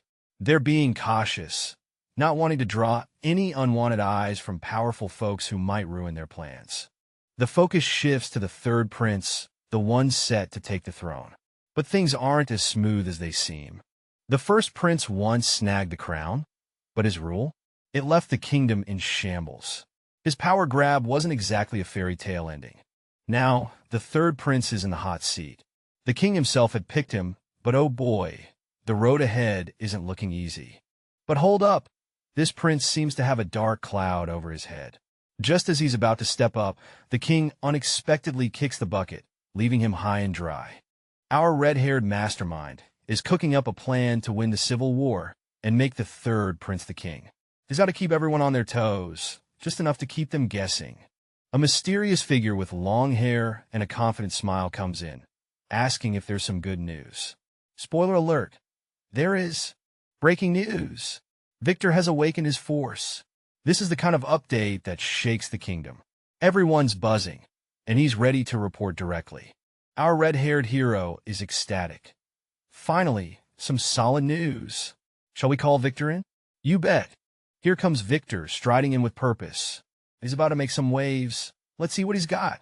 Victor stands before Mr. Logan, ready to speak, but cut short. Whatever he's about to say must be big. Mr. Logan, not one for chit-chat, wants action. No need for speeches. Let's see what Victor can do. The blue-haired character is asked if they've been carrying something around because they anticipated an awakening. The conversation shifts to a postponed promotion due to the ongoing war, causing surprise. The red-haired character explains they can't have someone just escape, mentioning the blue-haired character's skills. Assurance is given about burning a certain document soon, asking for patience. The blue-haired character insists on their trust, though they seem upset. The red-haired character acknowledges the real reason behind the upset, not what it appears to be. A fiery determination to claim victory is highlighted, emphasizing the resolve to succeed. I've already prepared an opponent for you to face. Someone's setting up an epic showdown, and it's about to get real. They'll let you fight to your heart's content when the time comes. Our red-haired warrior in armor seems ready and waiting for the right moment. Now let's send a reply to Sylvan. All right, what do you plan to say? A magical orb takes center stage as plans are being hatched. Questioning the legitimacy of their protest and stating that their envoy's behavior was extremely rude. Logan, this character seems to be strategizing over some serious diplomatic drama. Skip the formalities and get to the real point. Someone's tired of the chit-chat and wants to cut straight to the chase. Cut the crap, let's fight. The atmosphere is charged with tension, and it looks like things are about to explode into action. Finally, the scene shifts to outside a grand castle, the wind blowing ominously as if it's heralding the... Amidst the chaos, a squad of armored warriors charges forward, ready to tackle whatever danger lies ahead. The tension is real, folks. Our scene takes us to two perplexed guards who spot a burning banner. Clearly, something is going down, and they quickly decide to report to their lord. Footsteps echo ominously as the tension builds. Somebody's on the move, and it's not looking good. The news drops like a bombshell. McLean's invading. Panic ensues as everyone scrambles to respond to this unexpected threat. Standing atop the fortress, a leader seethes with anger. These lunatics dare mock him? Oh, it's on. A brave knight steps up, ready to lead the charge. With 120 knights at the ready, he vows to stop Patrick McLean. Time to suit up and roll out. The tension's rising, folks. The 235th squad's on edge over some outrageous demands that have everyone sweating bullets. Guess what? Colleen just leveled up to a high-ranking knight. Things are about to get interesting. Patrick McLean, brace yourself. You're not the only top dog in town anymore. A moment of contemplation, as someone seems lost in thought, with the weight of the situation hanging heavy. Outside, the guards are trying to figure out the silence from their leaders. Even if negotiations drag on, they're ready to move. But wait, there's more. A sneaky plan is brewing. What if they take down McLean? Plot twist alert. Uh-oh, someone's about to get a surprise. The tension's thick, and it looks like things are about to pop off. Hold on, doesn't this seem a bit off? A docile nation suddenly spouting demands? Something's fishy here. The armored figure is deep in thought, stating, it's probably not. What could this ominous vibe be about? Not feeling too optimistic here. Introducing a bearded character with a fierce gaze, discussing how those bastards have crossed the line. The plot thickens. A close-up of a clenched fist. Someone is not happy. How dare those trash? Clearly things are heating up. Amidst the tension, another character questions, are you scared, Soto Sylvan? Oh boy, calling out Soto like that. Someone's about to get real. Enter the scene with a bold declaration. Keep hiding in there like the coward you are. This guy's got backup and isn't afraid to show it. Our bearded warrior looks ready for action, standing tall against a bright sky. That's the spirit. Strategizing time. Contact Befros. The plan is to strike a deal after the battle. Seems like some tactical thinking is going on. The scene opens with a commanding figure draped in a cloak, rallying his troops. To our posts, he shouts, his voice echoing through the air. Those scum from Magna are near. The urgency in his voice is palpable. The soldiers, clad in armor, respond with a unified yes, sir, as rain begins to fall, adding a dramatic flair to their march. The anticipation of conflict is almost tangible. Suddenly, a close-up of the leader reveals his intense gaze. You dare stab me in the back? He growls, his teeth clenched. After I take down Magna, it'll be your turn. The tension skyrockets. With a fierce shout, the leader yells, Max Parita. The name reverberates, signaling a moment of reckoning. It's clear something big is about to go down. Charging through the desert, our gallant knights are in the thick of a tactical debate. Should they lay down some cover fire before storming the castle? One of them seems to think their sword skills might need a little backup. Hold your horses, literally. The call is made to wait. They can't risk Viscount Suin making a break for it. Plus, one of the crew drops a father is right, hinting at some family ties in this battle.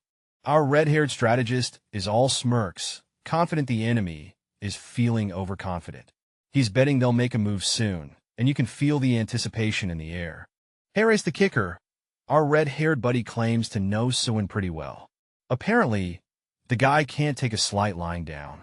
So, they're holding their ground, letting him stew a bit. Another twist. One of the guys in the back is scratching his head. How does Master Logan, who's never left Milan, know Suin so well? Intrigue anyone? The scene shifts to a mysterious view through what looks like a castle window. The tension is building, and you can almost hear the gears of war clicking into place. The scene kicks off with a dramatic approach of riders, their shadows ominously stretching across the ground as they charge towards a massive gate.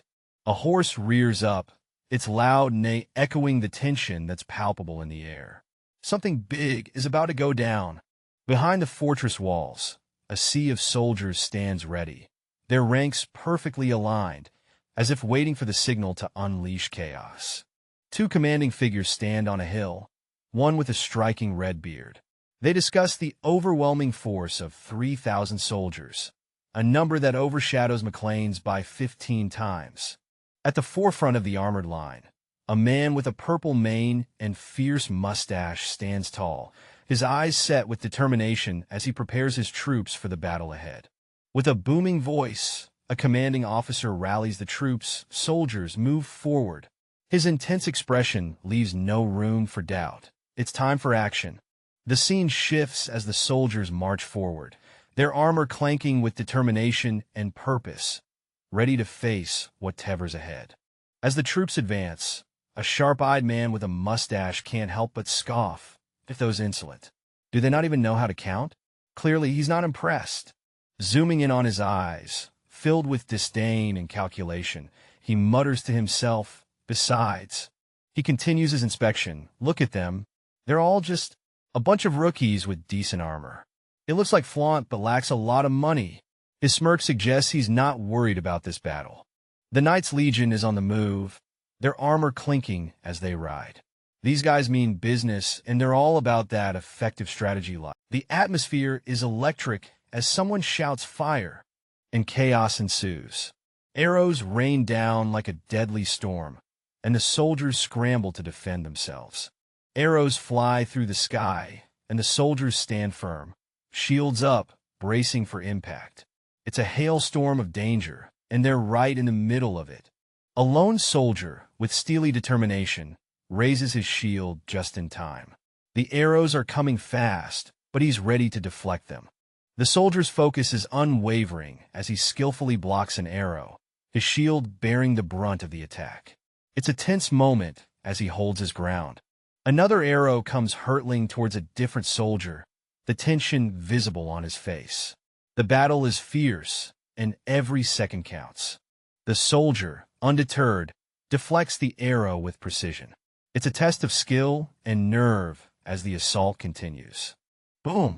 The scene erupts with an intense attack that knocks everyone off their feet. Our purple-haired warrior is right in the thick of it. With eyes blazing, he shouts, "This isn't an ordinary attack. Everyone, gather and maximize your force." Talk about a motivational speech. The battlefield is a frenzy as soldiers scramble to protect their boss. It's like a chaotic dance of swords and screams. Our hero reflects. John can command so much power. Even warriors are moved by it.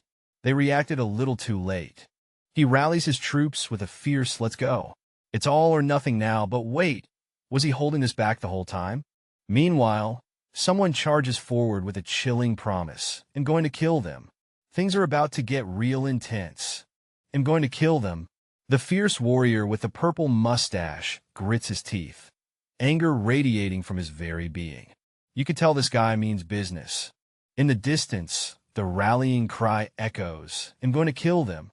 The tension in the air is thick as an army charges forward, ready for battle. Commanding the scene, a leader with a presence as strong as the wind yells, "Spread out." His forces move swiftly, preparing for the inevitable clash. The mustached warrior, now in full armor, is caught off guard. "What?" he exclaims as the unexpected unfolds before him. Hooves thundering, the cavalry charges with precision. The scene is a blur of motion, a symphony of impending chaos. From above, the battlefield is a spectacle of arrows raining down, a deadly dance of war unfolding. With a strategic mind, the orders are clear: crossbow cavalry, ignore the enemy knights and target the boulders. The battle plan is in motion. With purple hair blazing like fire, our mysterious character is absolutely fuming, muttering under his breath, "Those bastards." Clearly, someone has ticked him off big time. The scene shifts to chaos as the Knights of Sivan gallop into view, charging with purpose. One of the knights, eyes glinting with determination, thinks to himself about the gravity of the situation. Suddenly, another character bursts into the scene, fiery and fierce, his expression wild. He roars a challenge. If you have courage, face this. Clearly, he's not backing down.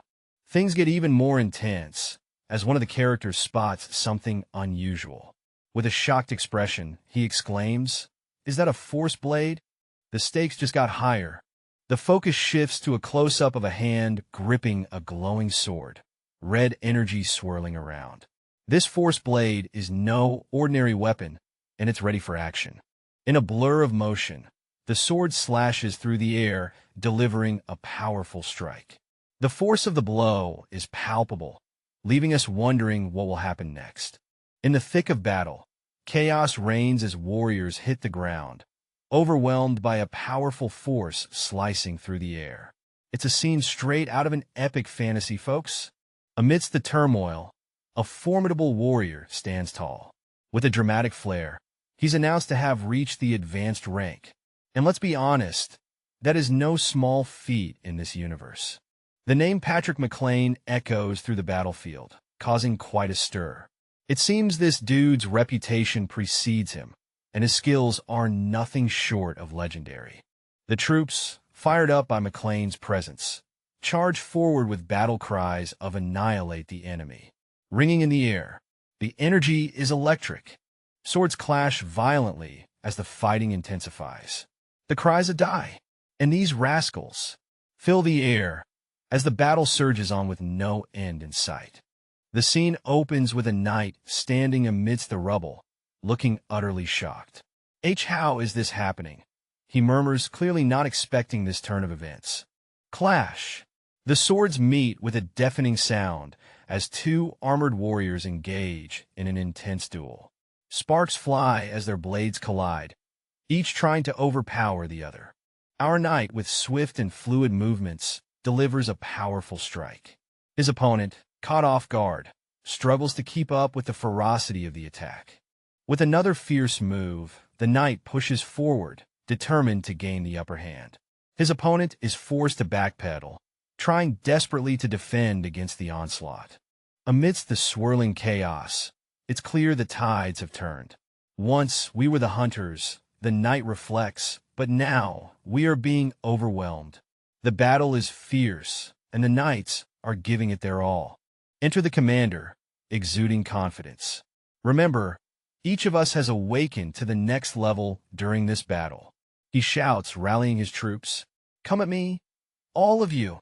His challenge echoes, firing up the warriors around him. A moment of calm amidst the chaos. The commander stands firm, his face obscured. His presence alone is enough to command respect and inspire those around him. Our red-haired warrior, cloaked in determination, reflects on the worth of their training, while flames seem to echo his fierce resolve. Standing amidst the cherry blossoms, our warrior faces his opponent, sword at the ready, tension crackling in the air. One of the challengers taunts, eager to see how long the warrior can endure the fight. A close-up of our warrior's face shows his calm and focused demeanor, ready to unleash his strength. The clash begins. Our warrior moves with precision, facing multiple opponents with a flurry of strikes. Blows are exchanged in quick succession, the battlefield alive with the sound of combat. The warrior's weapon strikes with a resounding clang, marking the intensity of the fight. The tension is thick as two armored soldiers stand ready, their eyes fixed on the horizon. Something big is about to go down. Enter the determined warrior, his face set with determination. He's trained hard, and this intermediate rank is just a stepping stone for him now. The battlefield is alive with energy as the real threat. A high-ranking knight steps into the fray. The stakes just got higher. The scene explodes with movement as warriors dash forward, their determination lighting up the battlefield. It's about to get real. Our guy here, sporting that intense purple hair and a killer glare, is clearly not having the best day. His aura is practically screaming chaos as he grits his teeth, ready to unleash some serious energy. The frustration is real. His thoughts echo loudly as he mentally shouts, "Damn it! Whatever just happened, it's got him on edge, and it's about to go down." Having conquered the second stage of the Divine Sword Secrets, our hero is almost at the level of a high-ranking knight. But plot twist, he's been stuck at this level for a few months now. A little frustrating, right? He's been feeling the pressure, standing in front of a metaphorical wall, hoping to get a sneak peek at what lies beyond. Spoiler alert. He's anxious but ready to rumble. Then boom, action time. Our knight is charging into what looks like an epic showdown. It's all about pushing through that barrier, learning from those high-ranking knights. With fiery resolve, our hero vows to surpass the wall. He's blazing with determination. You can almost feel the heat. And just when you think things couldn't get more intense, the scene erupts with fiery intensity as two warriors clash, their swords meeting with a thunderous impact. The older warrior, with a rugged beard and determined eyes, channels an explosive attack. The younger warrior, with his fiery aura, counters with equal might, creating a spectacle of flames and sparks lighting up the battlefield. The older warrior can't believe it. He's stunned by the younger fighter's raw power, questioning, "Are you serious?" as he struggles to withstand the attack. The battlefield is ablaze as the younger fighter, with his hair flowing wildly, unleashes another powerful strike, pushing the older warrior to his limits. Shocked and slightly off balance, the older warrior steps back, realizing he was pushed back by the sheer force of the younger fighter's attack. His expression says it all. Disbelief mixed with a newfound respect. In a swirl of flames, a determined knight with striking red hair challenges his opponent, declaring he's more than just a knight. The title Regressor of the Fallen Family suggests a story filled with redemption and perhaps time travel. A massive, intimidating figure looms, and our hero admits he's let his guard down. With a fierce glare, he declares he's no longer a boy, calling his opponent's bluff. The opponent, shadowed and intense, counts ominously, raising the tension. Swords appear, and the opponent seems surprised, marking the start of an epic clash. A close-up of intense eyes signals the fierce emotions and stakes involved in this battle. In the midst of an epic showdown, the air crackles with energy as two warriors clash, their weapons creating a dazzling display of power. Our red-haired hero, with eyes sharp as daggers, focuses on the fact that his opponent's real sword is the one he's holding. The tension is palpable. But wait, what's this? The opponent unleashes a flurry of sword swings, and our hero is left wondering, why are there so many? In a whirlwind of metal, the battle rages on. Sparks fly as the red-haired warrior's instincts kick in, dodging and parrying each strike. Panic sets in for a moment as he realizes every single one of those attacks is real. Talk about a hair-raising revelation. The opponent smirks, casually remarking, "You're lucky. I aim for the neck." It's a close call, but our hero is still standing, ready for more. All right, so we've got this intense showdown happening. One warrior stands confidently, calling out the other's flashy move as amusing. But hey, that doesn't stop the other guy from throwing in some serious heat. Literally, things are getting heated up, quite literally. Our fiery warrior is all about breaking the opponent until they can't stand. His sword is glowing with this fierce red energy, like he's charging up for the ultimate move. Talk about determination. And bam! Out comes another sword engulfed in flames. Our red-haired warrior isn't backing down. He's all about adding more firepower to the mix. It's like he's saying one sword, now let's make it double. But hold up, the other guy isn't just standing there. He's ready to counter with a fierce look and a powerful swing. The words, but, are hanging in the air like he's about to pull off something epic. Whoa, plot twist. Looks like the opponent's got some flaming tricks up his sleeve too. The fiery blade is coming down, and the intensity of their clash is off the charts. It's like fire versus fire, and neither is willing to give an inch. As the battle rages on, our hero is caught in a storm of attacks, feeling the pressure as if they've been entangled in some chaotic force. The scene intensifies as the opponent stands glowing with an ominous aura, making the hero feel even more overwhelmed. With a fierce expression, the opponent seems to taunt our hero, surrounded by a red, swirling energy that screams danger. The scene opens with an intense sword fight. Our hero and his opponent are locked in a fierce clash, swords ringing as they meet in a flurry of sparks. The opponent, sporting a smug grin, taunts our hero. He's got that cocky vibe, as if he's already won the battle. With each clash, the intensity ramps up. Our hero is pushed back, struggling to keep up with the relentless attacks. Our protagonist grits his teeth, feeling overwhelmed. "I feel like I'm fighting 5 men at once," he exclaims, trying to hold his ground against the onslaught. Amidst the chaos, our hero is trying to calm his nerves, dodging attacks with a focused mind. He's thinking, all right, just one step at a time, and maybe I could turn this around. He's contemplating, even if I take a few steps back, showing his strategic mindset as he locks eyes with the enemy. A close-up of determination as he whispers to himself, "Take it slow," reminding himself to keep a cool head. Meanwhile, someone else is in the thick of it, wondering, is that all? Clearly unfazed by the battle, feeling like it's just another boring day at work. A fiery clash kicks off as someone screams die, with flames roaring around them, clearly not here for a friendly chat. Quick on his feet, the opposing character isn't having any of it. With a swift motion, he charges up, ready to flip the script. With determination blazing in his eyes, he channels his energy, forming a radiant orb, gearing up for a grand counterstrike. Our hero charges in, delivering a fierce blow that sends sparks flying. The mustached warrior is caught off guard, and the impact leaves him reeling. The mustached warrior takes a critical hit, blood splattering as he struggles to comprehend the attack. He's clearly shocked, questioning how this could happen. Turning around, the mustached warrior is still in disbelief, stammering as he admits he witnessed something incredible. Our hero stands amidst flames, his back turned, as the mustached warrior realizes that his speed was far greater in that moment. The mustached warrior, beads of sweat on his brow, gasps in shock, questioning if what he's witnessing is real. In the midst of a fiery clash, our mystery warrior unleashes a flurry of attacks. Flames dance around him as he displays incredible power, making it clear that he's not someone to mess with.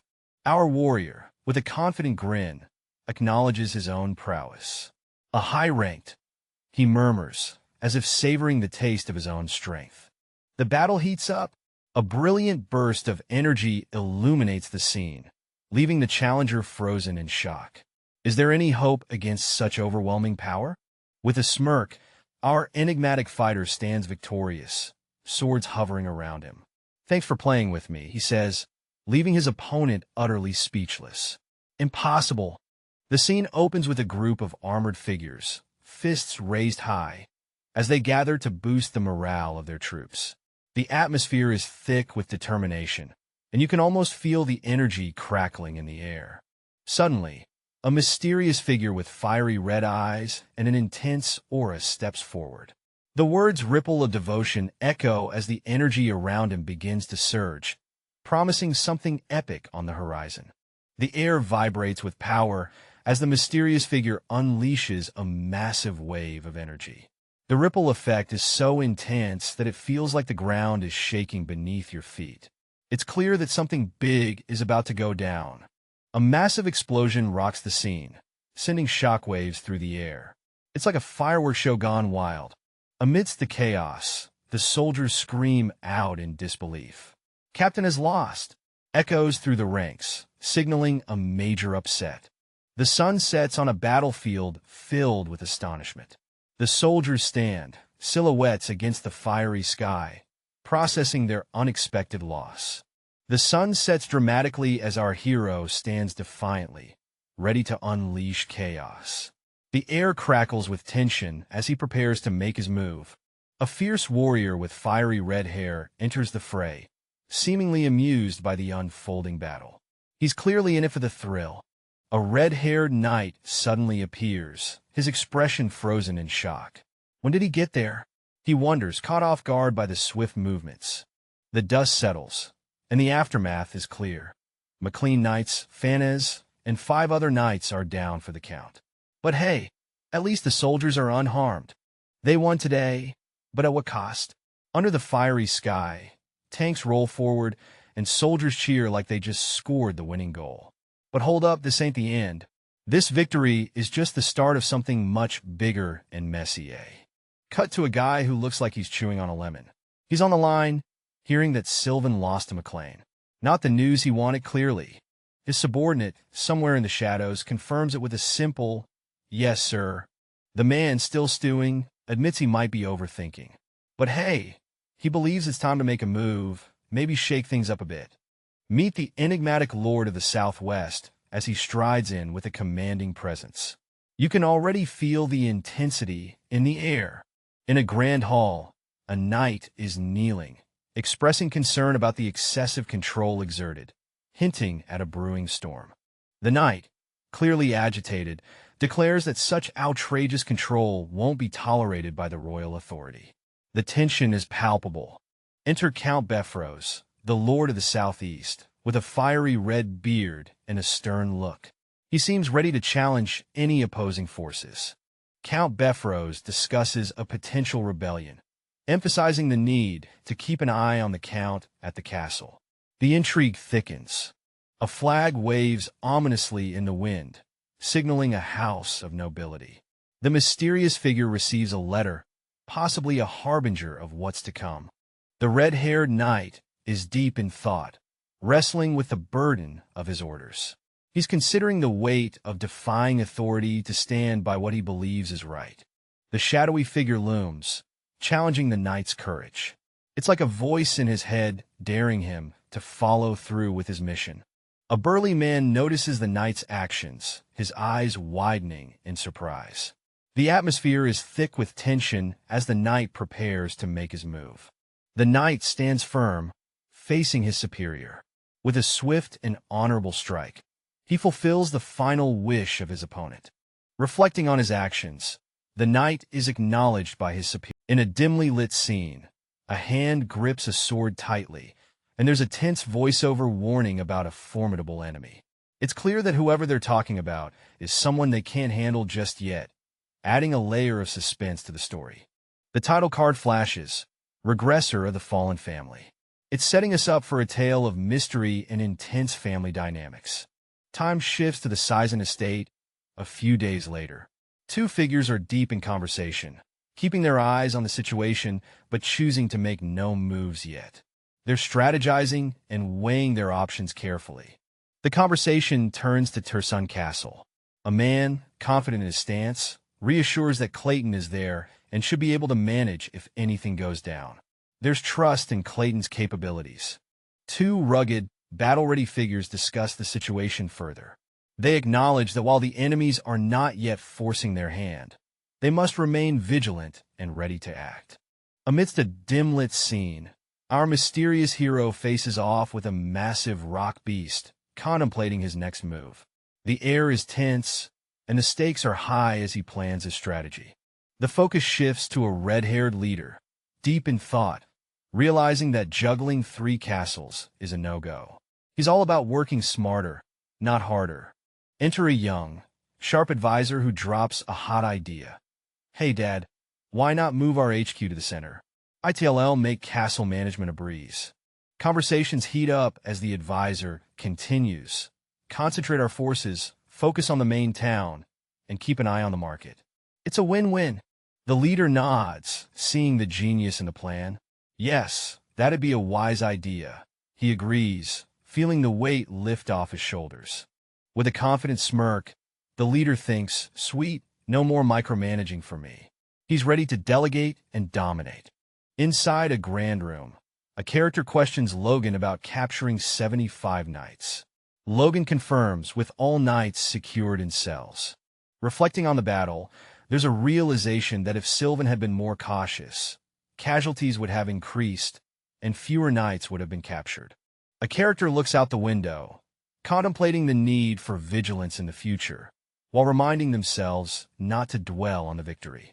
Confidence fills the room as they discuss their forces, noting that even fearsome foes seem less threatening now. With a big grin, a character credits Logan for their success, appreciating his role in the victory. Logan stands there, his face unreadable, as he silently absorbs the conversation around him. In the dimly lit room, tension is thick as a character receives a message with urgency. The air is filled with anticipation, and everyone seems on edge. One of the characters steps up to read the transcript. The message is clearly important, and all ears are on him. As the reading continues, it's revealed that the Lord of the Southwest is making a bold move. This causes quite a stir among the listeners. Someone is clearly upset, questioning the audacity of the statement.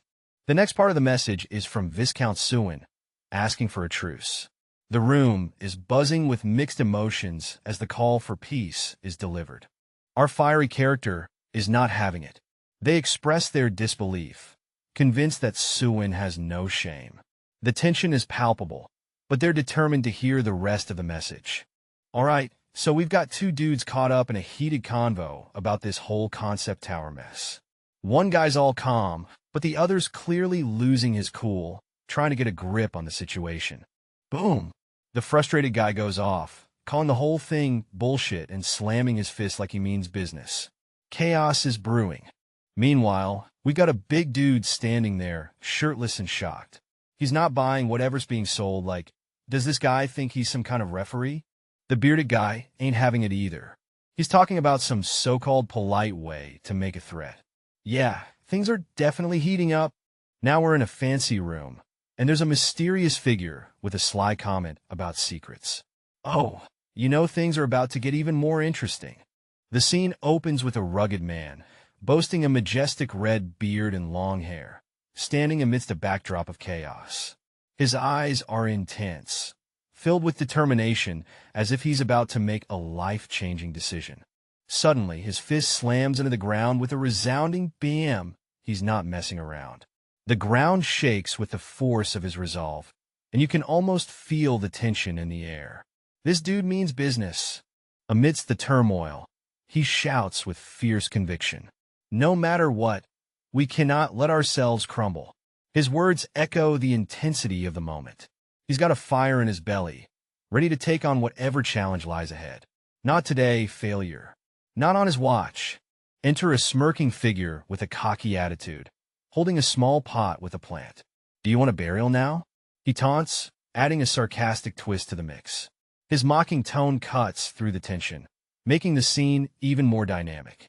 The bearded man, now calmer, rubs his forehead with a sigh.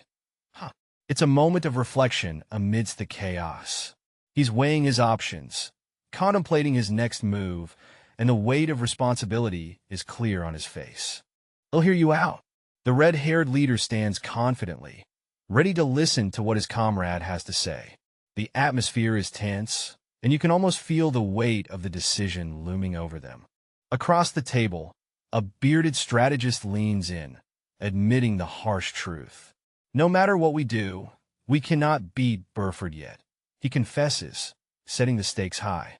He continues, revealing that they've managed to assemble a force of over 300 knights. But there's a catch. The numbers might not be enough to tip the scales in their favor. The red-haired leader acknowledges the situation, understanding their forces are spread too thin. He questions the whereabouts of another ally, hinting at a missing piece in their strategic puzzle. The tension rises as the strategist warns, if we try to fight Burford head-on, we may end up trampled. A stark reminder that this battle is one they cannot afford to lose. All right, folks, gather round. We've got some serious plotting happening here. Our mysterious group is hatching a plan to unite the Knights of Solon and recruit some fierce warriors. Looks like it's time to rally the troops. Meanwhile, our Lone Ranger is over here channeling some serious energy with a glowing orb. They're deep in thought, contemplating the secrets of a powerful technique. Talk about a fiery focus. Switching gears, we're in the Southwest now, where politics gets tricky. A wise guy with a serious mane is breaking down the loyalty issues. This place is different, and the lords here play by their own rules. Our red-haired sage is at it again, explaining the complex web of loyalty. Seems like the local lords can't just be bossed around. It's a truth bomb, but hey, it's the truth. Tensions rise as the conversation shifts. The red-haired guy gets a little heated, talking about how loyalty here isn't just a given. It's all about understanding the unique dynamics. Drama alert!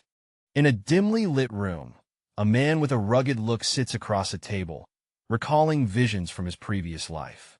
He sighs, pondering when things took such a drastic turn. His face, rugged and bearded, is tense with a hint of sweat. He's deep in thought, almost as if the weight of the world rests on his shoulders. The father admits the family's lack of power, apologizing to his son. But the son, undeterred, feels empowered by this permission to act. Outside, the son stands determined, sensing the winds of change as he readies himself for what lies ahead. A dramatic call to action rings in the air. With a backpack slung over his shoulder, the son is poised for adventure. His face is resolute, eyes scanning the horizon for challenges. An older, muscular man confronts him, questioning if he's truly ready for the perilous journey ahead. The younger man, however, seems eager to prove himself. Finally, the older man warns him about the stakes, emphasizing the gravity of the mission. If you die, it's a stark reminder of the dangers he faces. The red-haired warrior is in a tense moment, ready to face whatever comes his way. He muses about being close enough for some action. The scene shifts to a rugged older man with a glorious beard, raising his axe high in the air, ready for a fight. He's all about that battle life. The red-haired warrior dismisses the drama, telling the older man to chill with the rumors. They share a moment of camaraderie. The older man, showing a softer side, hands over a gift to the red-haired warrior, wishing him well on his journey. The warrior is surprised by the gift. It's a bit rough around the edges, but the thought counts, right? All right, folks, we've got an elderly elf with some serious bling. Rocking a long braid and pointing with authority, he's telling us, I assure you of its quality. You just know something epic is coming up? The scene shifts, and there it is, a glimmering sword of pure mithril, held by a character whose face is blurred, but their excitement is crystal clear. This sword's got to be something special. Check out that sword detail. The hilt has a unique emblem, shining brightly. It's practically sparkling with promise and power. Our tale opens with the bold title, Regressor of the Fallen Family, setting the stage for a dramatic saga. Amidst the clamor of the castle gate, a character steps forward, noting their arrival as guards bustle around. A guard informs them to hold tight until someone arrives to greet them. Anticipation hangs in the air. Inside, a suave figure, heir to House Peresta, sits nonchalantly, giving off major boss vibes. Outside, the door opens and our hooded figure, Sir McLean, is summoned, setting the scene for an intriguing meeting. The heir, deep in thought, is surprised by the occupation. Alright, so this blonde dude is having a bit of a eureka moment, thinking out loud about something fishy with the guards. He's got that aha expression, piecing things together like a detective. Meanwhile, our mysterious hooded friend is strolling through the city, all deep in thought. They're wondering if the whole fighting thing was worth it, and it's clear they've got some serious stuff on their mind. Back at what seems like a transport hub, things get a bit spicy. Someone's shocked to see a person who looks like they don't belong. And there's a whole moment happening. The blonde guy is back, and he's confused. He's muttering to himself, thinking no one can hear him. Classic case of talking to yourself when things get weird. Our hooded pal is still in their head, thinking about how the Count is the only reason people aren't groveling for mercy. It's a tense vibe, and you can feel the weight of the situation. Suddenly, there's a hand reaching out to our hooded character. It's a dramatic moment, like something big is about to go down. The suspense is real. Meet Flown Parita, looking sharp and ready for business, dropping his name with style. He's all about meeting an opponent, and things are getting interesting. Flown's inner thoughts reveal that this meeting is more than just pleasantries. There's a hint of danger, like a storm brewing. Boom! The handshake is firm and loud as Logan McLean enters the scene. He's ready to roll, and there's a question hanging in the air about Flown's reputation. Logan's eyes widen in surprise. Floan looks younger than he imagined, and the handshake has a bite to it. This meeting is heating up. Our mysterious hooded character is silent, observing everything with a calm demeanor. What's going on in his mind? A mysterious hand grips tightly, sending shockwaves through the scene. It's a power move, making everyone wonder what's next. An apology slips out, but it's not enough to ease the tension. The hand retreats, but the air remains charged. A sharp glare follows, as one character isn't having any of it.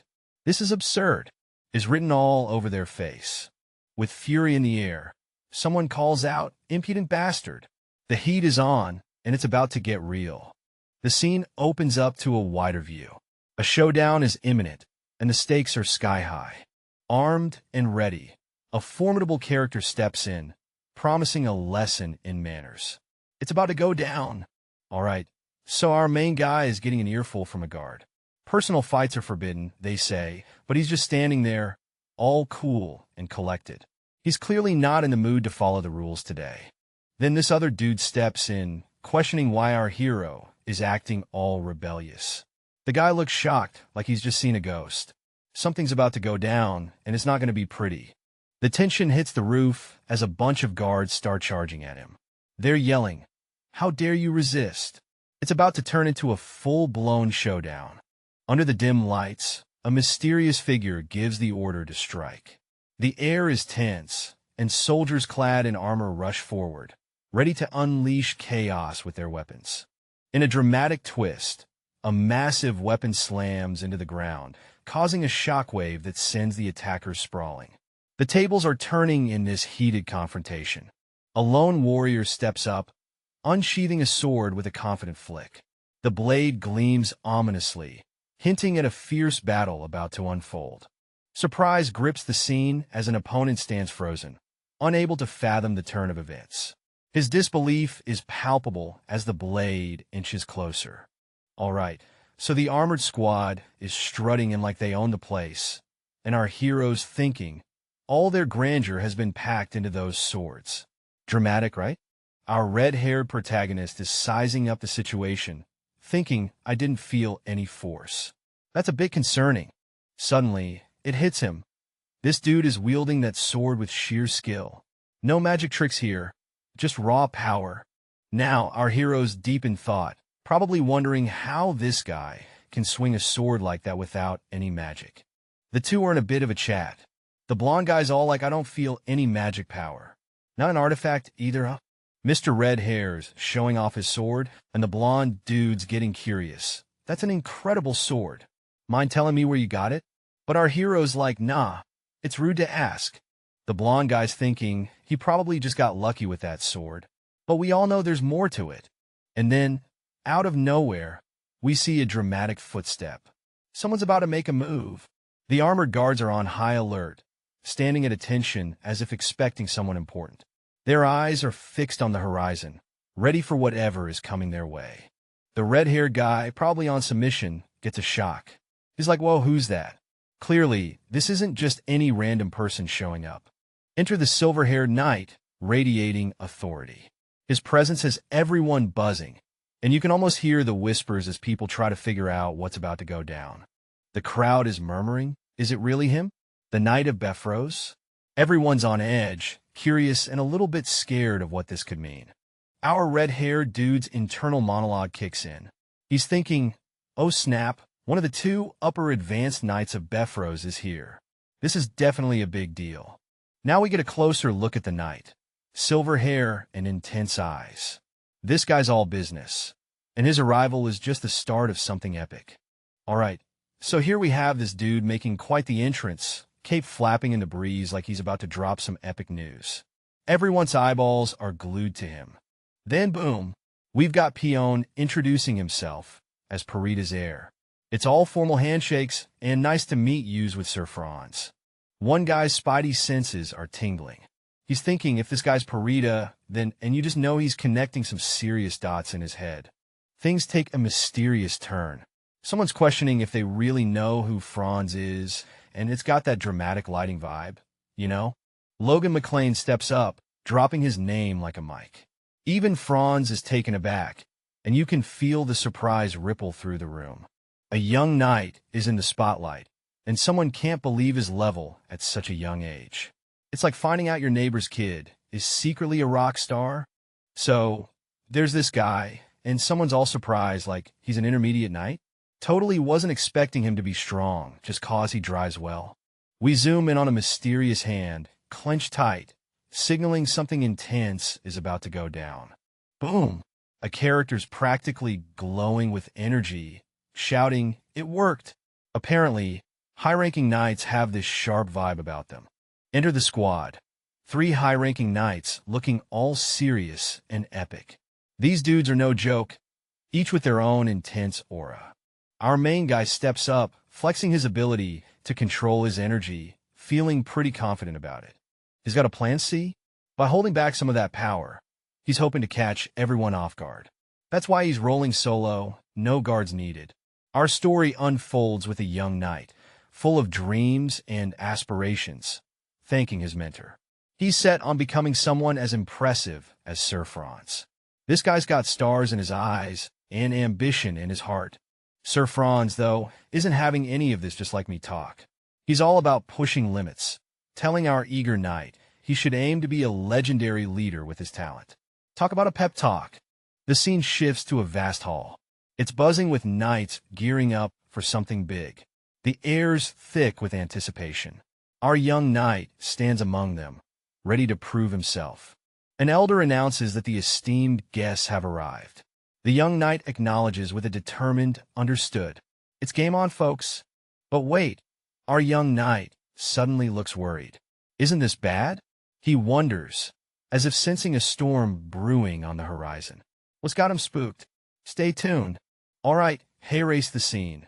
A confident blonde guy with a cocky smile is challenging our red-haired dude, asking if he wants to know what humiliation really means. Bold move, Blondie. Our red-haired hero?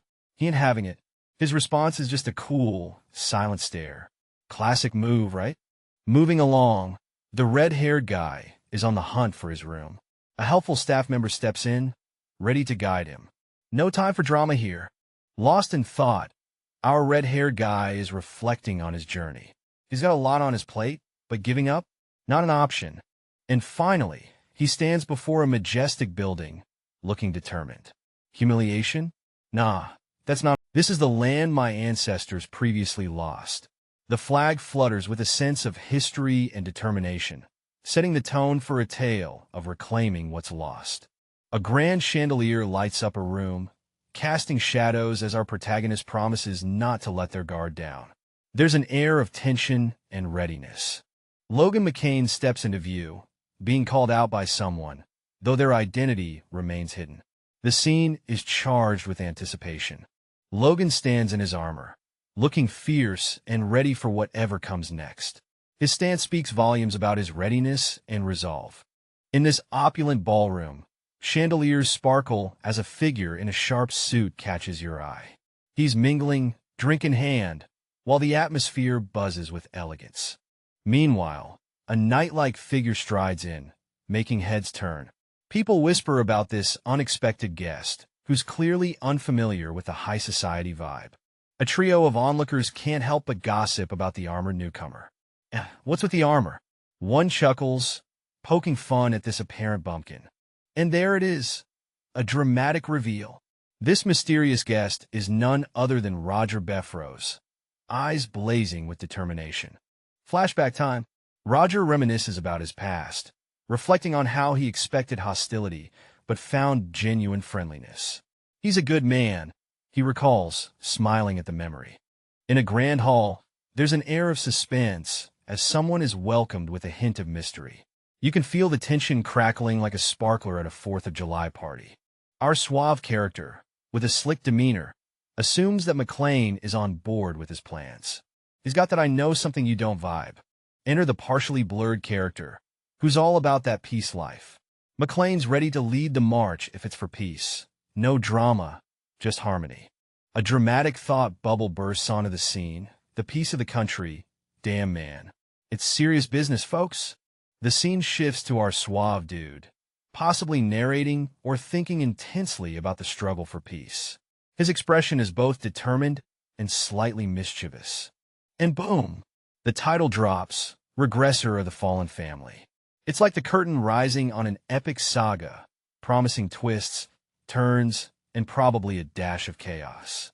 All right, folks, we're in a lively marketplace where whispers of an epic martial arts showdown are spreading like wildfire. People are all ears, trying to catch every bit of gossip about the upcoming battle. But wait, there's a mysterious figure in the mix, adding an extra layer of intrigue. Who could it be? As the chatter continues, the scene shifts to a grand hall where preparations for a major event are in full swing. The tension's palpable, and everyone's gearing up for something big. The anticipation is real.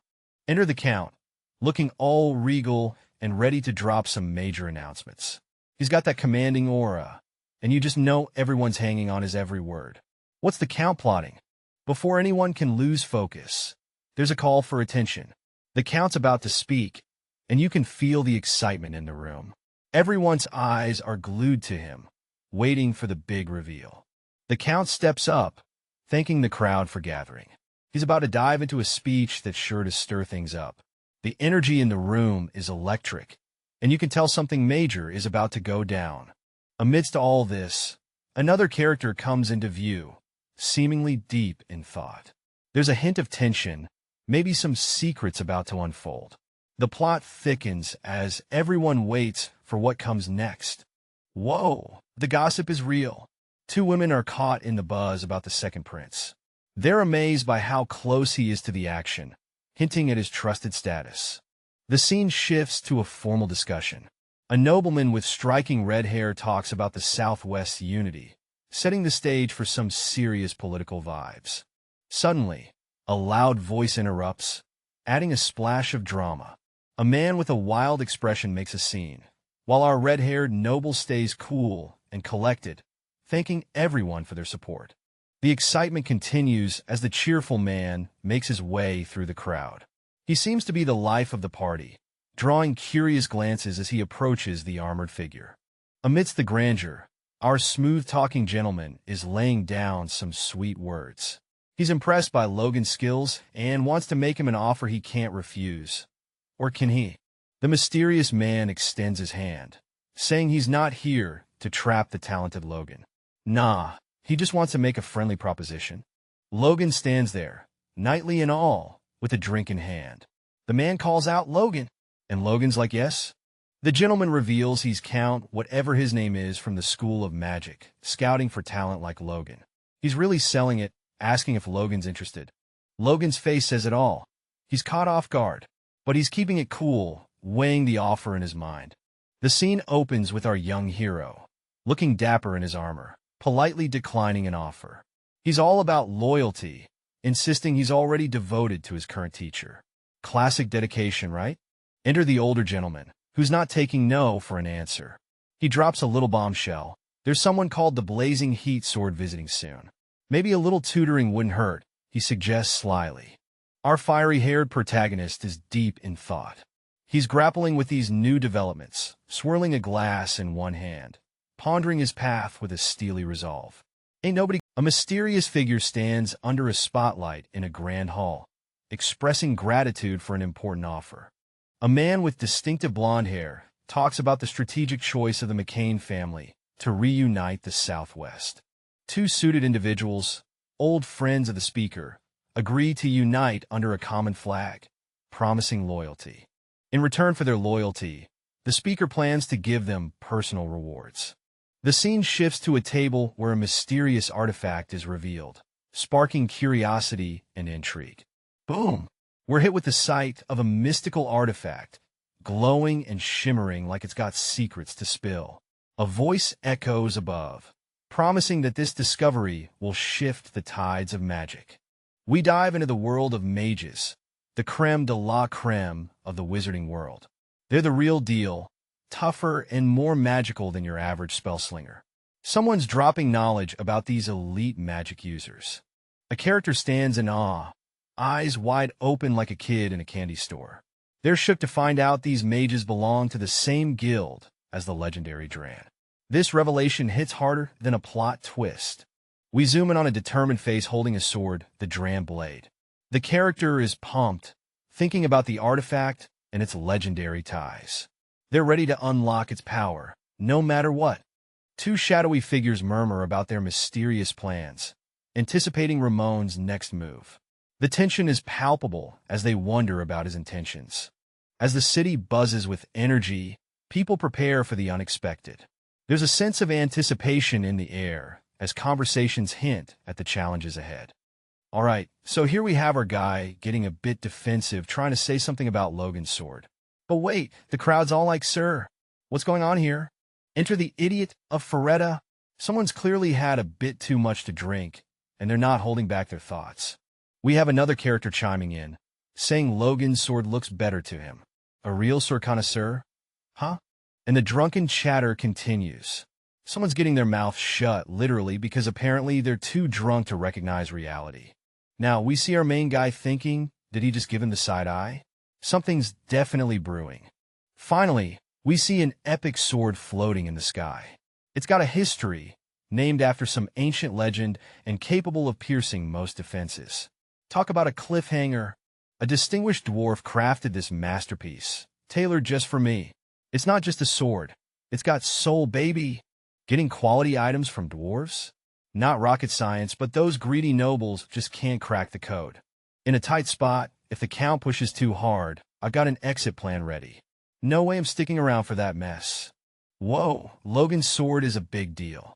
I lucked out scoring a dwarven piece. A dwarven craft? Yup, it's as rare as they come, matching even the most powerful artifacts. Mind if I take a closer look at your sword? Curiosity's getting the best of me here. I'd bet my reputation on this beauty. I'm young, but as a knight, this sword's practically my partner. All right, picture this. A suave, confident dude with slick-back blonde hair is throwing some serious vibes, challenging a young lad. He's like a sword, your partner? Bold words, my guy. How about a little duel, knight style? Now, the scene shifts to a grand hall with our blonde dude looking all regal. He's all knights, those that are apprentices, hear me out. This will be a good competition. He's definitely stirring the pot here. Enter the apprentice knight, looking sharp in his formal wear. He's nodding yes, Count. I'm still an apprentice, but hey, I became a knight a few years back. This guy is ready for whatever is coming. Then, a hand dramatically points up, and a voice goes, yes, a normal match won't be much fun. Let's spice things up with some stakes. Oh, snap. This is about to get intense. A mysterious figure steps in, smirking, I think you might be the perfect opponent. Meanwhile, our young knight is looking a bit shook but intrigued. What's going on here? Finally, the blonde dude with blurred features is back, his voice dripping with challenge. How does that sound? Things are heating up? Meet Logan McLean, a dude with serious armor swag and a gaze that means business. You just know this guy is ready to rock some worlds. Logan's got that intense look, thinking about how he's been dragged into some epic conflict. He's all geared up and ready to face whatever comes his way. As Logan steps forward, he declares his intent to follow commands. This guy's all about action, and he's ready to make things happen. In a grand hall bathed in sunlight, two warriors stand ready for battle, swords drawn, and tension in the air. The older warrior, with a confident demeanor, offers the younger one the first strike, a gesture of experience and respect. The younger fighter, clad in armor and brimming with confidence, declines the offer, determined to seize victory with his own skill. As the duel commences, the older warrior focuses deeply, channeling a mysterious energy that begins to glow, mesmerizing the spectators. Amidst the clash, two onlookers are awestruck by the radiant glow, wondering if all artifacts shine so beautifully. The younger warrior, observing the spectacle, questions internally if his opponent is trying to draw more attention with this dazzling display. A character ponders if an artifact given is more about style than substance, noting its typical behavior. The focus shifts to a shiny, extravagant sword, with doubts about its real power. A character with sharp eyes and dark hair questions if a pretty sword can handle an artifact, suggesting a battle of wits. The scene heats up with dramatic energy, setting the stage for an intense confrontation. A mysterious figure discusses the importance of the position, ready to face the challenges ahead. Our red-haired hero grips his sword, eyes locked on the opponent, ready for the upcoming clash. With a swift motion, he deflects an attack, showing off his impressive skills and determination. A blurred strike whizzes past him, the intensity of the battle growing with each passing moment. He charges forward, unleashing a powerful attack, demanding his opponent to show more vigor. The opponent is forced back, their sword clattering to the ground, as the hero dominates the scene. In the arena, our red-haired knight is standing tall, his armor shining like a beacon. He's got this cool, calculated look as he grips his sword, ready for action. He's thinking about his secret trick, amping up his core power to make his performance even more impressive. A little sweat never hurt anyone, right? But hold up. The scene shifts as an authoritative voice cuts through the intensity. An older gentleman, clearly in charge, demands the knight to halt.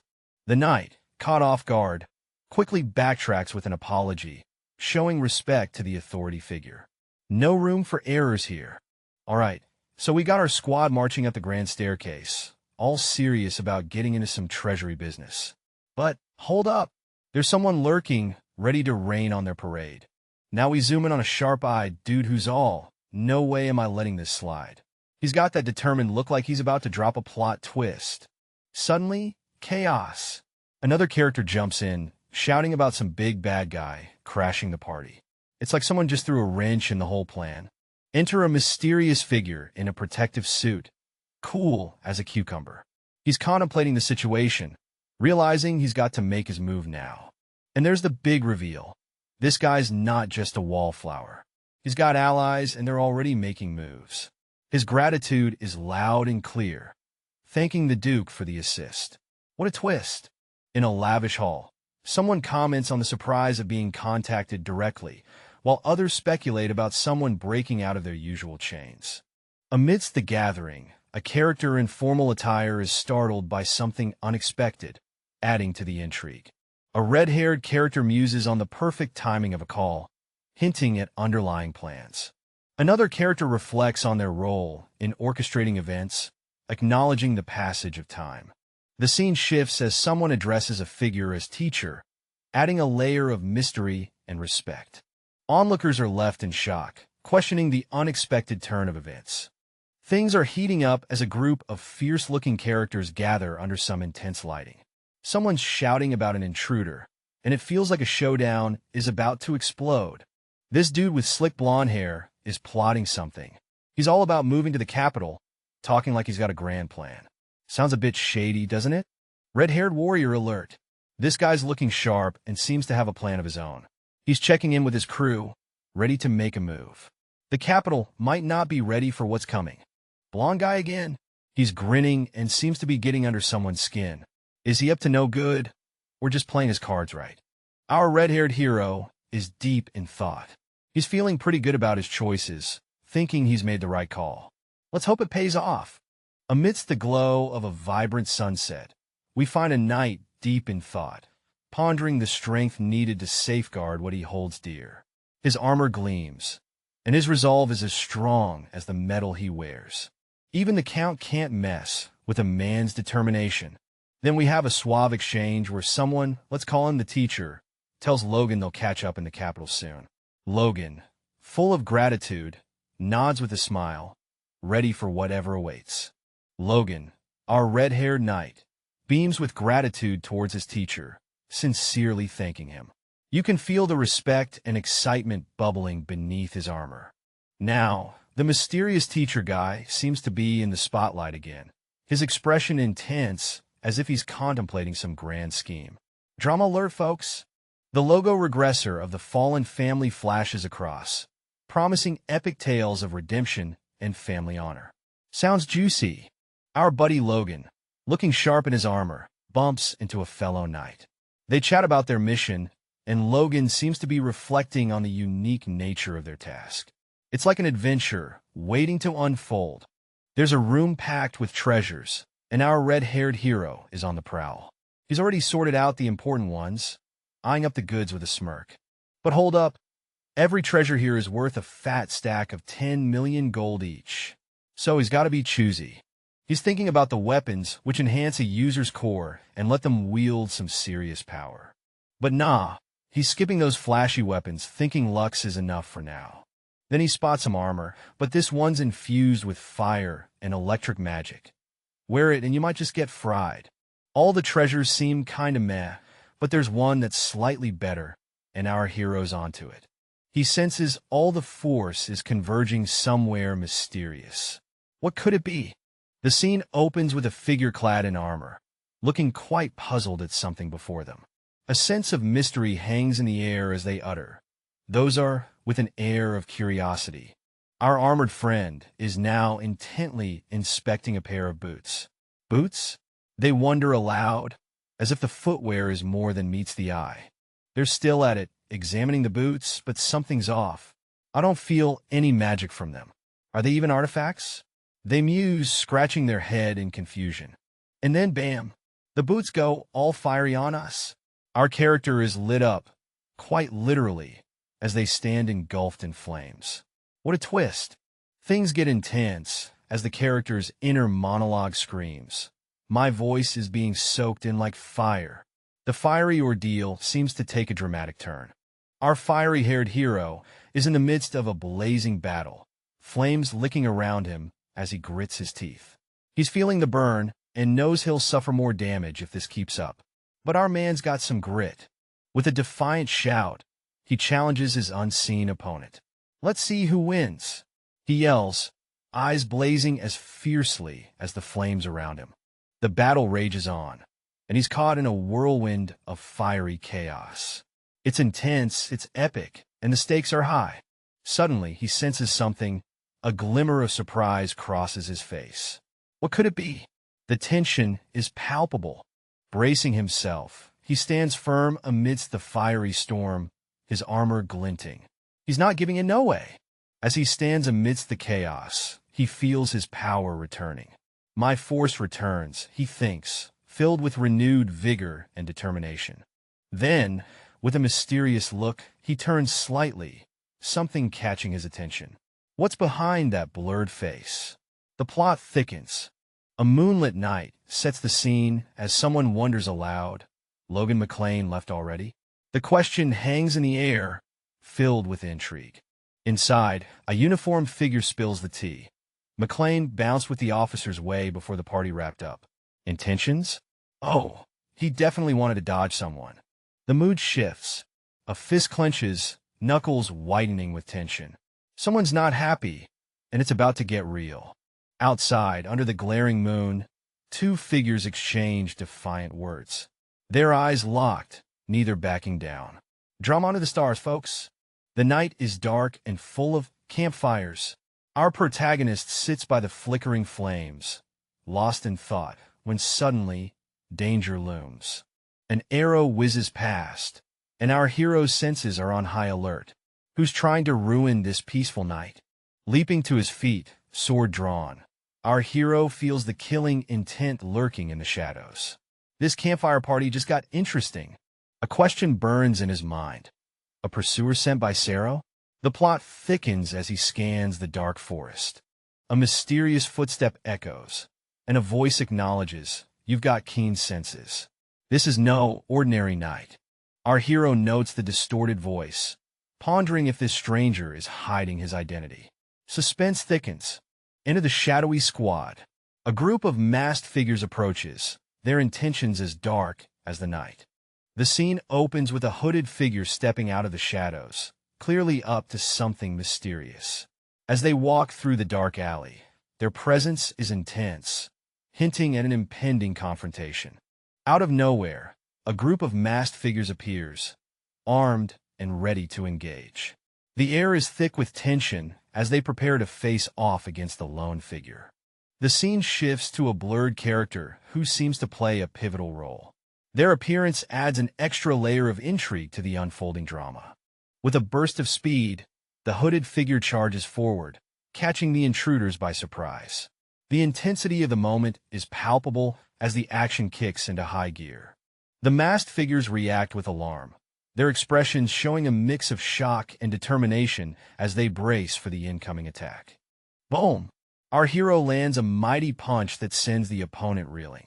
The impact is explosive, showcasing the raw power in the hero's strike. Whoa!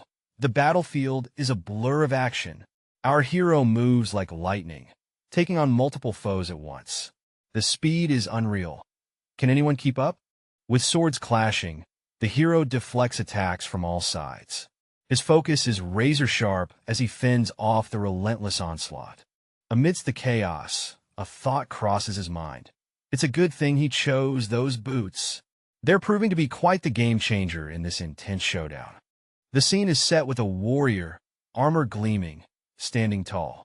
The ground seems to tremble as they prepare to wield a powerful artifact, something beyond the fourth rank. This ain't your average piece of gear, folks. A close-up of the artifact reveals its intense aura. This bad boy is not something you find at a weekend garage sale. Our warrior knows they're packing some serious heat. Suddenly, we shift to the shadows, where a ninja is sprinting through the night, determined and stealthy, ready for action. More ninjas appear, whispering plans and trying to psych each other up. Please allow us to win this attack, one says, while another has doubts creeping in, questioning their readiness. A hooded figure, clearly frustrated, lets out a teasich as they think about the situation. How embarrassing! They mutter, clearly not impressed with how things are going down. Our hero, with sharp focus, charges forward. The atmosphere is electric as he readies himself for the clash. You can almost feel the tension in the air. In the next instant, he leaps into action with a fierce determination, soaring through the air like an arrow aimed at his target. Mid-air, he unleashes a powerful strike, his face contorted with intensity. Sparks fly as his attack connects, showcasing his raw strength. And boom! The ground erupts with energy as he lands, surrounded by a swirling aura of flames. It's a spectacle of power and prowess. I never knew the title of Moonlight was earned through sneak tactics, says our fiery red-haired protagonist, clearly unimpressed with the shady methods at play. A hooded figure emerges from the shadows, and the tension in the air is palpable as someone calls out, Sir Franz. The mysterious aura intensifies. Not only have you hidden your true strength, you've far exceeded it.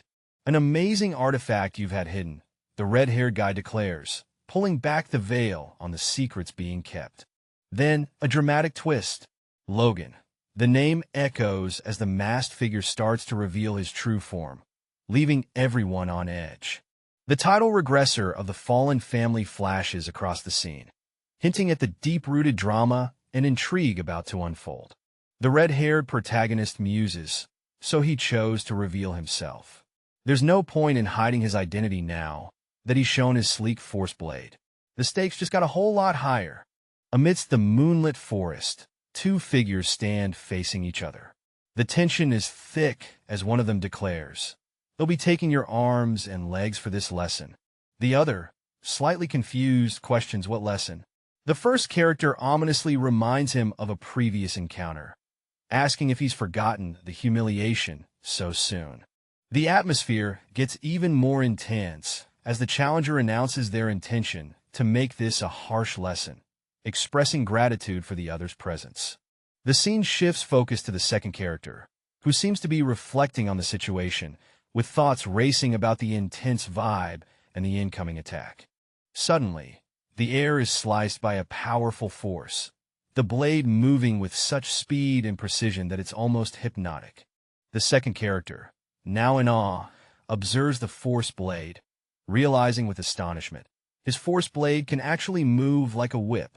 The scene is set with an electrifying atmosphere, as shards of energy crackle in the air. Our hero is in the thick of it, dodging and weaving through a storm of attacks. With every move, our hero's focus is unyielding.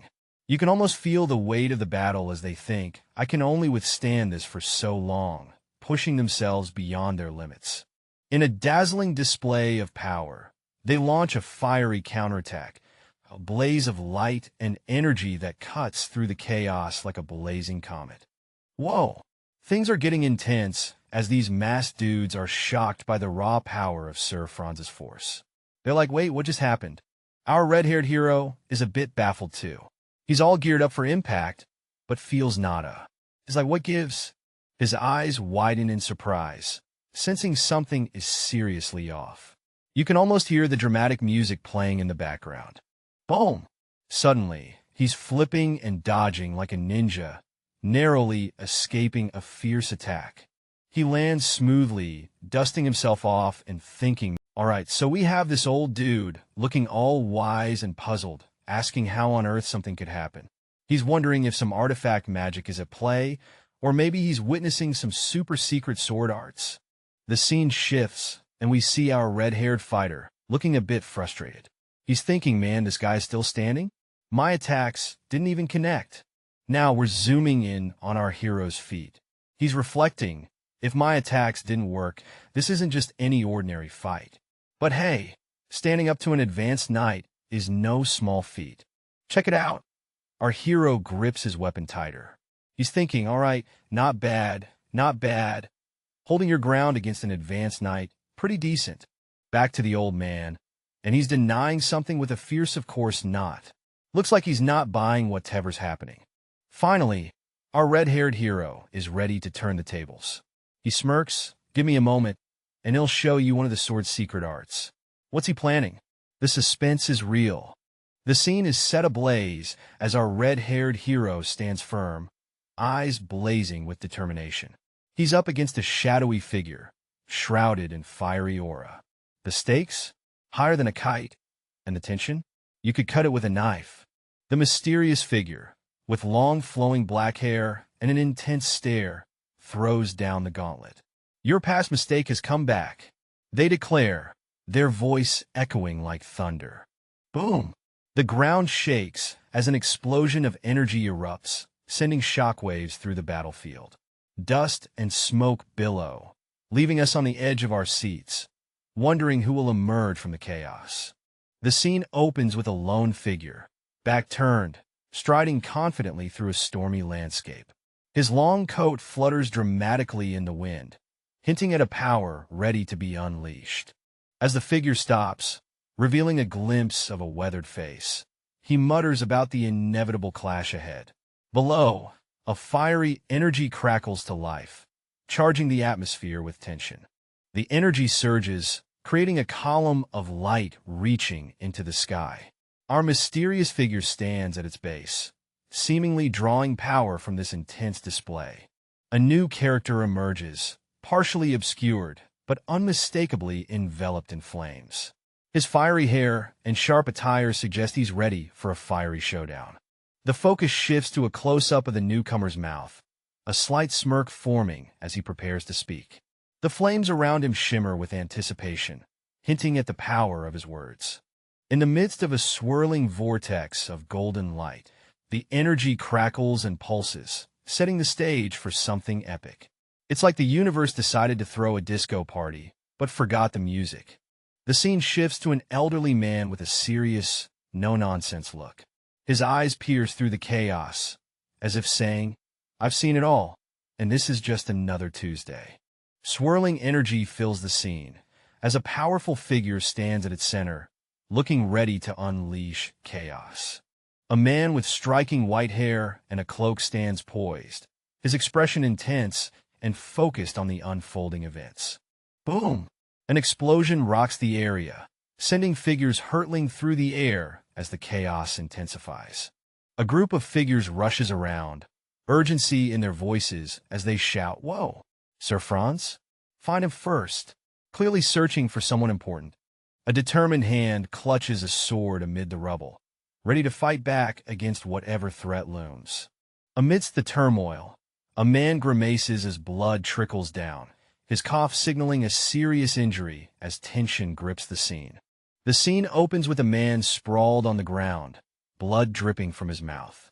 He struggles to speak, whispering, I dodged it.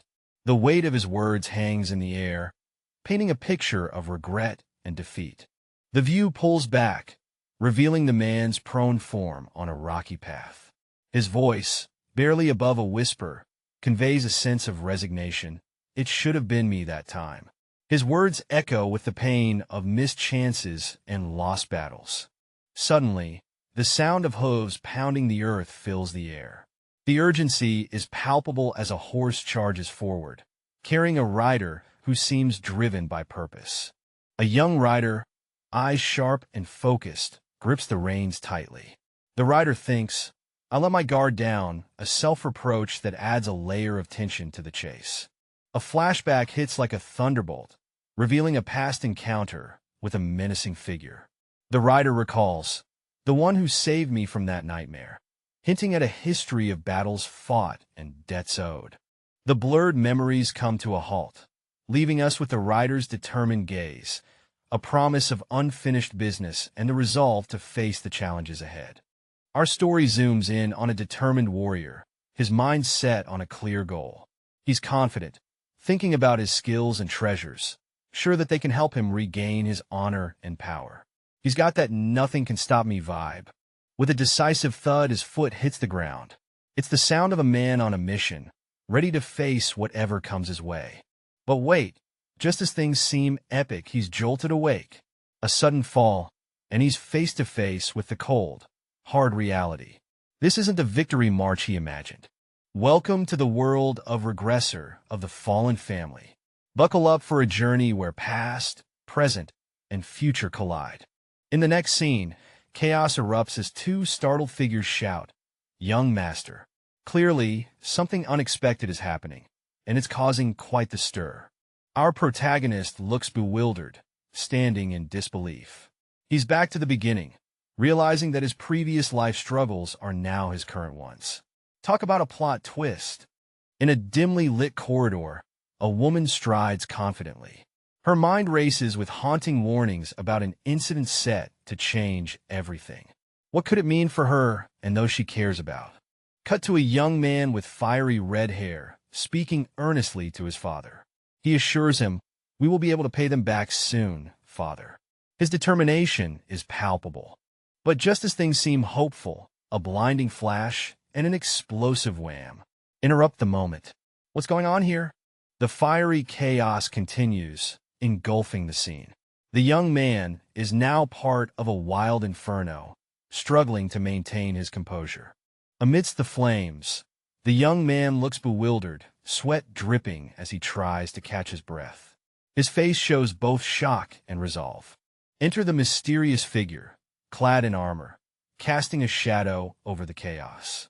With a smirk, he taunts, "This is just a taste of your fate." The young man is left reeling, questioning his reality. Ronion's deep in thought, feeling the weight of his brother's past humiliation, but he's praised for his hard work. A new face enters the scene, ready to be Ronion's training buddy. There's a sense of anticipation in the air. Ronion checks if the new guy's armor fits well. Surprise! He's a force user too, and around Ronion's age. The new guy's got skills and a mysterious past. Ronion's curious, but there's also a hint of competition. Ronion asks about training specifics. The answer? Good OL sparring, nothing less. Ronion and his new sparring partner face off, ready to throw down right now. Things are about to get intense. The scene kicks off with a red-haired guy shouting now, as he launches an attack on the blue-haired dude. With swift moves, the red-haired fighter blocks a strike, showcasing his agility and resolve.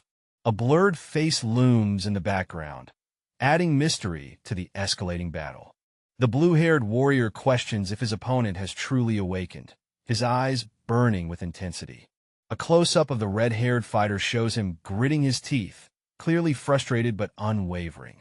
He retaliates with fiery energy, shouting, "I'll pay you right back," as he charges forward. The clash continues with an explosive exchange, both fighters refusing to back down. A guy with red hair is caught off guard as someone comes flying in from above, like a superhero making an entrance. He's like, "From above?" with a mix of shock and dread. The dude with blue hair lands with style and a sword, ready to rumble. He's got that intense look that screams, "I mean business." And they clash swords, creating sparks. Red-haired guy, now on the back foot, reassesses the situation. He's ready, but he's definitely feeling the heat from this unexpected showdown. Red Hair is sweating bullets and calls out his opponent as a monster, clearly shaken by the intense skills on display. Meanwhile, Blue Hair is just standing there, all cool and collected, laughing like a maniac. Red Hair shouts in disbelief about facing a monster. The pressure is on, but he's not about to back down. With a determined expression, Red Hair mutters to himself, "I should try my best." He's gearing up for what might be the toughest fight of his life. The scene opens with a mysterious warrior wielding a sword, ready for action. His posture screams confidence, and the air is thick with anticipation. A red-haired character, with a mischievous grin, seems to be plotting something. His sharp gaze suggests he's not one to be underestimated. As the battle unfolds, the red-haired observer casually notes the impressive synergy between the two fighters. It's like watching an intense dance, perfectly choreographed. The duel intensifies, showcasing the unique fighting styles of the blue-haired and red-haired warriors. Their blades clash in a spectacle of skill and strategy. Reflecting on the battle, the observer muses about the violent, free blade versus the pure, precise blade. It's a classic tale of opposites attracting, in the most action-packed way. All right, it's getting intense here. Our blue-haired warrior is smack dab in the middle of a fight, throwing punches like he's got something to prove. He's giving his opponent a hard time, boasting about how quickly he can wrap this up. Clearly, there's more than just a fight going on here. Switching gears, we find ourselves in a serene office. Papers, books, and a quiet vibe. Someone's about to drop some serious knowledge, asking, "So, you're saying?" The suspense is real. The plot thickens as we meet a young girl.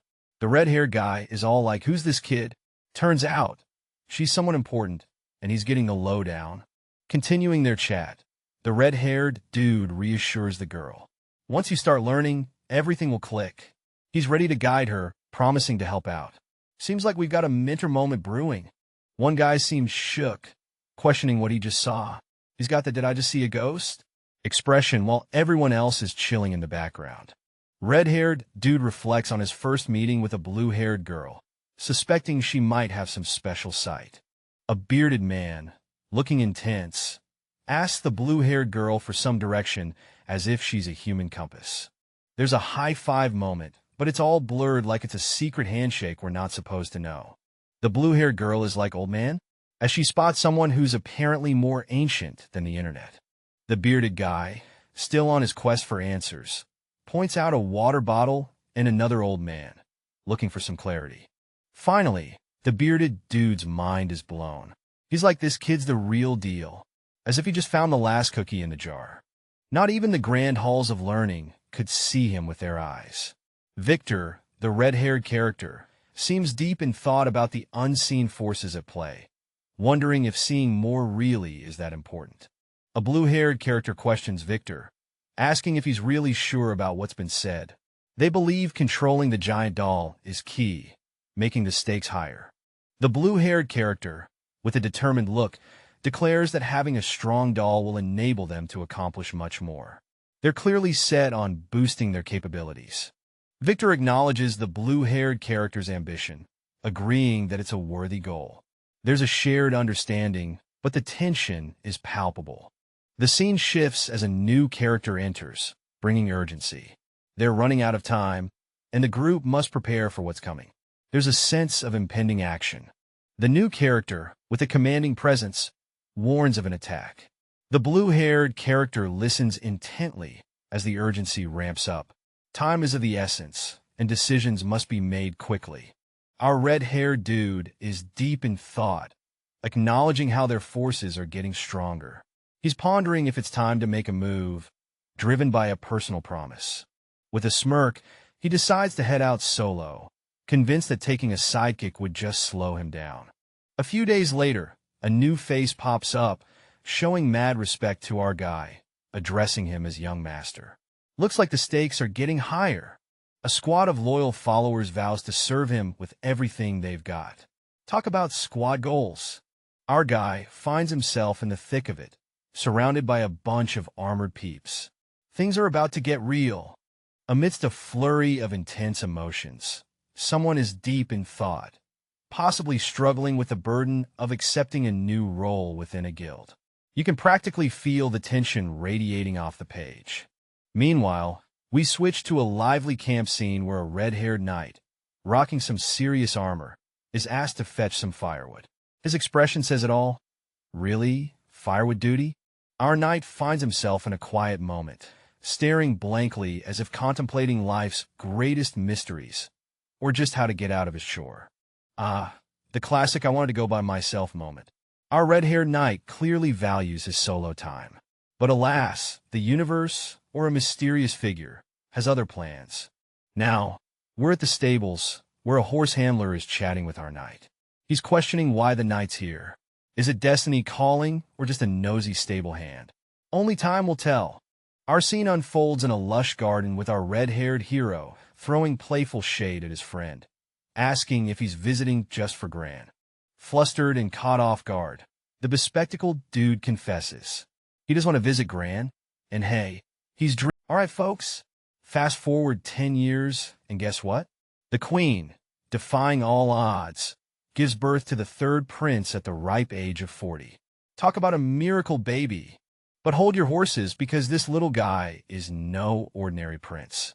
The high families are already buzzing with excitement, seeing him as the beacon of the future. The whispers in the palace are getting louder, and so the stage is set. The old era is fading, and with the birth of this young prince, a new dawn is on the horizon. The future is about to get wild. The scene opens with a mysterious figure, his face hidden, discussing the fate of a prince. The tension is palpable as they delve into the prince's clever escape from danger. The focus shifts to a grand room where decisions of great importance are made. The atmosphere is heavy with anticipation. The narrative highlights the cunning of the third prince, who skillfully manages to avoid a grim fate, maintaining his life with a deft statement. Suddenly, the story takes a darker turn. The country, already in turmoil, is thrust into further chaos by an unexpected demon attack, setting the stage for a gripping tale. In a dramatic scene, our intense red-haired character makes a fierce vow, gripping his sword tightly. The determination in his eyes says it all. He will never allow the mysterious him to become king. The stakes are high. In front of a grand mansion, a group stands under the morning light. One guy dramatically passes out, leaving the others looking like they've seen this 1,000 times before. A character named Logan is asked to follow someone. He seems intrigued, responding with a simple "oh." The mysterious person leading the group is revealed, though his face is obscured. There's a sense of familiarity as someone recognizes him. Curiosity peaks as a request for a name is made. The red-haired character realizes he's forgotten to introduce himself. Meet Luis Hayon, the overseer of Duke Felix. He introduces himself with a flair, confirming someone's suspicions. A knightly figure emerges, radiating authority and strength, though his face remains hidden. A reflective moment contrasts two personalities, one burning with vengeance, the other driven by ideals. The scene opens with a character clad in armor, reminiscing about a significant event. He clutches a book, desperate to alter the course of fate. A mentor figure urges him to memorize everything, stressing the importance even if the book must be sacrificed. Suddenly, a young man jerks awake, clearly startled by the intensity of the memory. His friend, noticing his distress, checks in with a concerned, "Are you all right?" The young man, still shaking off the memory, thanks his friend, addressing him as overseer, and admits to a restless night. Amidst a serene backdrop, two friends share a heartfelt moment. The blonde one, looking sharp in his suit, advises his red-haired buddy to take care of his body while he's still young. Even if it feels all right, when you age, it all comes back to you, he warns. It's like he's channeling every gym instructor ever. Take care, he adds like a life coach. As our red-haired protagonist ponders this sage advice, he recalls that this wasn't the first time Head heard it. He said that often in my past life too, he muses. Must be his saying. It's like deja vu with a side of wisdom. With newfound clarity, he's feeling confident. Thankfully, I've got my grip now, he thinks. It's like the universe just handed him the keys to his own destiny. Walking with a purpose, he resolves regardless of what that memory was, it's now in the past. I just need to ensure it doesn't happen in this life. No pressure, just rewriting the future and all that. Standing before a grand door, the message is clear. The Duke is waiting inside. It's like the plot thickens with a dash of noble intrigue. Our protagonist, ever the gentleman, tells his friend, "He'll see you later." The friend replies, "Yes, thank you." It's like a classy farewell before diving into the unknown. Suddenly, urgency strikes. What are you waiting for? Someone shouts, jolting our hero into action. It's like the universe just rang the doorbell. With a determined look, the red-haired protagonist braces himself. It's showtime, folks. It's a heartfelt reunion as a man expresses how nice it is to see the other person again. He's totally overwhelmed by how well the other guy is looking. Ah, bromance vibes. The woman steps in, recognizing the gentleman as Logan. She's heard all about him from her husband. The intrigue begins. As they settle down, the woman has a request for Logan. She's got something on her mind, and Logan's all ears. Plot twist. She asks Logan if he could change a child's name. Logan's face says it all. He's totally taken aback. The woman elaborates, mentioning how she and her husband have been discussing baby names. It's all thanks to Logan, and now he's in charge of picking a name. No pressure, Logan. The scene opens with a suave, red-haired man in a suit, throwing a confident question. You won't refuse, right? His vibe screams charm and authority. Cut to a cozy scene with three folks gathered around a cradle. They're all serious about the baby naming business. It's like they're picking a name that's going to light up the kid's future. Back in the room, our red-haired dude recalls meeting the couple before. It's like he's dropping some smooth talk, making it clear he's thrilled to be here. The red-haired man, ever the gentleman, assures them it's a privilege. He's definitely got that winning smile vibe going. The couple, looking classy, express their gratitude. The atmosphere is all heartfelt and dignified, wrapping up the ceremony on a high note.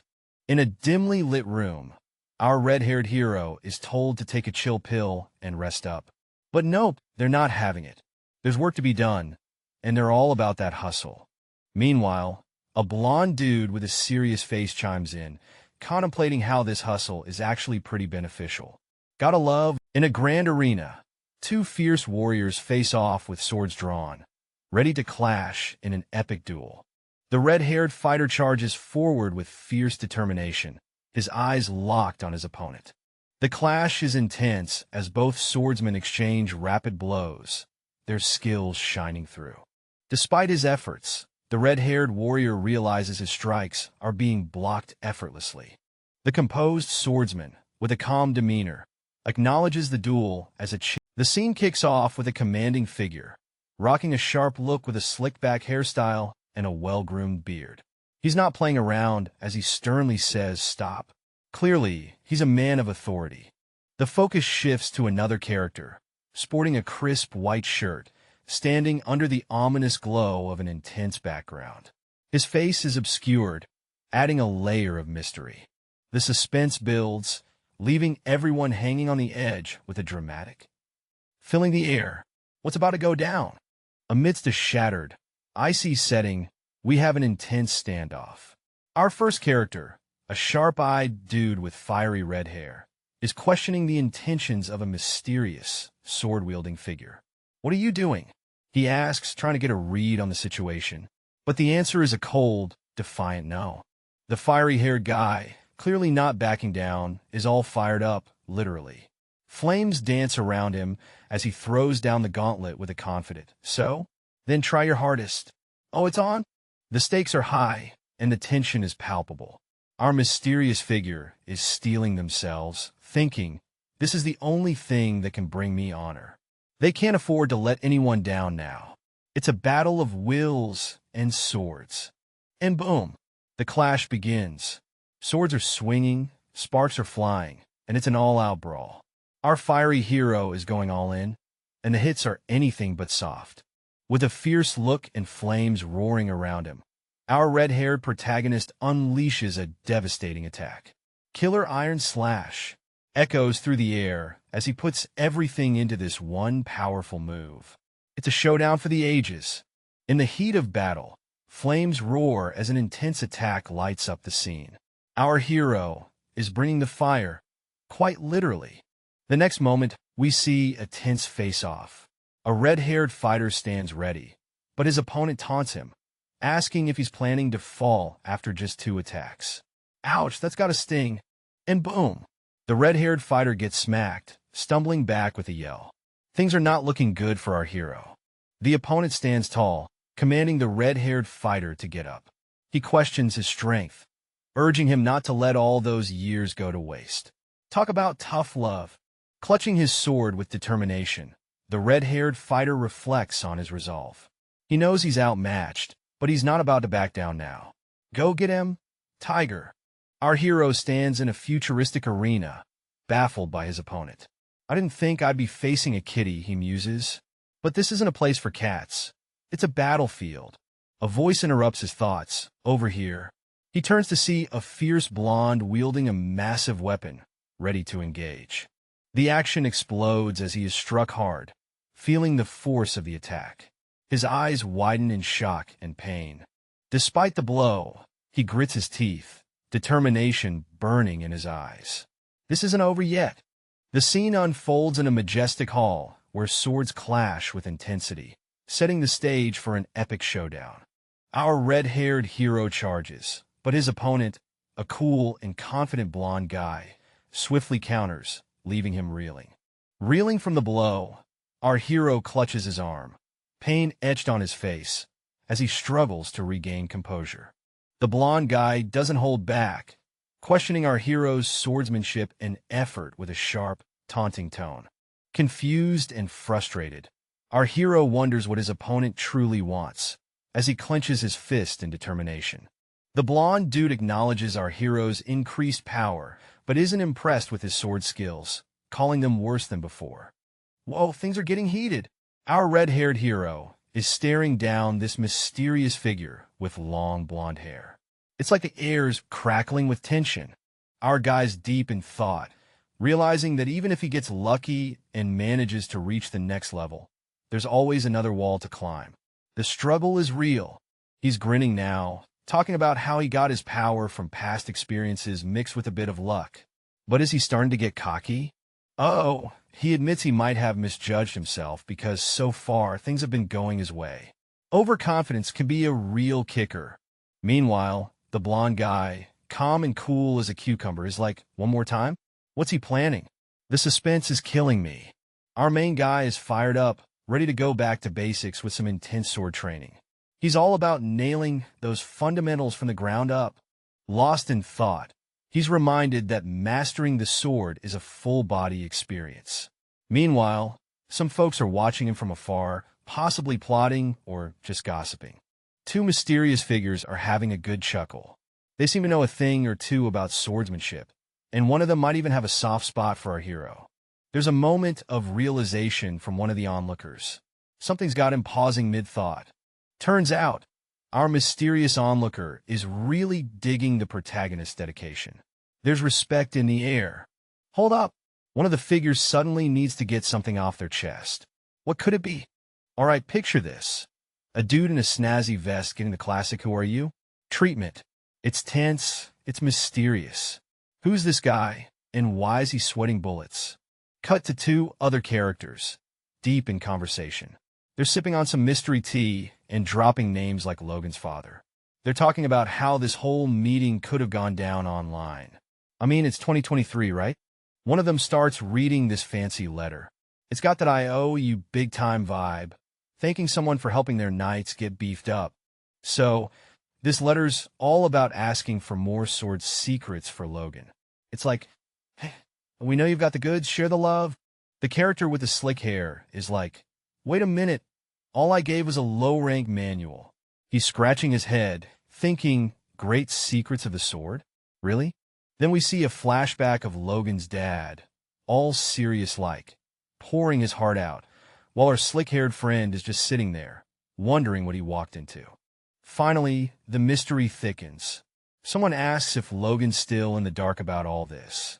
Turns out Logan thinks it's all about some old family heirlooms. Boy, is he in for a surprise. A mysterious figure is baffled by a young man's disinterest in women at the age of 20.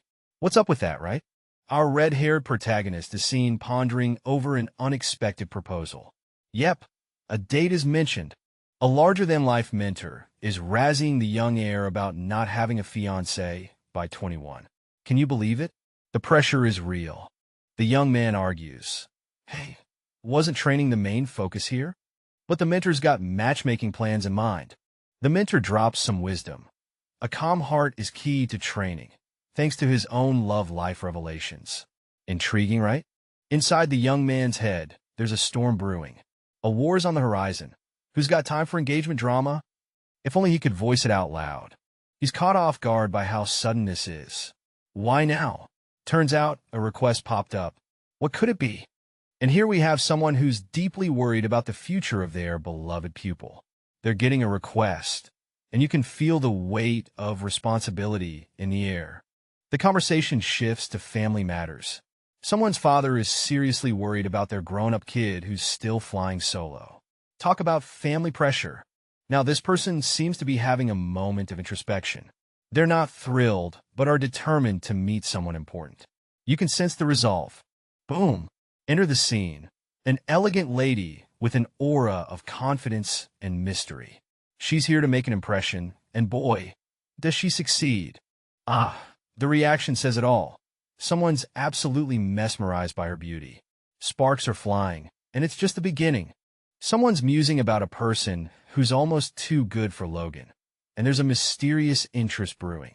Cut to a red-haired woman who's turning heads with her force-using abilities. The kicker? She's someone's potential fiancé. Turns out, this powerful force user is a big deal, displaying immense prowess at a super young age. Then, bam, a surprise mention of Floyd throws the scene into a spin, leaving us curious. We're thrown back into a gritty scene, swords and chaos everywhere, as we hear about the talents lost in war. And finally, rising from the chaos, Eileen Floyd is revealed, standing tall and fierce, a true warrior in the making. All right, we're diving into a chat between two folks. Our main lady, sporting some serious red hair and knightly armor, is chatting with a guy in a suit. They're talking about being dragged to this place, and she's not exactly thrilled. She's all about efficiency, wanting to get things done without any dilly-dallying. Our red-haired knight is looking a bit exasperated, maybe even sweating a little. She's definitely feeling the pressure of the situation. Our suited-up guy, who's got a blurred face, mystery alert, seems to be caught off guard. He admits, "Shoot, I wasn't focusing." Classic move. The knightly lady reiterates her stance. She's all about not wasting any time. You can tell she's got a mission. Then, bam, the two of them are in a bit of a face-off.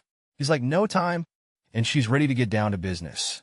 Looks like they might need to team up to tackle whatever's coming their way. Whoa, hold up. Our main gal here just got hit with the news of having a fiancé, and she's not having it. Enter Robert Floyd Count, dropping the bombshell about a proposal from Felix Esperanza. Seems like her bow tie's got some serious fanfare. Esperanza, the sword dude student? Intrigue levels rising. Eileen's curious, and so are we. Robert's chuckling away. Not many know, but Esperanza's about to tie the knot. Meanwhile, Eileen's like, "Meh, been there, done that."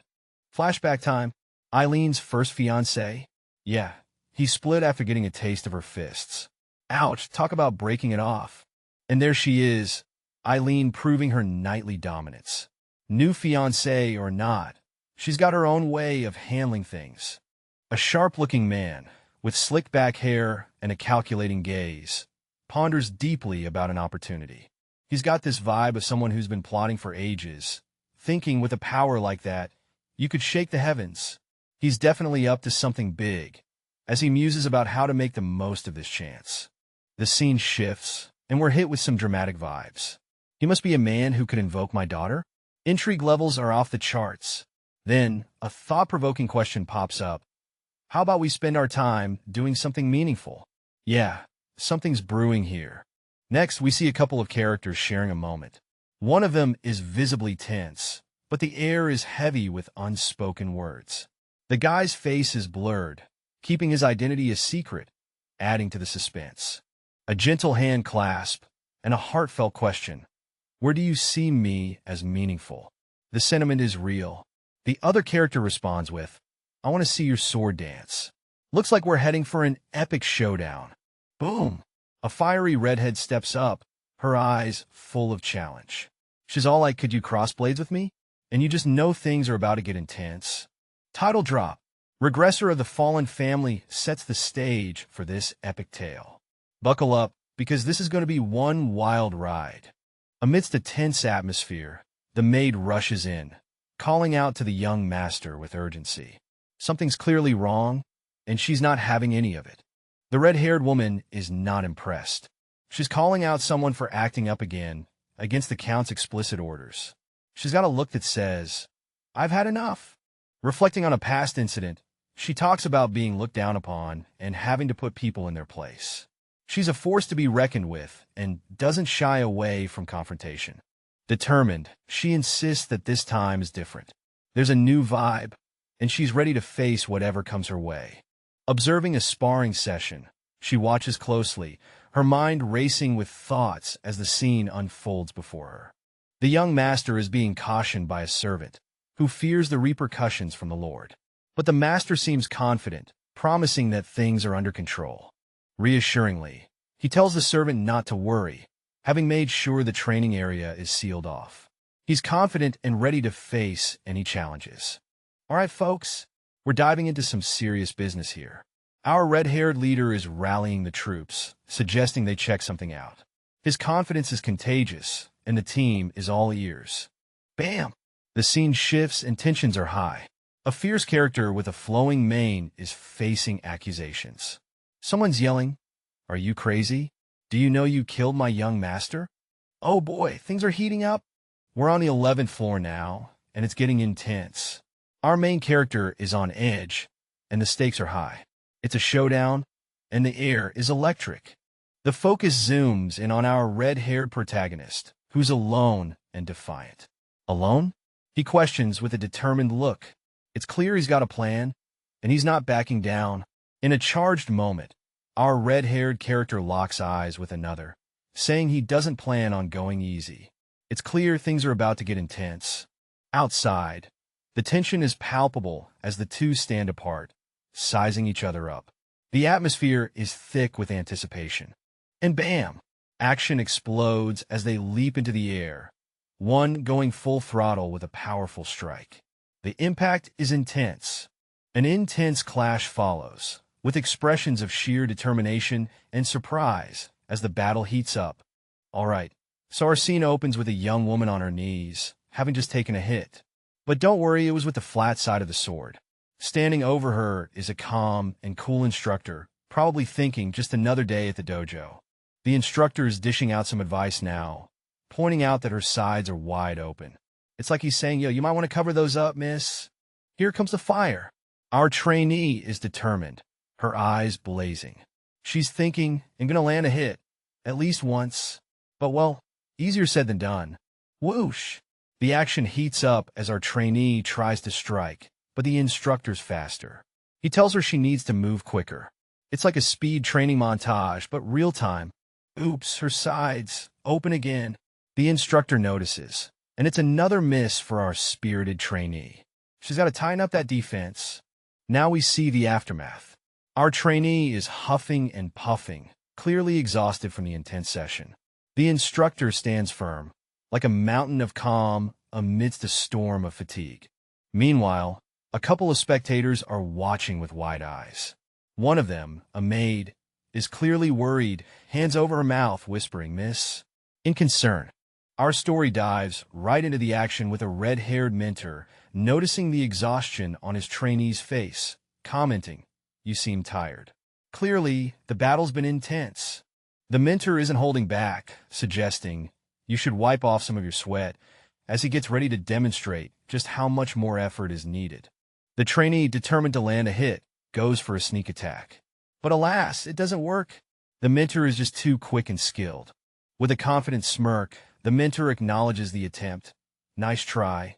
leaving the trainee wide-eyed and stunned. The trainee's inner thoughts race. Is he mocking me? As they wonder how this mentor remains so calm and unbothered. Suddenly, the mentor strikes back, advising, "You need to move more concisely." The trainee is sent reeling, realizing the gap in their skills. In a moment of frustration, the trainee clutches their head, exclaiming, "Fuck this guy," as they grapple with the challenge of keeping up.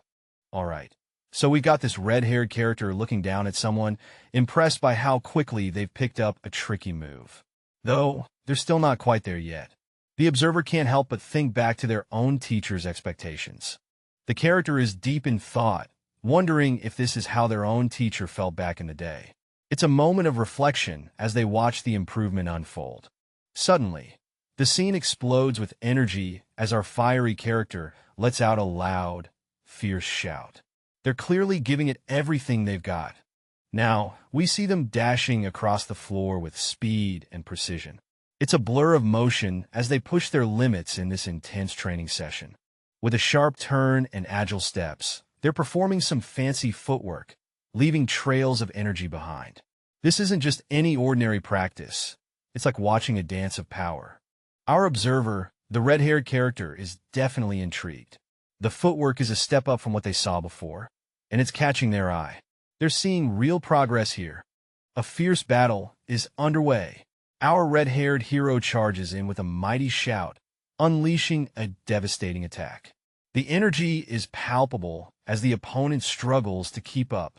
With a swift motion, the attack continues, creating a whirlwind of power. The opponent is taken aback, questioning the strength behind the assault. In a dramatic twist, the opponent attempts a counterattack, but our red-haired fighter dodges with flair, showing off his impressive skills. Our red-haired hero, with a confident smirk, acknowledges, "Her talent is more than I expected." This battle is heating up, folks. Under the dim streetlights, a mysterious figure watches a young woman struggle, thinking she shows good potential. It's all about those vibes, you know? With determination blazing in her eyes, she whispers, "Oh, one more time." Her grit is impressive. She's not backing down easily. Suddenly, the figure steps forward, offering a hand. "I'll help you out, miss." But she's got that fire, yelling, "I said again." He reassures her, "He'll give you the opportunity next time." Looks like there's a promise hanging in the air. She charges forward with a fierce shout, ready to prove her mettle. This girl's not playing around. Face to face, their eyes lock in an intense moment. The chemistry between them is undeniable. With a confident smile, he tells her, "You have amazing talent. Come to McLean. There's a spark of destiny here." All right, so we've got this red-haired dude who's musing about someone being quite strange sometimes. But hey, what's good is good, right? Then we got a buddy calling him out, saying, "I saw your face turn red when you met her." Oh snap, caught red-handed. And the buddy's like, "Finally seemed like a boy your age." Our red-haired guy is like, "What?" And his friend drops some wisdom. "You should let others help you hold up the world." More advice rolling in. You can share your burden, spread your heart wide, trust the people around you for real.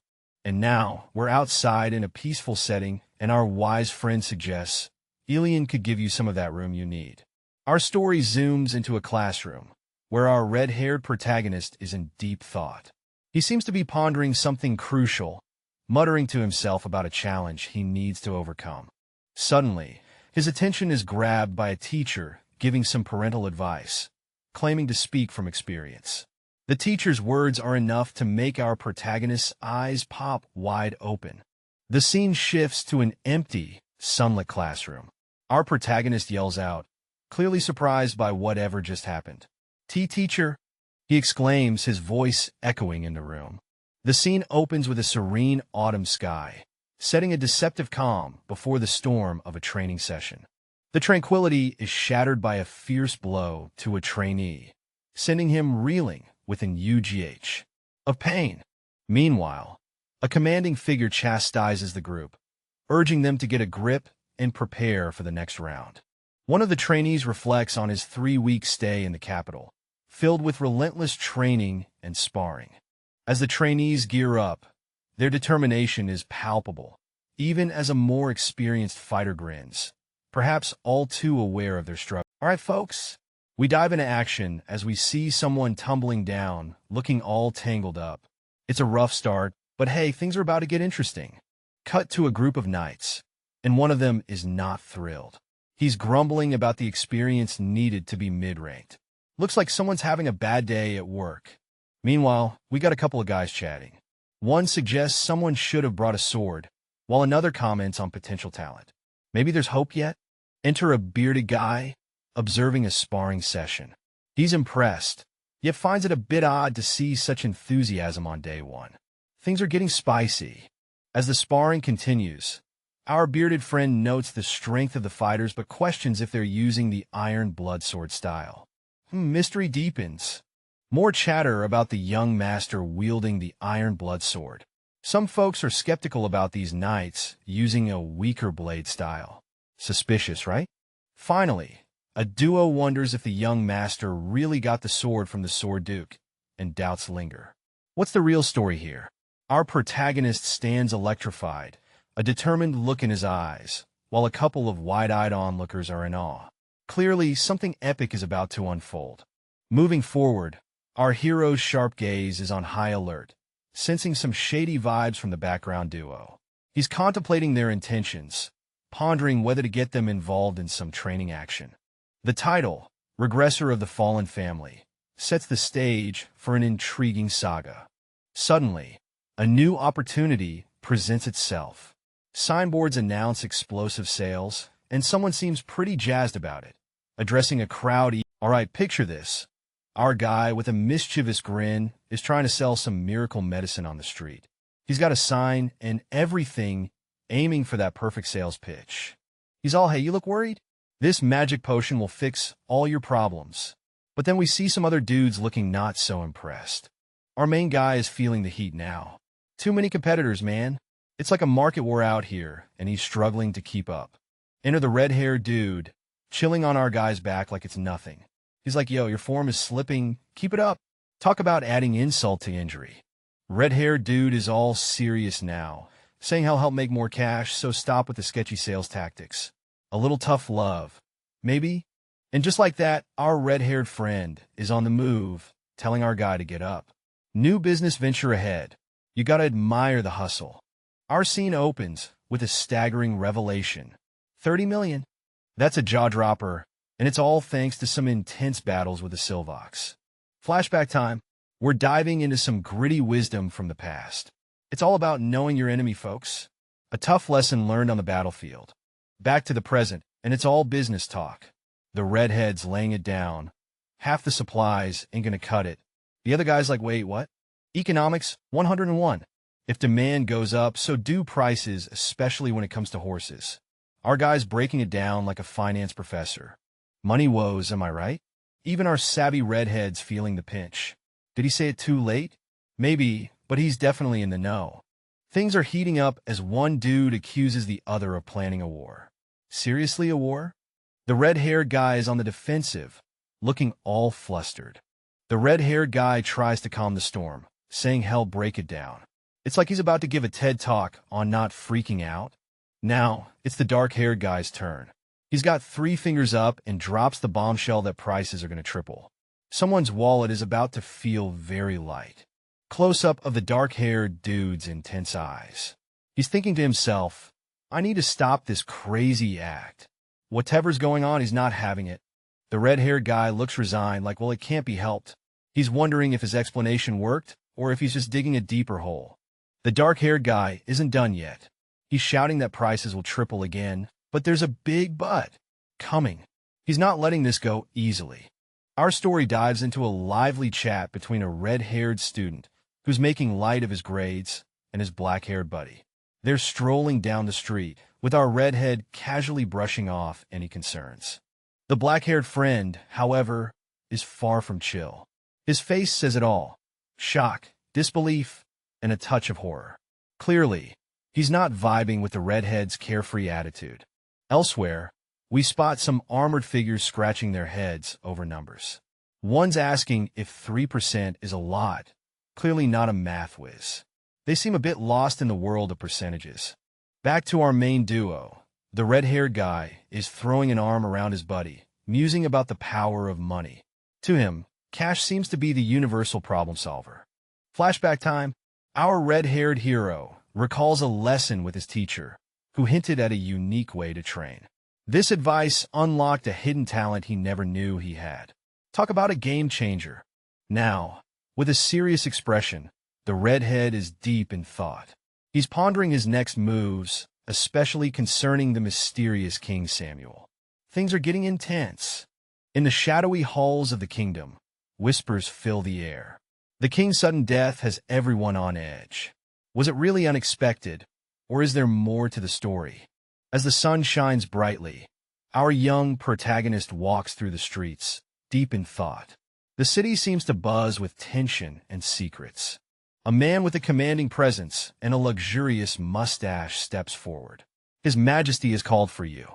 Come with me, he says, adding a layer of urgency to the mystery. With a look of surprise, our protagonist points to himself, questioning, me? The plot thickens as he's drawn into the royal intrigue. The grand gates swing open, and a voice declares, Duke Esperanza, your identity has been verified. Please follow me. The stage is set for a deeper dive into the secrets of the court. Three figures stride confidently down a path, their footsteps echoing determination. Our focus lands on the red-haired guy, who's clearly in for something big. The red-haired dude is shell-shocked. The king wants to see him, but he's just a regular countryside guy. Major imposter syndrome vibes here. The older man with a golden mane asks if the young guy is worried. Clearly, he's the voice of reason here. Reassurance Central. The golden-haired gentleman tells him there's no need to stress. The king just wants a peek at his pupil. The king values talent, the older man explains, which means this could be a sweet deal for our young hero. No downside, supposedly. Our hero takes a deep breath and agrees. The decision's made, and it's game on. The scene shifts to an impressive palace, untouched by time. Even the Empire couldn't bring itself to destroy this beauty. It's a grandpa-level masterpiece. The kingdom's headquarters stands tall, a testament to its strength and elegance after the war with the Empire. A mysterious figure, face blurred, thinks to himself that the future must never be a repeat of past tragedies. Our mysterious character, alongside a blonde companion, strides confidently down a lavish hallway, the tension palpable. Continuing their walk, they enter a grand room, the red carpet beneath them leading to something significant.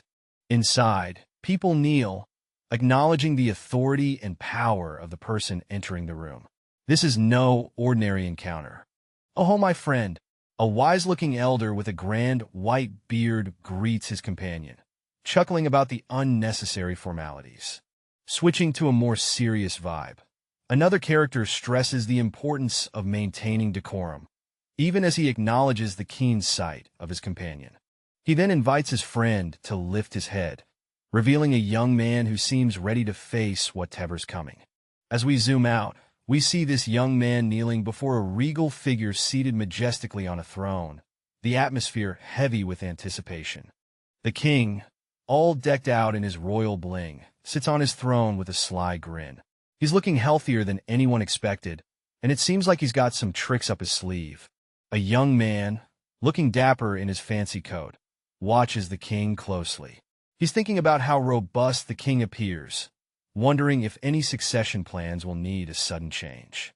Meanwhile, the king's got his advisors kneeling in front of him. They're going on about how everything's going according to plan, and the king's eyeing one of them as a potential disciple. Things are getting interesting in the royal court. All right, so we've got this young lad meeting someone super important for the first time. The royal figure is all amused, thinking it's the first time a young man has stared so intently at him. The young man, probably realizing he's been caught ogling, quickly apologizes. The royal figure brushes it off, saying the young man's master is a bit too formal. He's all about that youthful spirit and seems to find it refreshing. This guy's definitely not your typical stiff royal. Our golden-haired friend starts singing praises about the young man's talents. He's like, this kid's the real deal, beat the odds, and won some intense territory battles with guts and smarts. Seems like he's banking on this young chap to be a big deal for the kingdom's future. As the conversation continues, there's a reflective vibe. The majestic hall with its grand windows sets the mood as they talk about past glories and the potential for new ones. The royal figure reminisces about when he was the rising force, drawing parallels to the young man. The scene opens with a king, boasting a flowing white beard and a crown that screams royalty, chuckling about a surprising connection he never anticipated. The king, seated on an opulent throne, addresses a red-haired man standing before him, confirming his name as Logan Prophet. Logan, dressed in formal attire with a white cravat, is visibly baffled, responding with a simple, "What?" The king, shown in profile, reveals his gratitude and hints at a long-standing debt he feels because of someone important. The scene opens with two characters in a regal setting, standing before a king. Their expressions hint at a recent triumph. The king, seated on his throne, thanks them for lifting a weight off his heart, showing deep appreciation. The characters respond to the king's gratitude, with one of them modestly saying the king's words are too kind, while the other playfully retorts about mutual dependence. The king, insistent on showing gratitude, beckons them closer, hinting at a reward as he gestures with a ring. The scene opens in a grand throne room, where a regal figure questions Logan McLean about the ease with which he accepted a lavish gift. Logan, with a determined look, responds that despite its excessiveness, he'll use the gift wisely. The regal figure highlights the importance of their meeting and the circumstances surrounding it. Logan, filled with resolve, pledges to serve the country just as his master did, uttering for the country. Deep in thought, our mysterious character is having one of those existential moments, questioning if their actions are for the nation or just personal gain. Heavy stuff, right? But wait, there's a twist. Amidst the confusion, there's one thing they're absolutely sure about. What could it be? Cut to a royal scene, where someone is kneeling before what seems to be an important figure, promising to obey. The tension is palpable. Outside, the scenery is peaceful, but the whispers are not. Someone notes that His Majesty has softened up quite a bit. Two figures walk and talk, pondering the change in the king's demeanor. He's chatty now, and it's causing some serious head-scratching about what he's planning. The scene opens with a suave, bearded gentleman who's all about calm vibes, telling someone not to sweat it too much. Our red-haired friend is chatting with Mr. Fancybeard, who's got some intel on a mysterious guy with concerns, but nothing major for the master to fret over. Our blonde, bearded guy stands looking thoughtful against a picturesque backdrop, adding to his aura of sophistication. Bearded gentleman admits, with a touch of humor, that age is catching up, and his disciple's unexpected treasure grab has him a bit rattled. With a knowing smile, the gentleman reveals the treasure in question is the bracelet of regeneration. Intrigue levels rising. All right, check this out. Our red-haired friend is holding up this bracelet, explaining it's not just any trinket. It's his only chance at wielding serious magic power. It's as effective as a top-level healing spell. Impressive, right? Now the plot thickens. He dives deeper, saying this bracelet is a max-level healing power. Basically, it's the ultimate game-changer in his magical arsenal. Things are heating up as we see three characters in a face-off. The vibe is tense. One character looks ready to throw down, saying they can work someone to death, and that bracelet is going to keep nagging them. Yikes! The air is thick with tension as a mysterious figure, cloaked in shadows, stands amidst crackling energy. Whoever this is, they mean business. A vow hangs in the air as the figure pledges to meet someone's lofty expectations. The stakes are high, and they're ready to rise to the occasion. Enter our red-haired hero, looking a bit worse for wear. Seems like he's been through the ringer, but what exactly happened? As he lays sprawled out, he can't shake the feeling of déjà vu. Meanwhile, his companion, standing over him, is all like, "Come on, dude, nap time's over." Duke stands with authority, sword in hand, as a kneeling figure calls out in desperation. The tension is palpable in the grand hall. A nervous observer, sweating bullets, watches the scene with anxiety as the situation unfolds. The Duke, with a fierce look, has made up his mind. Something big is about to go down. The scene shifts to a lavish hallway, chandeliers sparkling, setting the stage for what's to come. The scene unfolds at a lavish party. People are buzzing about the Duke's daughter being the star of the show. One guest can't help but admire the Duke's affection for his child. Classic doting dad vibes. A dapper gentleman, Logan, is in the spotlight. He's sipping wine, and it's said that even the Sword Duke's disciple is here. Looks like this party just got interesting. A guest approaches Logan, attempting to introduce themselves. Logan's reputation precedes him, and he's clearly a big deal around here. Logan's presence draws eyes like a magnet. Just being tied to the Sword Duke makes him a hot topic. Flashbacks to past parties fill his mind, like he's been on this merry-go-round before. As the intrigue builds, someone's about to reveal something crucial. The suspense is palpable. Who is this mysterious master? In the midst of a posh gathering, two gentlemen are deep in conversation. One of them, with red hair, holds a wine glass, signaling that this is no ordinary chat, but rather a sophisticated exchange amidst the grandeur. A burst of laughter fills the air as a man, cradling a baby, seems overjoyed. But wait, is he really that happy, or is there more beneath the surface? Now the spotlight turns to a key player, the Bishop of the United Order, stationed in the Grandia Kingdom. His presence suggests a twist or a significant development in the storyline. As the camera pans out, we get a glimpse of the bishop in his full glory, his presence imposing and authoritative, hinting at the weight he carries in this tale. All right, folks, we're diving into a world of pomp and circumstance as Your Grace gets a hearty congratulations from the bishop.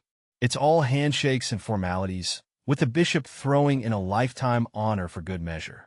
Meanwhile, we got a couple of sharp-dressed gents pondering the weight of history.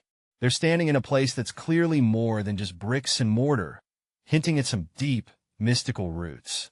Switching gears, we find ourselves in a tranquil scene with a green-haired character who seems to be one with nature.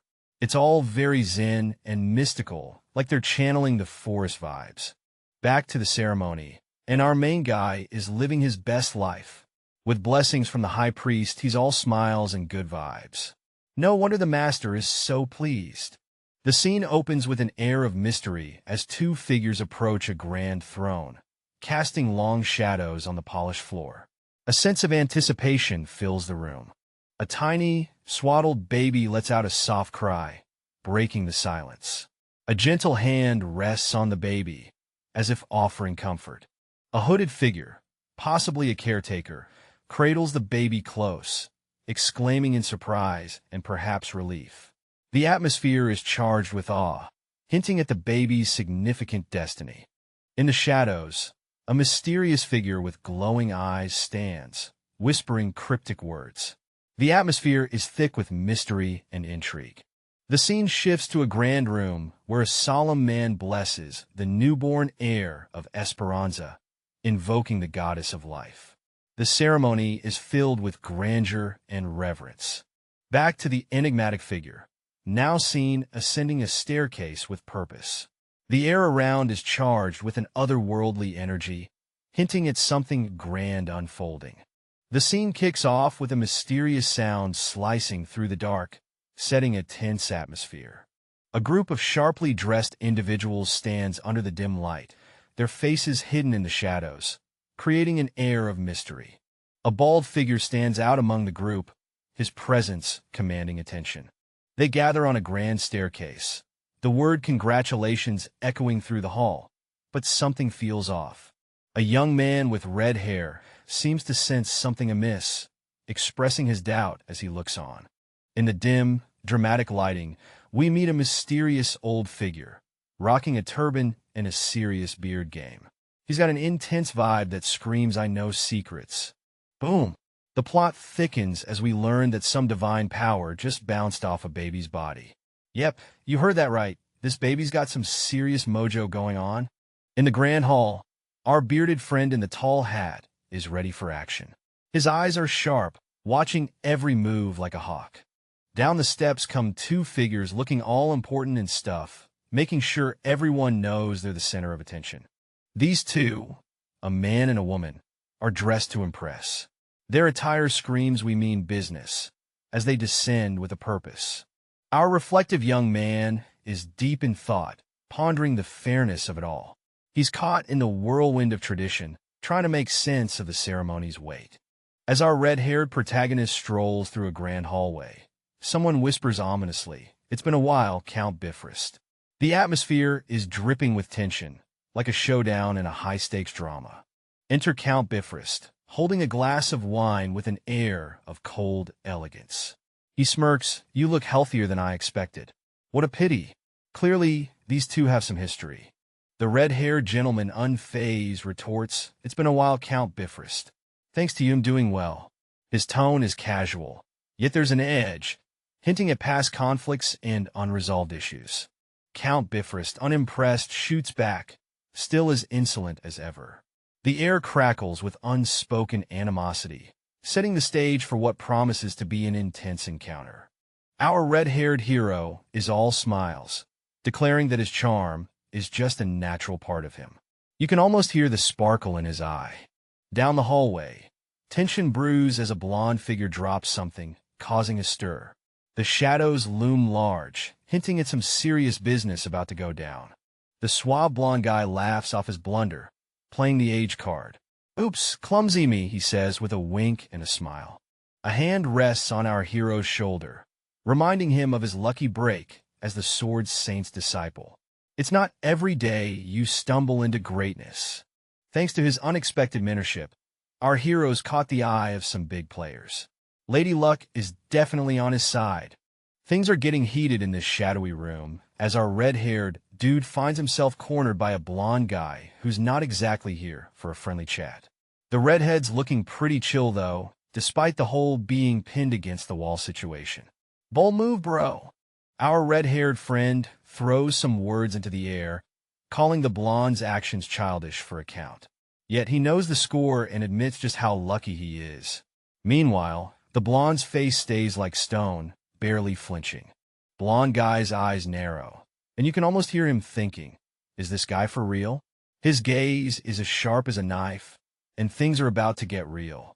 Amidst the escalating tension, the red-haired guy holds his ground, all while the blonde hopes he keeps this attitude up when meeting someone important. Redhead's curiosity peaks as he echoes, "Someone important?" The air thickens as the blonde's face remains obscured, his expression unreadable. But his intent? Clear as day. He's not messing around, and our redhead better be ready. Things are heating up. Someone's under pressure, being told they'll meet their doom if they don't buddy up with the second prince. No pressure, right? A suave-looking fellow is mulling over a royal proposal, saying I'll be an honor if His Highness himself does the intros. He's playing it cool, but you know he's sweating bullets. Whoa! Someone's offended. A dude with blonde hair is not having it. He's like, "An offer? Seriously? You think the prince is giving you options?" Clearly, he's not impressed. Sneaky shot of feet and whispers in the air. Someone's like, "Yeah, it's probably an offer, though." Drum underfoot, literally. Now, the redhead's got a smirk and a question. Is he thinking of flipping sides? He's asking if he should take his skills to the other team. Plot twist incoming.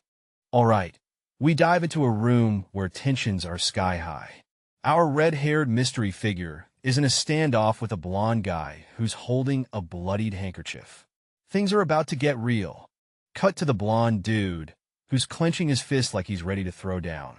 The intensity's through the roof. He spins around, walking away with a warning. If there's any funny business, someone's gonna pay big time. Drama. Anyone? Back to our red-haired friend, who's all like, he'll be waiting. Looks like he's not backing down anytime soon. The plot thickens with a thought bubble that says, for now, they can't do anything. Intrigue levels are off the charts. As our blonde guy struts down a hallway, a plan unfolds. He's biding time, delaying meetings until a civil war kicks off. Oh, the suspense. Our story kicks off with a mysterious character throwing shade at Count Bifrost, calling him pathetic for being reduced to a mere messenger despite his noble title. Ouch, that's gotta sting.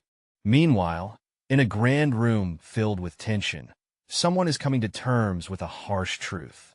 It seems there's a deeper game afoot, and he's just piecing it all together. Amidst the whispers of power and betrayal, a character with sleek gray hair stands, his face unreadable, but the air around him is thick with a sense of impending drama. The realization hits him hard, and you can almost hear. The scene opens with two sharply dressed dudes in a hallway, chatting about making a careful decision.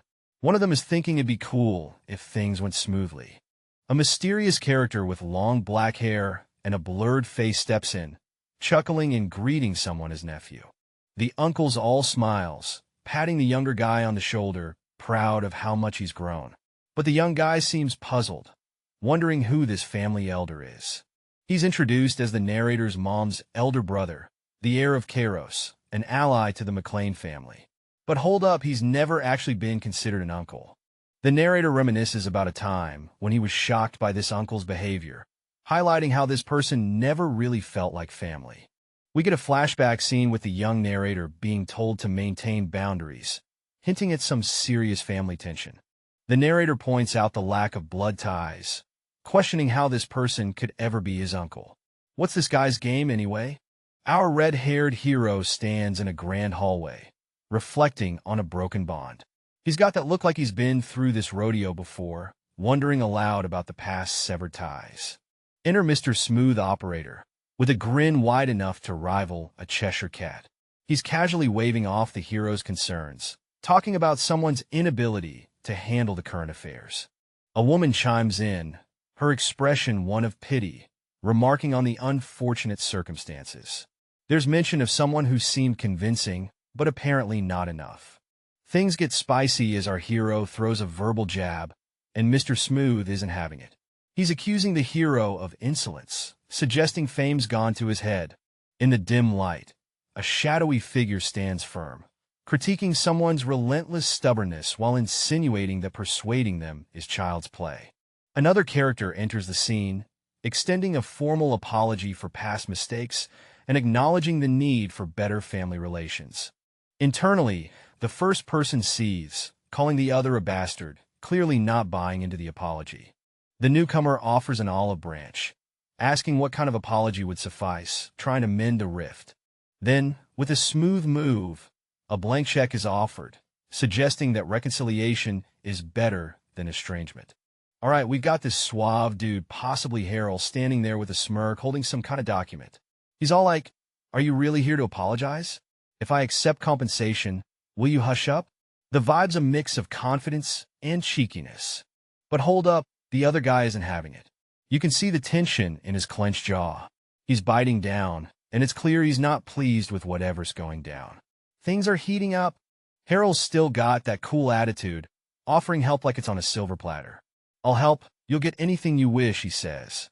Meanwhile, the other character seems to be bending under some pressure, both metaphorically and literally. And here comes a revelation. Harold's behavior is described as typical for someone from the Kairos family. No surprise, he's not known for feeling sorry. The other guy's still at his feet, probably regretting his life choices right about now. The plot thickens. Our main guy realizes something's up. His eyes narrow, and he's thinking, this must mean there's pressure from higher up. The stakes just got higher, and it's clear there's a bigger game at play. Amidst the grandeur of a high society party, whispers fill the room as a striking figure with long blonde hair captures everyone's attention. The tension builds as we see a noble with fiery red hair, who seems deep in thought, focusing on the schemes orchestrated by the Duke. Even the wealthiest aren't spared from his plots. As the plot thickens, the red-haired noble reveals a task, reminding us of the intricate web of power and influence. Finally, we get a personal touch. Someone is addressed as uncle, and he's asked to raise it. The red-haired nephew leans in close, whispering something that leaves the older man thanking him nervously. There's definitely more to this favor than it seems. Whatever the redhead whispered, it has the older guy pretty rattled. You can almost see the sweat drops forming as he processes what was said. The scene zooms in on the older man's shocked expression. Whatever the nephew said, it sure hit a nerve. The red-haired young man steps back, looking all smug and in control. while the older man is left standing there, still trying to wrap his head around the whole exchange. This nephew's got some tricks up his sleeve. With a commanding voice, someone calls for attention, setting the stage for something big. The formal event kicks off with an announcer introducing a key figure, holding a card with Leaf Man on it, hinting at something important. People are buzzing with curiosity about the person being introduced, as whispers fill the air. A young man strides confidently through the crowd, acknowledged as Lord Lucas, the Duke's disciple, drawing everyone's eyes. Our story opens with a red-haired dude, looking all serious as someone questions his tardiness. He just stands there speechless, like he's about to drop some epic secret. Cut to a little bundle of joy, wrapped snugly in a crib, eyes wide and curious. The cuteness overload is real, folks.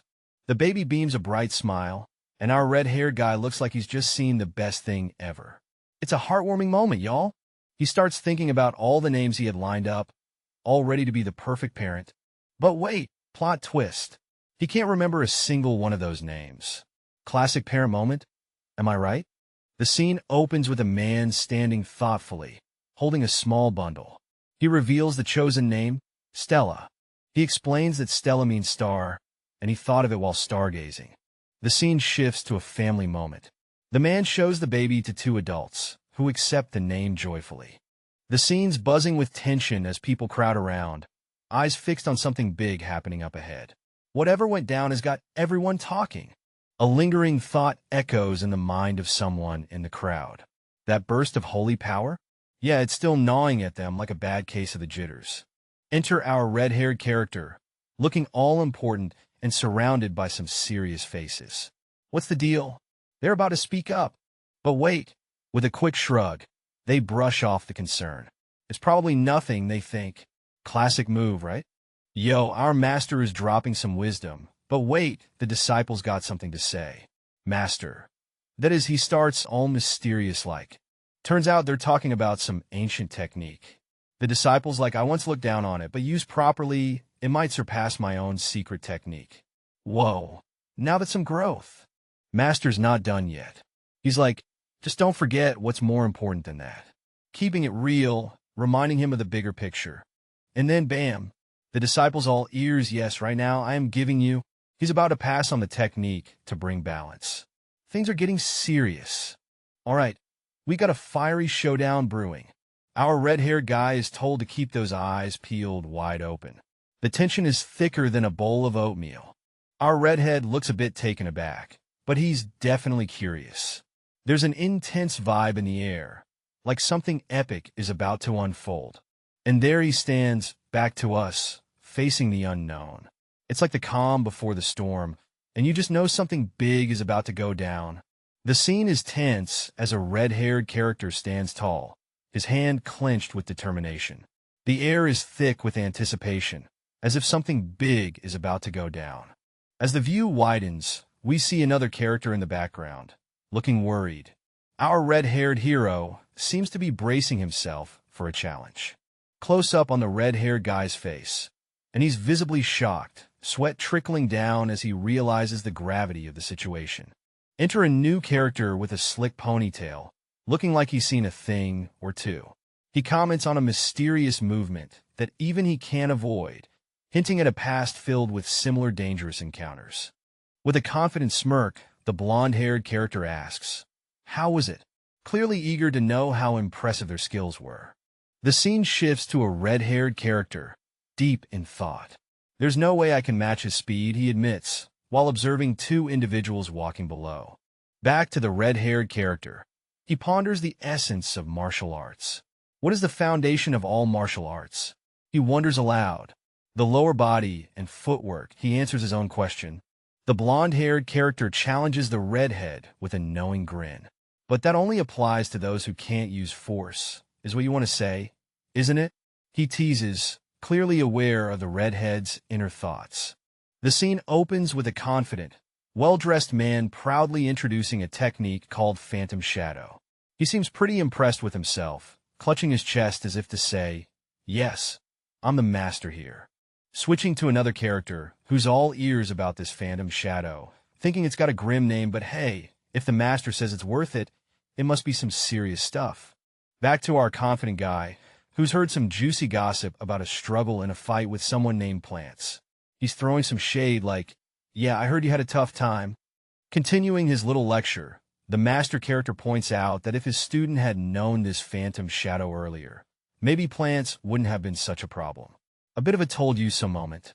Finally, the student, with a mischievous grin, is asked if they want to learn this mysterious technique. Seems like they're ready to dive into some training. With a confident grin, our fiery red-haired protagonist shouts, of course, clearly ready for whatever challenge lies ahead. You can just feel the determination oozing from this dude. In the midst of a massive, echoing hall, a voice calls out, reminding someone to make your steps lighter. The tension in the air is palpable, like something big is about to go down. Facing off in a serious showdown, a character in a blue and white uniform reminds the red-haired individual of their purpose here. It's a mission, and stakes are high. You can almost see the strategic gears turning in their minds. Sitting in a meditative pose, the red-haired hero contemplates how far they've come. Just a few more steps, they think, determination etched on their face. It's clear they're gearing up for something monumental. The mentor, with fierce determination, tells the disciple that it's not merely about teaching, but pushing him to focus.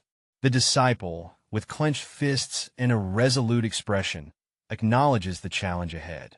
The disciple, though appearing strong, reflects on his perceived lack of skill.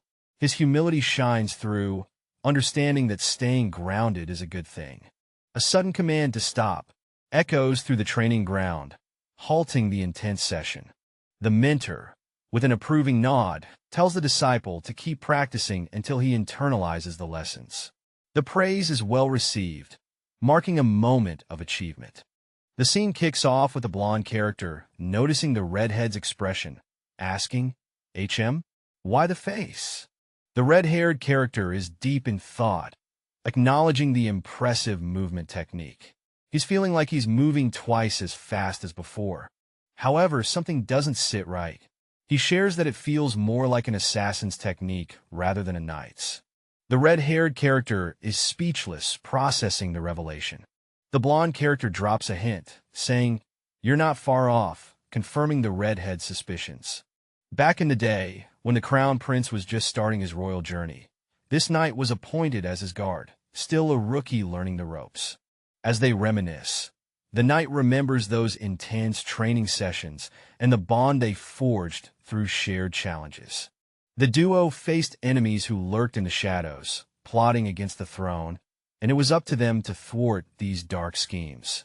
Faster and stealthier than any foe, they moved with unmatched precision, always ready to strike down any threat.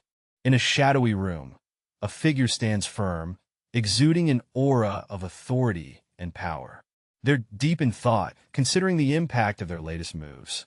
With a contemplative gaze, the figure reflects, "Only after receiving Phantom Shadow do I feel I have achieved that goal to some extent." Clearly, they're grappling with the magnitude of their newfound power. And now, trial. They must be prepared for what's coming, yet there's a hint of doubt as they admit, "I have no answers." The stage is set for a challenging journey ahead. The night is calm, with the moon casting a soft glow over the landscape, setting the perfect scene for a secretive mission. Two shadowy figures move stealthily across the cityscape, their capes fluttering as they leap from rooftop to rooftop, like shadows dancing in the moonlight. A conversation unfolds between them, one questioning the other about the skills they've learned, particularly the Phantom Shadow, suggesting a past filled with hidden teachings and secrets.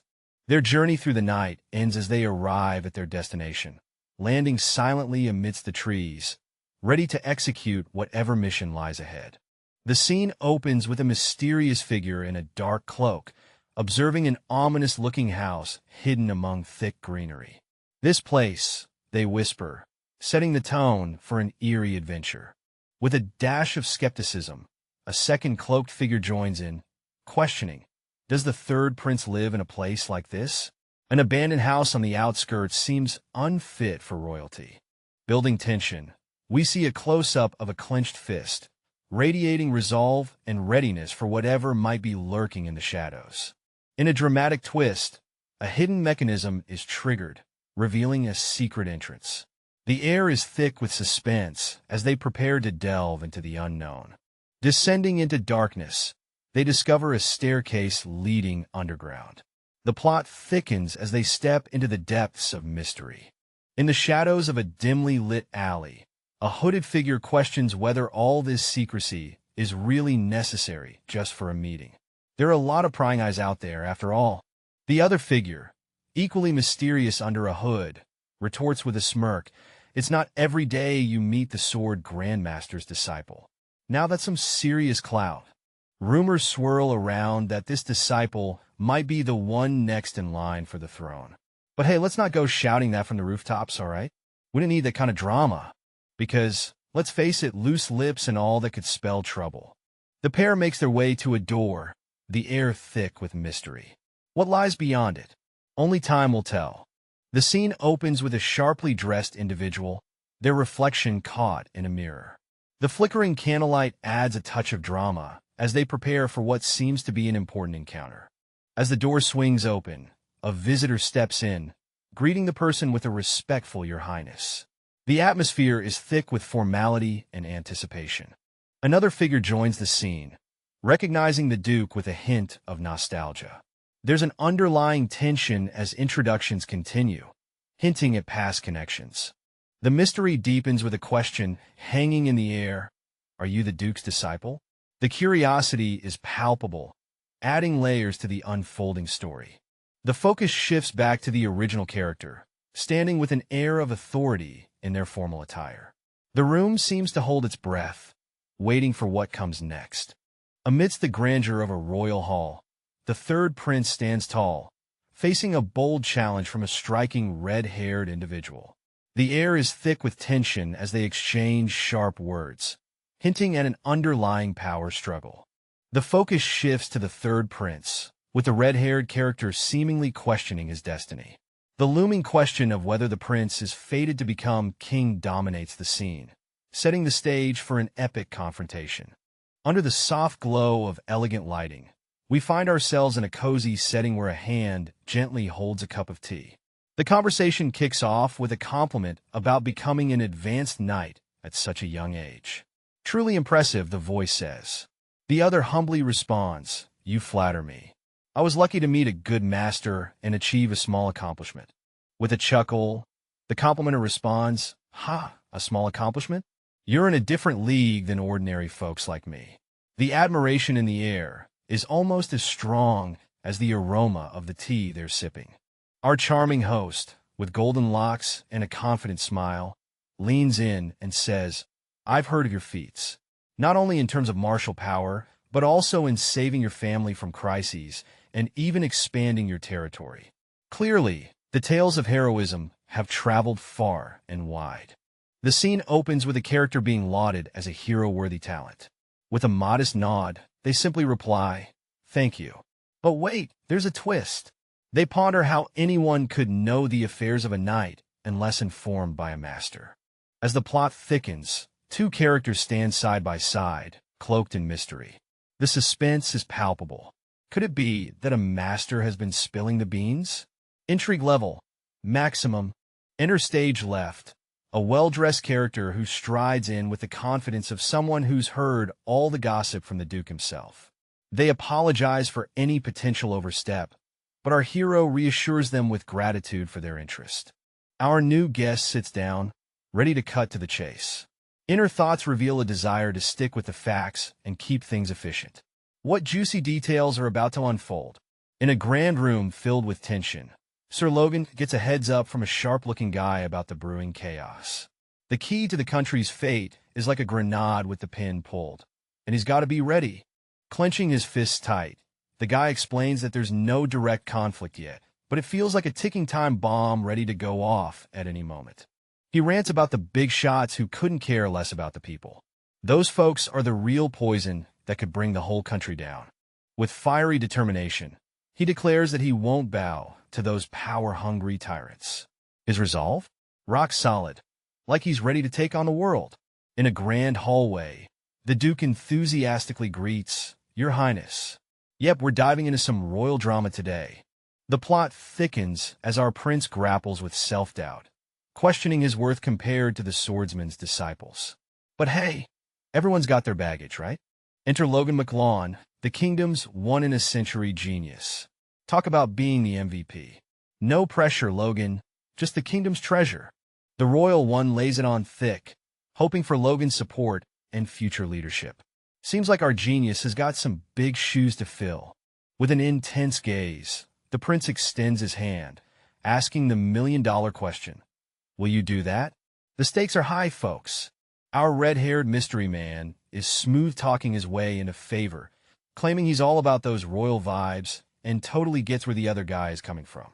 Now, enter the blonde character, throwing compliments like confetti. He's heard the whispers about the red-haired dude being the real deal and seems pretty convinced. But wait, the blonde guy isn't ready to jump on board just yet. He's got his reservations and isn't about to follow orders without a second thought. Red-haired guy is unfazed, playing it cool and pondering his prospects. The potential is there, but will it be enough to sway the blonde? Meanwhile, there's some tea being spilled about the other princes being less than stellar. Our duo seems to know the game and are eyeing the throne with serious intent. All right, we're diving into a room filled with tension as Logan tries to speak, but gets interrupted. The Duke casually tells him it's all good, and Sir Logan is given the green light to continue. Logan, ever the strategist, talks about how the estate is in a bit of chaos and how it's critical to not just rush into things. The spotlight is on a blonde character who throws a curveball, questioning if Bifrost is really siding with the second prince. Logan's got that mischievous grin on his face, clearly cooking up something, and you can just tell he's got a plan under wraps. Logan's not messing around. He warns the other character that if they stray from their promises, they'll have to deal with some serious consequences. The red-haired dude, with a smirk that screams confidence, says, "And you too will become my sword." Oh boy, someone's recruiting. Next up, the scene shifts to a table where our red-haired mystery man sits with a blonde companion. The blonde guy chuckles, "Ha! That's the confidence worthy of the swordsman's disciple." Seems like there's some mutual admiration happening here. Blondie, looking all sly, says, "All right. In that case, they'll prepare a little surprise for when the time comes." Ooh, secrets and surprises. The red-haired guy, whose face is a blur of mystery, casually adds, "You can look forward to it." Yep, something big is brewing. Finally, the scene closes with a firm handshake. Looks like this dynamic duo is sealing the deal. Whatever they're planning, it's official now. Amidst the shadows, a mysterious voice questions the wisdom of following the prince. It's all very cryptic, like a riddle wrapped in a mystery. Two figures, cloaked in secrecy, walk side by side. One has blonde hair, the other with a blurred face. Secrets abound. Blonde dude is like, "Did I say that?" while his red-haired buddy smiles sheepishly. Seems like someone's second-guessing their bold declarations. They stroll through the night, the blonde guy trusting his master. But there's a hint of doubt. It's like, "Huh? Me?" A hand gesture suggests there's more under the surface. If there's something on your mind, you better spill the tea. Under the dappled sunlight, a hooded figure with striking red eyes and a sly smile teases a mysterious character, offering help with an air of mischief. Who knows, maybe he will help. The hooded figure pauses, lost in his own thoughts, eyes filled with intrigue. What's cooking in that mind of his? As night falls, a question hangs in the air under the starlit sky. Which of the three princes would make the best king? The hooded one is pondering big time. Back to the daytime chatter. The mysterious character brushes off the decision-making duty. It's a royal matter after all. With a hint of wisdom, the mysterious character recalls a saying. What could it be? The plot thickens. In a shadowy setting, a mysterious figure with long blonde hair speaks ominously about the fate of princes. The first prince is destined to become a tyrant, while the second is labeled a fool. This cryptic conversation hints at a prophecy or a deep-seated plan. Enter a cloaked figure, confronting the mysterious speaker with a bold question. Who dares to say such a thing? The response is chilling, you did in a past life. This revelation leaves us wondering about the connection between these characters and their shared history. The scene shifts to a powerful statement, questioning the cloaked figure's current thoughts. Are they truly different from those in a past life? This introspective moment adds another layer to the unfolding mystery. The cloaked figure ponders out loud, considering the merits of a third prince, who seems to be a preferable option compared to the others. This conversation takes place in a lush, green forest, adding an eerie calm to the tension. As the dialogue continues, the cloaked figure is pressed for their opinion. The mysterious figure insists it's not about the cloaked figure's beliefs, but about hearing the truth. The demand for an honest opinion creates a palpable tension between them. Another character, hooded and enigmatic, makes an entrance. "I don't disagree with you," he says with a sly grin. It's clear these two are up to something sneaky. The blonde character, now more visible, talks about planting a seed in the other's heart. Not literally, of course, but with a wicked twist, waiting for it to sprout chaos. The hooded figure asks the blonde to watch over the third prince until he comes of age. But wait, there's a catch. Chaos is likely before then. What are these two really plotting? I always thought you were a sly one, but now I really have no idea what you're thinking. A mysterious figure, cloaked and thoughtful, is deep in contemplation. In the shadows of a grand estate, the figure muses over his vast accomplishments. He's been playing the game of influence with finesse, recalling the many connections and power moves he's orchestrated. Through careful planning and alliances, our shadowy narrator secured promises of cooperation, ensuring his rise. We see him shaking hands, sealing deals, and savoring his triumphs. With footsteps echoing on the grass, it's time to return to McLean. The journey continues, and the plot thickens with each step he takes. Picture this: a convoy of knights on horseback, rolling through the green fields, all serious and focused. It's like something epic is about to go down. We zoom in on two knights, chatting away. They're reminiscing about their training days, all while wearing their shiny armor. One of them's like, "Man, I'm glad we got to stick together." And then the real talk begins. One knight nudges the other, hinting about the biggest gain from their capital trip. The other nods like, "Oh yeah, you know it." Suddenly, a tender moment. Our red-haired dude and a mysterious woman are sharing some serious eye contact. Sparks are flying, folks. Riding through the open fields, two riders chat away. Who would have thought he'd find a bride in the capital? One remarks, clearly surprised by the turn of events. Decided on the very first day of the meeting, right? The other adds, hinting at some quick decisions. In a dimly lit room, a red-haired guy sits, lost in thought. He's puzzled, asking himself, what did he like so much about her? Clearly, the woman's got something special. The guy leans on his hand as focused. It's her combat prowess. Her combat prowess, he finally concludes, realizing the woman's skills are no joke. Across the room, the woman with auburn hair stands, looking somewhat hesitant. The guy seems to be in a reflective mood, caught up in his thoughts. She's being considered for her abilities as a warrior, in making her use her as a knight. But technically, it's an engagement, he muses. Seems like there's more to this arrangement than meets the eye. Reflecting on their past challenges, the thought arises, it took some effort to persuade her father. Clearly, getting her dad on board was no walk in the park. In a dramatic twist, a father is absolutely flabbergasted. His precious daughter, getting married so soon? Tomorrow, in fact. The shock has him questioning reality. Meanwhile, Lord Lucas is in a quiet room, pondering over something deep. A woman, with a determined yet gentle gaze, pleads for his promise. A close-up of hands joining together. The man whispers softly, telling her to stay healthy, an unspoken promise hanging in the air. A touching moment unfolds as the couple stands together, united. Their hands clasped, they share a silent understanding, wrapped in warmth and light. I came all this way, I can't go back empty-handed. Our determined lady, with fiery red hair and fierce eyes, is laying it all out. She's pleading, and she's serious. She's got a promise in her pocket, and she's not leaving without it being fulfilled. Now, we see our gentleman, looking dapper, yet slightly bewildered, caught in the grip of urgency. The tension is palpable as she tugs at his vest, making it clear that this isn't a casual chat. The feeling of leaving the home you've lived in all your life. It's hitting hard, folks. Our guy is stepping out literally and metaphorically into a world that's as uncertain as it is exciting. Boots on the ground, grass beneath. Every step is a leap into the unknown.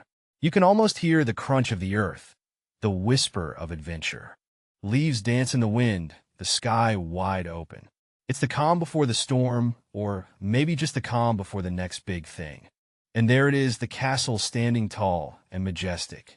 Our man gazes at it, a symbol of the new challenges and opportunities that await. It's a new chapter, and boy, does it look epic. The scene opens with a confident response, of course, as two characters engage in a conversation. A woman with flowing reddish-brown hair stands in a doorway, facing a man who seems ready to embark on a journey. The woman expresses her hope to arrive at McLean territory soon, hinting at the importance of their destination. The man, with short red hair and a serious expression, listens intently, sharing the same anticipation. The scene shifts to a picturesque view of a winding road leading to a distant town. The sky is clear, and the journey seems promising as one of them adds, "Me too." The sound of wheels on cobblestones signals the beginning of their adventure as a carriage rolls down the path, setting the stage for what's to come. The scene opens with a red-haired dude in a slick vest, staring down a grand hallway towards two mysterious figures on a balcony. What's the deal with these shadowy silhouettes, huh? The vibe shifts as our red-haired guy teams up with a woman sporting the same fiery locks. They're back, folks.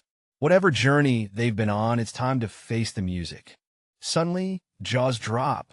In a room full of shocked faces, someone exclaims, "A woman!" Like it's the plot twist of the century. What's going on here?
Under the grand chandeliers, a group of elegantly dressed individuals stand with an air of expectation. They're clearly part of a formal gathering, looking sharp and ready for whatever grand announcement awaits. The scene shifts to a line of armored guards standing at attention. Their serious demeanor and polished armor add a layer of gravitas to the event. All eyes are on a commanding figure at the podium, draped in ornate clothing. With an air of authority, they prepare to address the gathered crowd, setting the scene for something big.